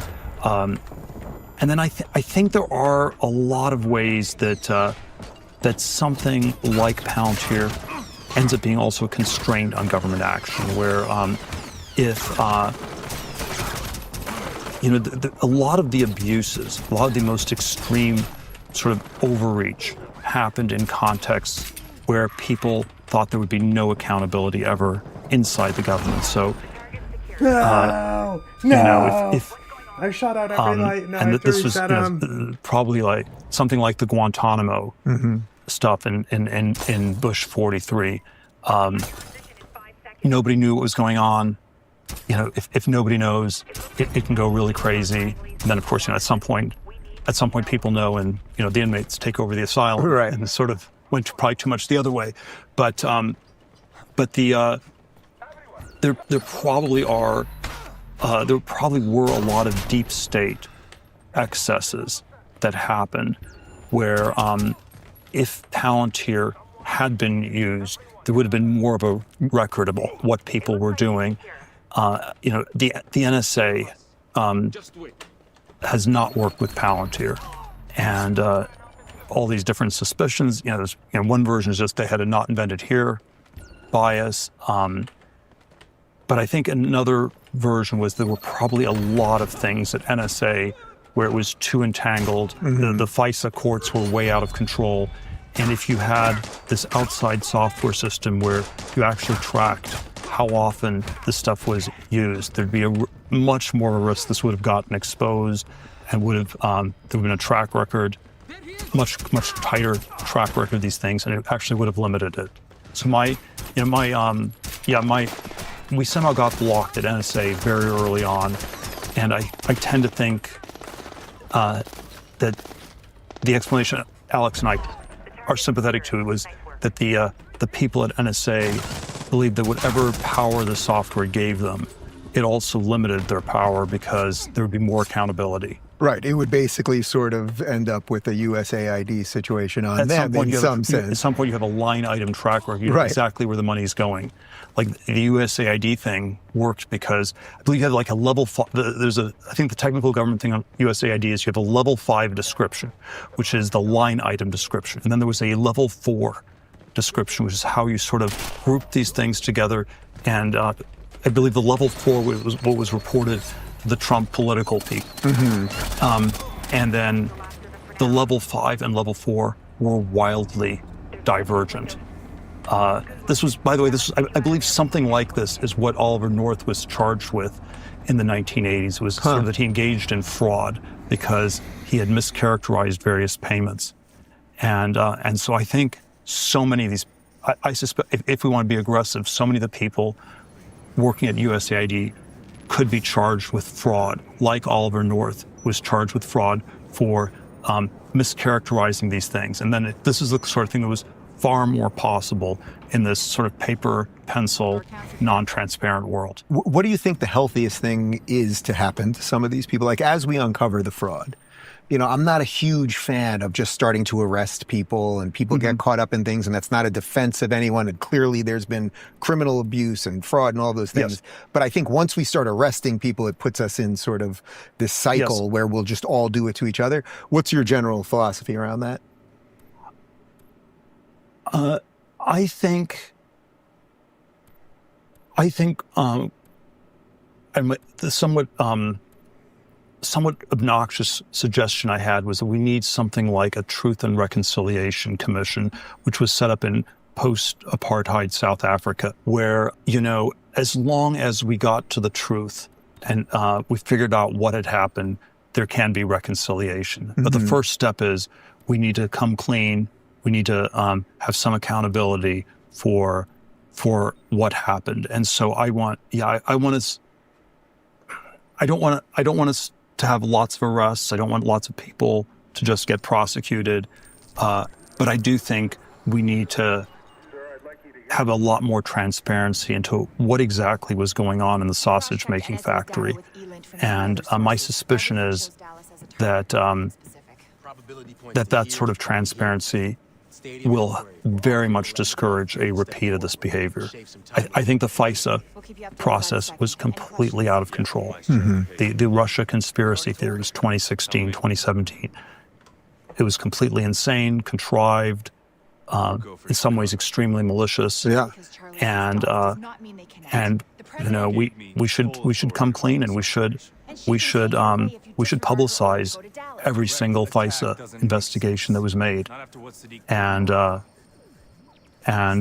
we should discuss who were the people who drove these investigations, and then again, I'm not sure they should go to jail or get fired, but it should be at least, you know, part of their record in their career at these departments. Right. I don't know if you saw it. I think there's the part where I'm sort of hopeful is I think we're already at a point where the FISA process is way less out of control than it was 8-9 years ago, because people are at FBI and NSA, they are more hesitant to do this because they kind of worry there might be accountability at this point. But I also suspect, you know, it was really out of control in you know, the recent past. You know, identity politics calls us always to relitigate the ancient past, you know, the sins of our forefathers. And what I think the Trump administration should be investigating is not the distant past, but the recent past. You know, it's more important to look into COVID-19 and Fauci and, you know, all these people then into 1619. And so, and then what my suspicion is that there was a lot of abuse. There was a lot of crazy stuff that happened because, and this again is sort of an obnoxious comparison. I think there was something about the Biden thing that was crazier than apartheid South Africa. Because apartheid South Africa, by the 1980s, they knew they were on the wrong side of history. They knew their days were numbered. The Biden people, the Obama Biden people, they were so delusional. They thought they were on the right side of history. And, they were going to be the winners. They would always get to rewrite the rules. It was like the Ancien regime, pre-revolutionary France. They thought it would go on forever. And so if you're in a world where you think you're on the winning side, you will always be able to get to rewrite the rules. On one analysis, how much will you push the envelope? How much will you bend these rules? And so I think there was a lot, and there's a lot there are a lot of strings that can be pulled, and if we pull enough of them, the fabric of the ancien regime of liberalism will completely unravel. It does tell you something beautiful about our mechanism to reset to truth, right? That they couldn't do it this time. I mean, the day before the election, Obama was on stage doing the Very Fine People hoax, and nobody bought it. And it was like, man, the gall of this guy to put that lie out there when it's been debunked a jillion times. So remind me, what was that? The Very Fine People, the Charlottesville, that there were very fine people on both sides, meaning the white supremacists versus the others. And it's like, wow, you really thought you could still do it. But enough of us have had the reset that they just couldn't do it anymore. Well, it's there are a lot of variations on this. Trump literally said that. One hopeful thought I've had is that maybe identity politics was simply something that was a pre-internet phenomenon politically, because identity politics, or the politics of identity works by telling different people different messages. You can micro-target them, and nobody notices it. And I believe the last presidential election that was truly a pre-internet election was 2008 when Obama got elected president. It was not, and he could tell different things to different people. It was sort of like Mark Penn was sort of the micro-targeting Clinton 90s person. But the basic version for Obama in 2008 was you told black people to vote for him, vote for me because I'm black, and he told white people, vote for me because I'm post-racial. And by the time you get to 2016 with Hillary Clinton, it doesn't work anymore. You can't tell women to vote for you because you're a woman and men to vote for you because you're post-gender. Right. And then by 2024, I don't even think, it just made no sense I don't even think Kamala was nearly as bad as Hillary or Barack Obama were in 8 and 16 years earlier. But even the smallest things where she had the fake accent and changed a little bit from one setting to another, it doesn't work anymore. And so there's sort of if you say intersectionality, I don't know, maybe 7% of the population are black women, and so it means that the black women are supposed to vote for you. And does that mean the other 93% of the people are going to move to the back of the bus, or are going to get off the bus, and should take a hike? And you go to them and you say backfires. Black women, or they'll literally be like, black lesbians are the backbone of the economy, and then other people hear that and they're like, okay, well, so that micro-targeting basically, because the internet has exposed the intersection. People in 2020, it seems delusional what they were thinking, but some of the intersectionality was the union of blacks and women and all these people. But it didn't work. On some level, I think the Democrats vaguely intuited it, because you went with Joe Biden in 2020, who was the old, straight, white male, even older than Mr. Trump. And so it was like this retro, non-DEI person. And then the promise was he was going to be the last one ever. And then after this, we'd have a diverse person. And in the abstract, there are more people who are not old, straight white men, than who are. Yeah. But you don't have an abstract, diverse person. It's always, is it a white woman? Is it a black trans? Woman, man, guy, girl, whatever. And it's always too specific, and maybe they already knew in 2020 that it was somehow not quite going to work, and maybe that's why they were stuck with Biden for so long, because they knew the post-Biden had to be a specific, diverse person, and then that would offend more people than it would exclude more than it would include. It was in this internet world where it's transparent enough and. Right, they set their own trapdoor in essence. Let me ask you one other thing, and then we can continue this over dinner separately. It's interesting because it seems to me that you're quite white-pilled at the moment in some sense. Like, even when you're talking to me now, there's a smile, there's like, you seem very hopeful, and you usually are the contrarian. So this is, I suppose, a big thing to end with, but we haven't really talked about AI. I know you're a sci-fi guy, I'm a big sci-fi guy. In all the sci-fi stories, we're about to set the biggest trap ever for ourselves, and humanity is about to, basically hand over all of its individuality to the machine, and whether it's the Matrix or Terminator or whatever. Where are you? I know you're not overly deterministic, but just sort of like kind of blank slate. Like, as we enter this phase of AI, and as we're about to cross this horizon, do you feel that we will be able to do it in a way that will allow humans to flourish for the most part, or are you more worried about the other part, or is it something that you're just going to kind of punt because you're not overly determined? Well, let me start by saying, I'm relatively more white-pilled than I have been at various points in the past. I still think there's an enormous array of incredible, messy problems. We didn't talk about all the foreign policy, the crisis in the Ukraine and Iran, even bigger, the Taiwan crisis that's probably going to come to a head some point in the next few years. There are all sorts of ways. It's going to be very hard for the Trump administration to square the circle economically. You have to somehow figure out ways to extend the tax cuts, but we can't really borrow that much more money. The deficits are out of control. It's not that easy to cut the spending. You're not supposed to hike the taxes. You can't keep borrowing money. So there are sort of a number of extraordinarily difficult challenges. I like how you just spit the white pill out right there. So that's at least a little bit of a qualifier here.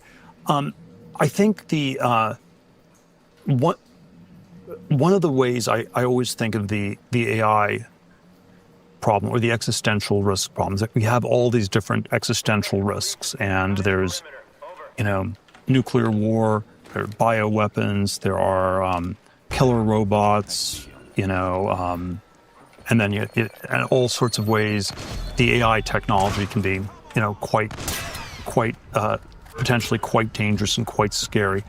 And I've always thought that, one of the other existential risks, though, maybe climate change, maybe you have various environmental forms, and a part of me thinks these are real problems. We need to find a way to talk about them. A lot of the people who are apocalyptic are probably not apocalyptic enough. Mm-hmm. Greta's only worried about climate change. She's not worried enough about AI. Right. And, nuclear war and all these other ones. So maybe you should just get all these She's people. mostly worried about Gaza now. Yeah. So she's moved from the planet to the Palestinians. Yeah. Really jump the shark or whatever. I don't know what the right metaphor is for maybe. Yeah. Past her sell by date or something. But What? But I think one of the risks that's also very big is that if we don't get science and tech to work, if we don't have some sense of progress, all the ways our society works by progressing. It's the middle class are the people in the U.S. The middle class I define as people who expect their kids to do better than themselves, and this generational compact, it somehow broke down between the boomers and the millennials, and we have this society where the younger people are in many ways not expected to do as well as their parents, and so this sort of no growth, zero growth, stagnation in this society is going to derange. It will derange our institutions. It's not going to work. And so any default where there's no innovation and there's no progress, that's not idyllic. If everyone's riding your bicycle a la Greta, you're probably in North Korea. And so I think the way I would articulate the worry that I have about AI, yes, I have some worries about the technology, and you don't want to downplay them. I have even more worries about going from the frying pan into the fire of, worldwide totalitarian control of regulating it and stopping it. And, the Rand Corporation, which used to be sort of a techno-optimist thing in the 60s and 70s, has basically been taken over by the EA people.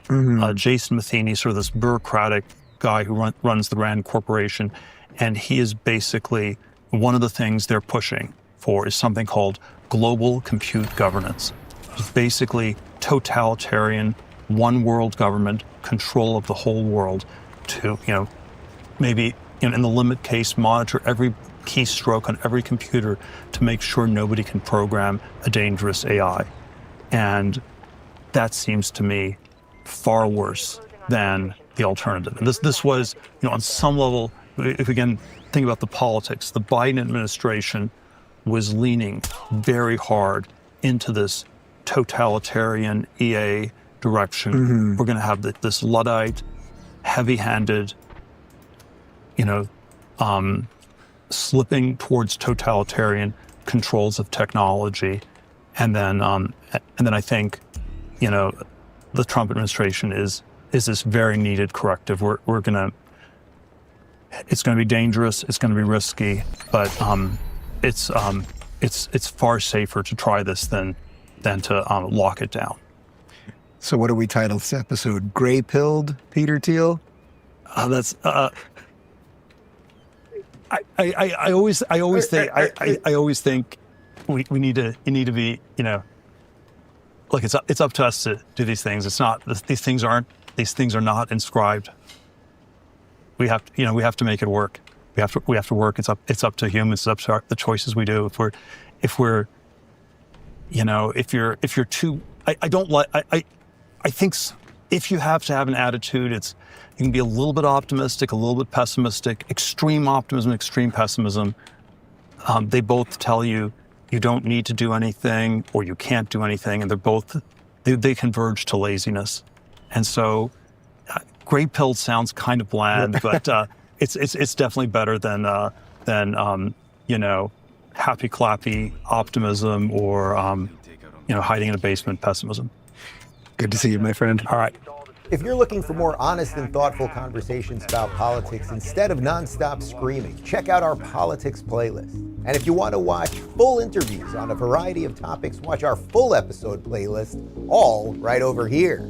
And to get notified of all future videos, be sure to subscribe and click the notification bell.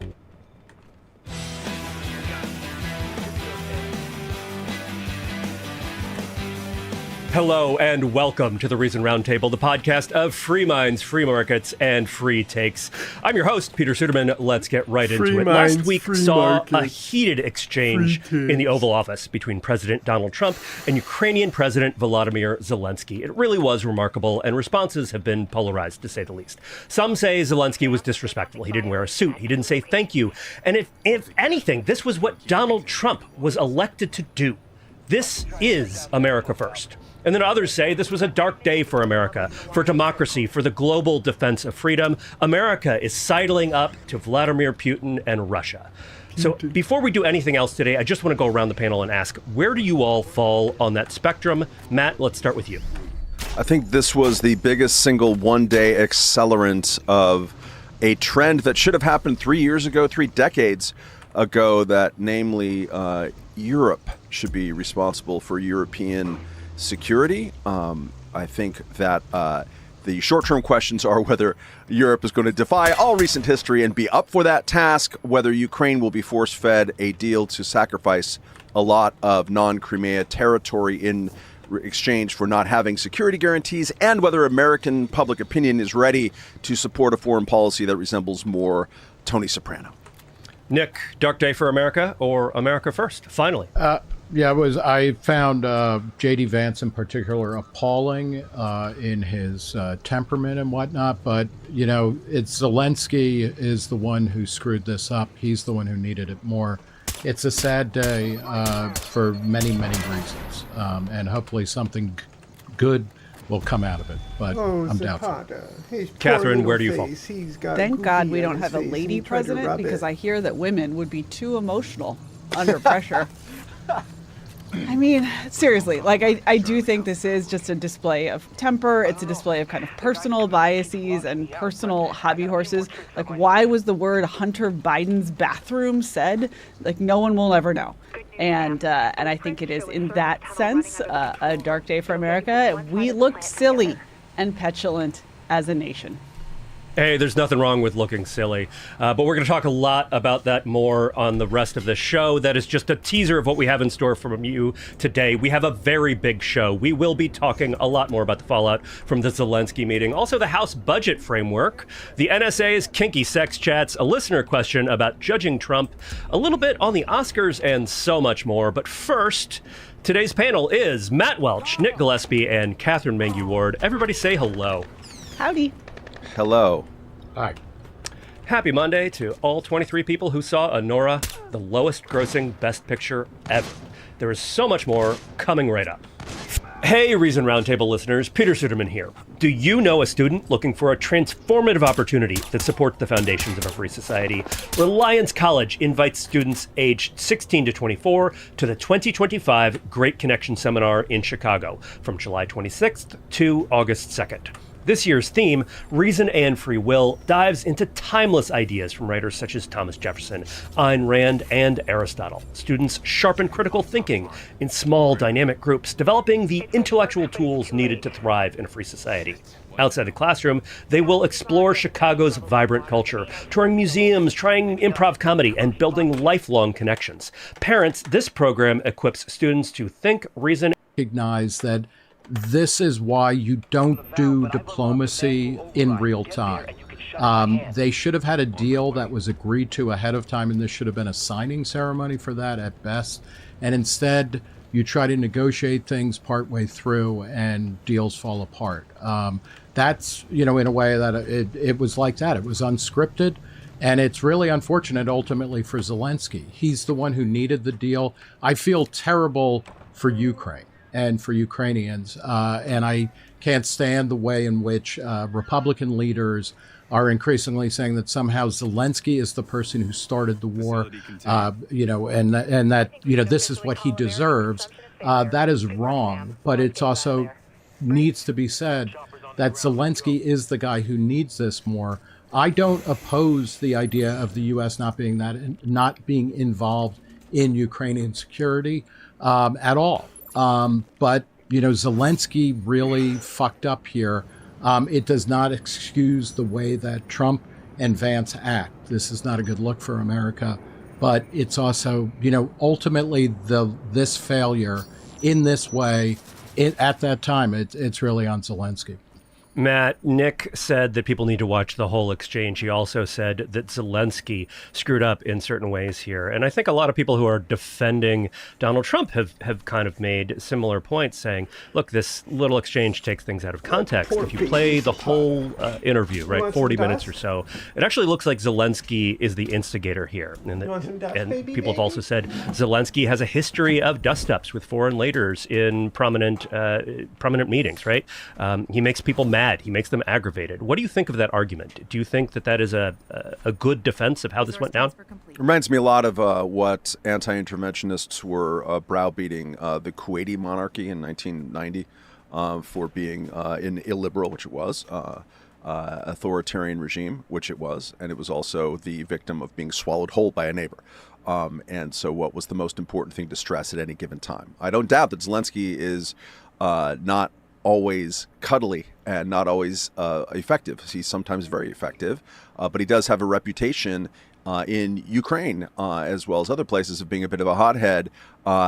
that is, and I agree with Nick that he screwed up here. Like, his job was not to do this, and to also recognize that J.D. Vance, who I think is the instigator here, not Zelenskyy, that J.D. Vance is set up to do this. J.D. Vance's whole political kind of value add or character was all like, how quickly can I get every conversation of Ukraine to be about the border and fentanyl and illegal aliens? Like, can we do that in 2 sentences, or can we get it into one? If it's 1 sentence, can we get it into 8 words? He's been doing that for 3 or 4 years. And he's going to be great on TikTok, right? This is the whole thing, is just you say what you mean in the first sentence and then go from there. Well, I mean, actually, in addition to being a joke, it's there's some element of kind of barstool sports diplomacy from Vance. I mean, how many people in the MAGA orbit, or just people who are watching this and enjoying it, are like given a booyah, sweet sassy molassy, with J.D. Vance's performance here, which is just kind of gross and silly, and I think it's not necessarily resonant with where Americans are. Americans have soured on giving money to Ukraine, but for a very long time, Americans were very much in support of that because Ukraine was playing defense, and that is the most important thing to consider here. Nick is very right to point out that there's been a lot of pointing at Zelenskyy as if he started this, as if he's the one who's gambling with World War III, and pinning the blame on him. Trump has done it several times.